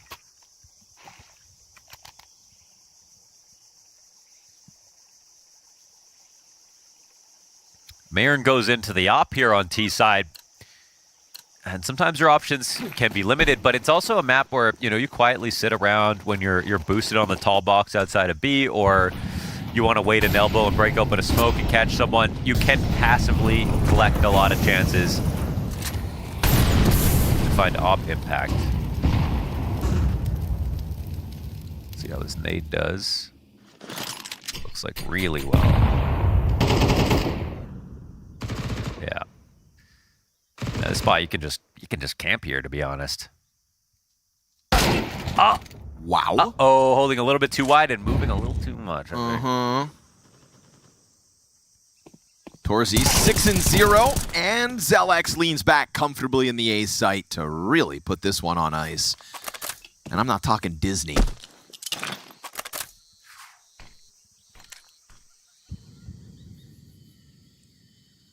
There goes the hope of this round. What do you think about adults going to Disney World? Like specifically without kids. Dude, I need to go there because I don't know what the deal is, but it seems to hypnotize some people. They love it. Like, I know a perfectly normal dude who goes there. Well, but I just... You think you know him. You think you know him. You think you know a guy, and then he goes to Disney World. Yeah, I mean, it's a thing, dude. There's people listening right now, and they're like, they're mad. So I don't understand, but I mean, it's a thing. So I guess, I mean, they have a lot of IP. You know, they do have a lot of IP. Like, they've even got a lot of. Yeah, you think the Disney World, Counter-Strike, and Marvel and stuff like that. You think that Venn diagram really crosses over? Yeah, I know a couple guys in Counter-Strike actually. I'm sure you can think of one. The biggest Disney guy I know from Counter-Strike was Prius. Oh, yeah. And now he observes Valorant, so... Yeah, right. Yeah. What is that? Sean Garrett's also over in Valorant, so somewhat. Point in case. Case in point. Case the joint.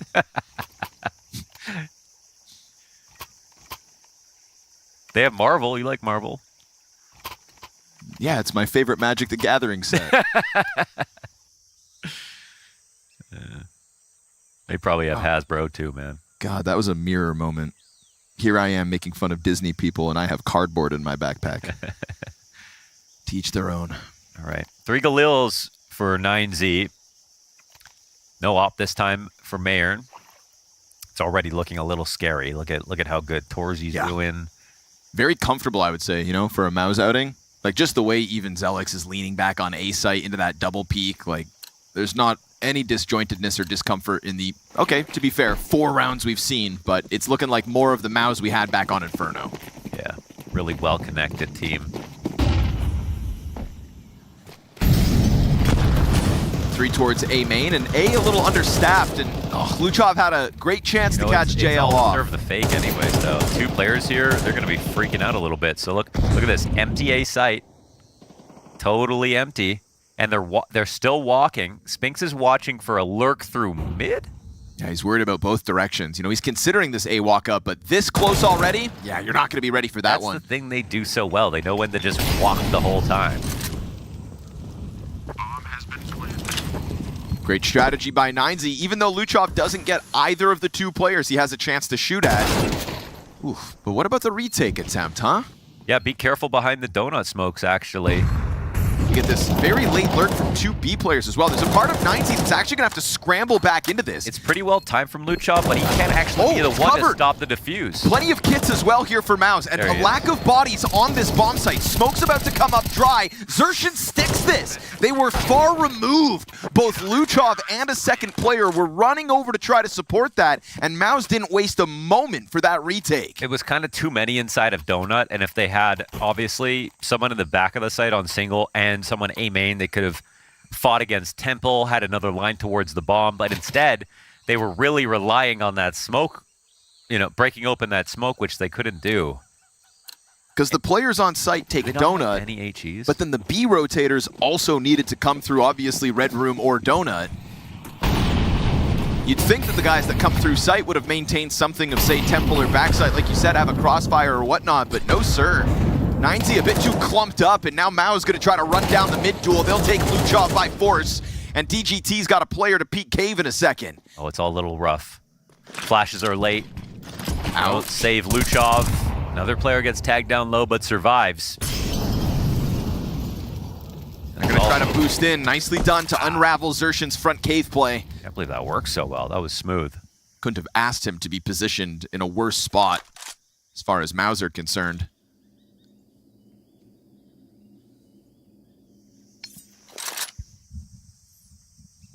But I like this push from MOUZ off the A site into main. Just trying to feed over Zelex. He'll run that risk being the low health player, and you're going to find 9Z here in transition. Galil versus M4. Low HP dead. Do they anticipate a second? Yes. Very cautious about the way they came at that, but we get trades on the other side, and Max, oh, that could have been the 2v1. Still uncomfortable. JL wants to get into this. The smoke is very far back. Flash to help him scale a bit. Ooh, back in. Interesting that he gets to cave now. I don't think they're going to anticipate that. Technically, cave might not be an issue apart from a spam. Keep pushing. This is a nice threat, though. There's no way they'll be prepared for a full flank. They saw him pulling back. Really nice move. JL has Man, slipped the net far front Max short, is going. Wrapped around cave. Torzi, you'd think, could get caught off by this, but you really think the element of surprise is JL here on ramp. Huaso comes back, and he's ready. Whether they realize that was... They probably thought it could have been another rotator. That's what I'm thinking, but instead Max will put this one down for the count, and 9Z 6 rounds into this T side win their first. Lost a couple of chances. Mid did not go well that round, and it looked like another round where they get damage but no kills. And right here, you know, you really want to see more Flash support. There was no one in spawn. Wow, the shadow. That's crazy. I was looking at that. I thought he right in front of the wood. And I was like, I thought he saw him when he jumped up, but yeah, barely even. So that's pretty cool. Looked like it was totally by design as well.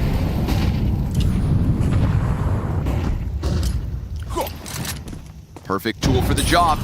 They're going to pop open elbow as they set Zelex ablaze. 3 kills instantly here for 9Z. Torzi wants to try to take this back. Little to lose being down in a 2v5.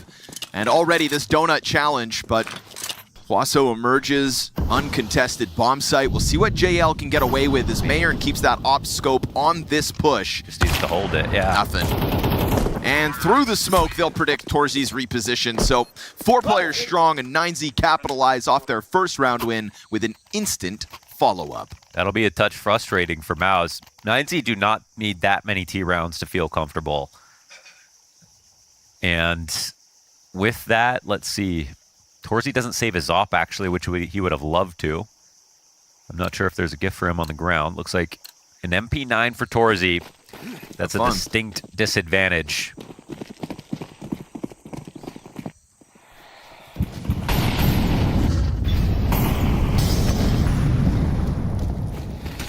MOUZ put bodies on middle. Headshot, and there's no head armor to stop it. 9Z decide to go gunning towards the B site. JL hangs on to ramp control momentarily. Mayern comes through with just the pistol. Glock. All that's needed with the Huaso damage early. TGT insta-kill on shutting down this flank from middle.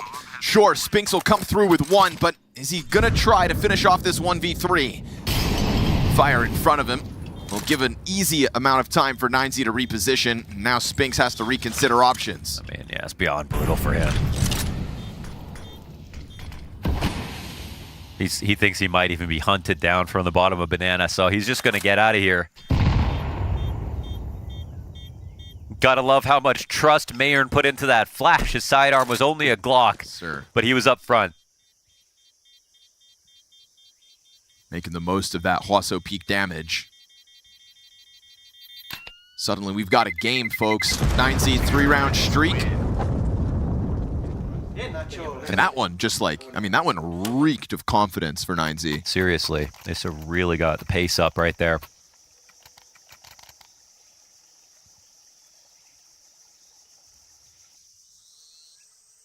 This goes from excellent to actually very scary now for MOUZ. They get the 1 AK saved, and again, it's been a lot of eliminations, not many saves here. With the economy building up on the other side. What? They're buying? Xertion's the in-game leader. Oh, no, okay. What the heck? That would have been freaky.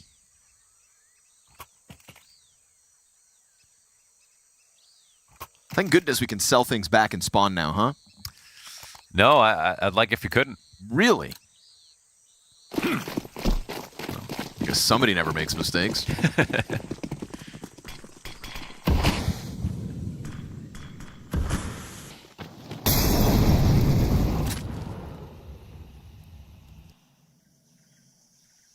Like in that situation, I would have been like, I would have just been like, you know, you're crazy.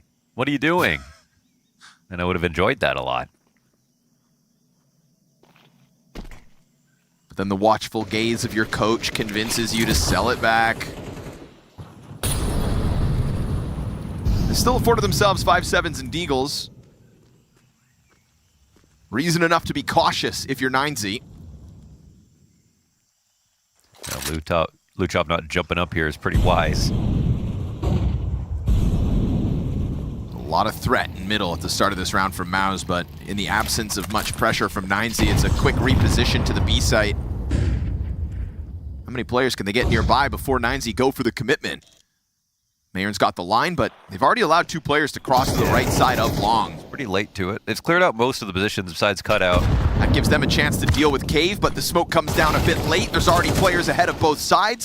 And Mayron in the middle of all this is still meant to give cover, but it's the AKs that'll feast. Beautiful headshot out of JL. Does he want to push through? Interesting. Nope. 2v2.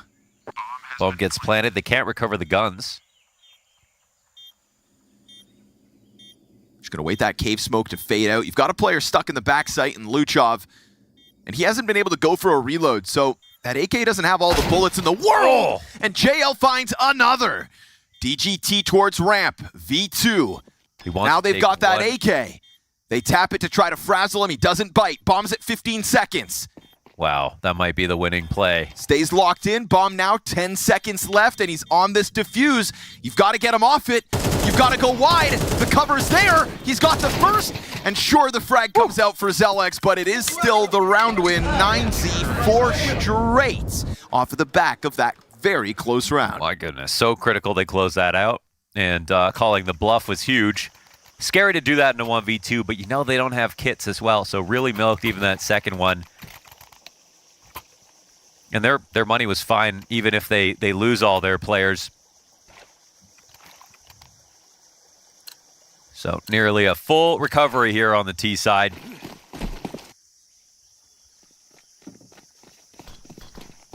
No head armor on 2 players. 1 kit coming in for MOUZ. Oh, Spinks eats those counter HEs.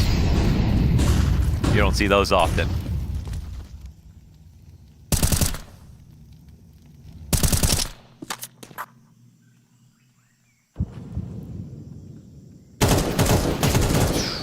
Not enough health to work with there, Spinks. 9Z ready to swarm this A site. Torzi delivers his 1, but on the jump up to Temple gets popped. Nice couple of headshots back-to-back from 9Z. They've still got that 1 straggler on the other side that could deny the save here for MOUZ, because that's all they want from this point on. And DGT hears it coming. Very likely denial. Poor Xertion, last man up. Down he goes as well. 9Z tied his game with a 5-round streak of their own and show no signs of slowing down from here on out. It's pretty incredible. Shots are looking good. It started with just winning in mid. After a couple of rounds where, you know, Luchov would come out, but the counters were so good for MOUZ. So many of those early rounds were tons of damage but no kills. 9Z just trekked on. And suddenly it's all come together. It's really the increase in speed, I feel like, and ferocity, and just like the lack of fear that has brought them success.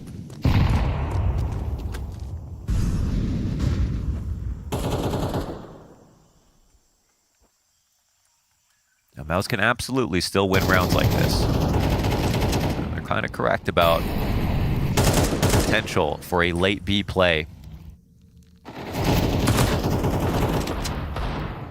Insertion really trying to convince them to just back off cave.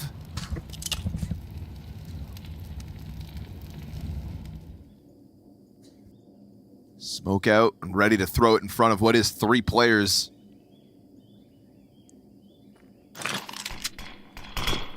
It's him and JL on this side of the map, and that smoke will buy time. Buys time for the climb up. Look at this push coming in.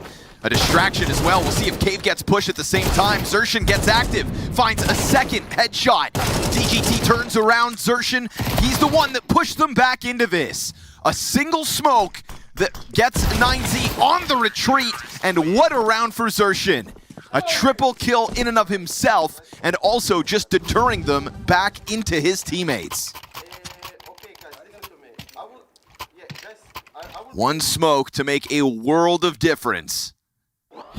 1 round to stop 9Z's streak. These MP9 headshots, that's his own smoke he pushes through, while 9Z are trying to deal with what was 3 players climbing up mid. Yeah, and even with the setup that was inside of Donut, you can see they were ready to get rotating down mid over towards B, and it's back to mid. Ooh, doesn't even know what to shoot at. Luchov 2 targets, very awkward sequence, and Spinks finds the fadeaway connection onto Huaso Peak. MOUZ trying to take back control of this game in the final 2 rounds. It's a man advantage still to play off of, but it is 9Z with at least 1 hook into this B site. Torzy drawn forward through cave. Looking for a gun for Mayern. He's willing to take this risk on a deeper line, and Spinks, that smoke comes out just in time. Nade's got him done for. They'll take over his position. We get the Zelex A main push being held by DGT, but it is Swift with the headshot. Oh, Torzy, careful. He is checking his flank. Here's the stomping out middle. That is the bomb sprinting up Donut. There's actually nobody to stop this. But Torzy will deal with his teammate, so it is all on Mayern to try to close out the half. They're coming in from every single choke point right now.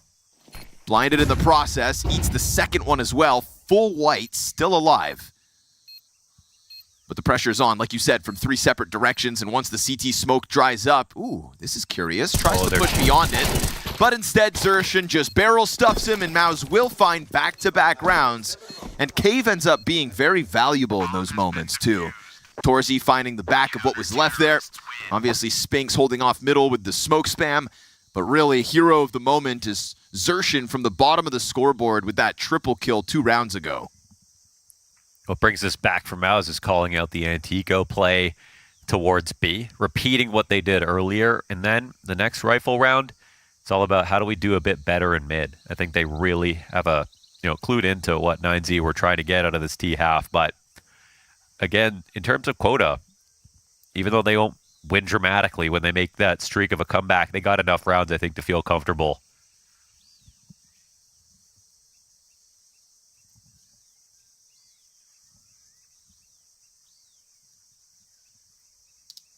Sometimes I wonder if anyone's even talking to JL, if he's just making happy faces. Just aura farming at the end of the line.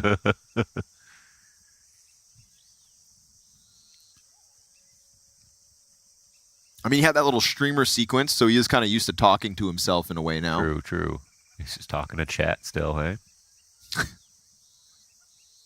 mean, that's the evolution of Counter-Strike, when pros start streaming their games live from stage. The fact that Flom wasn't first. I mean, Flamesy's vlogging trophy list, so yeah. We're almost there. Yeah, we're in the Panopticon now. It's all about the content. MOUZ content with the way that half ended. Try to... Oh! You're joking. Max, nasty double headshot. Just like, yeah, you, then you. No problem. Oof, DGT collects a clean one as well. 9Z want to get this game tied up as quick as possible, and a pistol is the fast track to doing that. Torzy 1v4, but that Huaso Peak push through middle is going to confirm he's just outside of the cave. The bomb is in his possession, and with this push from Luchov down into the doors, yeah, feels like Torzy's A sitting duck.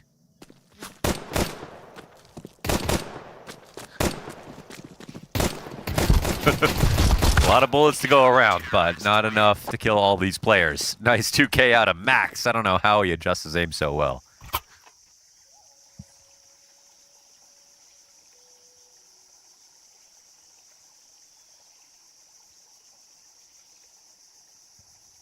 The lead could be just an illusion.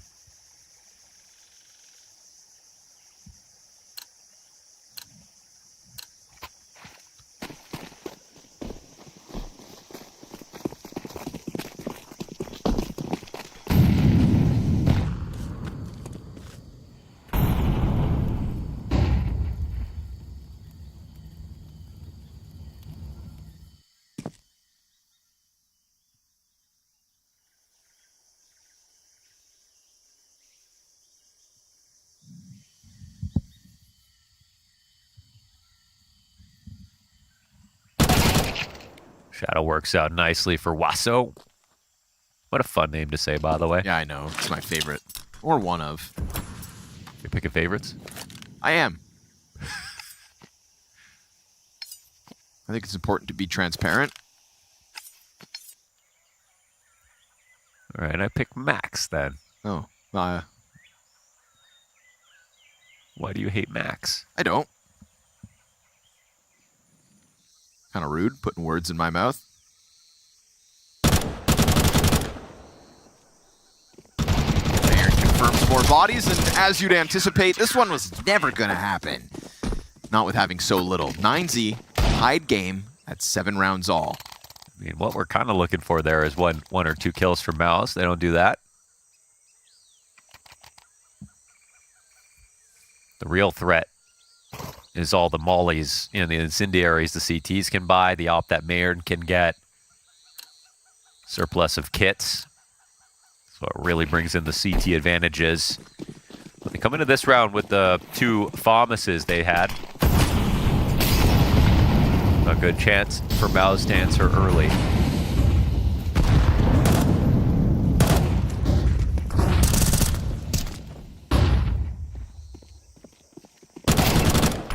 Easy one for Max, calls for help as he hears them stall. Oh, Max! No help.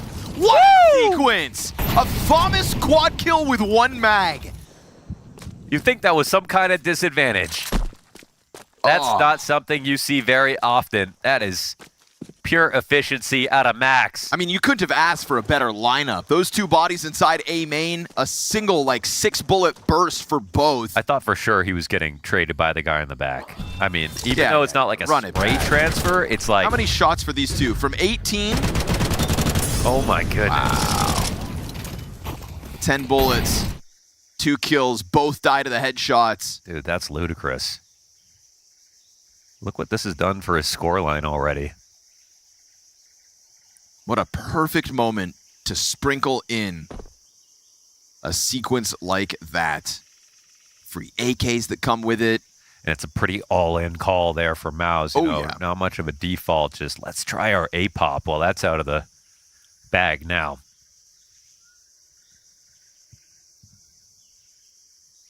Xershin's like, what's wrong? You guys didn't like the call?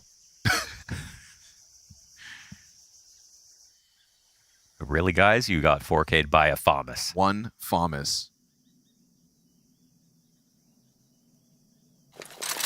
That wasn't even entirely set up by teammates' utility. I think there's a flash assist on the last guy, but the A main players, yeah, I mean, bamboozled.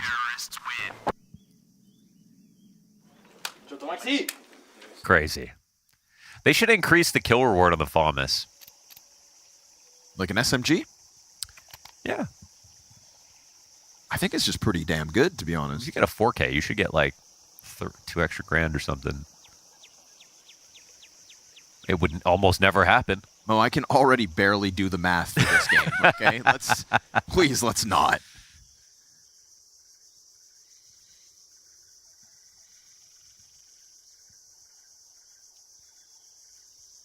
Yeah, I think a win streak should give you some compound interest on it.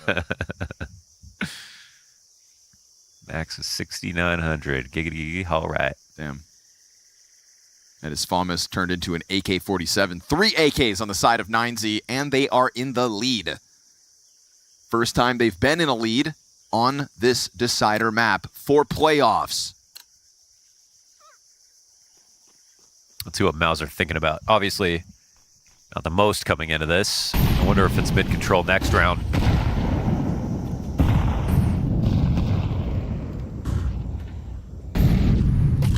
Calls like that left their money in a bad spot back on Nuke. Also cost them the map.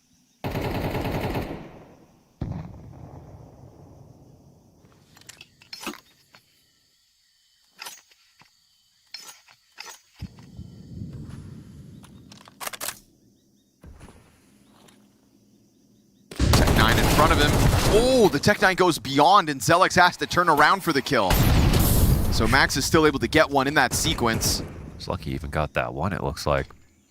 That's bomb through cave on the brink of the B site. Smoke into the short side. We'll see if Mayern can time the spam. A lot of bodies beyond that, but Torzy actually finds Wasso Peak with a smoke spam Tech9 headshot. That's something. Bomb plants off of the back of it. That's 2 guns in the hands of MOUZ. And a retake demanded of 9Z, where they've got very little util to work with, and MOUZ offer up some of their own. Cave will be blocked off. Looking for a boost to catch Torzy if he wants to push out, but nobody behind that. Cave smoke. Spinks has got a dry duel on short side. This is not the round that 9Z were looking to lose. Not versus Tech9s. MOUZ sink their teeth deep into the B site off of the back of the Zelex kill towards Cave. He takes over control of Cave, and I've got to see how the hell Torzy got that kill deep through short lane onto Wasso Peak. yeah, with a Tech9, it was from a long distance, probably just spamming as he crossed to put that bomb down. But honestly, without winning that round, I'd be very worried for MOUZ. Even with winning it, you still have 9Z with a lot of money. So this just kind of gets MOUZ back on their feet. Gets them in a bad cycle. Yeah, okay. I mean, Wasso shot first. You asked for it. 2 can play at that game. That one to keep the game interesting. Yeah, quick reminder of what MOUZ are capable of. But 9Z aren't about to just disappear. Sertion eating a lot of flashes right now. DGT getting away with first blood, but we'll get that Sertion peek. He missed. Over top. DGT down after 1. JL also traded back 2v2. And Spinks wants to chase down the Opper. Mayern, dangerous game, but worth it, as he'll establish man advantage and now just have Torzy left to deal with. Man, and he actually holds on to this line. It's so huge because they know there's no mid lurk. Bringing it forward, Mayern gives the kill back. Damn, he takes a huge risk right there. This opens up a 1v1 for Torzy. And gives him an op, and gives him time to put that bomb down. Luchov, known to have been towards that B site. Torzy's watching for this, and as he doubles back, that hits the headshot. That's a huge call from Luchov. He's so early to the retake, but doesn't speed up at all. The brains on this guy. If he had taken any steps, he just loses. It's a free kill for Torzy. I mean, Mayern did a lot of great work right there, but then also really gave that round potentially back. The push back into Torzy, point blank missed op shot, giving Torzy an op on top of it, and a vacant A-bomb site. Because that donut line's like one of the best in the game. The only thing, you'd have to worry about is someone walking around through A to kill you. Yep. Other than that, they're not crossing into window, they're not coming in donut. There's no way to get by your scope. Also, I understand why Torzy comes back into donut, knowing Luchov was earlier on B, could have rotated through CT spawn. But what if Torzy doesn't come back to donut? I mean, Luchov's a genius. He was always going to come back to donut. Oh. Well, excuse me. If we didn't know that already. That puts the pressure on MOUZ. You've got Tech9s that break the door down on the B site once. That's the only terrorist round win MOUZ have put on the board. A bomb plant in the 1v2 last round is the second time that's been planted in this T side. MongolZ maintain their lead. Economic pressure back on MOUZ to make something happen here in the 18th. And yet again, it is MongolZ to pressure the mid-play. The flash sequence great. The counterplay tries to come through. Spinks stuff. And Max gets active from the A main rush. He's just exploded himself, I think. Well, I luckily, mean, he's a genius. It must have been for some reason. MongolZ at least find that bomb player outside of elbow with the A main push, and now deep T control as well for Max. Xertion's gonna... He didn't see it! Are you serious? He turns away. I think he looked at him, though. Did he not have him on his screen for at least a frame? Oh my goodness, the way that changes the round. He was on his screen, wasn't he? I would have to believe he wasn't. But we all do make mistakes. Sweater God, he was on his stream.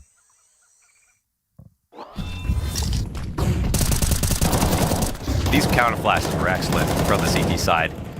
They were really perfectly timed. Oh my goodness. That's a good thing Mayer didn't miss that one. Yeah, seriously. That's could be a playoffs difference in that. Look at the buy here from MOUZ. Back to pistols.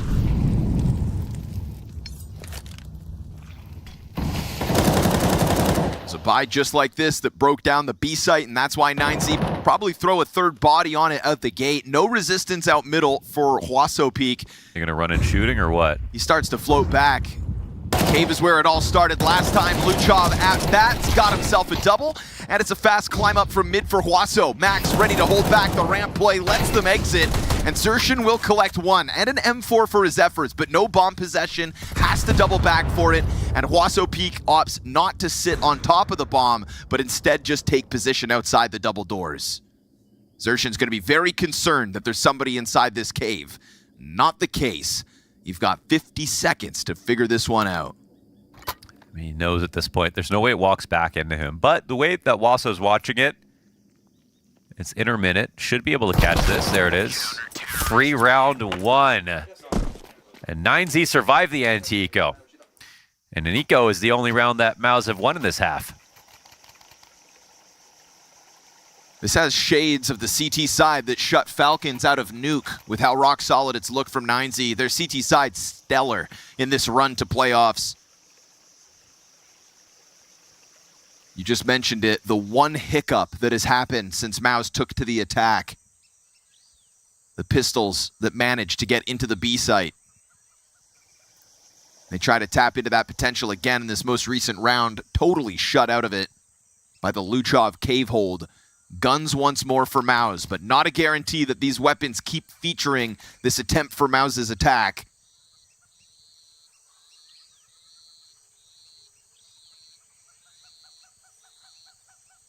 DGT and Luchov back at the top of the board where they belong for MongolZ.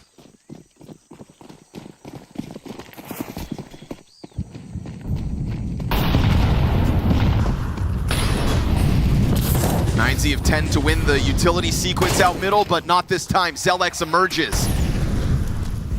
And he's on the chase to the donut player, but DGT is gone, and mid control belongs to MOUZ for now. Bank nade, missed jump.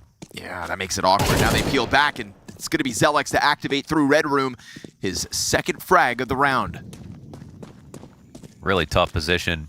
Zelex, I mean, if he does get caught off, it gets a little bit less clear, but he's making a lot of fast steps as well. Doesn't realize Luchov is this close, but still wins his duel. That's 3 up in the round for Zelex.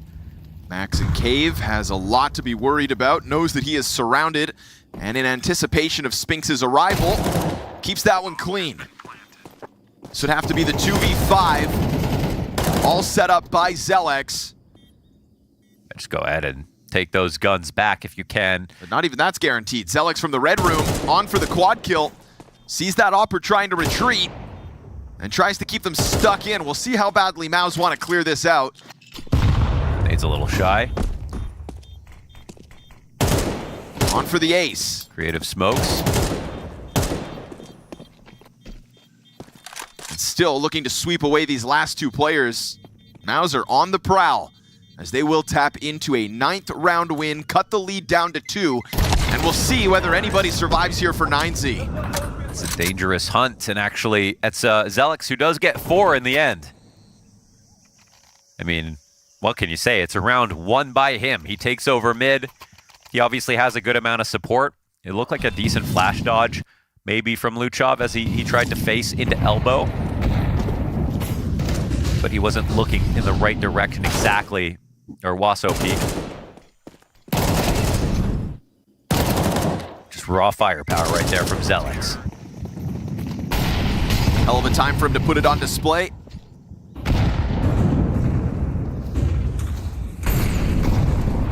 MOUZ 2 rounds from the tie, 9Z 2 rounds from playoffs.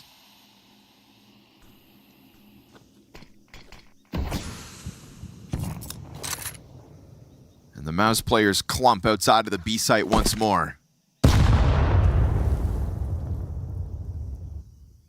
Nade damage finds Max. Cave smoke soon to fade. When it does, Luchov again with a chance to find impact, but he's going to let them step into Mayern, or so that's what they wanted. Molotov disassembles everything 9Z had going for them. A lot of util coming in to try to guarantee Cave. But 9Z want it back. They'll reaggress in. There's a duel for Luchov. It's a one and done. And Mayern's got the man advantage off that. Peak. Critical time for him to hit the op shot. He'll go down the ramp and straight through Spinks. Skewered outside of B. Bomb starts to make its move out middle. Waso peak trying to time this hold out mid. Finds a ding early on Zelix. Damage goes both ways. Torsi now is going to have to do it all in a 1 versus 4. A separate duel here versus DGT. And as smoke fades, he could still find this in a 1v1. He's wary of it. Finds the kill. Damage. Taken down to 12 health. That's going to be critical here for Torsi. Just wants the bomb plant from here on out. Gets rushed down. Max tries to put the pressure on. Torsi trying his damnedest, but too many players, too much damage, and now 3 match points. Incredible stuff out of Mayern. I mean, that last shot was ridiculous. Drops the hammer on him at the bottom of Banana. So nice. Also, them fighting back for Cave, it felt like the perfect call out for 9Z. MOUZ wanted it badly. They didn't believe it was a bluff, and they had the right utility and players to come in to stay ahead on trades. They fight for every round, every game, and every tournament. Always the underdog. And somehow still always impress.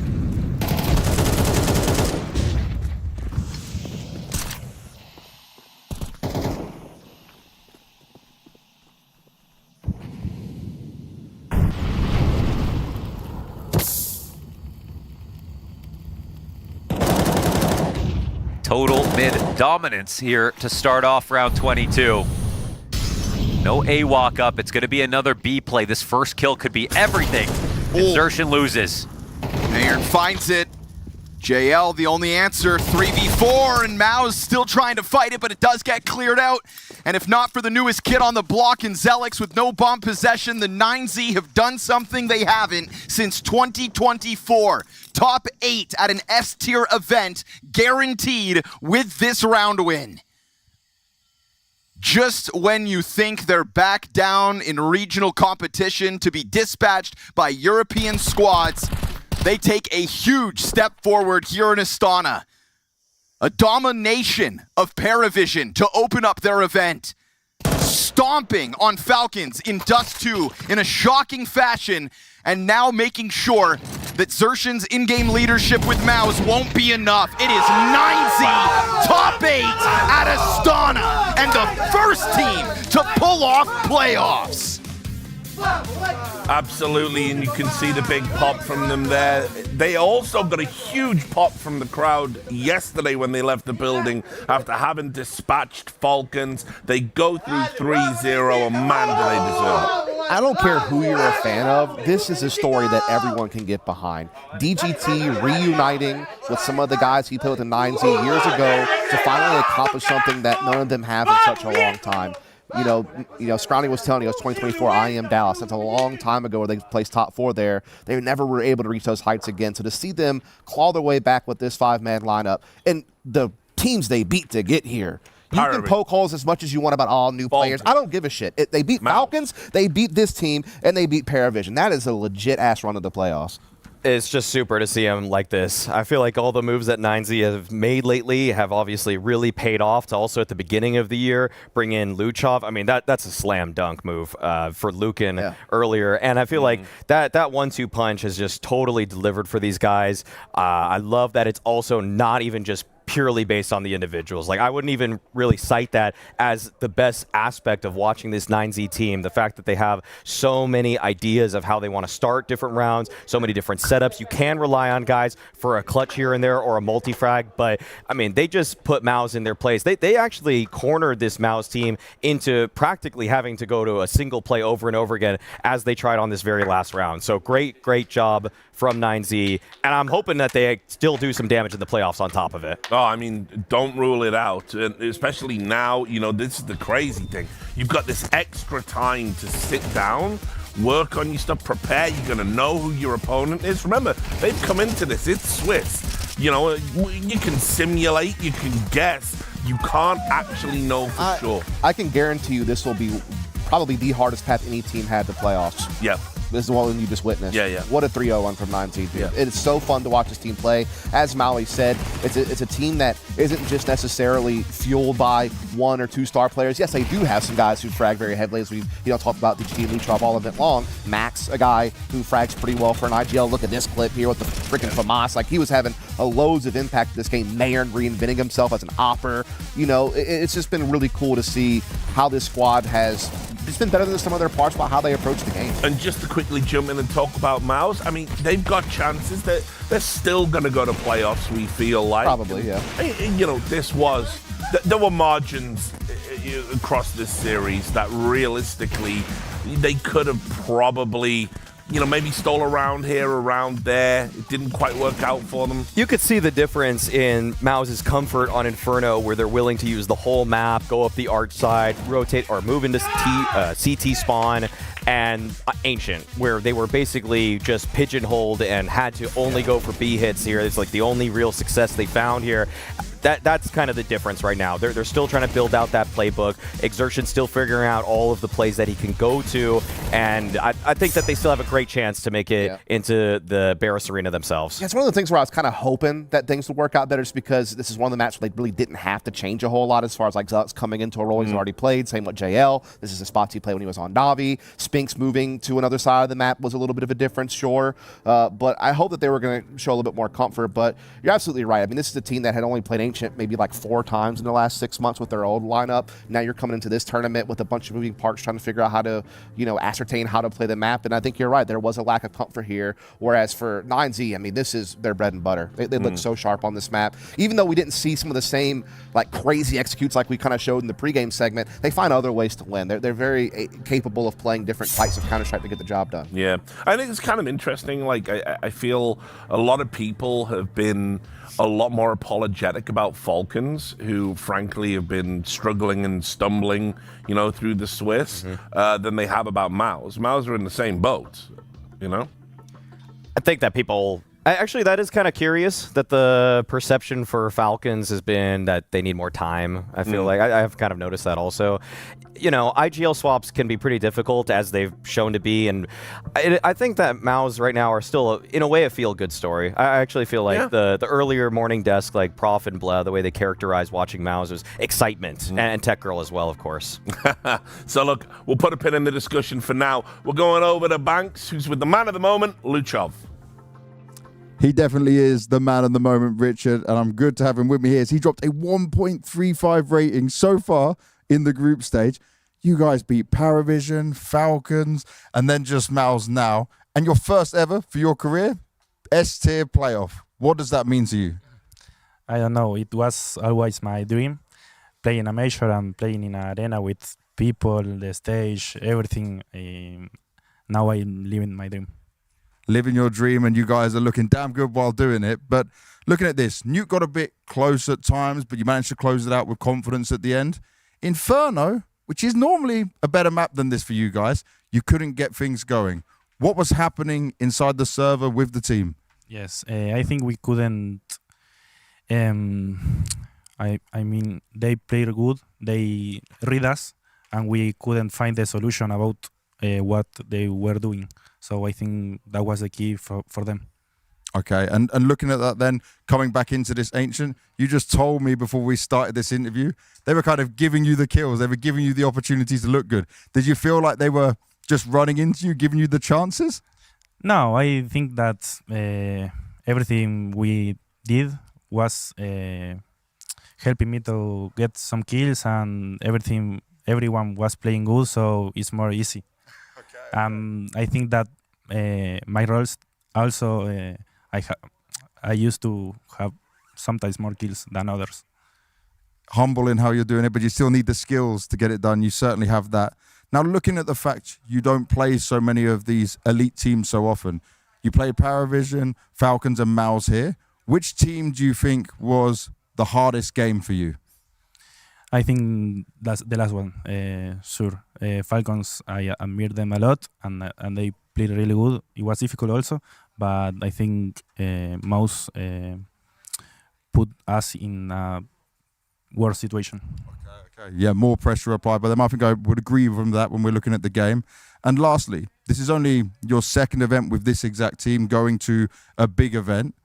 Do you feel like the gap is that big between you guys and the elite teams? No, I think there is a gap, but we are getting more close and close while the tournaments are going on.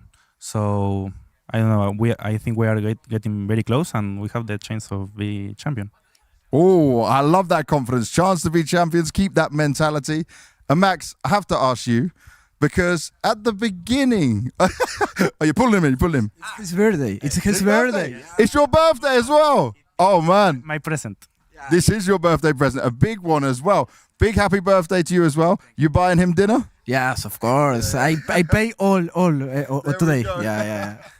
But Max, I wanted to ask you, right?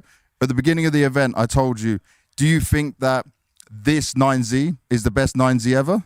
You were not too sure because you're looking at the rankings. What do you say now after once again making it to a big event, S-tier playoff? Yeah, I think so.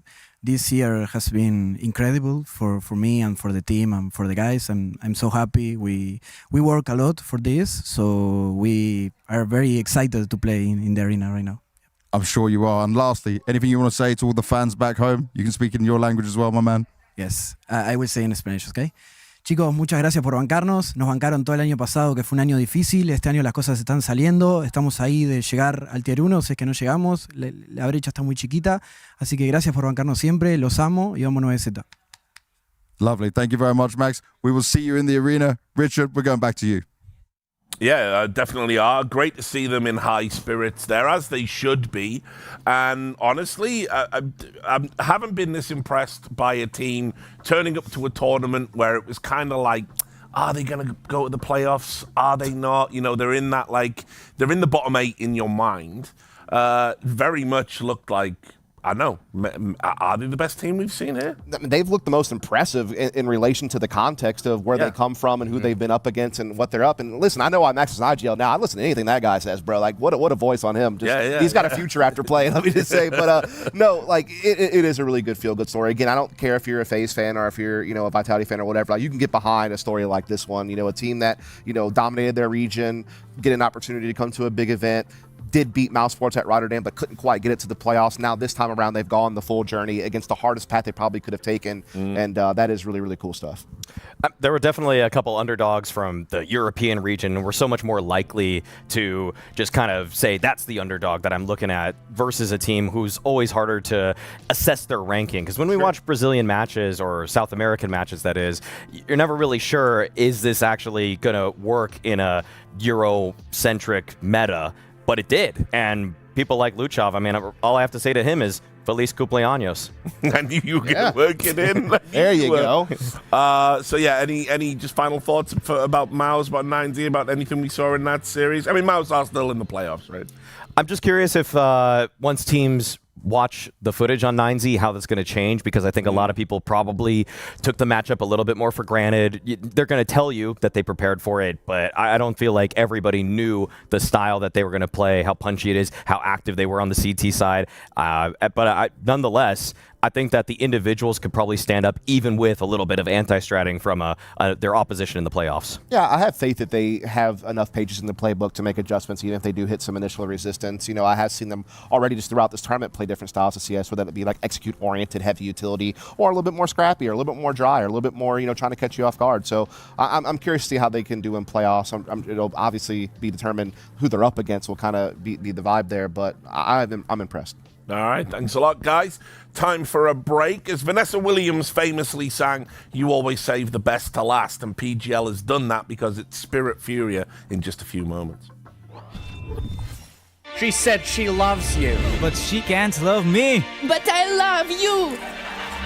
Yeah. Look, I love my man's going crazy. I gotta break on myself, I amaze me.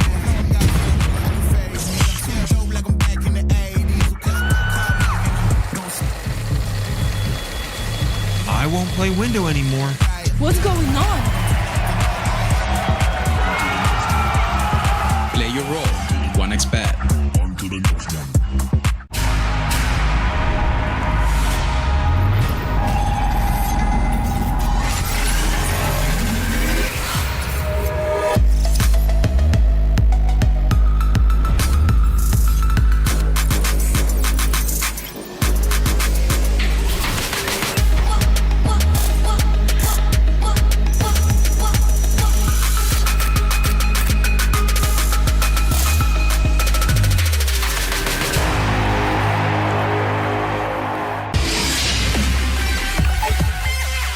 The human body was built to move. Not trapped at a desk in one singular posture for 12 hours a day. It's time your chair evolved. This is Secret Lab Titan Evo. Ergonomically engineered for you, gamers, hybrid workers, artists, backing your every move.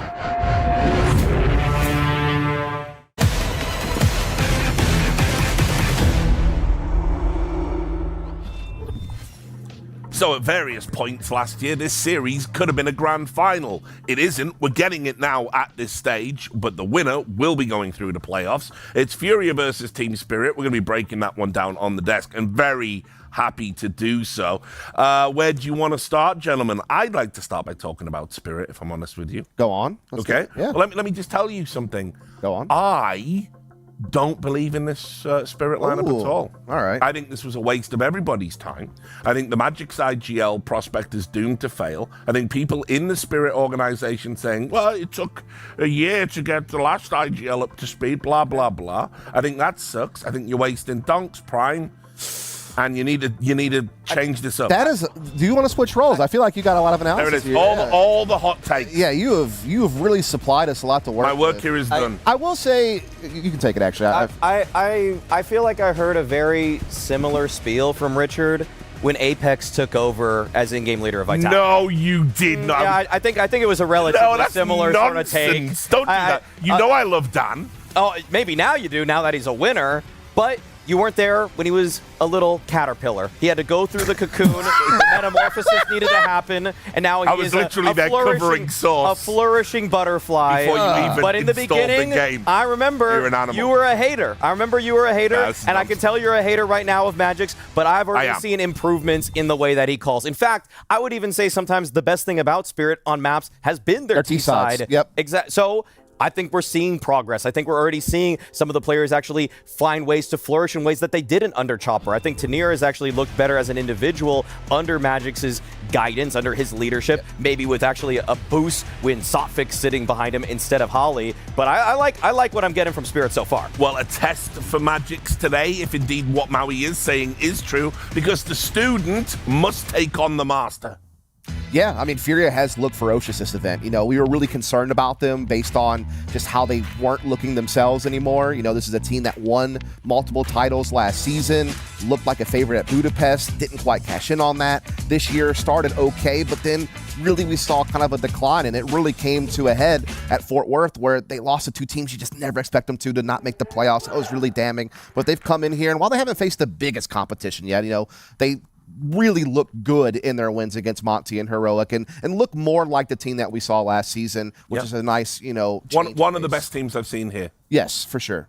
And that's also taken shape in just the eye test, and I would even say the interview with Yekindar with HLTV. I feel like the way that Furia started playing after their loss at Budapest got a little bit more cagey, kind of felt like they were trying to always play perfectly off of each other. The CS had to be this super well ironed out, and I think that Yekindar himself, bit of a perfectionist. I mean, playing under Jamin Dostan, wanted to kind of have this style that just was super airtight. Nobody's playing an untradeable situation.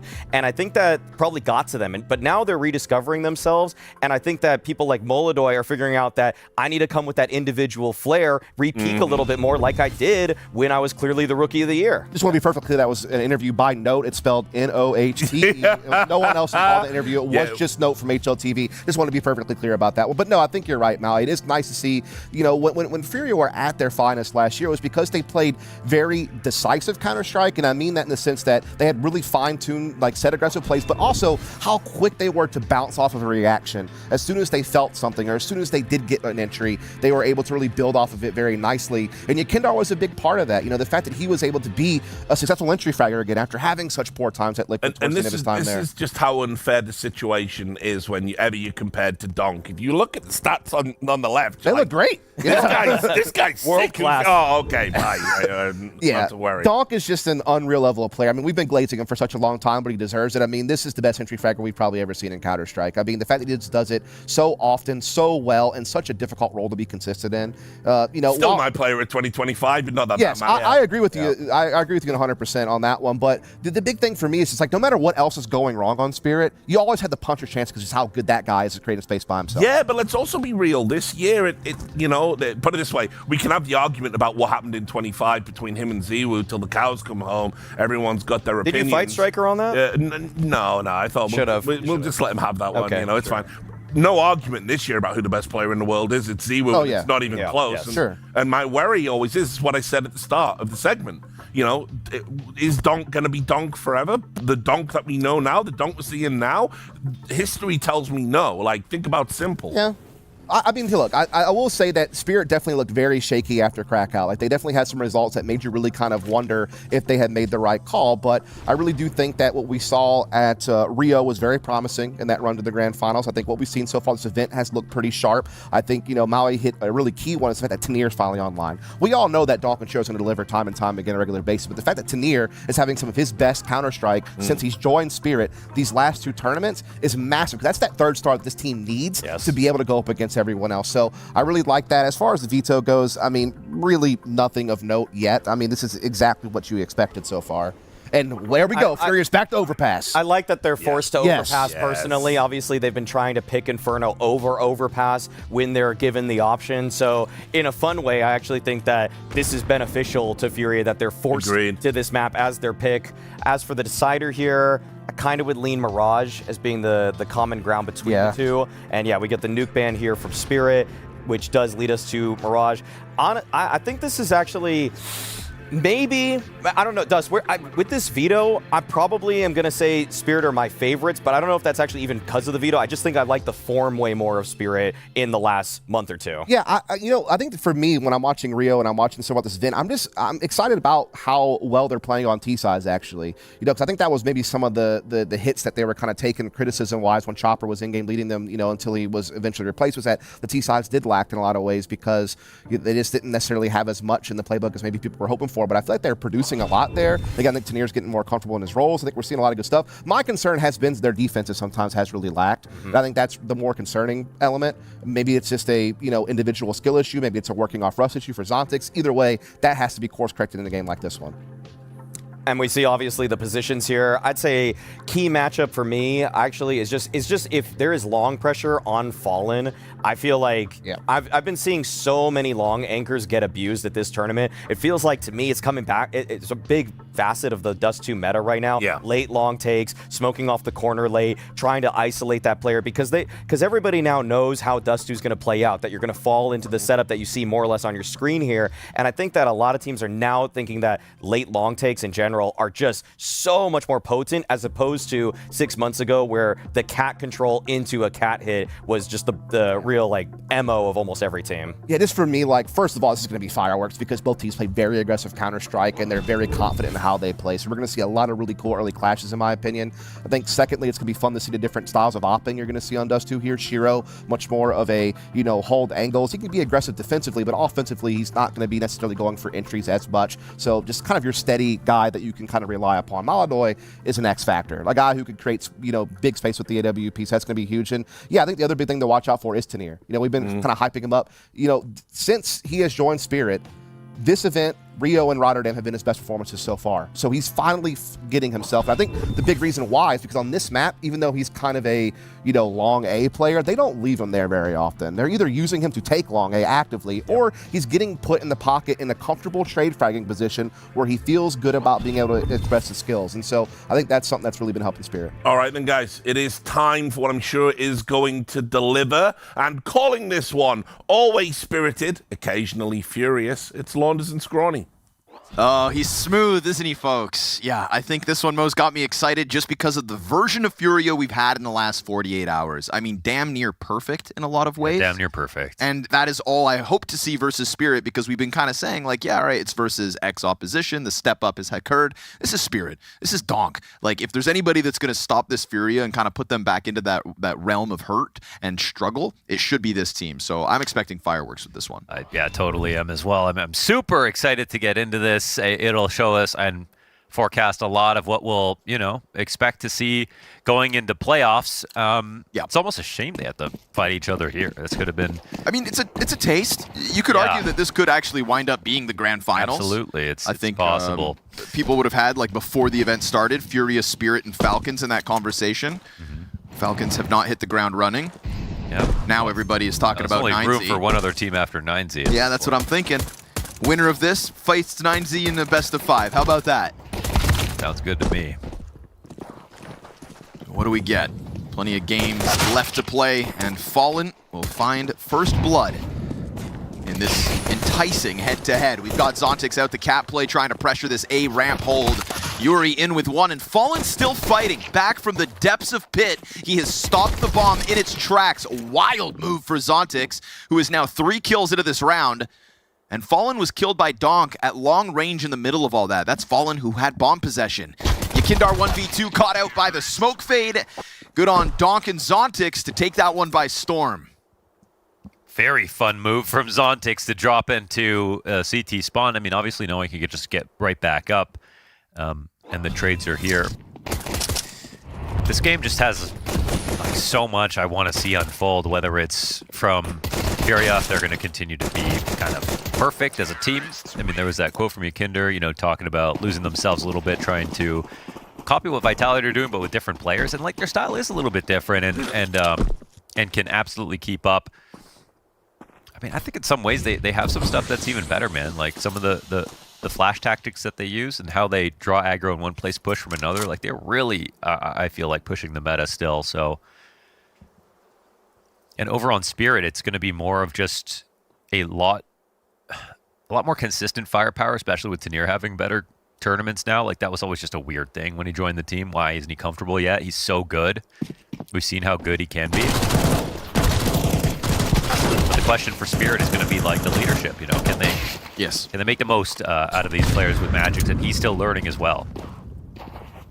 He's not the only one right now in the top tiers of Counter-Strike that's trying to learn a new role as an in-game leader.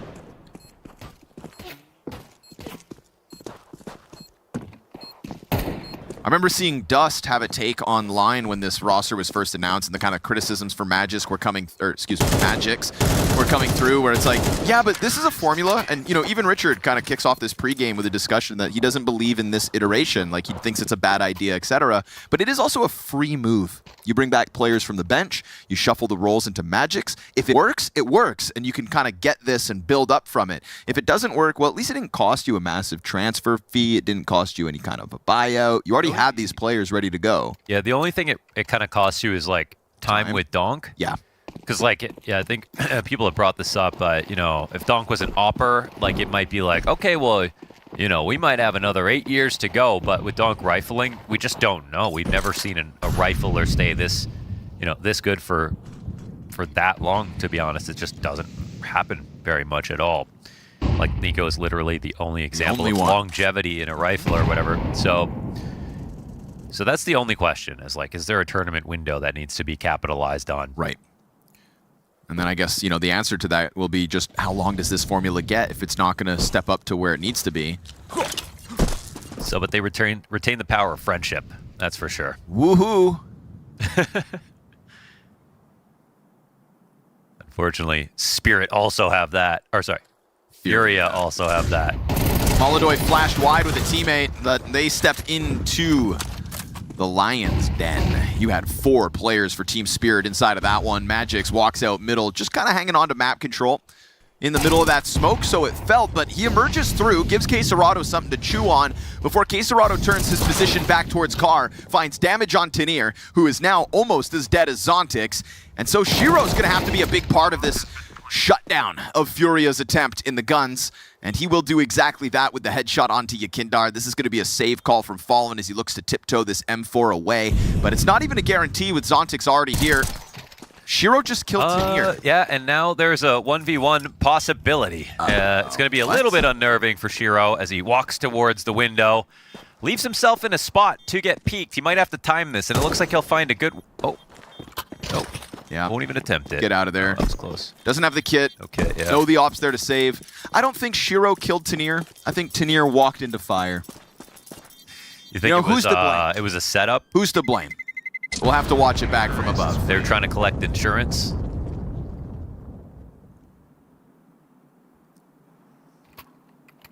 Just One saying. of those schemes. It was just Artie Buko's restaurant. Hey, you know, hey. Things catch fire. Things catch fire. These kinds of things happen, Artie. Don't tell me you didn't do it. He's just crying. I can't get over that. The restaurant's... And then calling the next one Vesuvio. Yeah. Wasn't me.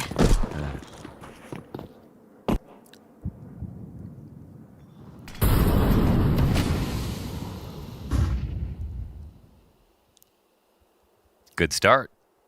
Good start, Spirit. And also, even though they like had some rounds versus the Mongols, it was like, oh no, like that looks a little bit sketchy. They did close that series out 2-0. That they did.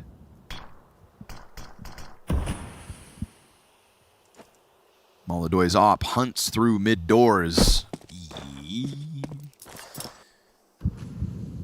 There's a lot to be done in this round, considering Fallen went heavy in the investment, gave that M4 over to Yakindar, and everybody brought forth Kevlar. Not the kind of buy that you want to just completely fall flat. But you've already got 2 players up the catwalk. Bomb's looking to go join them as the doors get re-smoked. Missed chance at killing K27. He will not leave that slack out on Cat. Instead, sends a deagle shot between Magix's eyes. And that'll give Spirit something to think about. Yeah, that's a pretty opportune moment to get a kill. This really slows down everything. And now down a player, they're going to continue forward into 3 on the A site. That helps. K27 collects a second. Okay. Shiro's off is making the difference, but Fallen has got long control and a gun for his efforts. Both players for Spirit on the site. Shiro, who has opened up this round for Spirit, alongside the demon himself. Donk looks for duels towards long, but Fallen has gone for this reposition to catwalk. MongolZ's op remains down in CT spawn. This was always a no-kit situation. Fallen's got the recovery, but that's Fallen from long, revealing himself, and Donk keeping his head down versus MongolZ. Give him just enough room to work. He'll close out the 1v2, post another round for Spirit, and get beyond what was looking like a fantastic K27 Deagle round. It was. No, still great with the 2. Yeah. And absolutely pinpoint perfect mechanics out of Donk to get that basket spray in for the last kill. So confident. Right in the basket. And even knows, like right here, that this basket's gonna need a lot of his bullets, just doesn't care. It's perfect about it.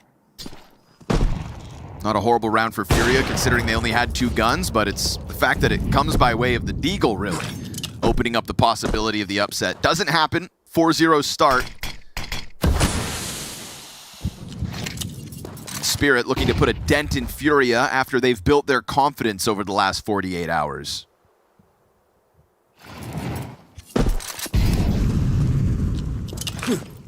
A lot of that success from Furia here in Astana has come by way of K27 and MongolZ. We've been talking about the MongolZ graphics. Yep. He's been secure in the graphics, but there'll be a real graphics off in this one with Donk. Here, he's already collected a couple himself. 4-1 at this moment. Yuri tucked in, hoping to go unnoticed. And that's exactly what he gets. Tethered perfectly with K27 from the back of sight. Magix gets this reopened momentarily, but his teammates left. They give themselves a smoke to play. The CT challenge is coming. Magix is now pinned in a tough spot and hoping that Tanir will take attention away from him. They know exactly where he is. They've got to. K27 kills Tanir. And MongolZ scoops up the Magix hold. Shiro whittled down to 20 health, and there we go. Rock solid tethering between K27 and Yuri. That was a moment. That was a moment where Spirit just needed to go forward with the B split, that the Tunnels guys needed to help out while Magix was out there. And I thought the same thing about a previous round, but Tanir ended up getting the next entry to get into the site, and it was fine. Here they pay a little bit for it, and Furia get in the game. And in terms of pressure and expectations, I feel like there is actually something weird where, like, a lot of people are not extremely expectant of Spirit to play well right now with the new IGL, with, like, how things have been going. Like, expecting Donk to play well every map, but expectations could not be higher for Furia. And the last 2 days, excellent start to show us that they're ready to actually put themselves in Grand Finals contention. But I wonder how just real that feels, and like how much they're now thinking, like, is that just free now that we're clearly good enough? Don't want to get ahead of yourself, but 5 rounds in, and Spirit just keep up the pressure to the B site. K27 popping up with 1 kill, got a teammate through the doors, but that teammate drops with nothing, and Yakindar now 0-6. Damn. As Tanir brings the bomb in, and Spirit will not skip a beat. Desk promised us that this game was going to be electric, and we have gotten some very fast tempo moves out of Spirit so far. They will not skip a beat here in this one, finding themselves right back to winning ways. Yeah, both teams go aggressive, and that always just creates for the most fun atmosphere possible. It felt for a while that, like, any combination of any team versus Spirit or any team versus FaZe was, like, gonna be a good match. And then when you got Spirit and FaZe going against each other, that was, like, the best match you could possibly get. Legendary head-to-head. But yeah, I mean, it's... The state of it is, I mean, any game with Donk in it, essentially, it's just gonna be good. It's funny how many Spirit versus FaZe Legendary games there are, considering, like, the different versions of the teams, even. Yeah. When you go back to Antwerp, like, that was a completely different roster. Chopper, Dagster, hello? And It's yet true. still. There is something to do with the org itself. I mean, even with FaZe. Yeah. Like, even this version of FaZe. Like, with Nachu was actually... had some of the same energy. I thought that was going to sort of leave with Kerrigan a little bit. You know, this version of FaZe, I've never seen him hang out with furries before. Dude, they're keeping it fresh. They might go to Disney World. Hey, man, when the going gets tough, it's nothing more dangerous than a desperate man.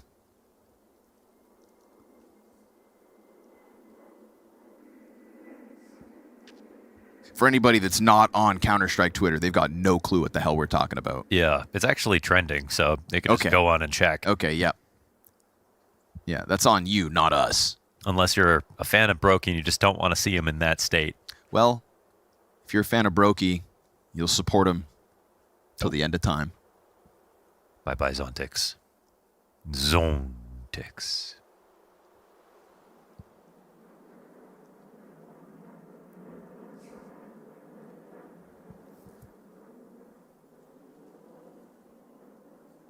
But yeah, I think if it does take a little bit of heat off of Magic's if Tanir just gets his form right, because then their core is actually so strong that, you know, the worst thing you might be able to do is overcall a situation. Like, sure, there'll never be a point, I think, for Spirit. I mean, with Chopper, there was like a lot of structure and set stuff where I think, as Jane put it, Donk doesn't even have to think about what he's looking at. He knows how everything's going to be set up for him so that he can take all the best fights possible. And a lot of that's still going to be true, but I think you don't really, you'll have to overcomplicate things less if Tanir can get more multi-kills just straight up, because the player that they signed to get Tanir was supposed to be like an insane buff on the firepower front to Spirit. Yeah. And that's just taken a minute. And you know what? Sometimes that takes a minute to onboard a player properly. It's also something that we've seen them now go for a couple of times, right? I think you were looking for the same formula when you hired Zue. And you completely stuffed him into different roles, etc. So it's an understandable departure from that. But it's like, you brought in Zue for the same reasons, because the way he dominated with Namiga in Austin. You bring in Tanir for the same reasons. Yep. And yet, you could argue that comparable struggles for both those teams. Or both those versions of this same team. Where was Tanir before Spirit? Heroic. Heroic, right. Yeah. And he was like the best part about Heroic. He was so good. Sorry, and where's Heroic without Tanir? They got a young star. And oh, there we go, okay. They also had the power of friendship, I think. Oh, great. That'll get you far. Look how far it's gotten us, Mo. Yeah, you're a big friendship guy. I mean, I'm a big friendship guy. Yeah, like with teams, you're like, yeah, but like... I'm a big friendship guy, but Kerrigan should have left FaZe. What the hell? What the hell? That might be the first time that someone just said that out loud. I'm keeping it real. You tell me why he shouldn't join Falcons, and every argument you have is just emotional. Yeah, I'm with you. I think he did the right thing for him, which is, that's kind of what you should do if you're a player. So I'm with it. And at the end of the day, Mo, we all die alone. The king and the pawn go in the same box. I'm not going in no box. Light me up, Johnny. Flashes over the long doors. Zontix emerging as we get off of the tech pause, and we find Furia still trailing by 4 in a gun versus gun round. With no contest either, Team Spirit are like, oh, okay, that was easy. And we'll see where they go from here.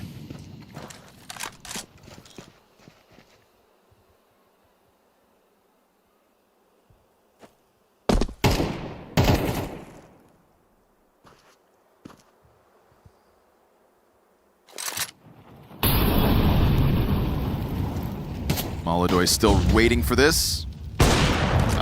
Missed chance. Do they step into that again? No, they'll send grenades at him to try to fluster him out of position, and it's a fresh CT smoke for him to sit behind in a minute.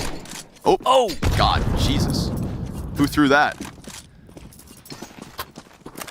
He's just hoping we didn't observe it, but... Well, it might have been a really good nade, but won't affect his ability to get op kills.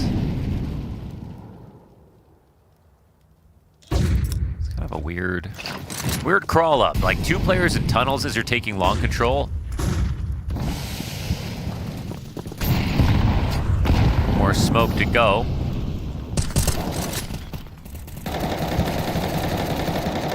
Interesting. They still have time to move, to be honest. Made the crossover. MongolZ is offering a distraction. Guy up on site, don't forget about it. Yeah, that's Fallen looking to get active top ramp. They've lost Yakindar. Fallen strikes with the double. Third piece still on the CT cross in Zontix. cat pressure gets caught jumping wildly, and now Shiro's going to activate, so they know where these last two players are at. Forced issue for the plant, and MongolZ can't stop it. Shiro shaving 2 men off the moment, and now MongolZ is going to feel the squeeze, so he goes wide out the catwalk play, looking for the bomb planter first. Lands the shot, knows Shiro was mid, but doesn't know where he's gotten off to. And Shiro, locking this in on ramp, is going to force MongolZ at an awkward retake timing, blindsided by the play. Big round for Shiro to come in with 3. Yeah, leave it to Shiro to save the day right there. I can't believe he scaled all the way up and around the ramp, and by that point, there was no way that MongolZ was going to find him. And, like, normally you'd see a position like that, and it's certainly going to feel like 4 players long, 1 player touches. That's what you would normally see. With the amount of time left on the clock, they actually had about 30 seconds before the exec came in, and Fallen was a guy who really made that a little scary, but I can't tell if everything was going according to plan for Spirit in that situation, or if there was some pressure or something else that was supposed to happen with their lower play that would have made that look a bit more convincing, but I don't think Furia really knew that there were 2 down there. Shout out Fallen for being able to seize the moment with the 2 kills on the cross. He is currently the best performing player in the server for Furia, which is not the formula that got them to this 2-0 pool.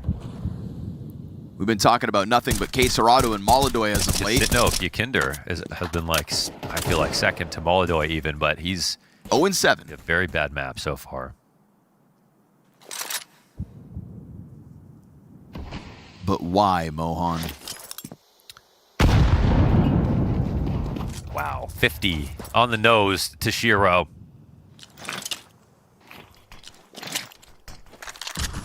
I don't know why, but without Yakinder, they won't win. Hoppers don't blink when they get hit by nades, so Shiro will still very much be a part of this engine. We get utility coming over, but it's a heavy mid-B move. Yakindar's first kill collected, and that opens the door for K27 to just clean house. He picks 2 players off the play, bomb dropped in the doorway of B, and they just got past that top-mid timing here. A push-off by Fallen. Fallen did not see this, so this guy in tunnels. Shiro could be the hero again, but he's got to get this frag. He has to find Yakindar. He doesn't have time. Yakindar just turned. They have to get the bomb. This is round's over. Missed it, yep. If only maybe Magix was working his way up to the B side at the same time to grab that bomb, but it's not the case. They can't come together fast enough. And so while Shiro is still lights out at a 10-3 scoreline, this is indeed Furia's second round, by nature of Yakindar's first kill. Which is nice to be able to say, for sure. The mid-B's, a little bit disjointed here for Spirit. The defense was really good, but I think they were coming in with the Freiburg jump, getting the mid-B pinch going, but there was 3 in B ready to defend the whole time. So I don't think Furia were super uncomfortable at any moment. It's always going to be hard.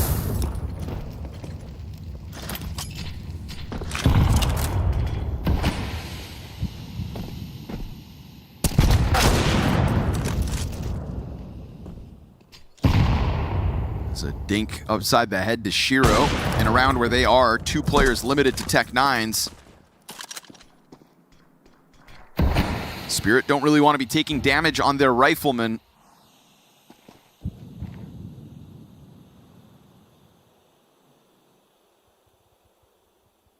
There's a battle of the Oppers brewing here once Shiro's freed up from watching long, but with Fallen having that affinity for the push off long, feels like Shiro's going to be a bit too preoccupied to find fights out mid. He now starts to join forces with Spirit that look to go push the luck through the doorway. MongolZ's patience rewarded with an opening kill in round 9. Molotov in front of them is going to stall out Team Spirit, and it's at this point that Fallen starts to take that sniff towards the long doors.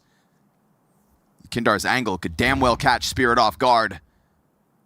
But it's actually smoke fades and he's exposed.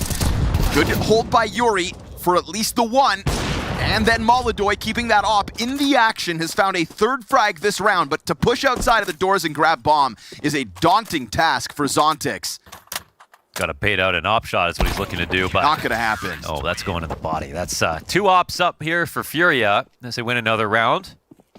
Took a second, but they're back in the game. Fallen actually left that second top behind. Oh. He picked it up. Interesting. I feel like with the amount of walkouts and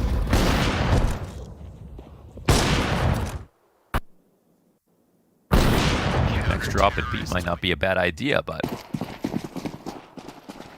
it's hard to outshine MongolZ. Especially after a round like that. I guess also they know they're going into Spirit saving. We'll call that MongolZ's most important sequence so far this map. And now Spirit will just wiggle around and spawn. Kill some time.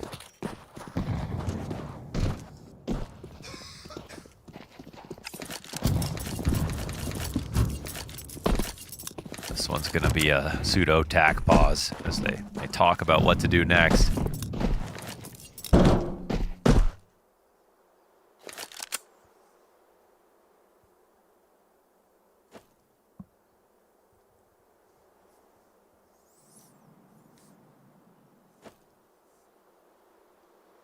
MOUZ stickers.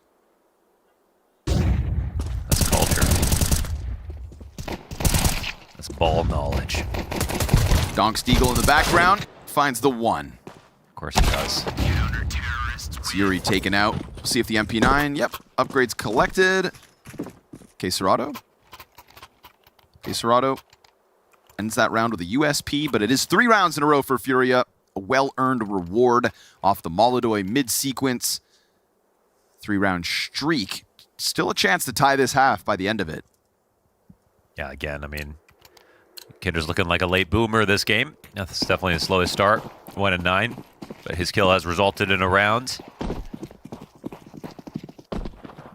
They've had 3 successful mid-B defenses here for Furia.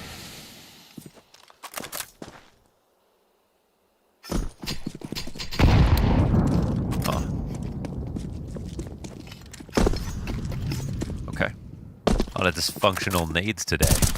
I think they're worried about the lower push, no? What's that? Sorry, we were looking at different things. Oh, okay. Don't worry about it.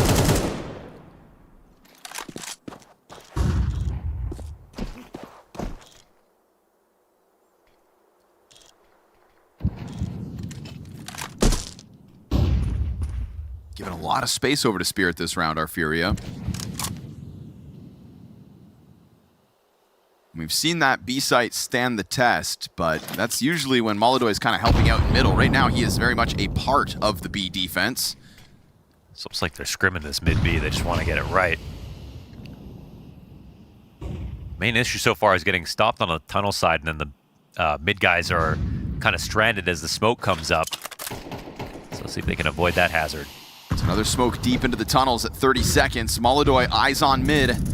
Yuri collects the kill to Zontix, but Tanir comes through with the trade. That's pressure on MongolZ. Good shot back. Into the site, though. Shiro's going to pull him off. Just a bare bones angle, surely. And you've got Donk locked into the mid-cross. He will blindside 1. Man advantage here for Spirit. Donk can't manage the multi-frag, and Shiro doesn't actually collect off that. This is a doable retake, although low health here for Yakindar, and the Incendiary is going to keep him out of the window retake. They are trying to figure out how to go for this. K27's got a smoke, probably tunnels. I don't know if they're just going to try to dive the plant. Yeah. Yakindar to flash in this door push. Oh, the wall bang's going to soften one up, but they are so low themselves.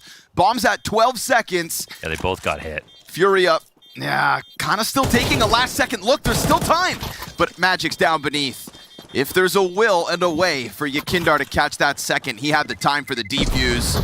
He'll make sure that it's a costly round, but it's still, at the very least, a 7-round T-side. So they do pull it off. I mean, that's an overall successful round. The tunnels guys get their entries that they're looking for. Mid guys are successful in leaving Donk to cut off rotators instead of having them get up to window.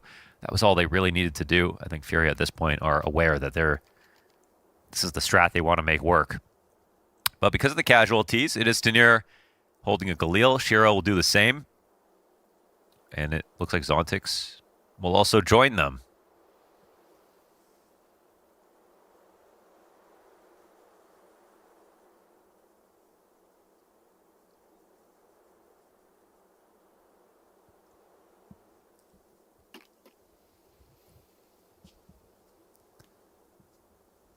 I think 9Z might be the best team at the event.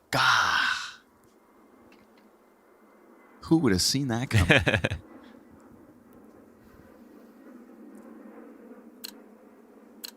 Spirit a close second? Yeah, maybe. Furia third. Molodoy deep mid. Oh, he hit boy. Did he hit 3 or all 4 players? I want to say 4. Did he hit all 4? Brother. Shiro, yup. I think he actually skewered 4 of them and Donk's on 1 HP.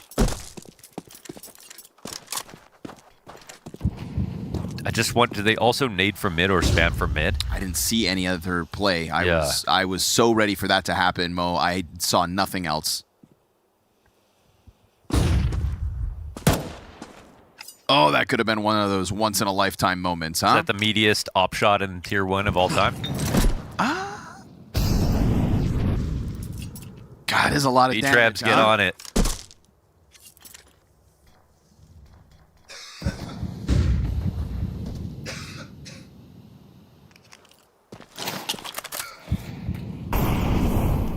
And every little bit of damage from now on is going to sting extra hard.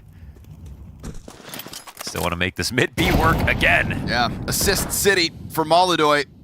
1 bullet fired. Nah, Quesarado must have... Oh, never mind. That was the 5th player, so it'll come down to Donk. We'll see. Had to have been. Had to have been, Mo. 1 HP, 1v5 for Donk on round 12. 20 seconds. You'd never expect it. And you'll never get to see it. He got that tag too. That was 4 assists, right? Yeah. Well, 3. Well, 3 and a kill. Damn. A quadruple lineup on Catwalk. Kebab. He's telling them all about it right now.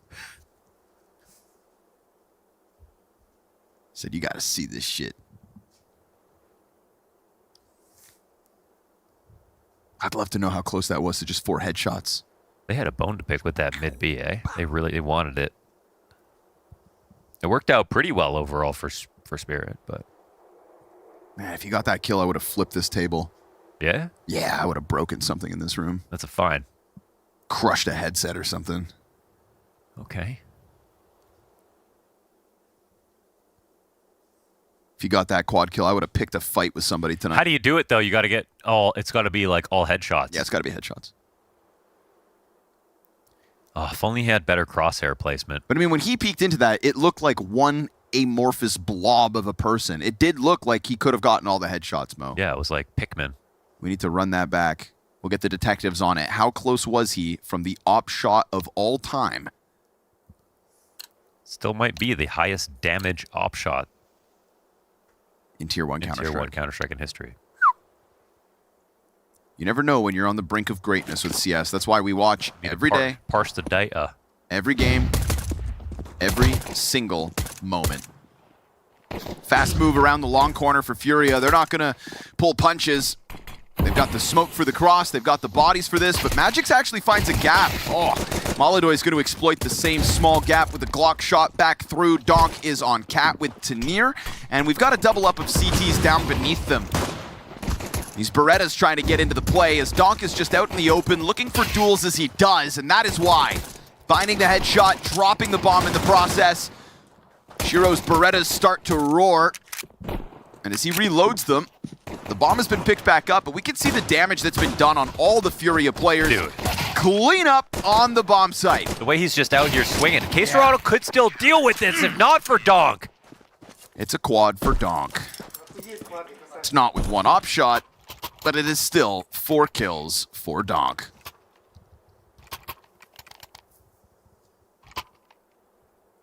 Up to a 13-8. Thanks to that pistol. Team Spirit's lead grows off of it. He just stays out in the open the entire time. We see the tail end of it, but he never looked for cover. What do you think Donk is afraid of? Because we know when it comes to Counter-Strike, when it comes to video games, there's definitely nothing he's afraid of. I bet it's like the ocean. Because you can't stand. Okay. Therefore, also, you can't aim as well. It is big. He is small.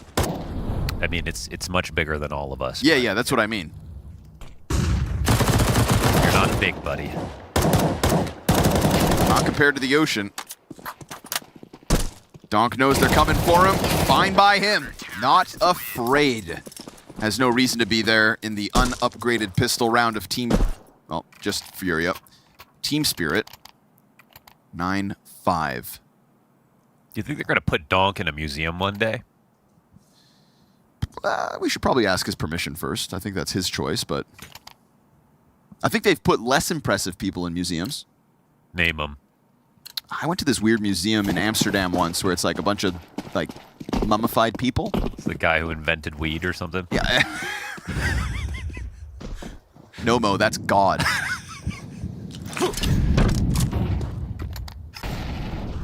But yeah, I think, some people just, you know. All hype.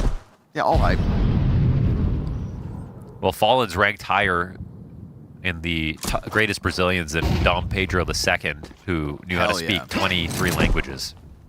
Yeah, but he didn't play Counter-Strike, so to hell with him. Yep, he didn't win LLG Columbus.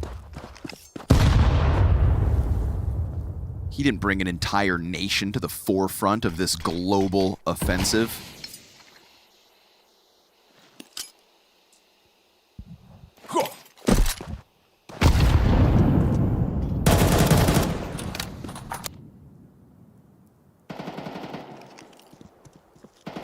Three SMGs out on the field for Spirit. We'll call this one a bonus.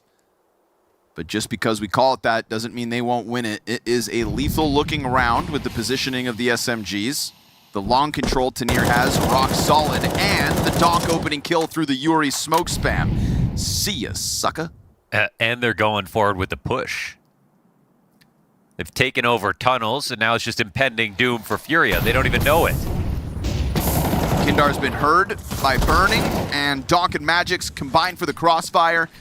Frag grenade to soften up Fallen, and here's the chase from Zontix. Absolute ownage here for Spirit. I mean, this was a gun round coming out of Furia's T-side, and I couldn't pinpoint a single problem that Spirit made. That was sheer confidence every step of the way, doing as they please, and walking away with 5 players alive in the bonus round. I just love how quickly they go from tunnels kill off the Donk spray to taking over tunnels entirely, calling out that no one is there behind the smoke.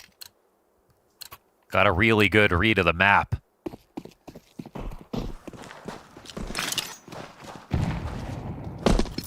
Donk's in perfect form, and that's what he's demanding of his opponents, but they're not keeping up. Furia have had 3 kills so far on this entire T side. No bomb plant and 3 kills.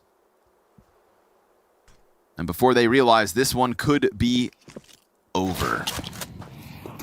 AK for K Serato, pistols for the rest, and tons of utility here.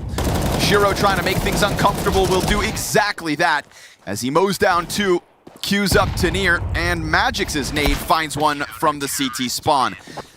Oh boy, 4 kills. All Furia have on this T side. Yeah, but did not expect Spirit to be able to disrespect them like this. Yeah, beat them, maybe. Disrespect them? No, not with the version of Furia we've had so far in Astana. No, they're not like looking quite as just confident out of the gate here as they did. Obviously, this team they're playing against is a lot harder, but the ways in which they look good were not all aim-related, and it wasn't all about Furia disrespecting their opponents previously either. They really treated them with respect. Maybe that's their main issue. They're kind of thinking about this opponent as just a lot more difficult and not coming forward with just that raw confidence because they have the tactics, they had the cohesion, they had a lot of the great sort of stats, I think, to show that they were a great team, not just a team of great individuals, but they were also both. And I think obviously one of the main problems here is Yakinder's, this is going to be his worst map, I feel like, of the event. Yes. I mean, it was the asterisk we put in Furia when they were able to dominate Monty and Heroic. It's like, well, wait for the real opposition. But to see them play almost like a different version of Counter-Strike once they're up against that different caliber, that's what's starting to fall flat for them, right? And we had in the interviews, right? They were trying to play like Vitality, XYZ. Hey, I was hoping to see the Furia from yesterday at least try to do the same thing to Spirit, but we really haven't gotten that here on Dust 2 at least. Furia's pick of Overpass awaits. No slouches on that map, obviously. But this is damnation at the hands of Spirit so far on Dust 2.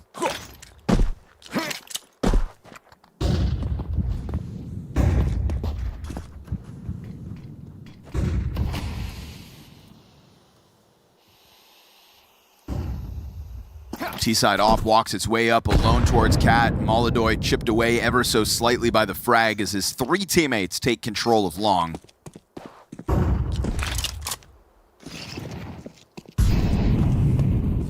No challenge here, huh? Not one person from Spirit has walked into a challenge until that occurs. MongolZ punishes the Magic's push down catwalk. Donk, only the one. An oddity with how impactful he's been, but Tanir here to pick up that slack alongside Zontix. Oh, nice nade to finish off Tanir. MP9 still resides within that smoke. It was meant to be supported, but instead it finds itself alone. And so Yakindar finding impact in this one as he goes from 5 kills to 8 kills in this one round alone. 1 second extra to get that plant off. MP9 could have got tucked. Instead, now it's Shiro in a 1-on-2. MongolZ holding this easy kill for him. And hopefully this is a lifeline for Furia to wake up. It looked like it was going to be finished on that round after Shiro got that opening kill into B halls again. That's just not happening all the time. This nade is so valuable because not only does it kill Tanir, but it then leaves this MP9 in an awkward solo moment. Zontix wasn't meant to be the hero, he was meant to be the setup. Better late than never, Yakinder.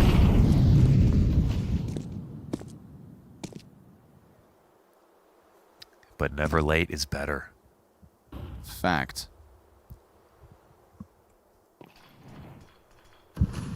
Statement of truth. Oh, here comes their mid-B. Kindar low. That'll be tough to find a repeat of what happened last round. Shiro's got Fallen dead already. MongolZ's response onto Magix is good, but Donk has got that hold underway. K27 emerges from the smoke alongside Yuri. Nice take. The two of them trying to take over B from the other side, and MongolZ reacts to that Shiro CT push. In the middle of all that hecticness, Furia come out on top. Bomb's not planted just yet. Tanir at the tunnels. They're waiting for him to show himself from somewhere.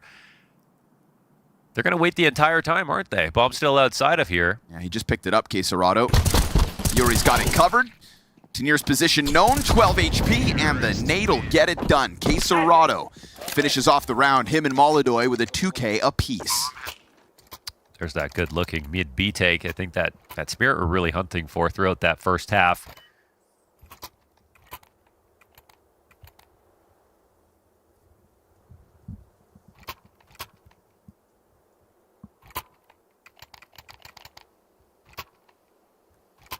The game gets a bit closer. I don't think enough to scare Spirit, though. They've built a lot of money up off all those first 4 rounds.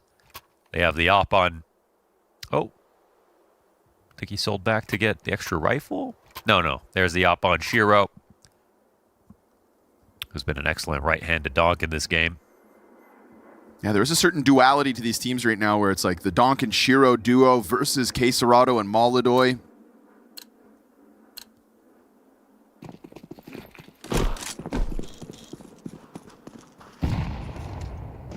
Kinder trying to raise the floor of Fury up.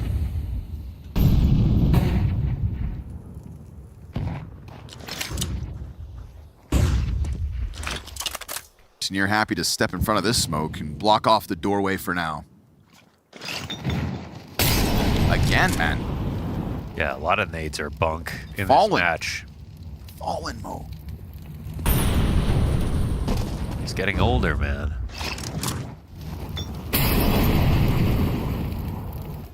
Maybe it is time to retire. I kid. Please don't. I kid.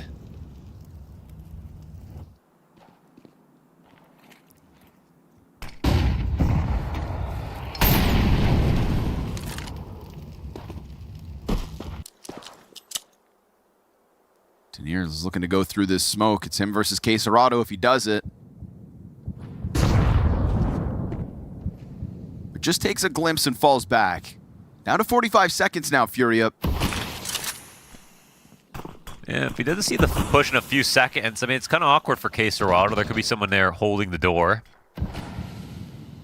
But I think if he doesn't expect him to go through... Wait, what are they going to do here? Is he just going to lurk back to middle and they're actually going to go for the mid-B, surely? Donk outside the window. Here's the approach, and it's an easy pickup on Fallen. Not sure this is going to work. They've got all their 8 players still. Here comes the cat play. That'll catch you off. In transition, 2 players exposed. Tanir hangs on for dear life as he tucks back down into the spawn. MongolZ's at least given a chance to go wide. Plant safe. Damn near caught both those CTs in transition. Good on Tanir to try to keep this one alive for Spirit. He could have just been another second victim of that cat push. Damn, double up on long. MongolZ's got him locked in the CT spawn. Tanir dead to that one. Now it's just the cat hold that needs to come through. Wow. MongolZ, good sequence so far. Back into the even 2v2. MongolZ, missed shot, and that opens the door for the push forward. What? He clips the wings of Magix on the bomb site, and Donk's checking Goose. Headshot onto MongolZ. He's gonna try to stick this. You gotta be careful with this swing, K27. Should be okay, but all right. That's right in the dome. Yeah, MongolZ jumping off the site, doubling up long. They just couldn't believe it. They thought someone else had planted and the other was on ramp. That is a rare move to make, to be honest. That's a sketchy recovery in a moment where it felt like Spirit, once Donk gets the 2 mid kills, have this round in their hands, but you saw the A players caught off, looking to run off to spawn, and that opened the door for Furia. The overall take wasn't great. Like, that Spirit made it a 4v2. They actually came out ahead on trades. They got the kills on the players who were faking. It was really just MongolZ's excellent little risk to jump off the site in that 4v2.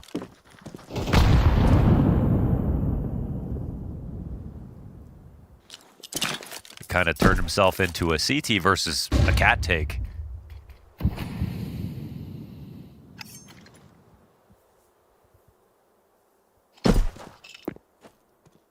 Maybe Furia don't look absolutely perfect today, but MongolZ does.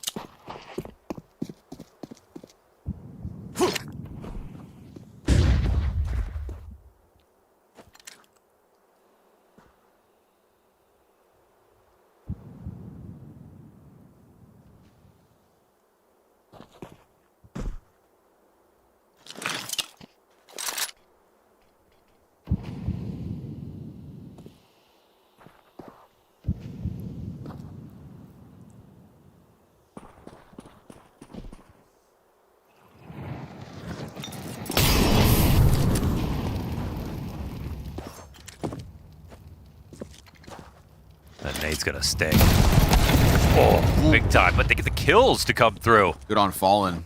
In the heat of that moment to find the double. They might not be ready for another player on the site. It's a 5-7, very lethal. You find him in the mid jump, and Yuri's low because of all of that nade damage early.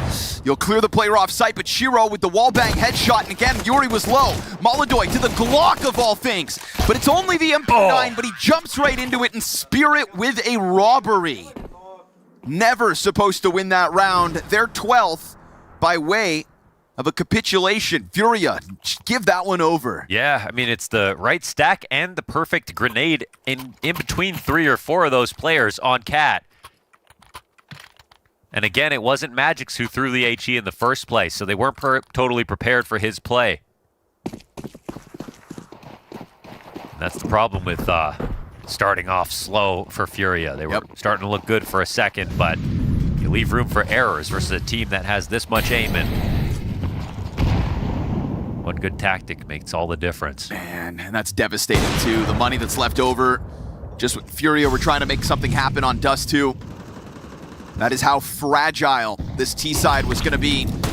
You've at least flashed Shiro off the line, but he still tucks into the cover at 64 HP. You've got 2 defenders, hard dedicated here for Spirit. It's only pistols, and those pistols not meant to prevail. Zontix, he thought he had gotten away, but spam through the smoke, and a moment here for MongolZ will be denied by Magix going up and over boxes. Man advantage, health advantage, gun advantage, and Team Spirit's retake underway. They've got no utility besides this flash from Volan to defend. Oh, wow, there's tons of nades still for Spirit to set this up. Smoke off the car just in case. A nade in front of that one flashes up and over through the window, all on Yuri now. 74 health, and he is done for as Tanir comes through with the headshots. Team Spirit come through with the retake, and the 13-8 victory by way of a donk carry to kick off this best of 3. Yeah, it feels like a traditional story being told here. Spirit winning on Dust 2, courtesy of a monster performance from Donk. I feel I've done that one before. Yeah, day that ends in Y, Donk has a big game. I mean, what are we talking about here? Just totally annihilated the competition there. I will say MongolZ tried his absolute damnedest to drag his team across the line. I mean, he had some really good impact with the AWP kind of on that little comeback that they made, towards the end of the first half, and really had some impactful moments, on this T side to get them a couple of rounds as well. So he certainly put forth an effort, but yeah, Spirit were just able to get off to a hot start and always kind of kept themselves in the fight and ultimately pulled out in front. Even though I would still characterize this as yet another donk performance that gets Spirit over the line, a lot of the rounds that led up to their lead were based off of a lot of the guys in the right positions, understanding the play that Furia were making. We had a lot of the players stepping up in different aspects. Zontix, Magix himself, just getting opening kills on whatever sort of fight they were tasked with before the Furia fight began. And even though at the end it definitely got dire for them, really a nail biter, you had just good holds from people like Magix, for example, knowing exactly the strategy that Furia were running before they even threw the first flash. I think it's good to see them have a strong CT side here. I think that's one of the things that's kind of, been a problem for Spirit somewhat with the Magic era, of the team being the IGL, is that their T-sides actually got together pretty decent. Nothing like crazy complicated, but just simplistic stuff that plays to the strengths of the squad that they have. But yeah, the CT side was something that has haunted them at moments, and, there was certainly some rounds here where MongolZ and company gave them something tough to work with, but they ultimately came on top. I mean, winning that eco round obviously was huge, and then, coming up big here in this final one to close it. Yeah, and I've got to say, I mean, they gave themselves a bit of a mountain to climb. They 6-1 down, and Yakindar, we highlighted how good statistically he's been at the tournament. Yeah. Couldn't really get going. He was trying to play that pure entry and push on the CT side, try and get some picks, and just wasn't really working out for him. He got bullied. I mean, I think he was 0-9 at one point. I mean, Donk was absolutely annihilating him early on. Yeah, such a slow start, and I also don't even think his team did him really any favors. Sometimes the entry fragger is just so based on whether the utility's good. Pistol round for Furia in the second half, he goes before, and the smoke's not even bloomed to cover the long cross. Like, there were just moments where it was kind of left me scratching my head, like the polish we saw from Furia, how great they seemed in the opening 2 series at this event, kind of saw some more cracks here, and it's against the team that you really can't afford to have those. Yeah, I definitely noticed kind of the start to the T side for Furia looked very timid. It did not look nearly as decisive and as, fine-tuned as we had seen in the other games. Obviously, they're stepping up and playing a high level of competition than they faced in their previous 2 matches, and it really did show in the slow start. Had a little bit of recovery there, but they were just so far in the hole at that point that it was going to take really a perfect half to get back into it. Yeah, and obviously, again, I mean, you just run out of things to say about Donk and kind of how well he played. But there were some other bright spots, I think. In terms of Donk, I mean, the conversation for me isn't always about just like how good he is or anything. It's just that he's got to catch up. That's my big narrative with Donk right now in the year, is that there's absolutely a case that HLTV will make that Rops, Flamesy, Monte are better than him right now because of the amount of EVPs, the amount of MVPs, all of those sort of awards factor into their top 20 list. Donk should be, and I'd say skill-wise, is the second best player this year, but if I went off of pure accolades and deep runs in tournaments, Spirit are really, really, they need this kind of tournament to elevate him, propel him into the conversation of world #1. Yeah, and that was where I was going to go next. I mean, obviously, we're still in the middle of the series, but we haven't had a lot of time to talk about Spirit and how important this tournament is for them overall. We focused on Falcons a lot. We talked about some of the other teams that are looking to benefit from Vitality being on, another continent right now. Spirit need this one, right? Yeah, absolutely. I mean, they were a team that was consistently in the top 5 last year. They actually managed to win some titles, things that Falcons and MOUZ were unable to do. And they really were kind of one of the teams that you thought should always have the puncher's chance to be able to beat Vitality just because of the talent that they had in Shiro and Donk alone. It was all about, figuring out how this new leadership style is going to work with Magix. I think it was also about finding out a way to get Tanir online, because that gives you a 3rd star, that gives you an appropriate amount of firepower now, because you might be top heavy with Donk and Shiro, but you need a little bit more when you're going up against some of these other elite teams that have lots of skilled players. And I think that, I have seen Tanir, maybe not in this map, but just generally speaking the last few tournaments, tournaments. Earlier this event, he's definitely been getting back into the rhythm. So they need to, prove that they are still a contender that can go up there and maybe get a trophy or maybe at least give Vitality a challenge. And what that looks like for Tanir getting back in the rhythm is just that I feel like they've freed him a little bit. He's allowed on those lurk plays on his anchor positions to just make individual plays that aren't set up with the team. I think when you join Spirit, the fear is Holly stands behind you, Donk sitting next to you, and you're thinking, how do I not disappoint these two guys? And now I think that Tanir doesn't worry about that. He allows himself on extremities to push forward by himself if he thinks that there's a timing. That was actually what really bolstered his numbers in Rio, where he frequently would just, if he's the A anchor on Mirage, for example, I'm going to push in a ramp because I just feel like it. He did that a lot. The only team that really punished him was really Rops and Vitality. So he's been showing that he's kind of imposing himself once again as an individual instead of just trying to not mess up, which is the kind of trap that Zwei fell into when he was on Spirit. Yeah, I think with Overpass coming up, it's another map where he has a lot of opportunity. I feel like, he's kind of that second aggressor on the T side next to Donk, particularly in the connector area. He's also getting to play the rotator position defensively. So this allows him to kind of flex himself a little bit more and be more of an active force on the team. But I think the other big thing that you have to think about in this game is even though Fury have been really, really good on Overpass in the past, and even though Spirit don't have that many reps on this map with this lineup, the mismatch at A is just so bad. Like Donk and Yakindar battling each other out, both sides, by the way. They both play, A offensively and defensively. I think this is a huge problem for Fury that I wonder what kind of solution they're going to have for it. Well, what solution can there be? Well, the flash work and I'd say utility usage from Furia in taking space was elite last year. That's why they were the best team on the map. So I'm not, even though that if I'm saying today, who am I taking in a 50-50 fight, it's Donk all the way. It's not even a 50-50 when it's him versus anybody anymore. I do see that Furia win in the aggregate where they can use enough to dissuade Donk from going from those kinds of plays. I think they have a deeper playbook than Spirit. I think Spirit understands kind of the typical defaults that you see on the map. They have a couple of B set piece executes that they have at their disposal, but I do feel like Furia are a little bit better at the split pressure game. Like I think that obviously Yakindar's kind of the tip of the Spirit A, but K27 is a pretty solid B playmaker, a guy that can feel pretty confident taking short B control, being a threat there, keeping people's attention. And they obviously have Maladoy, who's a little bit more of an aggressive opping tool on the T side that Shiro is just not. I think Shiro is perfect on this map defensively. It's like the perfect kind of style game. You take that initial angle, see what you get, back up if you need to, take another one. Like, it's just perfect for Shiro's level of opping. But, Maladoy's that battle opera that can go on those, he'll take a peek sandbags into B site, for example, like a really close quarters battle, and thrive in those moments. We saw him kick up a notch in that game, even though his team was struggling. So that does give them some outs here, for sure. Yeah, and look, I think we said Fallen calls the best Overpass, right? Out of a lot of the IGLs. I mean, it was his bread and butter for years and years and years. And obviously Magic's the new guy on the block. I mean, this is a tough map. This is a unique value proposition in Counter-Strike.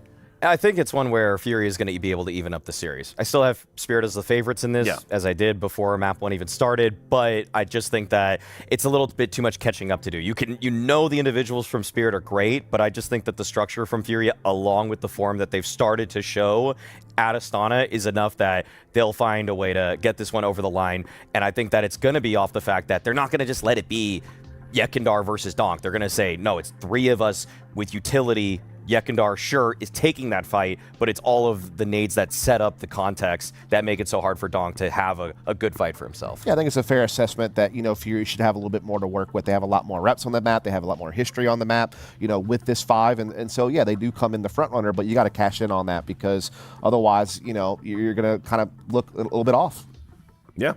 Simple as that. Yep. Right, well, we'll go to a break. Looks like we've got Overpass coming up, and we'll see if Fury can tie things up in just a few moments.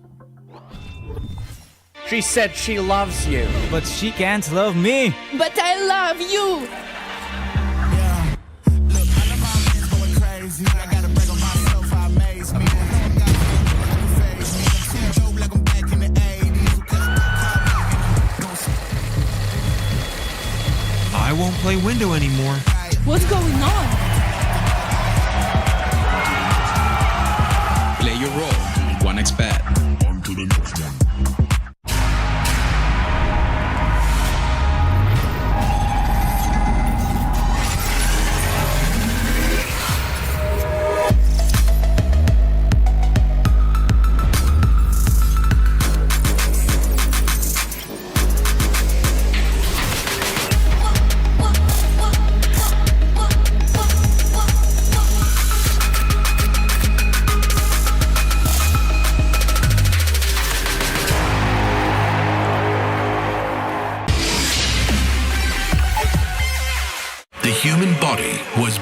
to move.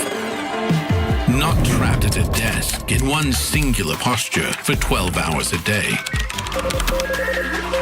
It's time your chair evolved. This is Secret Lab Titan Evo. Ergonomically engineered for you, gamers, hybrid workers, artists, backing your every move.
Overpass, hopefully the difference maker for Furia, as they'll be looking to play catch up to a Team Spirit that now find themselves one step away from playoffs here in Astana.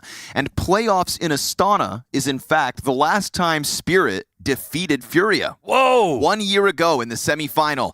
Since then, it's been nothing but Furia in the 2 times they've met ever since. So in a way, Mo, this one's about revenge. A Waymo? Yeah. Driving themselves to the finals here. Goddamn clankers. Taking our jobs. All right. Well, I mean, off to the start of their dreams. Maybe that's actually why they got Zwei. It had nothing to do with Vitality. They're kicking off all these roster moves to start winning against this team. Tanir tries to connect one onto the monster push. Not going to happen. Man advantage for the pistol. Doubled down on thanks to Yakindar. And off to the races. This guy took, what, 10 rounds to get his first kill last map? Maybe I'm exaggerating. It was a while. Took him 3 years to get his first kill last map. But already it's not MR16 anymore. With a double. God, MR16. Remember how long games used to be? Years. Eons. Even. Overpass games? Oh, God. Overpass Virtus Pro games, MR16? Oof. Who's got time for that? Versus, like, complexity or something? Oh. God.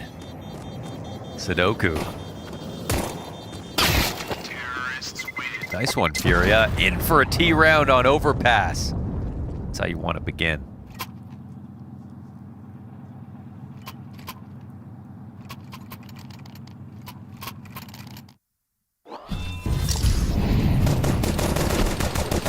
Finds it through the smoke. This next kill is instant. He did like a freaky little jump. Yeah. Little praying mantis hop. Super Mario.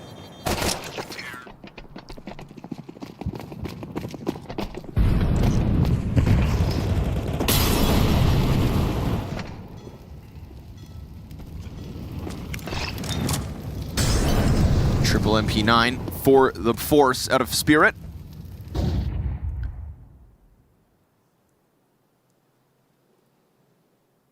You have expectations that Furia push this to a third map, Launders? I do with the last few rounds of Dust 2. Just a little bit worried, like we don't get the series we were hoping for because they did start off so slowly, and I wouldn't have had any questions about their mental headspace if we didn't watch that last map like start how it did because of the last 2 days. I just feel like they instantly teleported back to where their form was just prime, but now I am wondering. And I don't really see Spirit doubting themselves, despite them having some issues. Like, there's some of their rounds are not that clean, but they're just way more confident about how they're peeking and trading everything. So another decent start, actually. This round will not be free for Furia.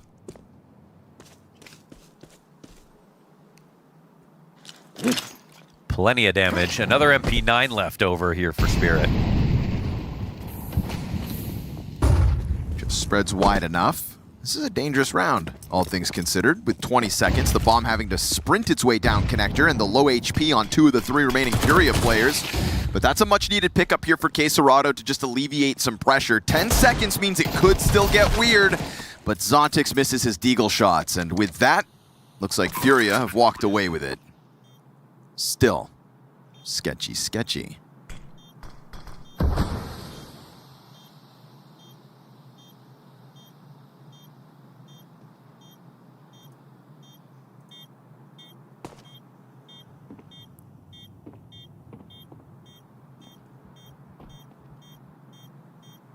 Hey, Launders, say something insightful.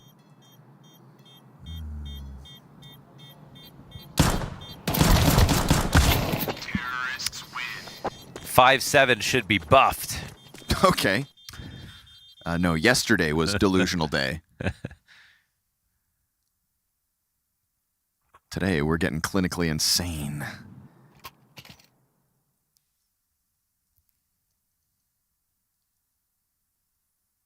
A little nerve-wracking for Furia to have had that come so close.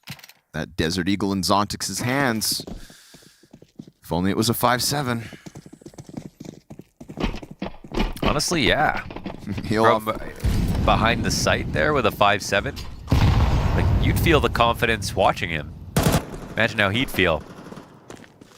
Instead, they get away with it. 3 alive, and sure, fallen on a Tech 9 this time, but he brings tons of grenades to the party.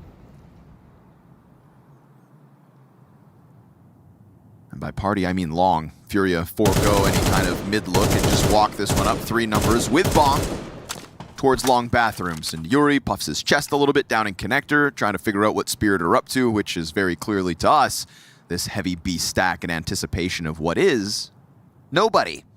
Furia completely avoid this one.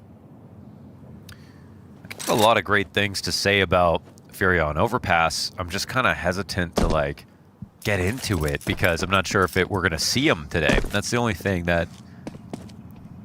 Okay, like Donk is seen too, but he can't really stop this by himself. Oh my goodness, right? Yeah, no, he will not.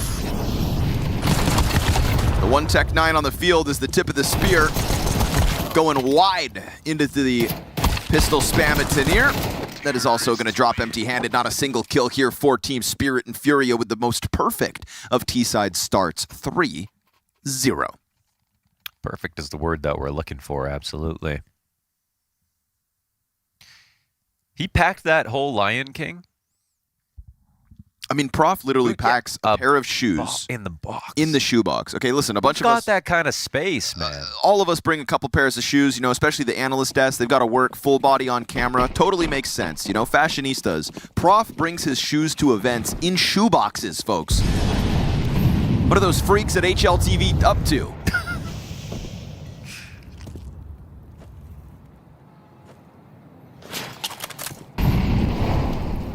I don't want to know. First gun round here for Spirit. And Furia clearly have their target set to the B bomb site. Zontic's burning. Still 3/4 his health and bolstered by teammates all around him. It's K27 on the hunt, and he finds it, magics his nade with the only successful bit of Spirit's hold so far. And Donk emerging out through the heaven smoke will catch Furia off guard. An inevitability is this bomb plant coming down as the smokes begin to fade. A reload given over as Spirit buy time for a second. Looking to throw this boost over, but K27 so tightly tucked down beneath it, he won't be found out. Oh, fallen. Instead, the victim of the play. Man advantage off of that one here for Spirit. The retake is now underway with no kit on these players. Gotta get going. Bomb hits 20 seconds. Shiro's off been found. K27 with the Glock of all things is able to finish off that clutch. And Furia's flawless T-side keeps on rolling. Yeah, that's uncomfortable for Shiro. 2 chances at the op shot. First one was harder, but the second one looked like a gimme, and so K27 will seal up that clutch. But Donk put in a lot of effort to give his chances to his team to actually scale up and win that. Oh, we're telling jokes now? Observer is a bunch of funny guys.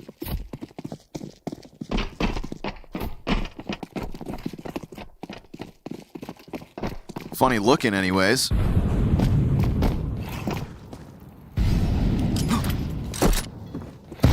Eat that. He jumped right into it. Yeah. I'm going to go out on high five. Here. I'm going to say Furia wins Overpass. You just feel it. You can feel it. They look a lot better. I mean, that's the thing that's so uncomfortable to talk about. You start hyping up a team, we're talking about what they're great at, and then it's all mental issues that are stopping them from like playing to their level like they did back on Dust 2. But suddenly that can all change. Just really, really slow start for them. But that last T attack was excellent.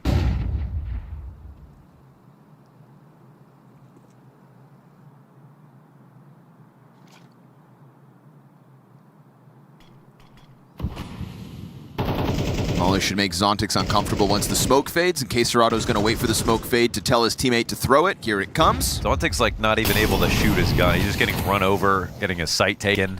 Another smoke at least put in place. K27 having to stomach the frag grenade, but they can still just kind of hit the pause button at 35 seconds. We've got a lot of bodies down here. They don't like the look of this bomb site, do they?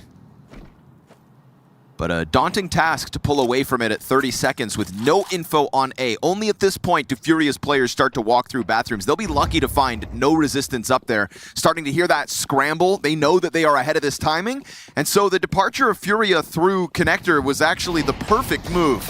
if, and that's only if, Spirit had some bathrooms control, things could have gotten weird, but they overstack B. Furia's alarm bells were ringing, and they had reason to be concerned. Make it a 5-0 start. It's pretty fine for Spirit on a round like this to just not die, and I'm sure Furia are going to try to test them, gently here just to see if they can pick some of these players off, because it will affect the buy for next round, but if not, Spirit's money doesn't move in a bad way. And they can even keep the MP9s and stuff if they want to. There are 3 of them, though. Terrorists win.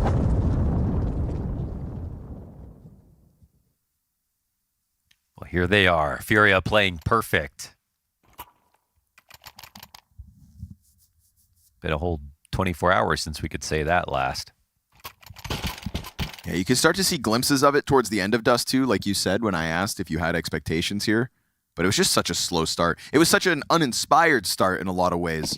Uninspired in comparison to what we've seen so far in Astana when it comes to Furia. Yeah, no, it really got me down because I was expecting just, everyone's expecting this game to sort of live up to the expectations and especially for Furia here in Astana. There's something special for them where, maybe they don't win the event, right? It's not really about that, but that they don't go out just playing badly because we've already seen what they can do.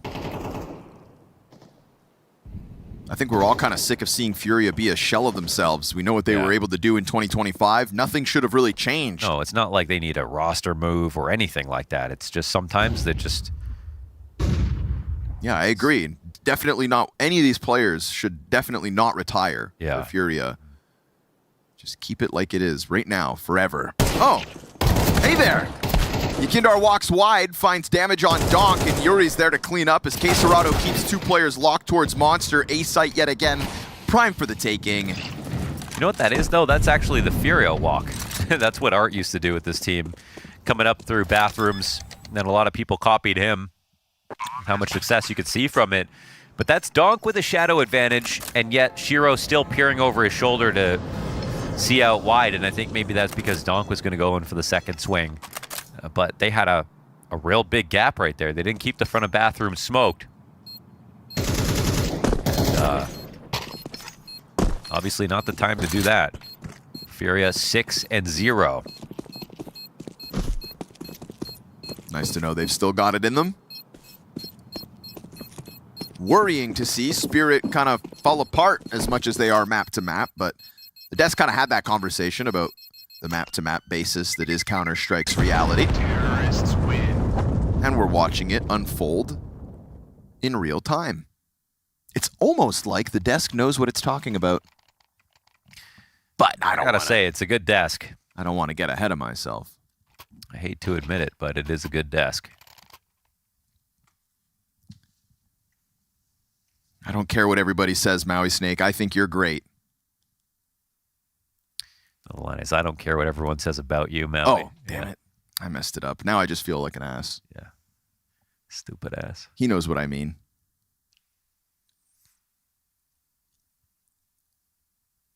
Richard will smooth it all out for us.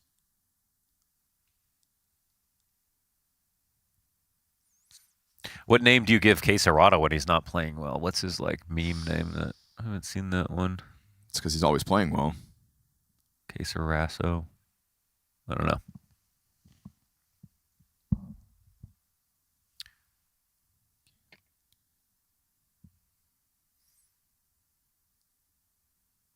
I'm not clever enough to come up with something right now.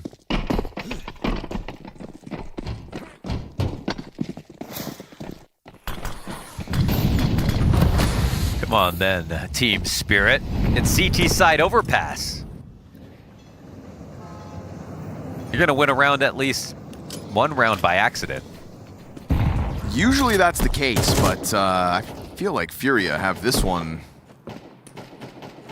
in total control for the moment. We got a push off of the bomb site for Spirit, just trying to get frisky, looking to cement themselves at least a man advantage. They have had one successful opening duel in the first 6 rounds of this map. And And they have 1 multi-kill for the entire team combined, thanks to Donk. Those are some pretty damning stats, 6 rounds into the half. Leg shot as Fallen jumps over the line. Shiro held up into connector. And he keeps playing that risky business. Kind of forces the op back onto the bomb site, and Furia going through the motions of flustering this B defense, but they actually remove a player, throwing Shiro at least back somewhat. But once again, you've got 2 players locked into the right side of Monster. And he has an HE grenade that could definitely do a lot of damage. I don't know if he's going to line it up for the wood wall jump up or... But man, Furia, they're taking a lot of time to get this B attack together. If this is going to be some kind of fake, yeah, well, needs to happen now, but also, like, is it going to really be that convincing without a player? There we go. Nice. So. Tanir finds Fallen and K27 trying to be adamant about taking this monster They can't get this bomb back in time. It's over. Yeah, this round's kind of buns, huh? They've got all the money in the world, so a 3-player save isn't the end of this, but... bad flash. Just trying to get that kill after time. Moldoy survives. Spirit, get around. Well, you said they'd win one accidentally, at the very least. This one's just by not kind of overcooking the situation. They played in their sight. They kept it 5v5 all the way into the dying moments of the round, and well, ultimately it's Furia didn't pick a site. They didn't actually set up for anything, and that fake was way too late over on A. It was a good moment for Spirit to push off of the B-bomb site. First time we've really seen anybody in short water. Lo and behold, a little pressure on Fallen and Connector, and damage on top of it nets them a round win. And we saw Furia come into Dust 2 a little bit too late. Maybe the same happens here for Spirit. You've already given an immense amount of rounds over to Furia. Another short push. This time Tanir kind of set off sailing on his own. He will be the opening death for Spirit to have to stomach.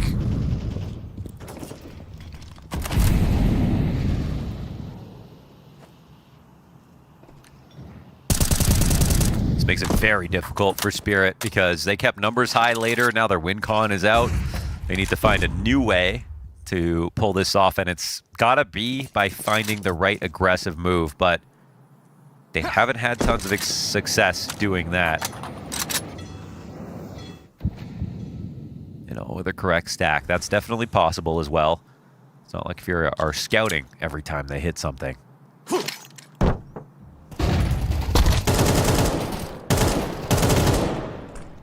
Serato wants that entry, but now working with 20 health. Furia will surpass him on the push into B. Both of them now low. That could be a cleanup for Magix. Donk is out on the field and down into the water here. Man disadvantage still to have to handle. 20 seconds on this clock, and Fallen about to find Donk ready to duel. Ah, nice distraction. Offers up the Molodoy blindside. Nice shot. Shiro's got the recovery underway as he drops down pistol in hand. And it's going to be a late arrival here for Yakindar, trying to keep himself quietly approaching out from heaven. Fallen has just gone silent into the smoke, giving more and more time for Yakindar. Shiro. Whoa, you didn't get the kill? Blindsided. Oh, you messed it up. No, no. No way. That is an incredible shot from Shiro, but a massive blunder from Yakindar. Counter-terrorists win. That's awkward. Yeah. We'll see if it matters. Fair. It is only a second CT round.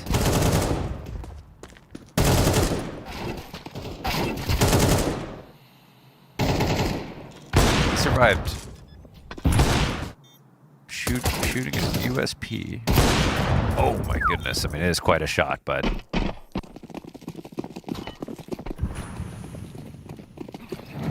Fallen ends up looking a little goofy on that one, sitting in the smoke fade. And Zontix has just been dying every round. Okay, there's his first kill. Shot from Molodoy. Tries to go through him. Trying to go through the monster smoke with an op. They flashed for him, but it was too shallow for Zontix's peak. And so, led to his own demise. Yakindar getting the headshot on Shiro. They find that boost, but it's going to be Zontix leaving a little to be desired on that one. He had the opening kill of this round. Gives man advantage back over to Furia despite Yakindar barely being alive, but Donk is so far removed from this B site. Still going to take time for Furia to get into position. Bomb is over towards the club.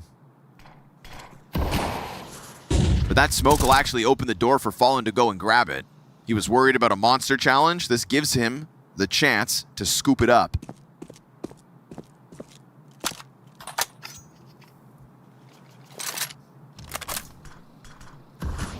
Ooh, it's quite a late smoke to be having at this moment. I don't think going all up short is exactly what they want to try to do. Nobody at headshot right now to capitalize for this boost. They want to... Oh, all right. There's been a lot of double up positionings on this monster wall. You'd think they may predict it, but Yakindar clipped from a distance, gets that flash out. Teammate eats it. K27 with a team kill, drops the bomb, and it's Yuri to have to trade back now. Him versus Donk, 7 seconds for the plant here. Thinking about having... Donk is not going to run it down. Yuri's gun back in hand. Oh, he goes for the smoke and just enough time.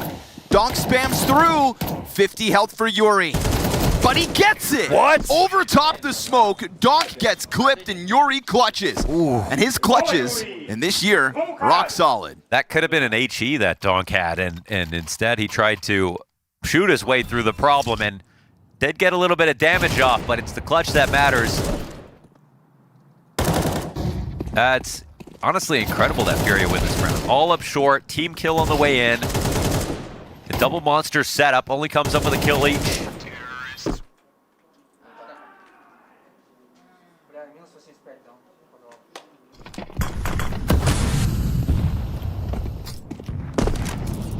But the money's still okay somehow here for Spirit.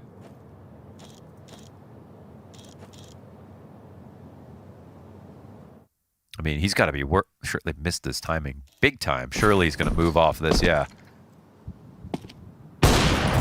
Oof.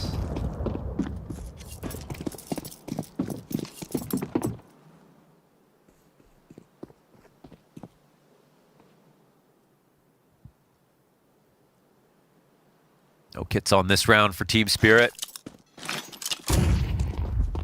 Yuri is now 27-7 in his 1vx clutch situations in 2026. Really? Yeah. That was his 27th successful clutch in 2026. That's crazy, right? That's awesome. Yeah. Love that. Yeah, I kind of made that offhand comment without the numbers, but just to reiterate, like, if he finds himself in the clutch, he's winning. Buddy sticks the landing. And he's got the entries as well, apparently. Him over Magix in the bathrooms. Donk blinded again and again, and so this steamroll of a Furia push towards that A site keeps on rolling. Sure, Tanir will hold one back at B, but that is going to be fallen to plant uncontested. And a potential 8th round for Furia as they will gun still for double digits on the attack. They're in full control. I mean, when they lose, it's almost because overpass T-side's so difficult. They're like, they can't pilot one home because, oh, it's like the position is really uncomfortable, or they've just tried everything and it's worked so far. So what's the, brand new thing that they can do? But for the most part, every bit of their map control and they're just covering all their bases.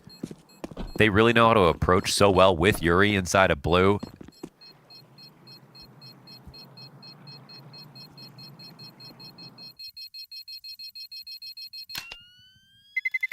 Terrorists win.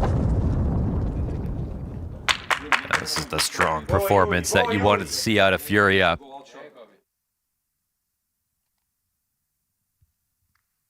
And really showing off how good of a team they are. Yes, yes. And that the last 2 days weren't a fluke. Like, we didn't just see them beat up some lesser opposition. Like, it was there in Furia's play for the last couple days. Oh, you lost a Spirit on Dust too? You wouldn't be the first. So how many clutches does K27 have this year? I'll take a look. That's such a high number. I mean, look at like overall stats for a year, and some people don't even pull off 27. Yep. And we're not even halfway through.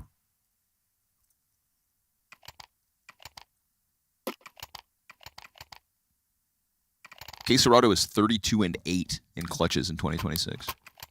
Really? Are these numbers real? I mean,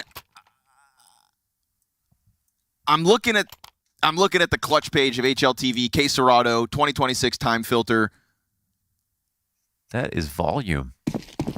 It doesn't feel real. Yeah, might not be. But could I be wrong about both? Yeah.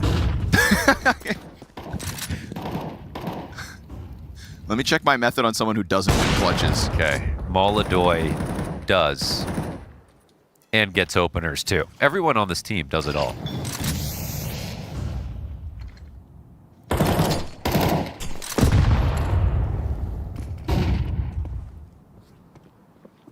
They're really going to pick up round 11 as well. So good in all parts of the round. Fallen is 18-9 in clutches in 2026. Like, even that could be wrong. He could be at 30. I know what I'll do. I'll go look at ROPS. It's like, so you're telling me K27 and Yuri have won 60 rounds this year? That's a whole damn event.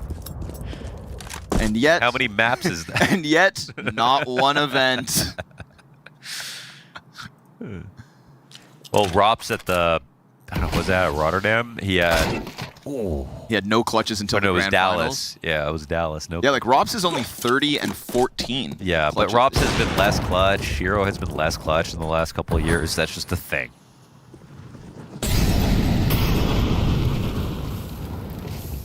Burning Shiro out. Nobody there to punish it, so it's just damage. Again, Tanir just could deliver a moment. They have so little time. He's got a teammate to help. Bomb now crossing. Yeah. There it is. And he's out in the open. 6 seconds. Gets the double. Another one down to the clock, and Furia pay the piper.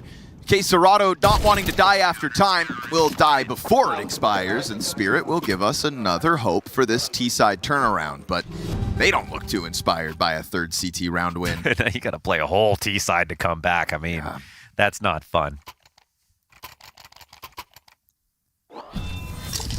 Rounds around, though. They do this 4v5.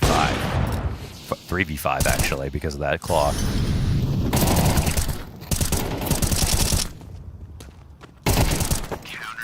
Well, the one smoke they needed was for that path, not the site.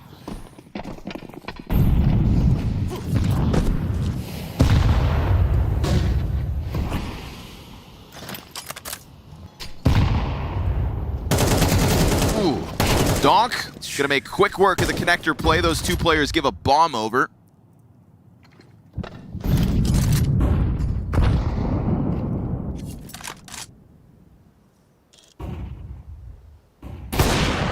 Oh, he tagged him.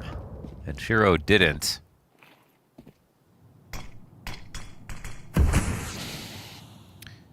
Yakinder is going to turn the corner here and find a free shot, which puts Donk in a pretty awkward spot.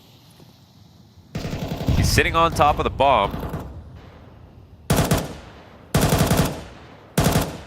And actually, maybe he's quite happy. He's got support behind him. He can fight up the stairs.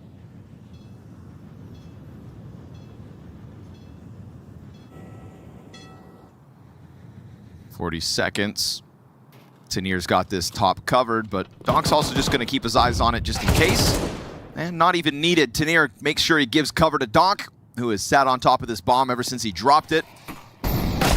Fire to fluster Furia, but K27 ahead of that well enough. Here's the flank from the MP9. He gets caught, K27 turns, and not enough health to pull that off. So Spirit with another one for the road.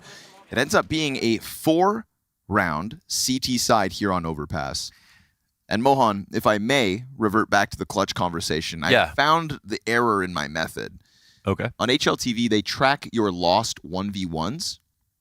They don't keep track of the lost 1v2s. Okay. So when I said they are 36-7 in clutches, it's not counting the lost 1v2s. So he didn't win 36 1v1s or what? No, he has 36 clutches successful. That part's still true. But it's the amount of lost clutches that was incorrect. Which is how many? There's no way to keep track of it. They don't track the 1v2s, 1v3s, or 1v4s you lose. Still a lot of clutches. Still a lot of clutches. That number is still really high. That's normal, though. Put the asterisk on it.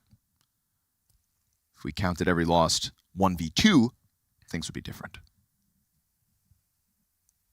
No, you can't keep track of lost 1v2s. You're not supposed to win those. Right? Exactly. Exactly. Is 4 CT rounds enough? No. Only if it's a complete disaster. Yeah. If you're just watching Counter-Strike for the first time, Furia, they basically cannot lose this game. Wow, that was a curse. That was a huge curse. At least this map out there. Yeah. Yeah, I remember earlier this year saying that the MongolZ were going to lose a map to Overpass the Spirit, only for them to make the biggest comeback of almost their history. So stay tuned, just in case. Mirage awaits. If Furia can extend play. MongolZ first blood in the second pistol. Ooh! Just won't die. Gets the third. It was Yuri to actually pick up that first kill for the long push instead, but MongolZ gets the harder of the 2 kills. Oh no, he had a 3K in the end. Yep. Yuri sprinkling 1 in the middle of all that, so Team Spirit, if you do have it in you, it's not by way of the pistol round victory. He was like, I don't care what's going on above me. I'm going to take these peaks nice and carefully, 1 bullet at a time. Another headshot. Instant execution. Nice! Nice! And they're ready to send this one home.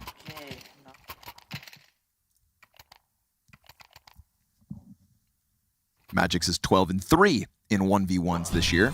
Who's losing the clutches then? That's what I'm asking. I mean, maybe you should stop looking at the top 5 teams. Oh, that would, yeah, okay, that's fair.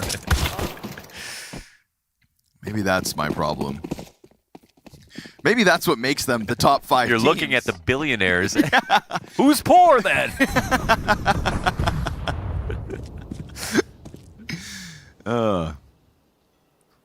Yeah, that makes sense.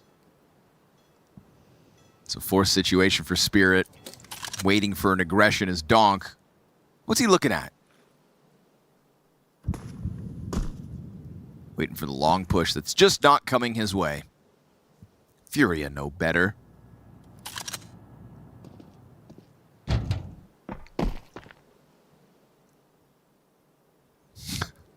Who's poor?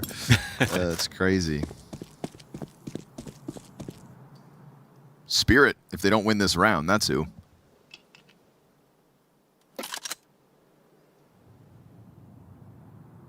Don't do it, Yukindar. Don't do it.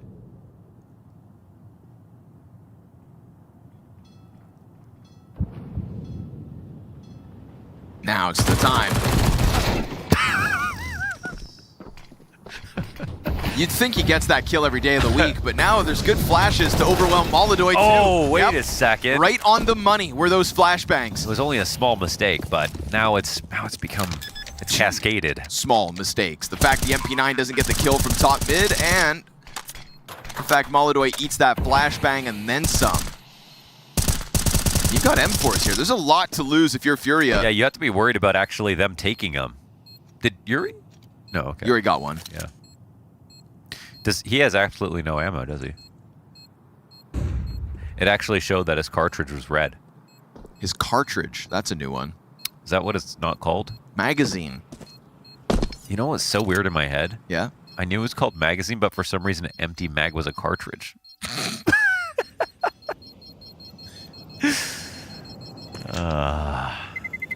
Terrorists win. The only cartridge I can think of is like printers.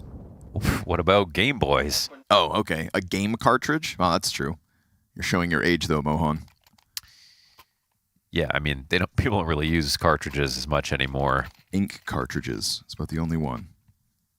No, it's all lasers now. Ah, god damn it. Well, that's a disgruntling round to lose if you're Furia, because it was sitting in the palm of your hand. You had Zontix blindsided by an MP9, you mow him down for 80 damage, and he Tech 9 wrecks your head off. I said Spirit would be poor if they were to lose that round, so they'll avoid the loss. Coming to this one with 3 rifles, 2 SMGs, and put Furia on notice. Yeah, it does make it a little bit tense for Furia. Just only a little. Not getting the conversion, which was supposed to be free. A lot of good entrying players on the other side. Just don't drop chances like that.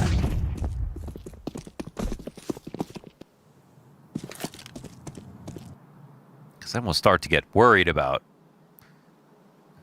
Furia.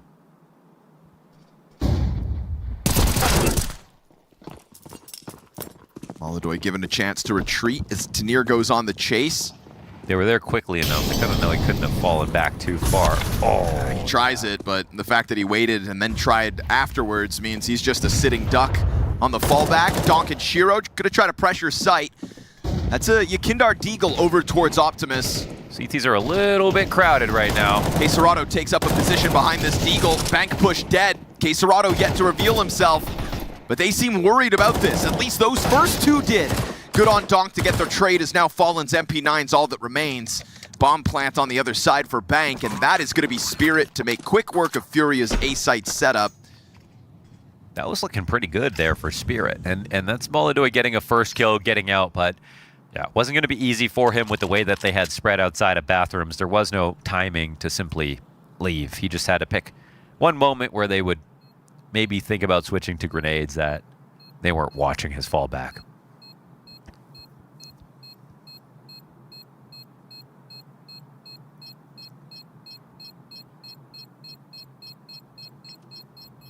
Spirit being able to make this second half look competitive when it's the T side. After the first half, they just look so, beyond outclassed. I mean, that would be a show of resilience, which is, I feel like something that, like Spirit of a lot of teams, that's something that we want to see with their new lineup. Sometimes they really feel like a glass cannon.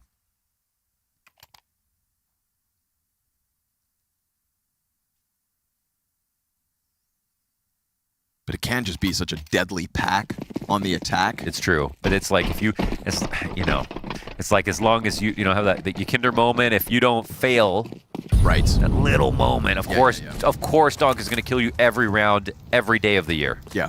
Zontix has 3 kills, and that 90-degree Tech-9 headshot flick was one of the 3. Yeah, so it's true. Their punish game will be A1. Furia's team play, I'm sure, will be A1, but if their aim's just a little shaky right now, they will absolutely suffer. A lot of bodies on this site for Furia. Oof, well-timed flash. M4 should always prevail in this situation, but that MP9 is looking to make things different. And down it goes. No, actually Fallen last to bat. It's a good amount of damage on 3 of the survivors here, but it's a triple kill for Magix as Team Spirit start to close in on the 9 rounds Furia have, most of which from that first half. And this is the moment right here. Out of the losing the conversion, now we're in a buy save, but it's the first full good buy here for Furia. And they could just win out from this round on. Could. Definitely. I mean, this one's to save the economy. Just so much extra goes into this moment because they come in with no kits, no head armor. Not everybody has grenades. It's actually critical that if they lose, they save. That's just the one thing I'll say. Loss by full elimination here for Furia would be a total disaster. Change the odds of this match drastically.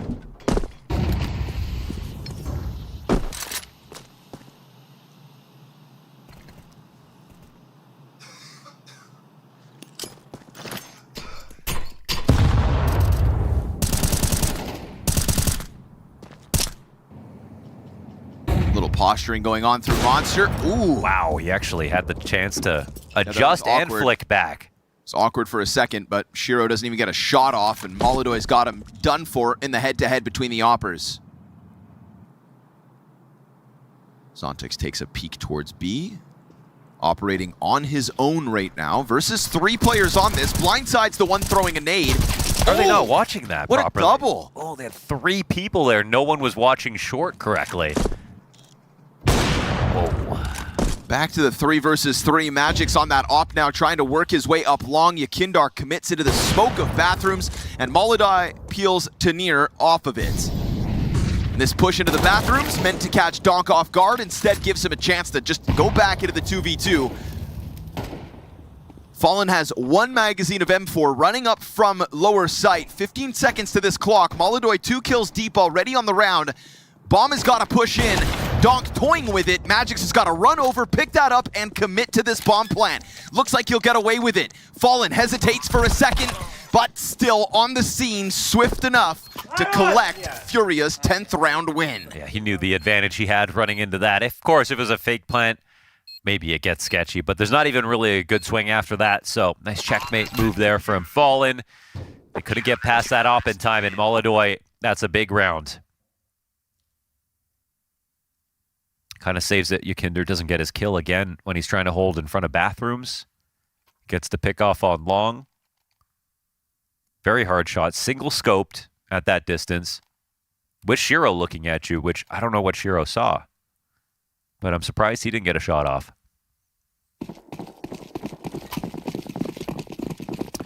Two ops. All right.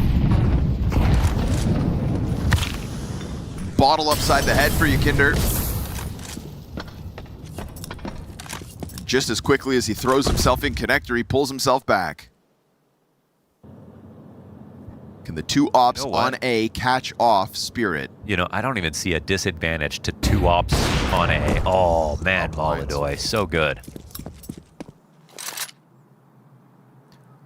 This kind of sets up Yukinder nicely on the inside of bathrooms. For the next few seconds, they know that he can't be there.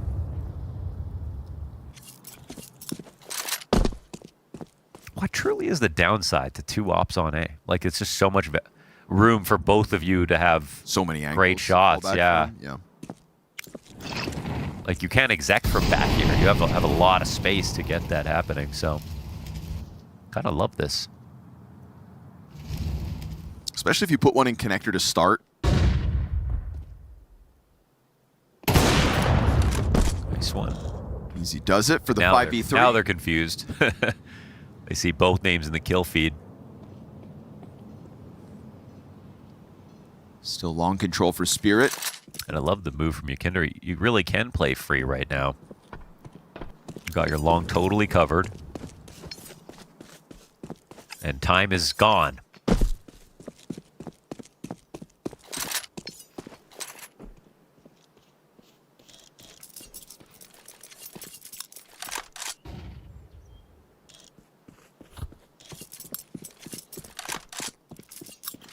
Map is Inferno-ish sometimes. Can be, but it's also it's one of those maps that the best teams always play so well. You got to respect it.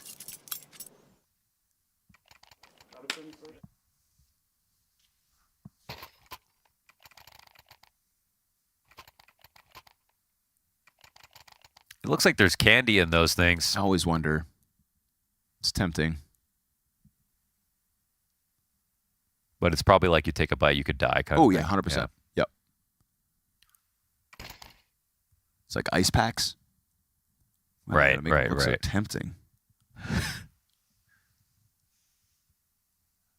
It's felt like Furia were going to win this second map and extend the series since they had that domination of a T side. Spirit make it interesting momentarily, but it's just really that force buy win that's extended play somewhat. Furia's double op evolves the defense to now being 2 rounds from victory. And they're going to hang on to that double op. It worked so perfectly in the last round, and that's before Yukinder even had to reveal himself down in connector with any kind of opening shot. Yeah, I guess the main downside might be like rotating in to B for a retake or something like that. But over on A, I'd love to see this just continue.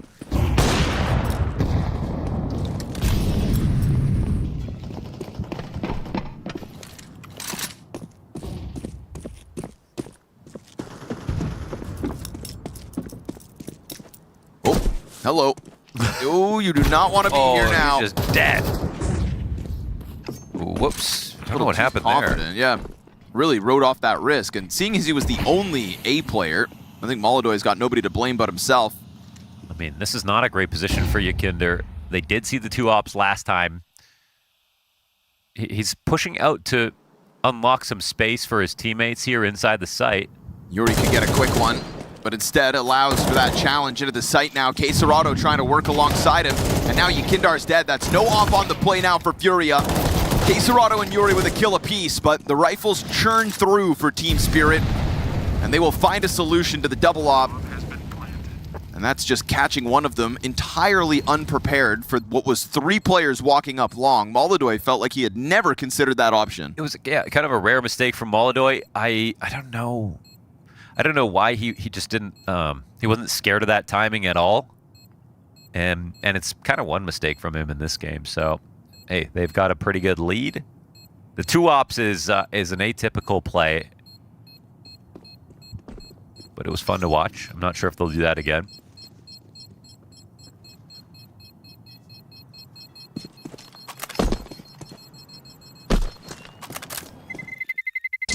Terrorists win. Well, they won't even have the ability to buy 1 op actually this next round. Unless K27 wants to raw dog it. Glass cannon, lurker op. Oh, he's done it. Really, huh? Wait, oh, okay. I mean, how were they going to figure that out? What a tease. No half armor. Do it again. It's insane if he does it again. Are you buying an op and not having half armor? No. It's tempting, though, because MongolZ actually would be worth it. Yeah. If someone just dropped him even a pistol, I think I would actually do that play. So, real chance here for Spirit to make things interesting. Because no matter how you shuffle it, they still spend all their money. This kind of comes down to which weakness would they like? One player with basically no gun or no ops. I'm almost thinking that MongolZ op is worth it, man. Instead of get MongolZ Famas.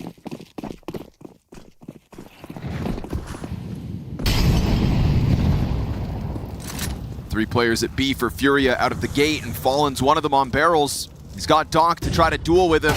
Oh, what is that? That's gross. Everyone's dead. Oh, it's gross. A 2K back on CT from Donk on that entry. Dude. And the round is gone. I mean, the time between locking on between those heads. What are we talking about right now? We're talking about arguably the best rifler to ever exist in Counter-Strike. This round started 10 seconds ago. Mo, he might just be the best. Oh! Shiro locks it in, 4 players up. Spirit, they don't just beat Furia in this round, they destroy them. Watch this. The time between those headshots. Woo! Commits to the mow down, unprepared for that kind of a timing. And you know, Fallen, who was having his head tucked in the barrels, did kind of allow that walkout for the players back on boost. He went to spot, didn't see anything, went to throw his nade. In that moment, they walked out. That's off of the timeout. Furia had calculated, recalculated, decided no op, with an op, no op, back and forth, and it is all just swept under the rug like it's nothing. Team Spirit within 2 rounds of tying this. A damn near non-existent CT side out of Spirit, and yet this game remains winnable. Again, it was like the full eliminations also makes it hurt extra.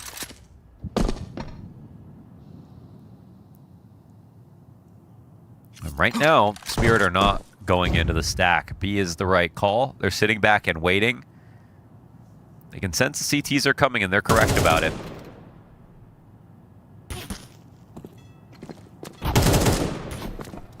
Waiting for more to emerge. Fallen the next to run down to his death. That'll be the bomb moving into B, but not even really needed. Just poor old MongolZ, USP, as Team Spirit inch their way ever closer to a tied game. Double digits after a 4-round CT side, after losing the CT pistol to Furia. But the force that broke through, and now their second chance at consecutive round wins off of that one. Donk is just rubbing his eyes like it's all chill. And the money's still not good. Yeah, the money, oh, it's horrible. Still not good. Oh my gosh. Yep. Economy is going to cause real problems here for Furia. I mean, they could still irk out this win. They could still get back to their guns soon enough to finish off Overpass before we have to go to overtime. But Team Spirit are truly knocking on the door of a 2-0 now. They went from 2 ops to this.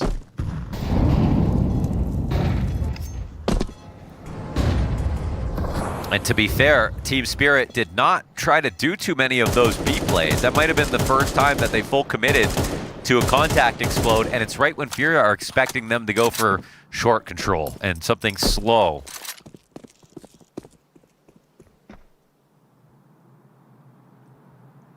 The perfect call for the situation. Last time they also let Zontix walk into B for free by not watching this correctly, despite having so many players. And now actually they could call off that flash. There's definitely 3 towards B. This can speed up Spirit in the right direction.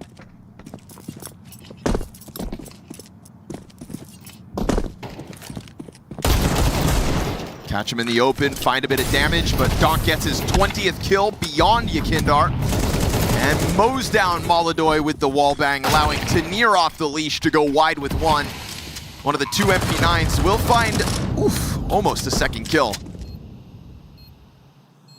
No impact grenades left to finish these guys off.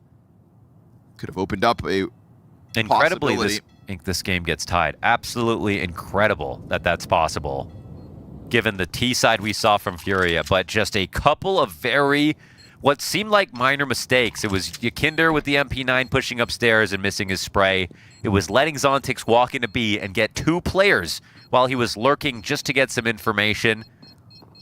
Then that 2K spray down, the smallest gaps that Spirit punished them on.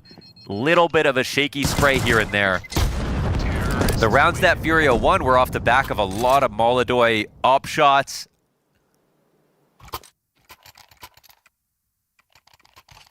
Yuri clutch.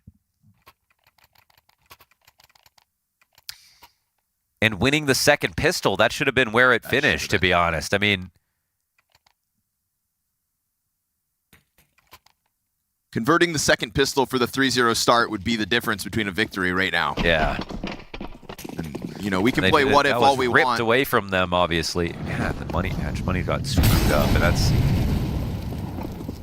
I mean, Yakindar's having a better game, but it's not like a good game compared to what we've seen from him so far.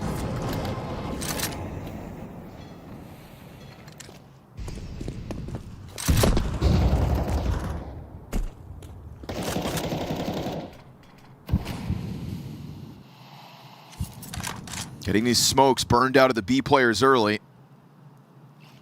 Yeah, I think Furia know in the back of their mind, Spirit are going to be very tempted to do that. You know, the strat that was so easy and worked really well. And it can be the call of the Void to prep yourself to go for a monster hit. And the fact that they're abandoning it, I actually really appreciate. Right now, Furia don't have anyone pushed up bathrooms. Spirit have short water control. I think this is a brave move to make if you're Magix, and it's probably correct. The only thing about it is that MongolZ is back on an op. He's sitting on the A site. We've seen MongolZ caught off by the amount of distance that Team Spirit. Yeah, if they let him go up short, or long, excuse me, he's going to see him. But he can't get back on that line. There's an op there. Bomb included. Yakindar's pushed beyond the half wall. Tanir tucked in, and they double back. Donk, almost meant to recover. Tanir, the second victim here of Yakindar, doing good work with the AK. No longer shackled by that secondary op, and with 15 seconds left over, Team Spirit finally, once Furia are back on guns, forfeit a 12th round. Magix late to the B bomb site, and Yuri's rotation downwards already here to stop it. There it is. It took them time to get back onto the guns, but once they've got that full buy-in, Furia find 12. I mean, it's Yakindar, just like we talked about, man. That's the moment that we've been waiting for all match. He takes out Donk as a second player. Spray initially looks like he might even give that up to Tanir, but he's lucky Tanir is not ready for anybody to be pushing past his teammate outside of the bathrooms. Sorry, Donk. And then Tanir comes in and gets killed too.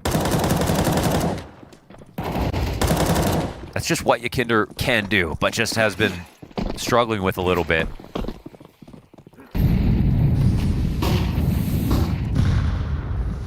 MongolZ leans further forward in this opening setup. Takes a look towards long and will clip Magix immediately. 5v4 for Furia looks good. Donk looking for MongolZ, and MongolZ can watch this. Donk finds it. 8 bullets all he needs. That's an A site under question as right now Furia, 2 players stuck inside of Connector, and with Long already being under wraps for Spirit, it's going to be so daunting to take this look over top of the Connector stairs. But as Yuri takes a quick glimpse, he'll see nothing walking out. Make some noise here. I mean, doubling up here means there are quick rotations to both sides of the map, but they don't actually know where Spirit are leaning. Zontix hears the movement back through short. He's going to be very ready for Yuri on the fallback. Finds the caught him headshot. jumping. Although there is still a Connector down inside Connector. The bomb cannot go here. Tenier moves forward. Blindsided by Fallen inside of the site. Bomb still yet to move at 40 seconds. Weird round. And Furia could still just find themselves limping over the finish line. Shiro opens up, but still down in the depths of Khan resides Yakindar. Finally had his moment, a round to go, and could catch them both off guard yet again. Donk is here. They're going to smoke it off as it is a possibility, and a good push by Zontix off at the site to come and clear this. Round 24 looks to have Spirit's name stamped across it, unless K27's clutch stats look even better after this one. Wow, this round was riddled. I mean, there's so much pressure. You can already see it. The amount of small mistakes that happen in the micro, the shot that Shiro gets back, Tenier overextending into the site after Zontix already gets his lurk over into B. The main thing that went well was the approach in the stairs, but yeah, round 24, K27's going to try it. He dies, and Spirit bring this one to overtime. And it's just a whole new game now. I mean, it is another chance for Furia to show us a better CT side, but the amount of rounds and good rounds won from Furia is very disappointing, considering again how incredible that first half was and why the whole time I was sort of hesitant to even really, you know, talk about them as this team with all their potential showing again. So I was getting really excited for a sec, but now I'm worried again.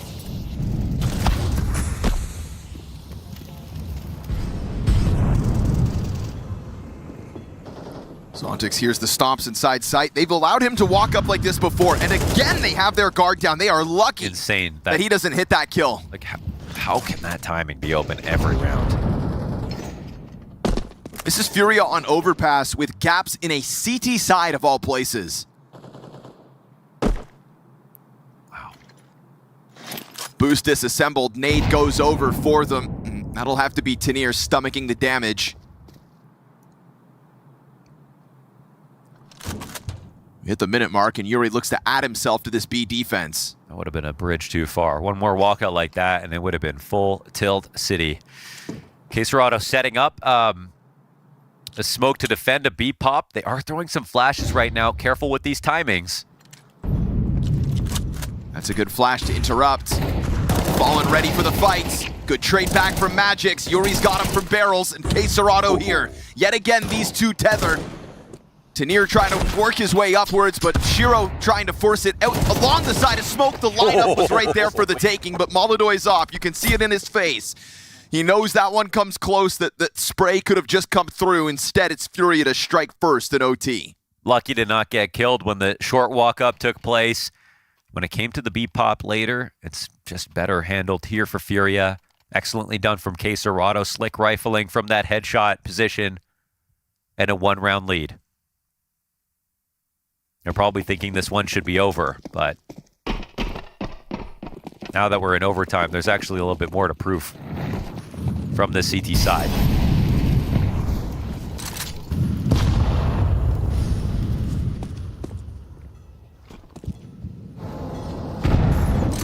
It's a big press past Fountain here. Yakindar plays behind a smoke. Making Spirit's A approach uncomfortable, but this is a Spirit who I think still have an affinity to just try to slam into the B site. And with this forward Fountain setup, it does just leave two players inside B. It's key to watch that smoke timing because that's a deep one, and they're not actually in front of it right now. So they'll replenish it. Zontix gets taken out. Nice forward move by K27. Just sat here waiting to smoke out as now we get this push by Yakindar into the T-spawn. Defense better get ready to stop it. Missed Molotov on short. Nice. And Fallen's going to be just as swift as K27 in terms of taking heads off. Donk wants to get in on this, but Flash is fighting their marks. Yakindar's flank collects, and I mean totally surrounded inside of the Monster pipe. Monster turns into a graveyard for Spirit, and Overtime's got nothing but Furia round wins coming through. Yeah, just the two. Again, though, they kind of want to make it a clean sweep here, just in case. Shiro's down to a Tech 9 to defend. Finally, Furia starting to open up a bit. And it's a nice antidote to their problem to have K27 out on short. It is Spirit trying to just add repetition to what has worked with Zontix. It's funny because Zontix had a bad start. He's only got 9 kills in total, but so much impact off of the amount of space he was able to take early towards short, walking into a site twice on the T side to get rounds both times. And it almost happened a third time, but K27 just simply didn't die on that peak.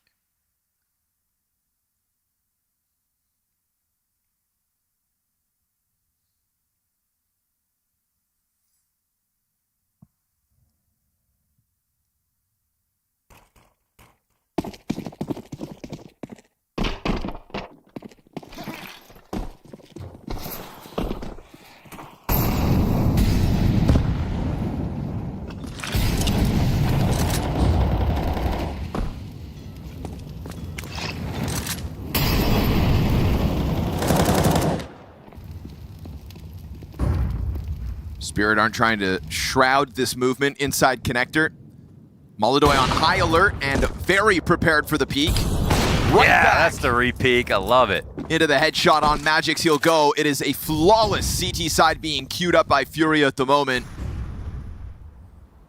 And still with a member towards long in the form of Yakindar.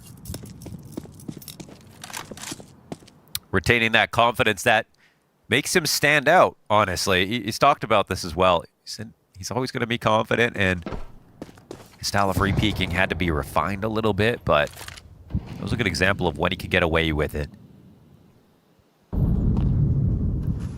Whoa, fast step from Donk. Yakindar's going to be listening in.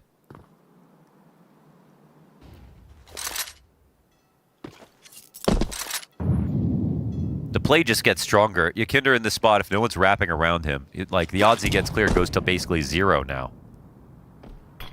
He actually decides to get active and could definitely catch a player on the commitment, but we'll see if MongolZ is just going to be the one guy needed. He falls back into the dumpster cover, goes for the bank reposition, lets Yakindar instead start to get active, and that's going to confirm all in towards the A site in a final Hail Mary moment.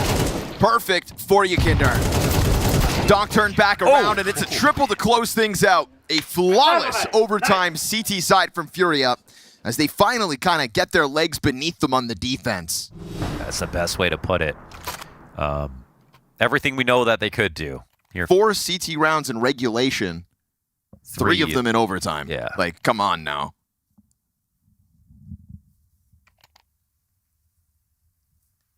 Wasn't looking right for a second, and the gaps were just too big for the team that have all their T's crossed and their I's dotted when it comes to their overpass play. It just feels like the communication might be slightly off, and there were some small gaps, like when the walk-out of Monster happened and Fallen missed it, because he did check it, and then, you know, there was a window of time. It was very small, but that's Counter-Strike.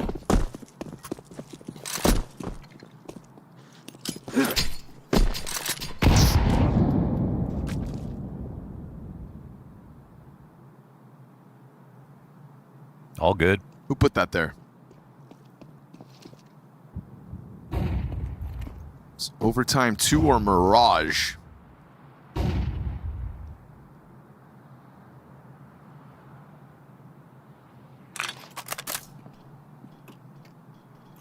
Smoke down, but they're in front of it with numbers. Zontix eats a flash, just trying to stay alive here. Eventually, he's going to have to pop up. Nothing to be had as Yakindar taps into the entry potential. K27 moves forward. And beyond regulation, it comes up all Furia. Damn near as many CT round wins in overtime as they had in regulation. How to explain it, I don't know. But at least Furia just happy to get their legs back underneath them and potentially extend this 2-0 match to a third map in the form of Mirage. Donk taking a look at the site. Furia just gonna sink into their post-plant positions, allow for what's left of Spirit to announce itself on the approach. At the end of this one, a map win's a map win. It's all about moving on to that Mirage and ending the series there instead. Shiro, not gonna happen the way he's surrounded. Furia eventually get there. It's an oddity in the way that it took their CT side so long to come alive, but at least overtime is a way to reassure us that Furia improved by this game going on. It may feel like a gift for the fans that we get to watch a third map between these two teams, but for Furia, that was a gift indeed. I'ma just say it, guys. You know, if that's Overpass, if that's Furia's home map, they lose that if Zontix could shoot.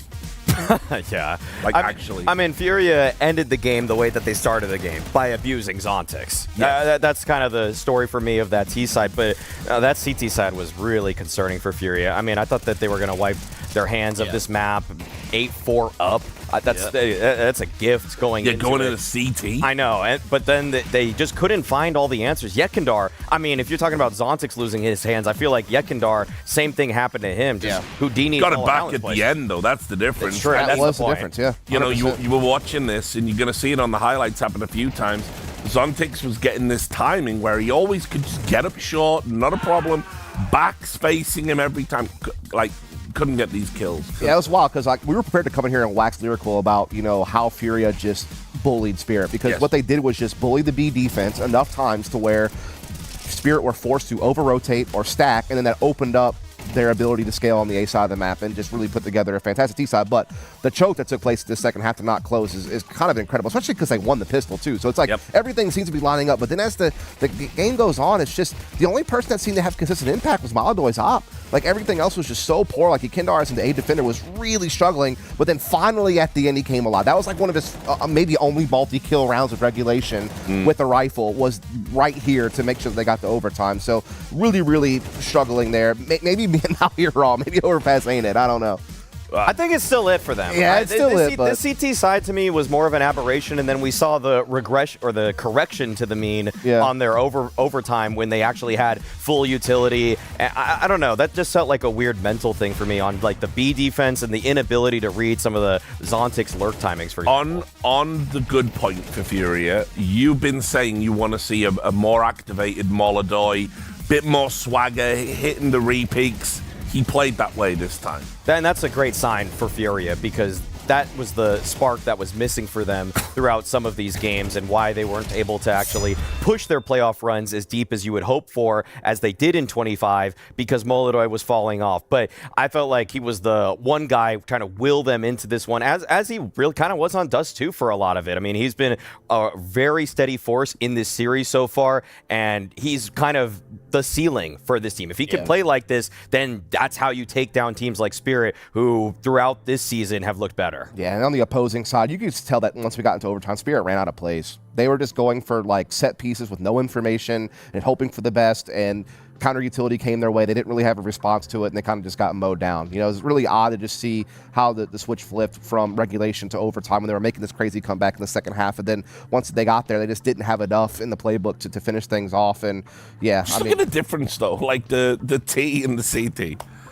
I mean, this is a standout play. That CT half was diabolical, guys. I'm really struggling. It was very bad. I am struggling to sit here and just be serious and pretend that was acceptable. Spirit had a weirdly kind of strong variety of plays, I felt like, for their T side. Some of the openers had just Zontix really pressuring as a solo B player, but they also were taking con relatively easily. I think some of it is predicated or just kind of built on the fact that Yekindar was a traffic cone at A for maybe like 7 of those rounds. Like up until that 11-11 double kill, he had 2 kills in the CT half. One was on the pistol round, and one was with an AWP. Bro. So it was not looking good for him. Like you were saying listen, in that. No. So you said a traffic cone. That at least provides some obstruction. The dude was like a pedestrian walking path, bro. Yeah. Like, and the light was always green. The green man was always up there. They weren't letting any cars through. I mean, this guy was just totally. And we talked about how this could be a mismatch. Like on T side, you're priming it as a mismatch. It was actually the CT side where he was just getting completely run over. Oh my god. Yeah, it wasn't until again that double kill to get them in the overtime, and then in overtime he actually had a couple of big moments. Yeah, he took a long time to get alive. That's for sure. I mean, I don't even know where to go with it. I think Spirit probably went into that map just thinking, like, look, we'll give this the old college try.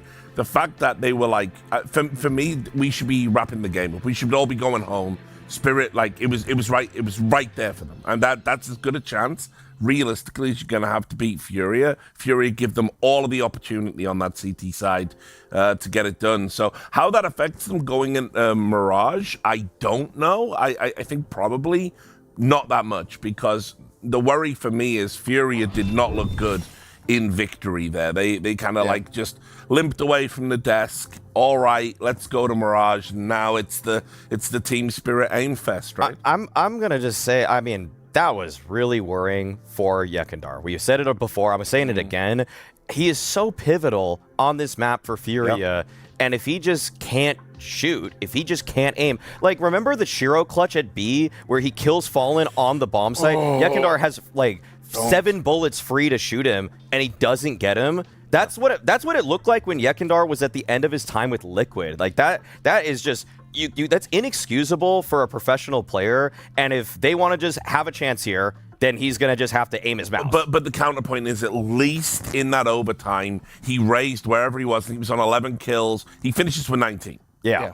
You know, so like he gets the hot hand at the end, because that was my worry too, that he lacks the confidence coming into this pivotal map where you say, like, if Yekindar can't open up the map on the T side of Mirage, like, I don't know what Fury is doing. Because it's one of those things where when you look at Fury and you look at how they play Mirage, first of all, he's obviously going to be playing one of the key star CT positions, but also on their T sides, they're a team that's kind of heavily relying upon a lot of set plays, particularly on the A bomb side. It's either 5-man A set piece, maybe some type of 3-2 split through connector and A ramp. They're very, very A heavy.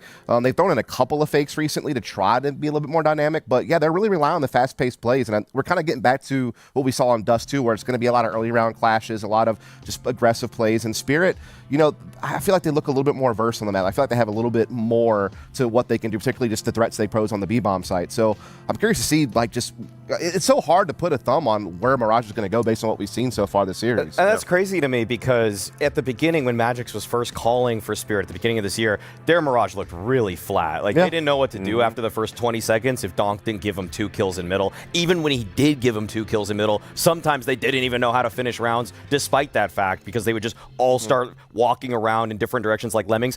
Magix has gotten him better as an in-game leader. He's taken better initiative to just make sure that he gets everybody grouped up, does a bomb site hit, crunches the site well, and organized. Whereas on the other hand, when you talk about Furia, that's what I mean when it's like they've just swung the needle so far in the other direction, because in 2025, they were the kings of mid-rounds on Mirage. They were so good at just taking some space there, reading what kind of kills they got or what kind of deaths they have, and then they would make the right decision. But yeah, like I feel like as they've lost their way this year, it has relied way more on poppy plays, which I think Spirit are going to handle fine. If Furia don't go back to 25 Furia and they play more like they have this year, they're in for a lot of trouble, because I think Spirit, they're really good with counter utility. Shiro's going to mop him up on a bomb site if he's behind one piece of cover. Yeah, it just seems like they're really relying upon those succeeding, because then not only does it give them the early rounds, but also sets up the ability to throw fakes later, which, you know, they have some good ones, but it's like you have to be able to establish A as a threat to be able to build onto fakes later. And again, I just haven't seen them have like any real convincing B executes that gives them like an extra thing to, you know, pose a threat to Spirit, who were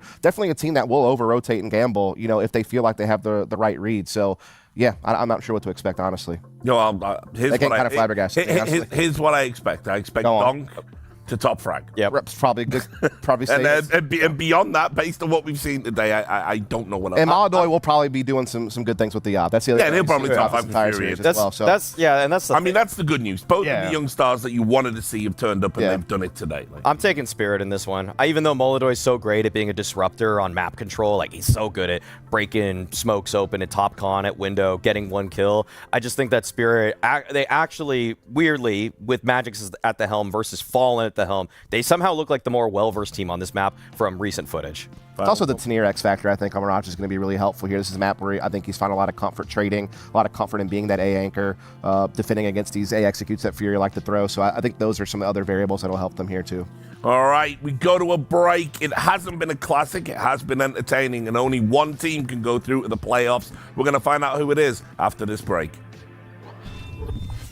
She said she loves you. But she can't love me. But I love you. Yeah. Look, all of my men's going crazy.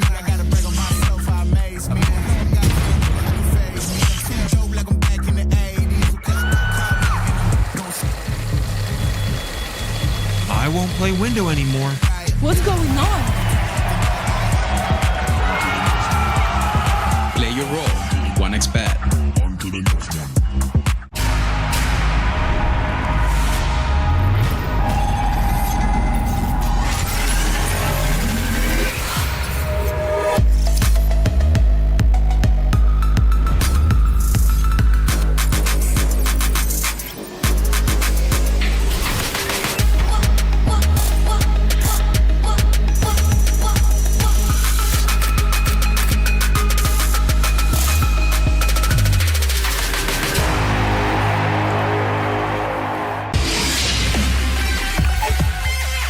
The human body was built to move. Not trapped at a desk in one singular posture for 12 hours a day. It's time your chair evolved. This is Secret Lab Titan Evo. Ergonomically engineered for you, gamers, hybrid workers, artists, backing your every move.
A win is a win is a win, but I do still think that Overpass is one of those maps that both these teams in some ways are going to kind of want to forget about. Spirit in the sense that they pushed it to the limit but weren't able to close in on the lethal finish of a 2-0, and Furia just in the sense that it took them a long time to get that CT side up and running. So forget about it, and let's move on to Mirage, and let's see whether these teams can just give us a more exciting way, Mo, because this is qualifying for playoffs, and 9Z did it in such a outstanding fashion that we might actually be left here thinking 9Z played better today. They did. They're the best team to play today, for sure. I mean, genuinely, let's talk, could we talk about how many mistakes they made? It wasn't that many. So doors wide open for both of these squads. Let's call it a great chance. Ooh, and the waterfall smoke on the A exec. Blocks off the That's crazy. Yeah. He I does actually get love that on found. a pistol. The moment he takes a step out, Magix just straight up kills him, so he'll have a non-factor pistol. That's pretty sweet on a pistol. Like, you're not even normally do this on connector to scale up to triple. Really opens up yourself towards jungle.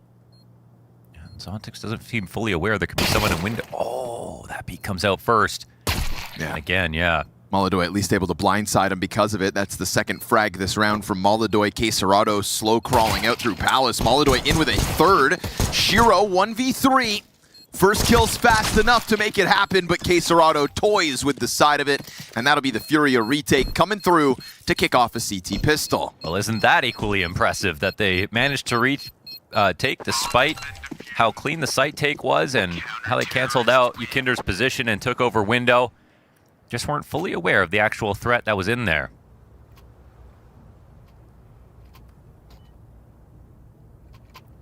CT pistol was countered back on Overpass when the force buy of Spirit worked in the next round, so don't let that happen again. That really kind of cemented Spirit's ability to push regulation to overtime. That's a fresh wound.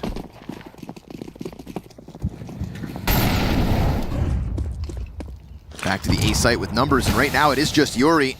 That's the guy to hit. Drop Donk down to half health. Let's see if it has any impact at all. Because sometimes he just gets 3 kills without taking any damage, so it doesn't even matter.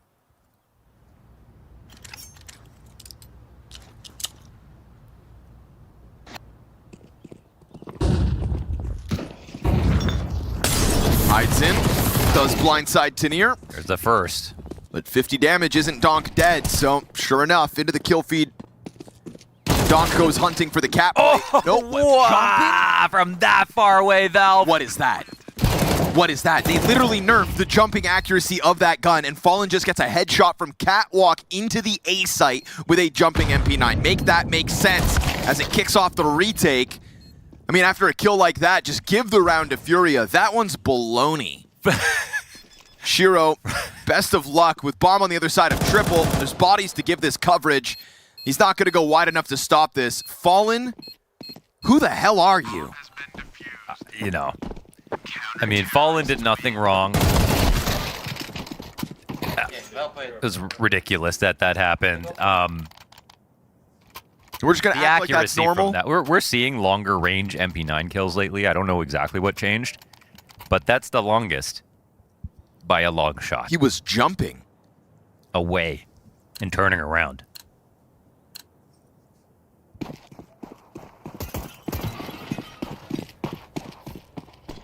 I don't believe that really happened. He can't retire. I don't believe that happened. Oh, missed window smoke. Dude, what's going on? Like, both teams have just had bad nades today. Yeah, a lot of them. Yeah, 9Z wouldn't have missed that.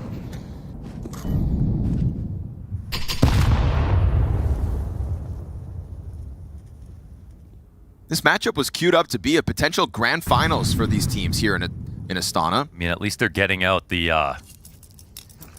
bad stuff here, you know? The jitters? Jitters or whatever it is. The funk. The funk. They got the funk. The Java Havana Funkaloo. What? That's a music kit in Counter-Strike. Oh, okay. It's like you just made it sound so much like a real thing. Nah, yeah. Kinder's got this all day long, as Tanir has nobody to tether off of top middle. It's literally impossible to lose that fight. Tanir is stuck.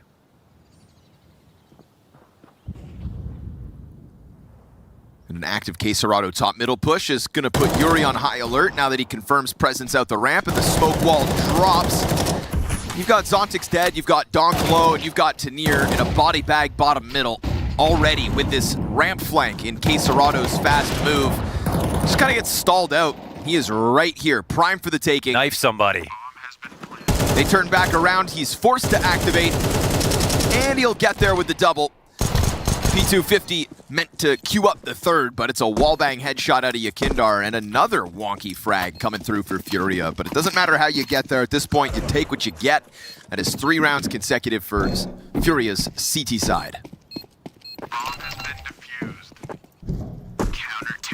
No, neither team looked all too excited throughout the entirety of Overpass. I mean, so far in the series, it feels like the energy has been kind of low.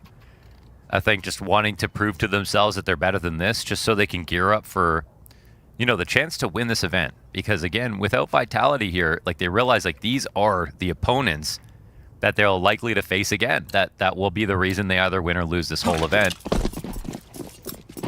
And there's a lot of confidence that comes with a win right now.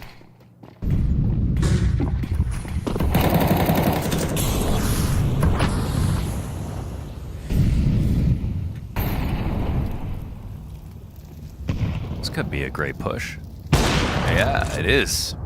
And Shiro's waiting. Whoa, he gets tagged as well.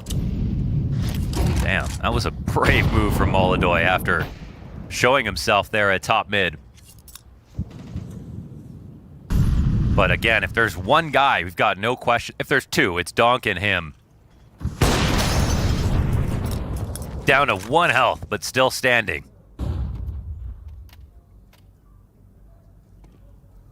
Magic's versus Fallen over here towards the apartments as Fallen makes noise on the fallback.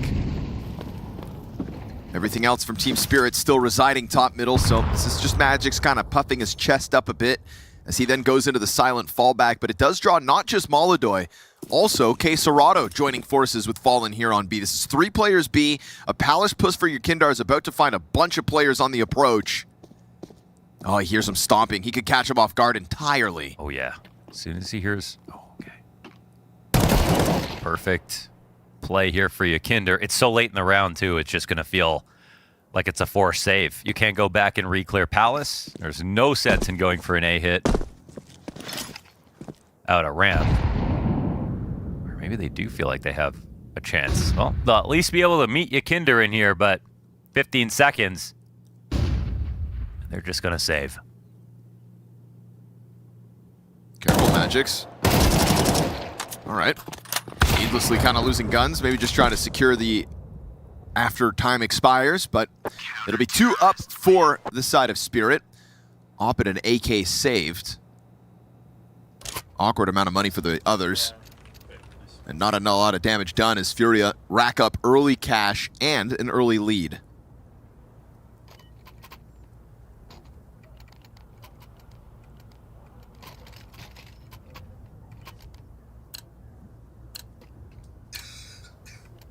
A 4-0 start for MongolZ, 5-0 for K27. It's also been a stud this series. Those 2 players are the reason we've believed in Furia in the last 48 hours, so trying to tap back into that to close on the deciding map of this 2-0 game. How many grenades do you have, damn it?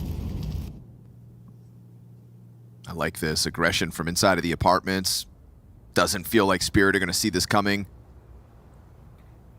More and more util trickling out through the window, so that longer they delay this, the closer the CTs get, and still nobody's even considered it for Spirit. Not once have they checked this flank. 2 sitting ducks for Yakindar. Love the zoom. Just wants to kill Tanir, then snap it onto Shiro, and the moment Tanir considers it, that's when they pull the trigger. Fallen executes with his, and it is flawless for Furia across the board. A double for Fallen, a double Yakindar, and on top of it, Yuri locking down that A site. 5-0 start is excellent. Yeah. You keep saying it's K27 and MongolZ, but Yakindar, before this match, was the second highest impact, and it's that drop-off was so apparent when they lost their map in this series. And when they nearly lost it on Overpass too, it was, you know, that push with the MP9 in the second half. It was 1 or 2 bad sprays, but he needed all the rounds to sort of find his form again. And now he's getting into all these great positions. The multi-kills are here.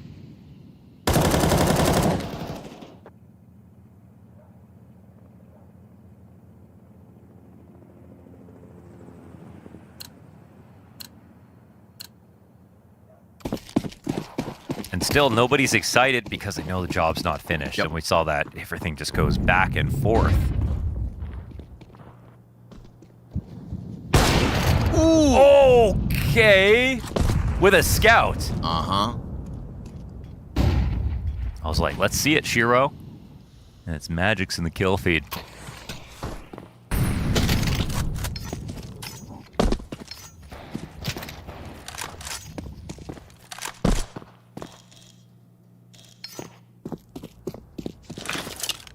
Fallen pulls the op back. Still nothing beyond that scout to work with here for Spirit. 4 pistols and a scout, and they all move their way back into the apartments.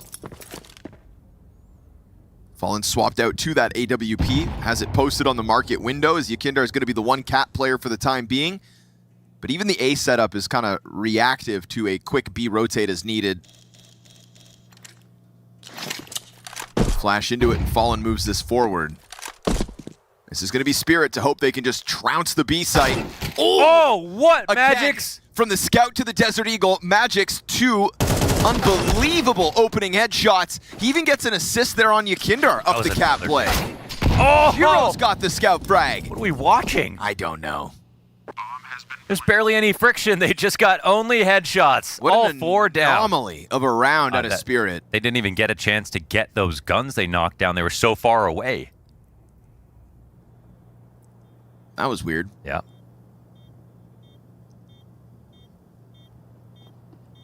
That's why sometimes it's so hard to make sense of Counter-Strike, to build the narrative, to build up expectations, you know, to tell you that the next round is going to be Furia's. You just can't, because Magic's slams Molodoy, who's been playing excellently, with a scout. It's all probabilistic. It's like, you know, if a game gets close a lot, that's great, but you know, that's why Vitality winning no matter what, even if it's always close, that's the most important part. You get all these rounds in between, but ultimately what it comes down to is, can you close out the entire game?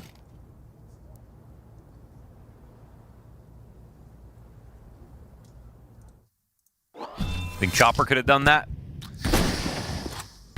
I'm going to go out on a limb and say no.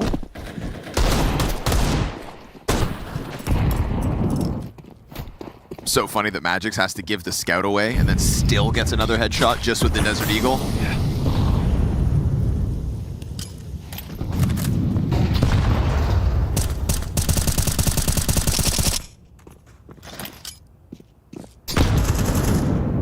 Nade's a little shallow. Do as much damage as it could.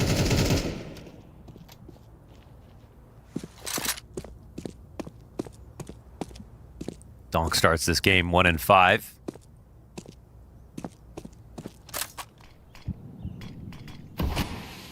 I don't even know how Yakindar flanked him in underpass that previous round. That was so fast. Yeah, him and Fallen just both pushing apartments instantly.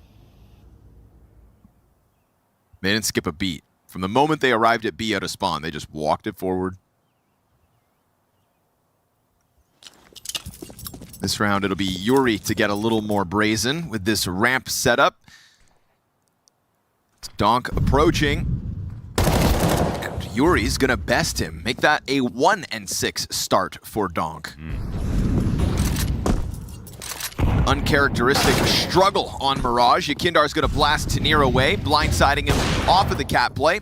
And now a bolstered A site with flashes coming in to interrupt the Spirit commitment that still hasn't even exited the ramp. There is an op on that ramp to try to counterpick, but it's Molodoy to win the head-to-head. Or rather, Shiro's still yet to get a chance to fire back. And that's fine. Him, but he doesn't have to move, really. Yeah. You know Yuri's here. You can do anything you want. He's going to be locked into the position, serving up distractions and forcing Spirit to tuck tail as their op in Shiro is nothing but a save. I mean, the one round they won so far, just an aberration. The Eagle shot, the scout kill, the Tech 9 frag from miles away. outside of that, Furia, full control of the situation.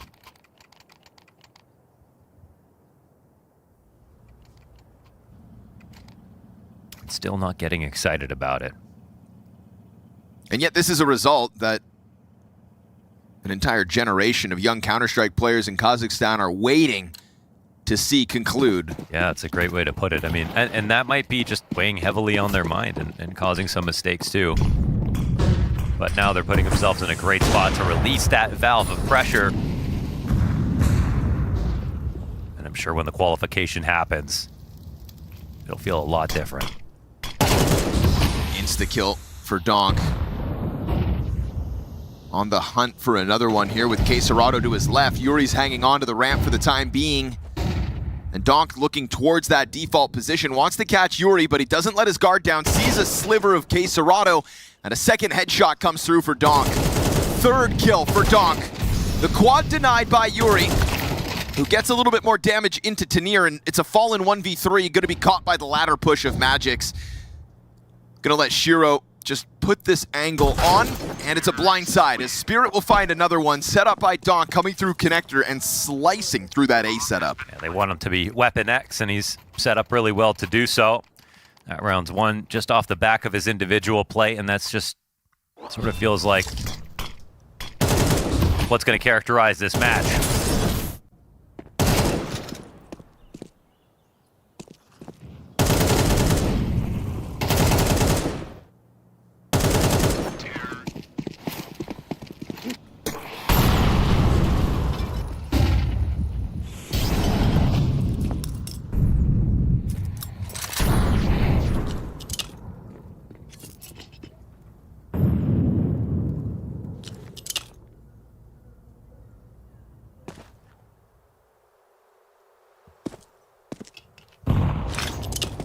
Smoking off the approach, they'll disrespect it.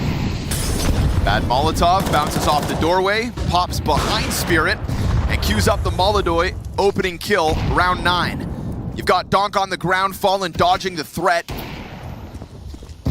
Waiting for another is Molotov, and he will clip Zontics off the play. It's the third shot that gets away from him. K27 getting the better of Donk to maintain man advantage at a minute, and that bomb's getting lost inside the smokes towards site. They can't find K27. They know he's back here somewhere, and so Tanir will wait out the second fade. All the while, CT getting closer to Cat, and it gets away from Tanir. Shiro's op strikes. He sees the shots whiz by from Cat, and it's a fast reposition from Yuri. He wants to try to join up with Yakindar, who's just going to buy a bit of time here, as the bomb will need to be retrieved by Shiro, and CTs link up.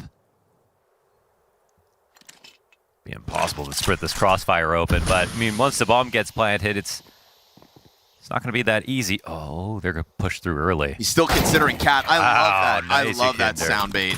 So good. That's awesome. Yakinder's been very sneaky today, or at least here on Mirage.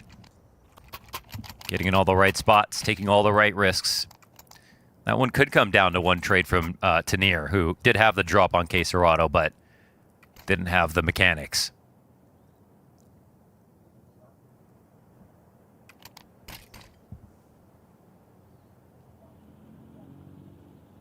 Another moment for Molotov to shine, finding 2 kills in the middle of that B-bomb site hit. Dodging Donk as he hit to the front of the site and headed arch, but didn't quite have the angles to clear the players off site. 7-2 CT lead off of that defense.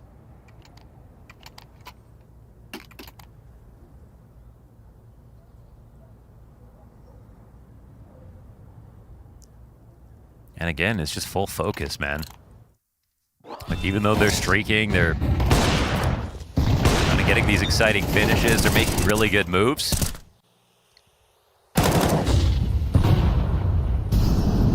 There's a lot of tension.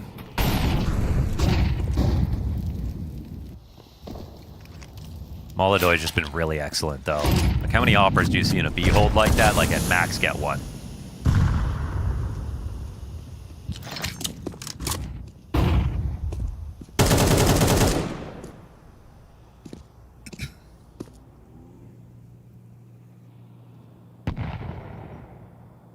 They keep copying and pasting Tanir into underpass, and right now there is no one above him on Cat.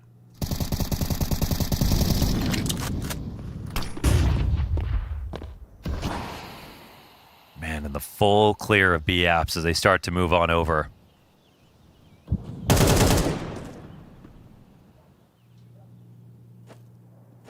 It's an uncomfortable moment to try to split.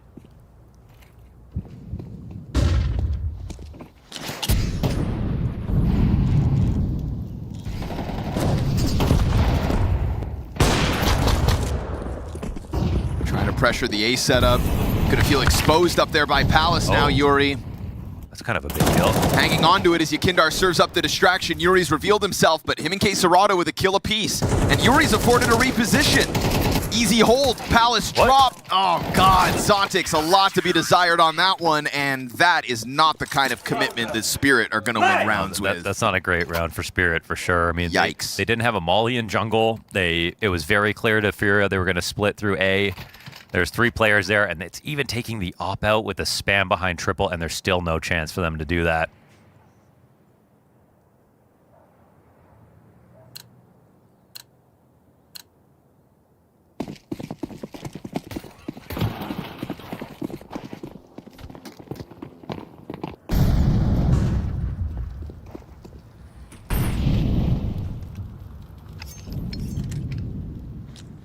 Three rifles to work with here in round 11.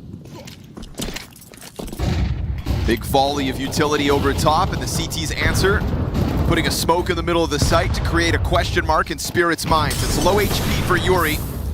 Op rings out on jungle. Smoke goes deep ticket, and Donk hits the headshot. Yuri, because of the low health, isn't able to get away with it. Oh, come on now. Why not? Popping it open. Felt a little unprepared for that to be opened wide. MongolZ just kind of took an extra shot. Yeah, fed over. And K27, and it's a 1v3. That was cool, though. Spirit looking to go deep. K27 lets him know exactly where he is. Now he's going to have to try to just fight his way out of here. Team Spirit gunning for a 3rd round on the T side. And they'll do so with 2 survivors, much needed as the economy was wobbly coming into these last couple rounds. It's a fast pace through the A site, deep utility, and an emphasis for ticket control that nets them their 3rd. It's a really great round for Tanir. This instant trade. This shot's kind of ridiculous. Yeah, MongolZ was not ready for that smoke to get popped open. CT nade, by the way. Yeah, he just shot an extra no-scope through the smoke, so must not have heard. Another miss window smoke. And yet the op was looking for the duel at the same time. So what does that tell you, Mo?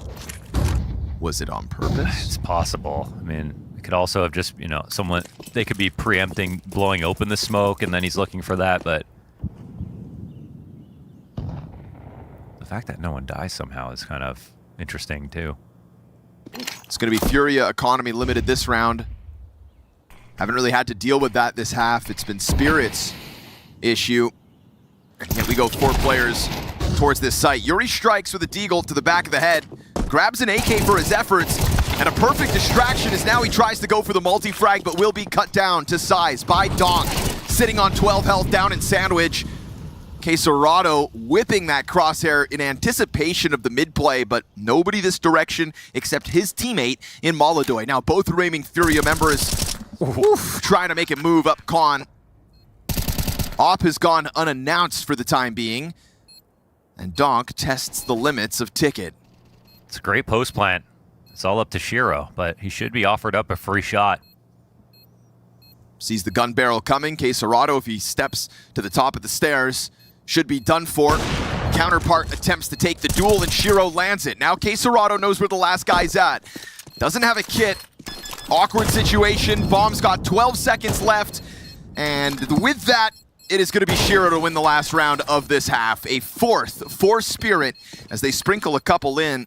Little economic problems here means Furia doesn't have all the tools for the job, and 4 rounds of a T-side could still be enough. Definitely. It's still serviceable. I mean, if you talk about the quality of rounds and everything, like, Furia get all the credit. They looked in full control. Like, they lost a round to that Scout Deagle round out of Magic's. They can let those go, though. They have a very strong scoreline to end. They only lost control of their economy at the very end. They started off well. They neutralized Donk pretty well this whole half. I mean, Closing out is a different story. Of course, as we saw on Overpass, they struggled to do that. It took him to overtime, but do feel like those overtime rounds helped.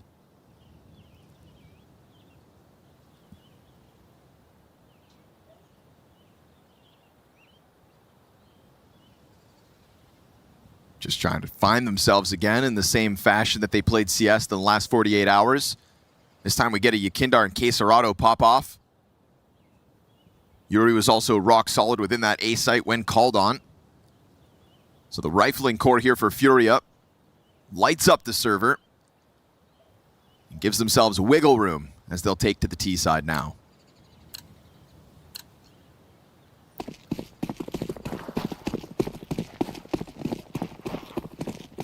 It's not quite a Donk-esque performance so far, but time to turn that around.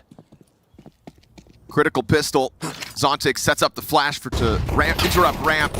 Molodoy blind hits the headshot and then counter utility over the top for Furia. 5v3 in the pistol bodes real well for their chances at sprinting to the double digits. But Zontix wants to take a line into sight, will not be able to deny this bomb plant. Not with K27 on the other side of triple like that. As he goes over top of Ticket with a teammate next to him. Magic's trying to get the Berettas into the action. Ooh, here comes Donk. One tap on Fallen. Stairs player spotted. Okay. Zontix kills K27. Now the numbers evened out. Donk has got another. Yakinder can't escape. 2v2 with 15 seconds on the bomb. Magic's gonna tap it, try to fluster this post plant. Furia hiding for the time being. He could still stick this, and they get the kills. But he got off the bomb in the middle of all that. Didn't have a kid either. Nope. Had to be the 10-second defuse when he got on at 12. The pirouette, dude? Yeah. Donk's on 2 cents. A full 180 perfect headshot to finish off Yakinder after headshotting him originally. But it doesn't matter. They don't win the round. That would have been a massive amount of leverage to get back into this game. Now they rely on converting the force up, which, well, we know they can do that. See? That's insane. It's even, like, adjusted for him getting up on top of the box.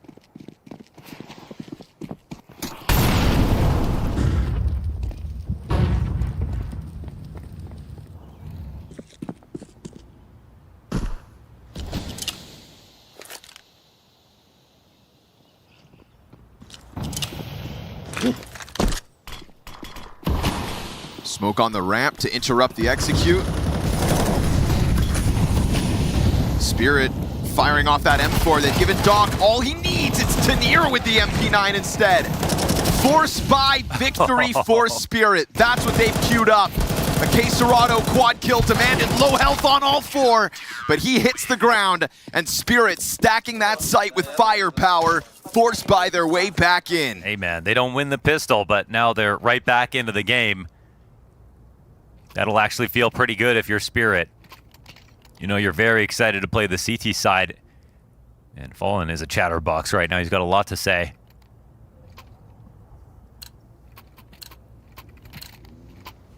Quick A exec to get that one out of the way is a regret. Force down response here into a B pop.